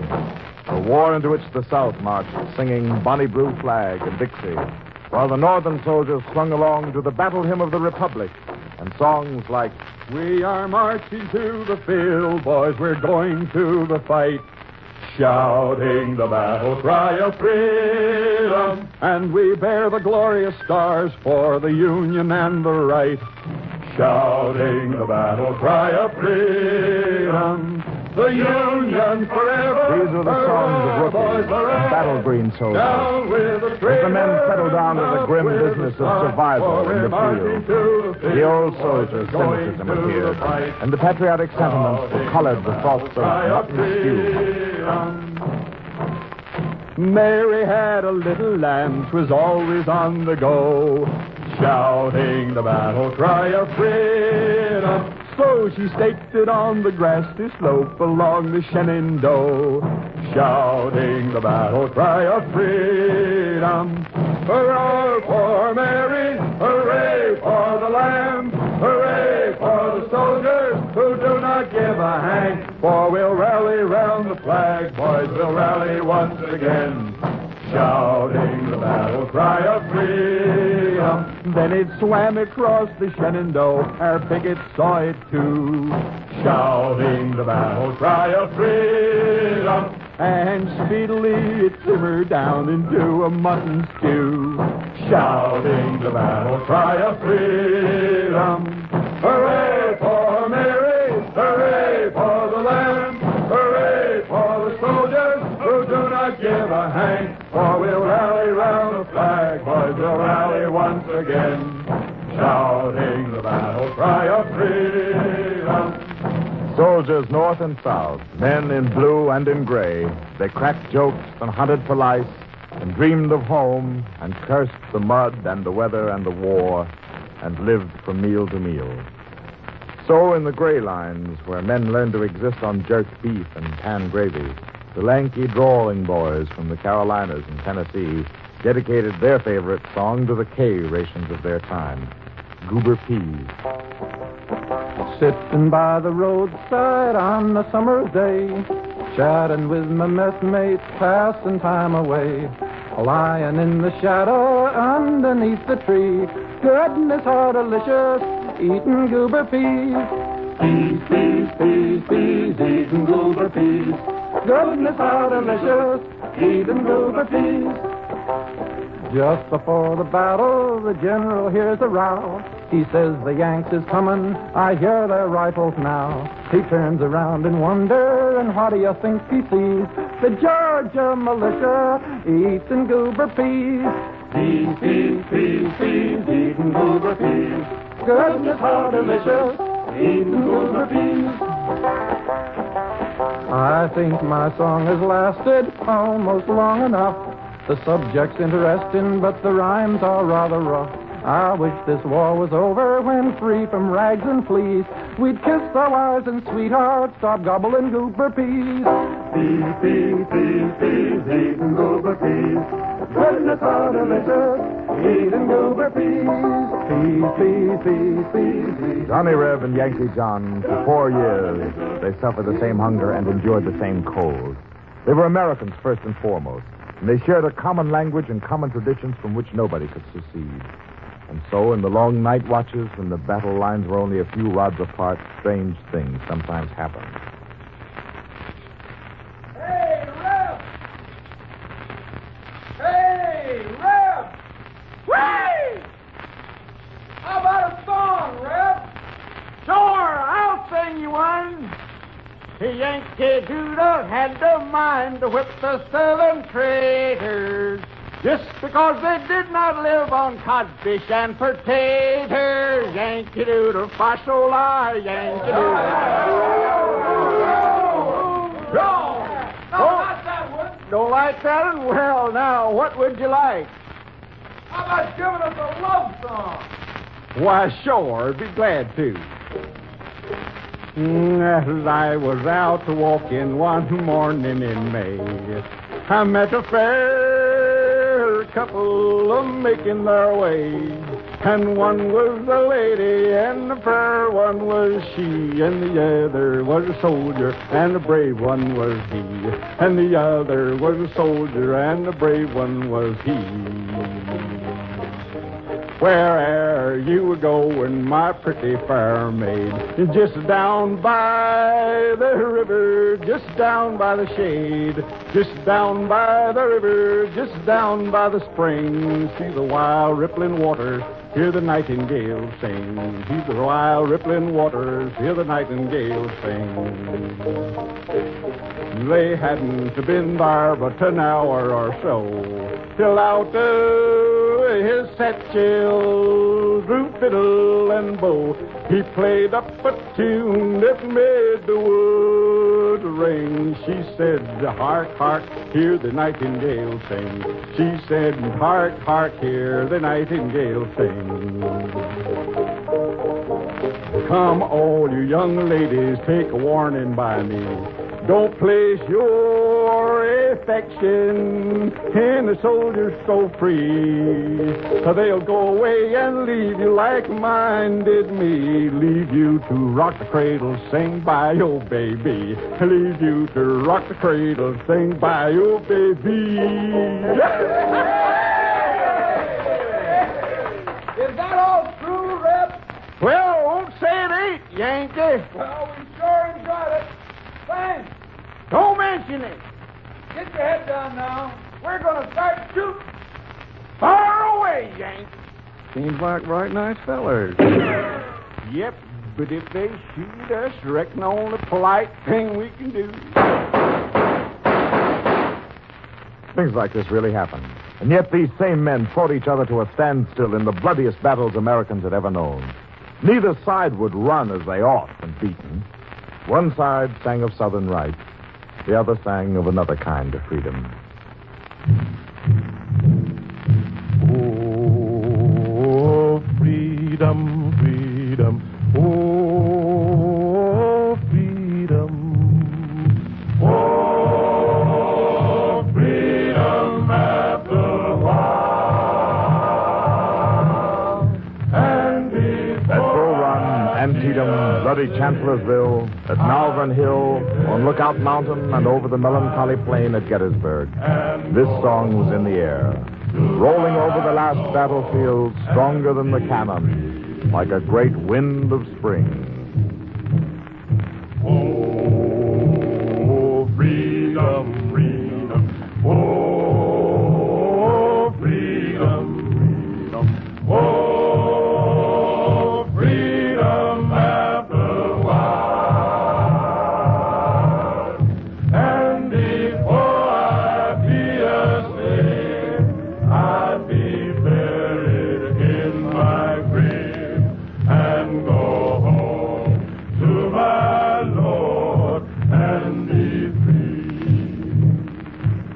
The Negro regiments marched to this song, and they also sang another, a song that will live long after the battles are forgotten.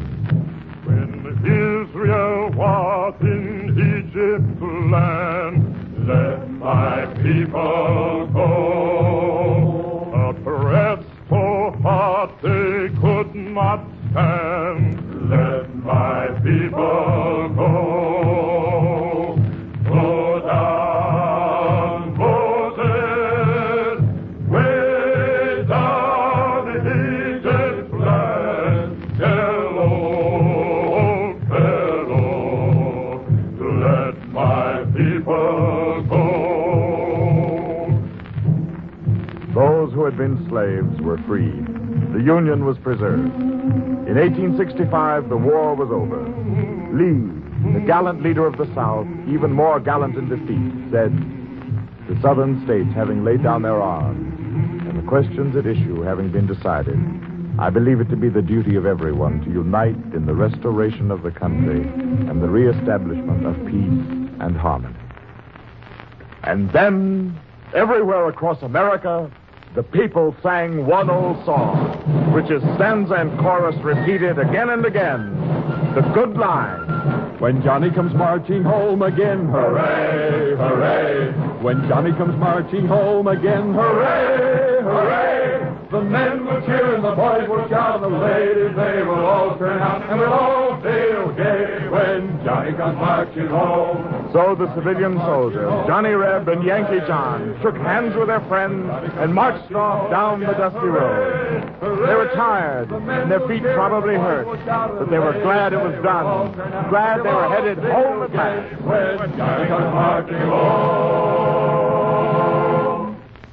Man, this is singing country. How do you mean, feller? Why, just listen. The 48 states come singing out the wilderness. Singing out the wilderness, singing out the wilderness. The 48 states come singing out the wilderness. Many long years ago. Many long The Columbia Workshop has just presented This is Singing Country, a radio script based upon American folkways and incorporating old folk songs between the period 1776 and 1864, as written and arranged by Alan Lomax. The production was directed by Howard G. Barnes, and the narrator was Barry Kroger. Many long years ago. Many long years ago. Many long years ago. Next week, the Columbia Workshop will present The Day That Baseball Died by Irvin Teitel.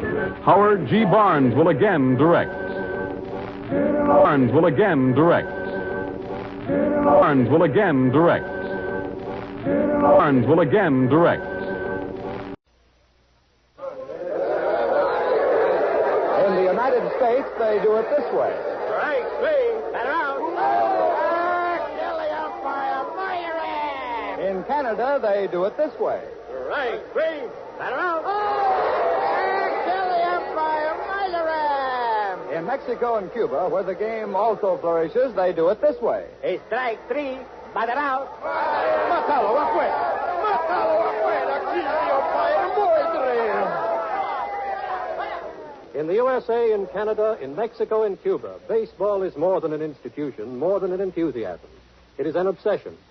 Therefore, with all due solemnity, the Columbia Workshop emphasizes that any similarity between today's story and reality is purely unintentional. As an appropriate salute to the World Series, the Columbia Workshop, radio's foremost laboratory of new writing and production techniques, repeat by popular demand an imaginary North American crisis, The Day That Baseball Died, written by Irvin Teitel and directed by Howard G. Barnes. The Day That Baseball Died. And now it's a riot, completely out of control. There are individual fights going on all over this ballpark, and each one is a milling, punching mass of baseball fans. All the players are slugging it out in the infield out there. It's a weaving nightmare of swinging fists and falling bodies. All the police who came pushing in just after the fateful pitch have disappeared into the middle of the mob. Now, here comes another flying wedge of police. Uh-oh, the flying wedge is down. There goes another one. Now 5 of the police have disappeared. This ball game will go down in history. Uh-oh, the mob has turned, and it's running in my direction. I'm going to get this microphone away from here before... Well, look out!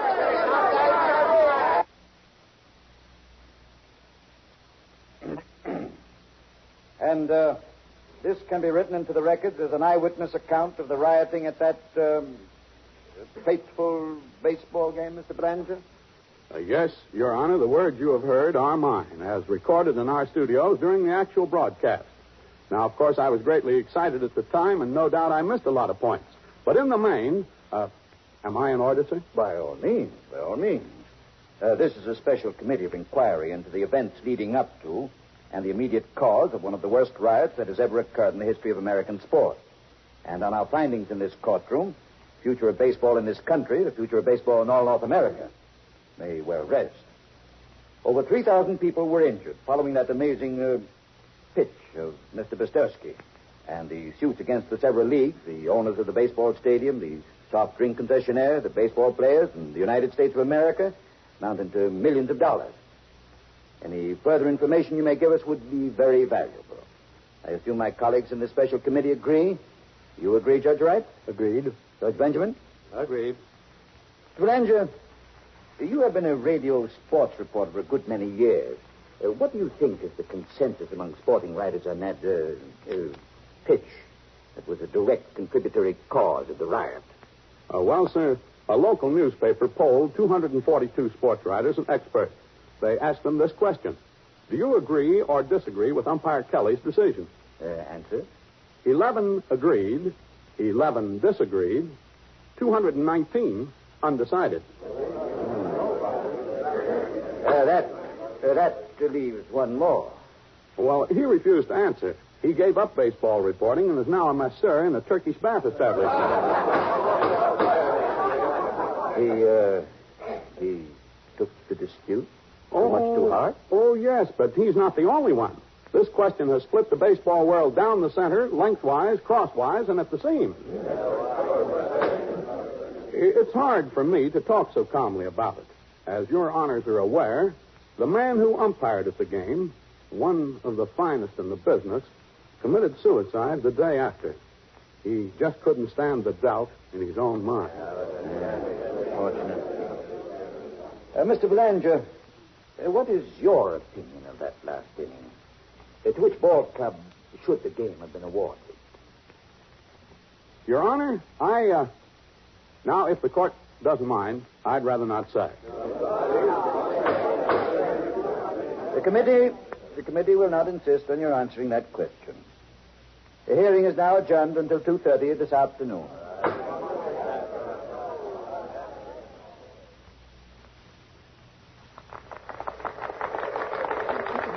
Good evening, ladies and gentlemen. We have presented on this radio series in the past the romantic, the dramatic, the bizarre, and the mysterious. We have brought to the microphone men who work thousands of feet under the sea and men who have sped through the stratosphere. On this program, you heard a man who saw and spoke to a ghost and a woman who could make rain fall anywhere at any time of year.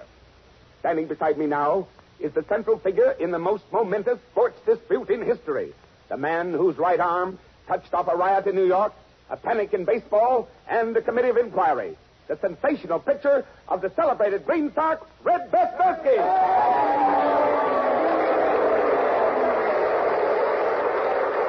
Red, how long have you been playing baseball? I've been playing... Oh, Red, mind coming a little closer to the mic? Yes. I've been playing ball for 8 years. Red, how long did it take you to perfect your original knuckle-duster pitch that was the sensation of the league at the beginning of the season? I worked on it for about 6 years before I was confident enough to use it in a professional game. And when you introduced it in the opening game of the season, you told reporters it was Knuckle Duster the first. Did you have an idea that you could improve on it? Well, I believe that with another 2 years' practice, I'd have a really sensational pitch. And your idea worked out? Better than I ever dreamed. I was able to use Knuckle Duster the second for the first time in the last inning of the deciding game of the World Series. With the result that in the riot that followed, over 3,000 people were injured. All baseball leagues in the United States, Canada, Mexico, and Cuba have indefinitely suspended all schedules. And the shadow of Knuckle Duster II hangs over the historic courtroom in Washington, where the committee of inquiry into that game and riot is in session at this very moment. Red, by court injunction, you cannot toss another Knuckle Duster pending the outcome of the inquiry. That's right, Mr. Simpson. But there's nothing to prevent you showing me how to throw it. I have here, thank you, a standard baseball, as approved by 14 different leagues. Exactly 60.5 feet away, down the center aisle of this radio studio, the Detroit Lion catcher, Mike Malloy, is waiting for my pitch. Now, Red, will you show me how to hold the ball so that I can be the second man in the world to throw the famous knuckle duster? Well, Mr. Simpson, I don't know whether you can wrap your fingers around a ball like I can. You see, practice has made my middle two fingers grow almost half an inch. And then there's something else that I'll do my best if you show me. But, Mr. Simpson, there's another thing. A studio audience of 600 people and a radio audience of over 30 million are waiting for this very moment when the second knuckle duster, the second in all history, is to be thrown. The Mexican and Cuban embassies have sent observers. You're not going to disappoint all those lovers of baseball? It isn't that, Mr. Simpson. It's just that... Are you with me, folks? All right, it's your will and I'm willing, but it's dangerous. I'll risk it for my sponsor's sake. Well, get the ball well in the heel of your hand. Yes, Red. That's right. Now spread these two fingers back around. Like this? No, back a little farther. That's right. Now your thumb goes under here. Here? Way under here. Now your index finger lies along... No, there's two fingers just split there. Oh. You have to bend them back just a little farther. No, a little farther back, Mr. Simpson, until you... No! You've broken my fingers! That's what I tell you, sir. I broke my finger 6 times before I could throw a knuckle duster in a second. This is Belanger again. As you know, I was at the microphone in the ballpark giving the radio play-by-play on that fateful day when Red first hurled his knuckle duster the second, the pitch that has threatened to revolutionize and perhaps to destroy our national sport. Well, a word now about the incident when that rather self-assured radio master of ceremonies attempted to imitate the knuckle duster pitch and broke his fingers in the process. After that sensational occurrence, there was a new burst of inflammatory newspaper headlines, and again the continent was split asunder by contradictory opinions. This is the question. Can baseball exist with the threat of the knuckle duster the second hanging like a sword of Damocles over its head? Red Busterski should be banned from organized ball for life. I'm a sports writer for the Evening Monsoon. I'll never watch another game as long as I live. What I saw convinced me.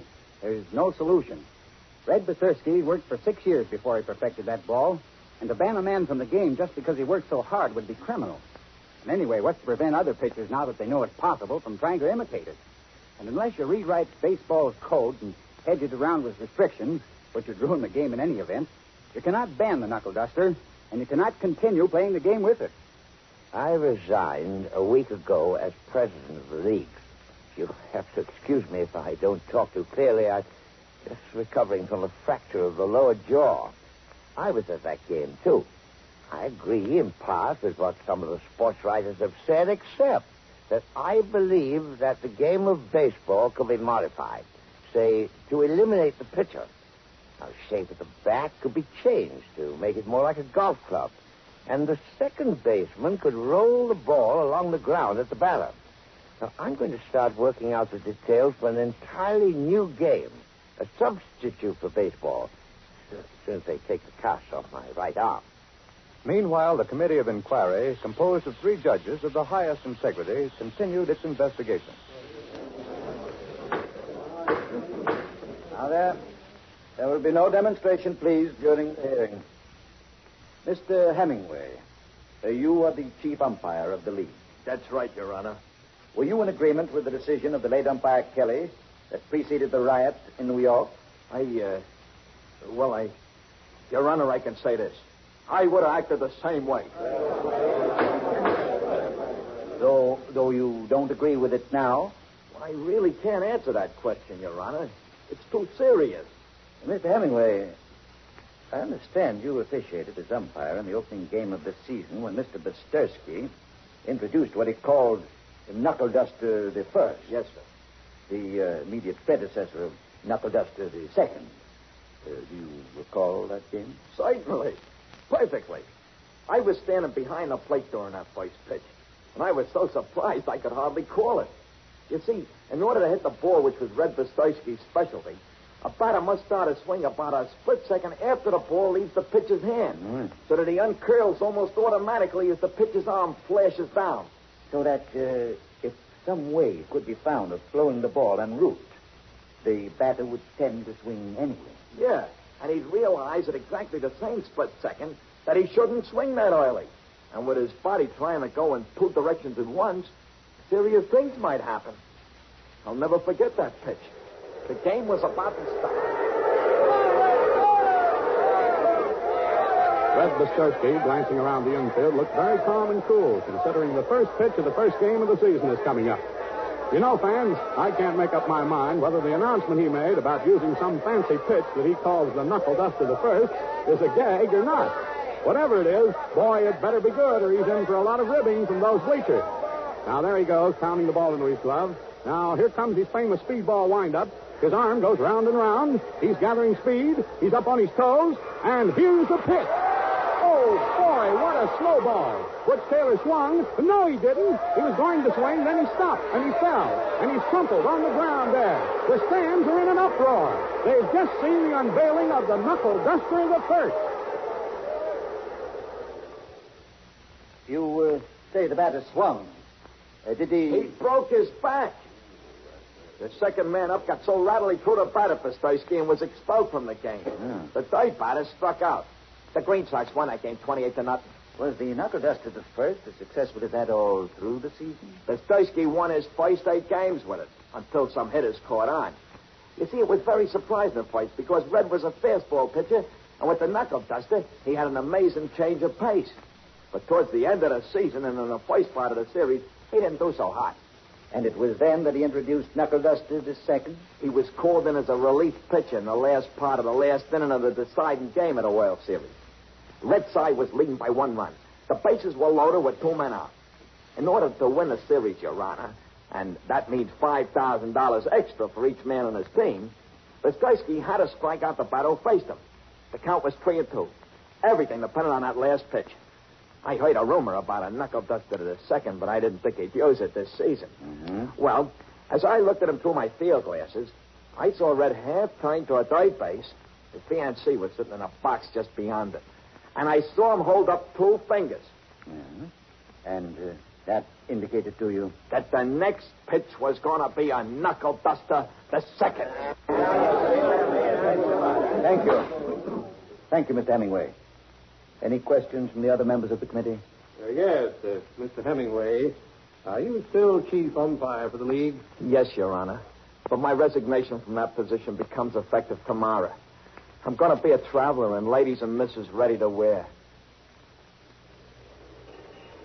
I beg your pardon, Miss Wilson? Yes. I'm from the Daily Blaze. Oh. Will you tell, how does it feel to be the fiancé of the most famous man in the athletic world? Oh, well, it feels the same as it did when we became engaged 5 months ago. It's wonderful. Well, has the amazing game at New York interfered with your marriage plans at all? Oh, it certainly has.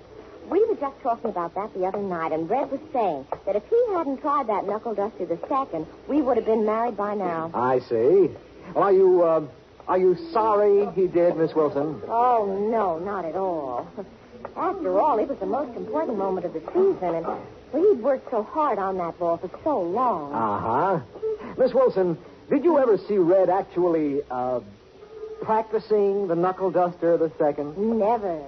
You see, we have a large backyard, and Red had it fenced in and lighted. Uh-huh. Nobody was allowed near the place while Red was practicing. Dad used to patrol the outside with a shotgun. You say he had lights in it. Did he practice at night, too? Oh, my, yes. Often he'd call for me to go to a movie, and suddenly he'd snap his fingers and say the wind was just right, and he had an idea, and did I mine. And he'd disappear into the backyard, and Pop would get his shotgun, and I'd get my knitting. Miss Wilson, did you know before the game that Red might use the new knuckle duster? No, I didn't. I didn't think he had it ready to use. But at the inquiry yesterday, the former chief umpire said in evidence that just before that final pitch, he saw Red turn to you and hold up 2 fingers. Wasn't that an indication? Oh, I saw him do that all right. Well, that means something entirely different to me. You see, I'm a junior grade school teacher. Passions ran high throughout the country. Gallup poll canvassers attempting to poll on the issue were attacked by fans who resented the wording of the question. In your opinion, was umpire Kelly correct in his decision? and a court injunction has been filed restraining any further sampling of public opinion as an incitement to disturb the public peace. A group of baseball tycoons, foreseeing the end of baseball, formed a syndicate to import cricket, England's national game. The situation was pretty depressing. The committee of inquiry droned on. Next witness, please. Your name is Vesta Mulaski, and you're a first baseman. That's correct, Your Honor. You were the last man at bat in the last half of the ninth inning of the last and deciding game of the series? Yes, Your Honor. I was the first man in baseball history to face a knuckle duster to second.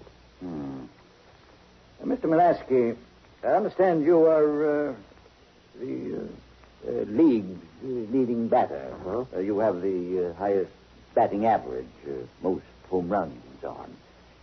Is that correct? Yeah, and I also have most triples and tied for the most runs batted in. Quite, Mr. Mulaski. Had you ever been stricken out, if that's the correct term, by Mr. Bestersky? Well, Red struck me out 5 times at the beginning of the season. That was when he started using the original knuckle duster. Since then, I've been hitting him all the time. He wouldn't dare use that knuckle duster to first on me lately. Then when the count reached 2 strikes and 3 balls, Mr. Bestersky found himself between Scylla and Charybdis. Well, I wouldn't put it that way. He was in a hold. If he walked me, the tying run would be forced in, and there'd still be 3 men on base. He had to either give me his fastball and take a chance on me hitting it out of the old ballpark, or else try something else. So he tried something else. Mr. Mulaski, consider this question carefully before you answer. Some split second after he pitched the ball, did you hear umpire Kelly shout, "You're out"? I did not. And in any case, Your Honor, Kelly had no business shouting anything before Your Honor, I represent the interests of the relatives of the deceased Mr. Kelly, and I object to the witness casting any reflections on the merits of Mr. Kelly's decision that will be read into the record.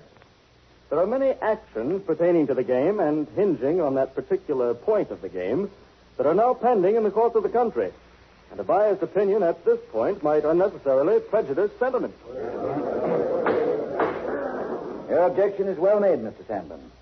Court stenographer will erase my question and Mr. Mulaski's answer from the court record. Mr. Mulaski, there are several questions that this court is trying to get answered in the course of this inquiry. Now, according to normal baseball rules and customs, was Mr. Bestersky's pitch illegal? And did its illegality touch off the riot? Or was it legal, but of such a nature as to endanger the public peace? Or did Mr. Kelly's decision and reversal of decision precipitate the disturbances? In the light of these questions, Mr. Mulaski, can you tell us briefly everything you remember from the time you assumed batting position? Sure, certainly. There were 3 men on base, and Bestersky was taking his time pitching, and after I fouled a couple and let a couple of others go by.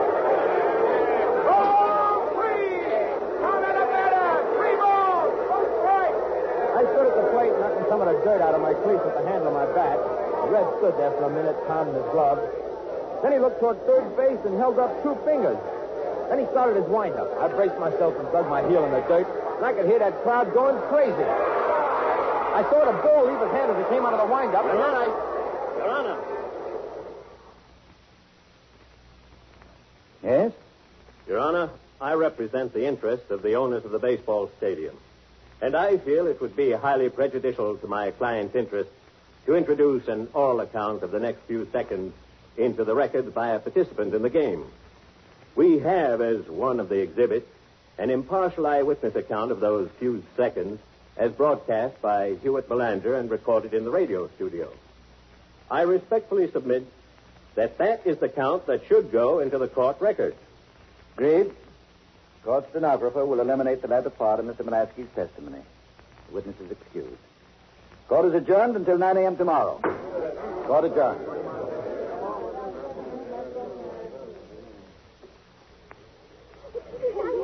And then it happened. The Bobby Soxers discovered Red Bestersky. Suddenly, they put him in their gallery of heroes in every juke joint, in every ice cream parlor, wherever Bobber Soxers gathered. All over the country, it was Frankie, Van, Bing, and Red Bestersky, the Big Four.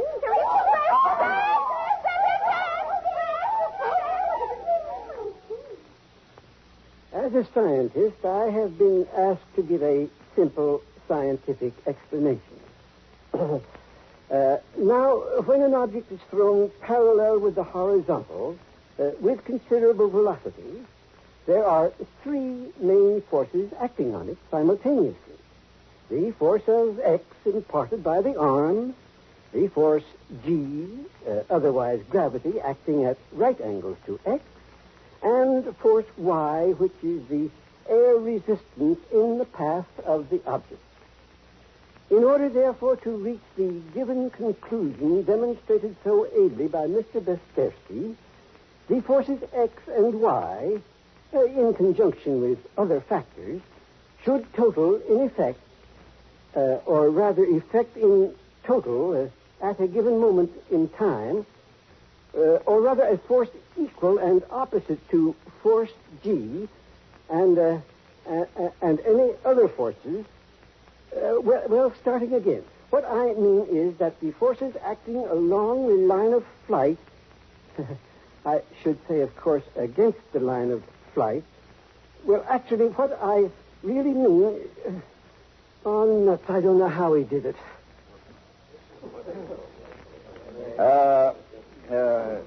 Now, Mr. Basersky, we resume my hearing. Is it so that before the game you had no intention of using the knuckle duster the second? That's right, sir. But I walked into a tough spot in the last inning, and I had to use it with a count 3-2 on the most dangerous hitter in the league. And you signaled that decision to your fiancée? No, sir. When I put up two fingers, I was testing the strength and direction of the wind. That determined exactly which way I had to grip the ball and the speed with which I had to throw it.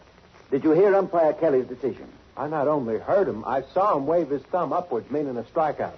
And that was when I threw down my glove and jumped into the air. We had just won the series, and that was my natural reaction. Thank you, Mr. Basersky. No questions from my colleagues? No questions? No questions. The witness is excused. We are now ready to hear a further recorded description of the actual pitch, as described at the actual moment in a radio broadcast by Mr. Hewitt Belanger. By agreement of counsel, this is admitted in evidence. You please, Exhibit 109.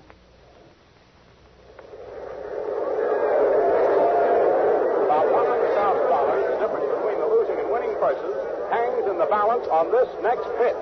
The tension in the stadium is terrific. With the count 3-2 on the league's leading batter, 3 men on and 2 out, Basersky is taking his time. He seems to have made his decision now. He faces toward third, and he holds up 2 fingers like a Boy Scout testing the wind. Now, Red's beginning his speedball windup. His arm is going around, gathering speed, and here comes the pitch. Molaski swings. Oh, what a fastball. I didn't even see it go over the plate, and I don't think anybody did. But it's a strikeout, and the Green Sox win the series. And they're throwing down their gloves, and they're dancing in the infield. That was... Wait, just a minute. Something's happened here. I can see it, but I don't believe it. I can't believe it. The ball hasn't reached the plate yet. Now, I've got my glasses on it, and I can see it. It stopped in midair about 3 feet in front of the batter, spinning slowly around, but staying in the same place. Oh, what a pitch. A fastball until it comes near the plate, and then it stops in midair. Molaski has thrown down his bat. He's turned to the dugout, but his teammates now are screaming at him, pointing at the ball, hovering near the plate there. Molaski is whirling around. He picks up the bat. He's flailing at that spinning ball, and he hits it weakly. It's rolling to the infield, but those fielders, they're dancing around. They don't see it. Umpire Kelly is shouting. He's reversing his decision. He says it's a hit.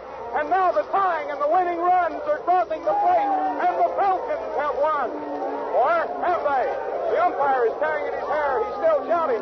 Is he changing his mind again? The crowd is pouring out on the field now. All the players on the field are swinging bats, and now it's a riot that's completely out of control.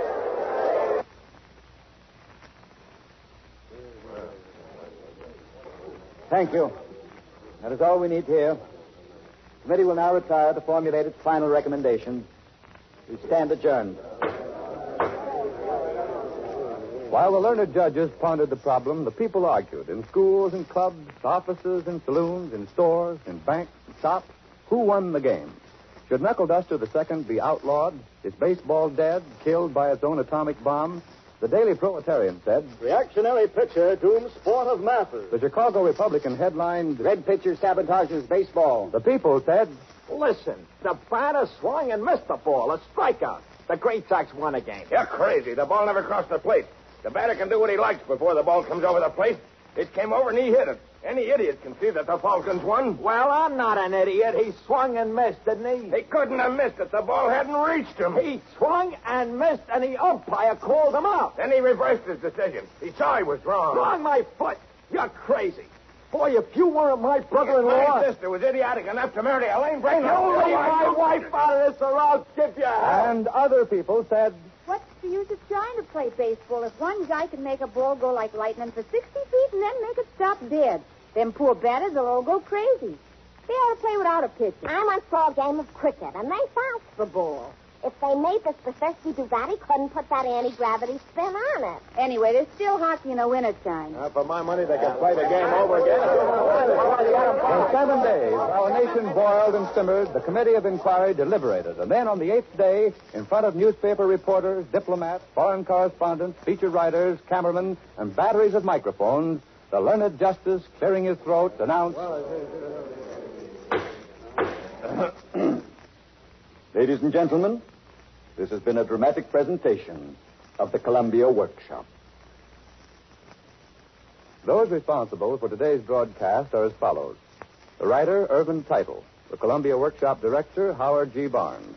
Members of the cast included Bill Slater as Belanger, Santos Ortega as the Justice, and Art Carney as Red Bistersky. Next week, the Columbia Workshop will present Studies in Jealousy by Jenny O'Brien. Meanwhile, stay tuned to CBS for the Larry Lester news program which follows. Don Baker speaking. This is CBS, the Columbia Broadcasting System. CBS, the Columbia Broadcasting System.